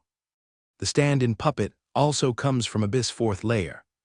Ron speculated privately. Though the space where the control point is located is not the true Abyss, it indeed carries the abyssal energy traits. Some interaction effect occurred between them. This discovery made him both excited and cautious. He realized that his replica might not merely be a simple bloodline mapping, but during its generation, it was influenced by the traits of the stand-in puppet, endowing it with qualities beyond standard replicas. "I believe the generation of the replica is based on the scanning results during the transmission process." Ron came back from his thoughts, forcing a smile. "But some variables have emerged." He did not tell his true thoughts to the two companions, as this information involving the stand-in puppet was too sensitive to share with outsiders. "Indeed, everything here permeates a sense of eeriness." Holt nodded in agreement, continuously surveying the surroundings, ready to summon the earth elemental golem at any time. The trio continued onward, while Ron persistently organized his thoughts about the replica deep within. Through that strange contact, he established an extraordinary connection with his replica, a one-sided, unequal connection. This connection allowed Ron to vaguely perceive the actions and emotions of the replica, while the replica remained completely unaware of it. More interestingly, he discovered that the replica seemed to inherit some of the stand-in puppet's traits, especially the ability to absorb abyssal energy and the tendency for self-evolution. It was no longer a simple projection, but an existence with autonomous consciousness and growth potential. From the emotional fluctuations transmitted by the replica, Ron sensed a strong craving, a hunger for power, a desire to devour other life forms. Yet at the same time, there was an indescribable fear, an instinctive dread of unknown threats. "It's afraid of me." Ron sneered internally, even it doesn't know why. This one-sided informational advantage allowed him to gradually become fully aware of its actions. The replica's every move was within his prediction. Its every devour, every enhancement, every hint of fear was fully seen by him. Through this abnormal connection, he captured the behavioral pattern of the replica. It would first seek weaker targets to accumulate energy and experience, then gradually challenge stronger opponents. This behavioral pattern was extremely similar to Ron's own way of thinking, like a distorted mirror reflecting some inner traits of his own. He could feel the excitement after each devour of other replicas, the fear in the face of unknown threats, even the instinctive dread of the imminent true self. All of this felt like a meticulously staged play. And Ron was the only audience member. With their thoughts in motion, they continued forward. The crystal ground beneath their feet emitted a faint buzzing sound from its friction with the air, as if countless tiny lives were whispering in its midst. The outline of the crystal arena was clearly visible, with towering crystal pillars illuminated by a blood-red glow, resembling a palace solidified from blood. Suddenly, a violent fluctuation hit Ron's spiritual perception. A strong energy tide surged from afar. The sensation was so intense that he instinctively stopped. In his tracks, a frown on his face. "What's wrong?" Holt keenly perceived Ron's abnormality. Ron did not immediately respond, instead closing his eyes, focusing on sensing the energy fluctuation. Through his special connection with the replica, he saw a shocking scene. The replica was battling two twisted humanoid beings, which had merged into an even more terrifying existence. Oliver and Cynthia. Ron silently recited these names in his heart, a trace of coldness rising from his spine. "Looks like we need to pick up the pace," he said to his two companions. "I can feel the presence of the abyss growing stronger. Returning early will prevent any undue complications." Trish and Holt exchanged glances, not fully understanding Ron's plan, but they nodded in agreement. The three quickened their pace, advancing toward the central area of the crystal arena. In the distance, the replica was engaged in fierce combat with the fused form of Oliver and Cynthia. "My replica is eliminating other replicas, even genuine awakened ones," Ron summarized in his mind. "This saves me quite a bit of trouble." At the other end of the crystal arena, the replica was landing the final blow on the fused form of Oliver and Cynthia. The light flame longsword pierced into the fusion's core, completely ending these two awakened beings' lives. The fusion began to break apart, releasing massive amounts of abyssal energy like a river of darkness flowing towards the replica. The replica spread its arms, greedily absorbing this energy, feeling its body continually strengthening and transforming. Elliot stood to the side, cold sweat soaking his collar, fear nearly drowning him. He watched as the replica absorbed the energy and turned its golden-red eyes slowly towards him, knowing things were going awry. "Thank you for your assistance, Wind Listener." The replica's voice became increasingly hoarse and deep, as if echoing from the depths of hell. "But now, your value is exhausted." Elliot's large ears twitched fiercely, catching deadly threat information in the air. He had been secretly observing the replica's every move, waiting for the optimal moment to escape. "I thought you'd be grateful that I helped you find such a delicious energy source." Elliot strained to keep his voice steady, while stealthily reaching for the special insignia in his pocket. "Gratitude?" The replica revealed a chilling smile, devoid of any human warmth. "Why thank a tool? Would you thank the knife after slicing meat?" The replica raised its hand, a dark magic model coalescing at its fingertips, ready to deliver a fatal strike. But at that moment, its expression suddenly stiffened, a strong sense of threat emanating from afar. It was an instinctual fear, knowing that the real Ron was approaching. This brief hesitation gave Elliot enough time. He swiftly pulled out the special insignia given by Valen from his pocket, activating the protective barrier on his body simultaneously. It was a method of defense that only the gifted students of the Crystal Tower could receive, capable of withstanding an official wizard-level attack for a short period. The replica came back to its senses and launched an attack, but it was too late. Elliot's protective barrier blocked the strike, and he crushed the insignia in his hand. Dazzling light enveloped him, his figure fading in the glow until he vanished completely. The replica let out a low growl, a trace of annoyance flickering in its eyes. But soon, its attention was drawn to the stronger sense of threat emanating from the distance. On the open ground outside the bloodline altar, magic power condensed visibly in the air, the oppressive pressure spreading from the two confronting figures.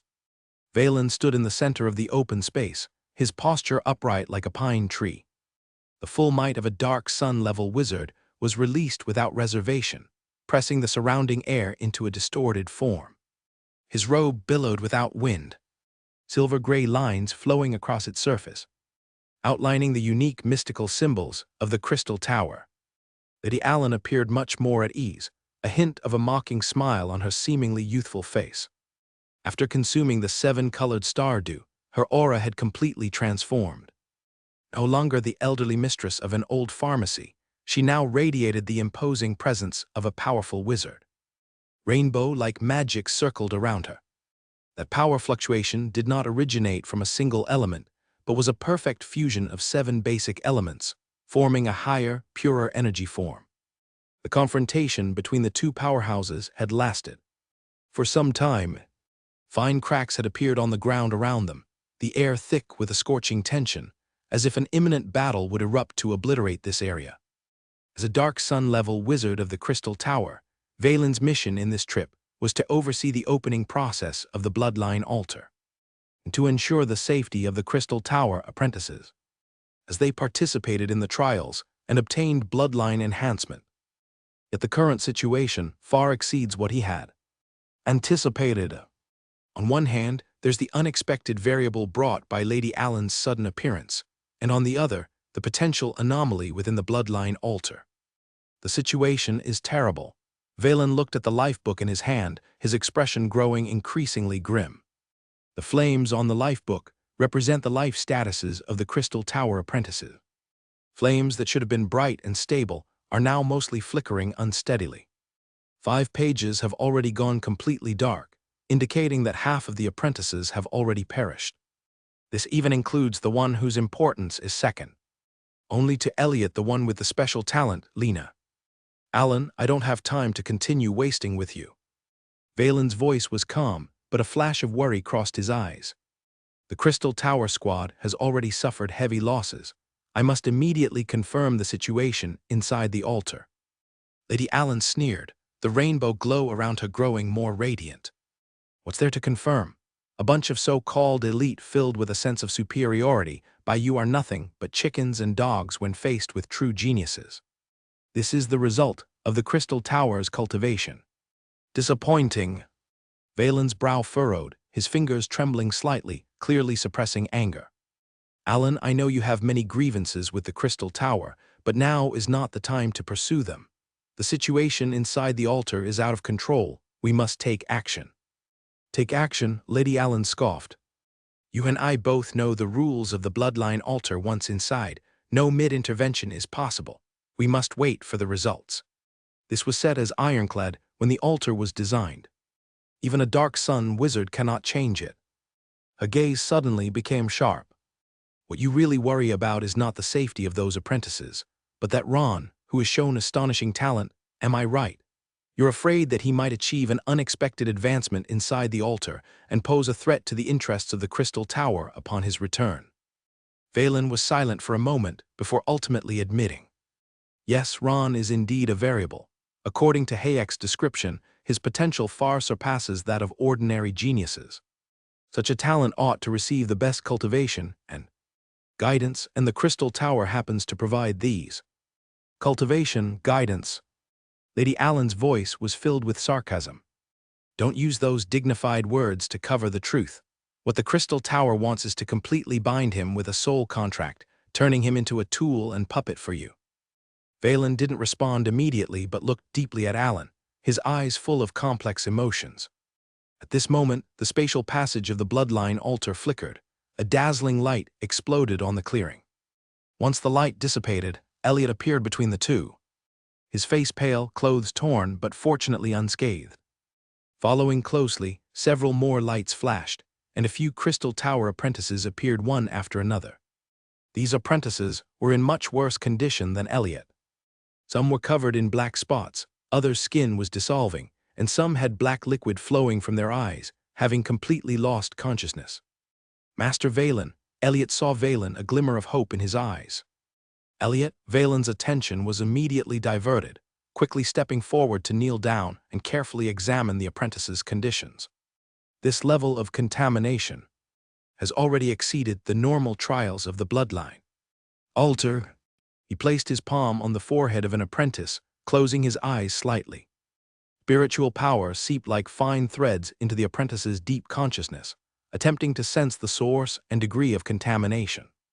It doesn't look good. Valen's voice grew serious.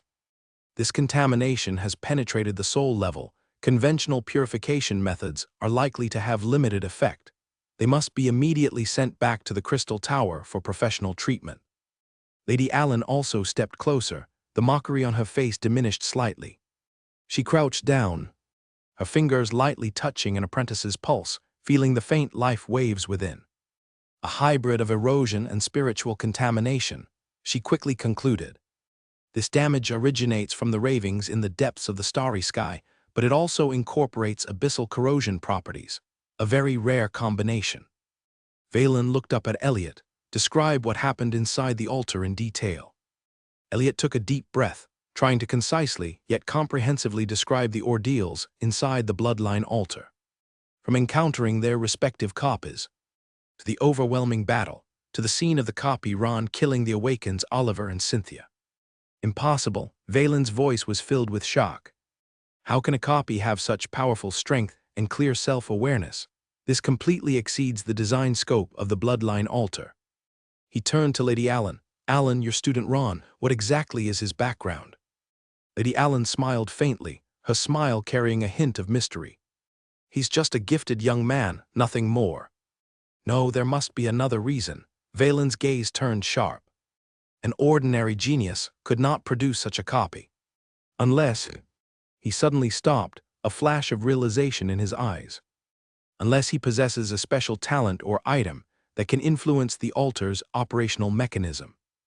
Elliot, recalling his observations inside the altar, added, the copies seem to be able to absorb the power of other copies to strengthen themselves, like a living abyssal material. Are you saying? Valen's face grew even more solemn. Ron may possess some abyssal item. I'm not sure, Elliot answered honestly. But the behavior pattern of the copy is indeed very special. It not only can absorb the energy of other copies, but also shows a clear self-awareness and the ability to judge, completely unlike ordinary copies. Valen did not continue to inquire, but hastily constructed a teleportation gate. Regardless, these apprentices' conditions are critical and must be immediately sent to the Crystal Tower for treatment. He looked at Elliot. Rest here, I'll return after handling this matter. Elliot nodded, weakly leaning against a stone. Valen began to send the injured apprentices into the teleportation gate one by one, his movements swift and practiced. His expression grew more solemn by the moment, clearly. These apprentices' injuries were more serious than he initially expected. This has already exceeded the acceptable range of losses. Valen whispered, with a hint of self-reproach in his voice, I must explain the failure of this mission to the school alliance. Lady Allen sneered once. Isn't the Crystal Tower always boasting about having the best apprentices? What, now afraid to account to those old fellows? Valen's gaze became sharp. Allen, I know you have much dissatisfaction with the Crystal Tower, but now is not the time for your sarcasm. I must ensure the safety of the remaining apprentices in the altar. What do you plan to do? Lady Allen countered, we both know the rules of the altar. Once you enter, you cannot re-enter unless you find a special existence. Valen responded, a complex light flickering in his eyes, someone with the strength of an official wizard, yet not bound by the constraints of an official wizard. His eyes fixed directly on Lady Allen.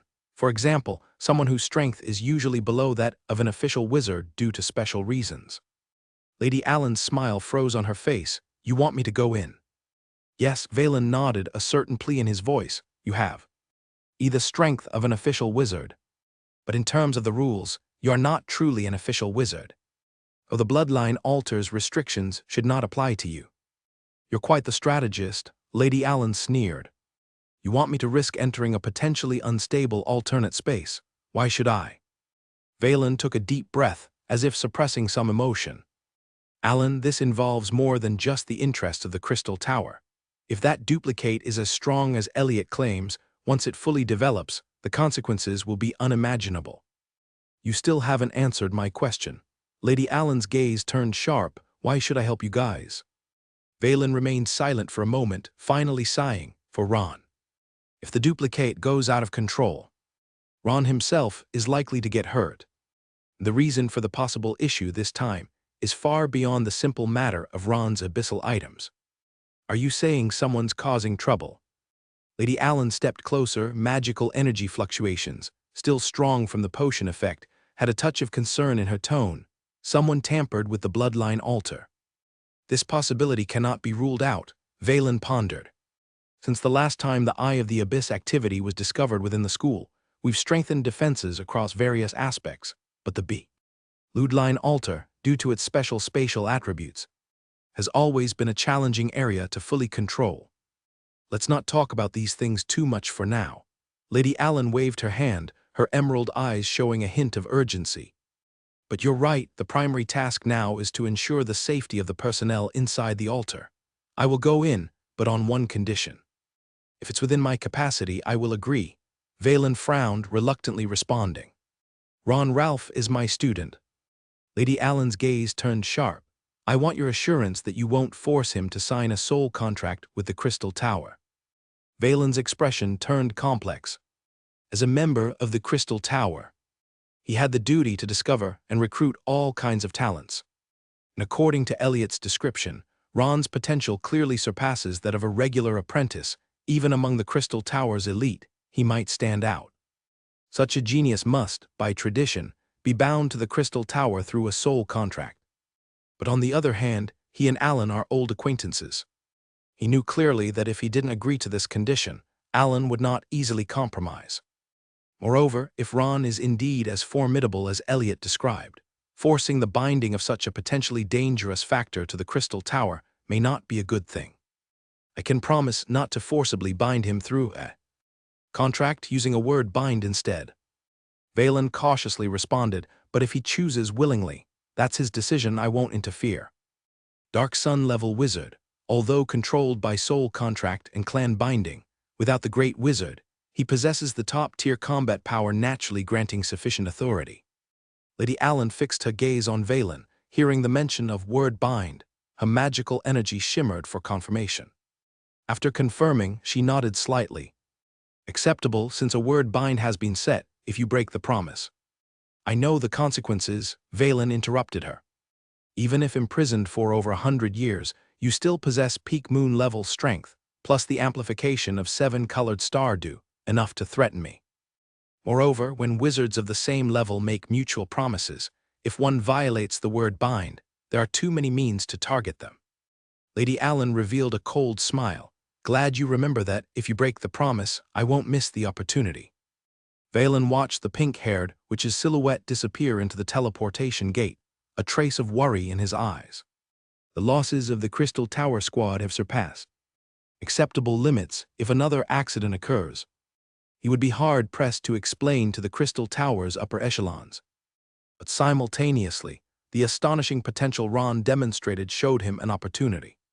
If he could bring such a talent back to the Crystal Tower, it might offset the losses of this expedition. Hope all goes well, Valen murmured, starting to prepare for possible unexpected situations. Dale, did you feel it too? Ron stopped in his tracks, frowning slightly. The distant air seemed to thicken, a chilling energy fluctuation emanating from there. That pressure was tangible, suffocating. Almost no different from the breath of an official wizard. Even more eerie and dangerous in certain aspects. Dale also sensed the anomaly. Her eyes, which had just evolved to pure gold, slightly contracted. Master, what's over there? Feels terrifying. Not sure, but absolutely dangerous. Ron calmly assessed the situation, his fingers instinctively reaching for the stand-in puppet at his waist, feeling its faint yet constant vibration.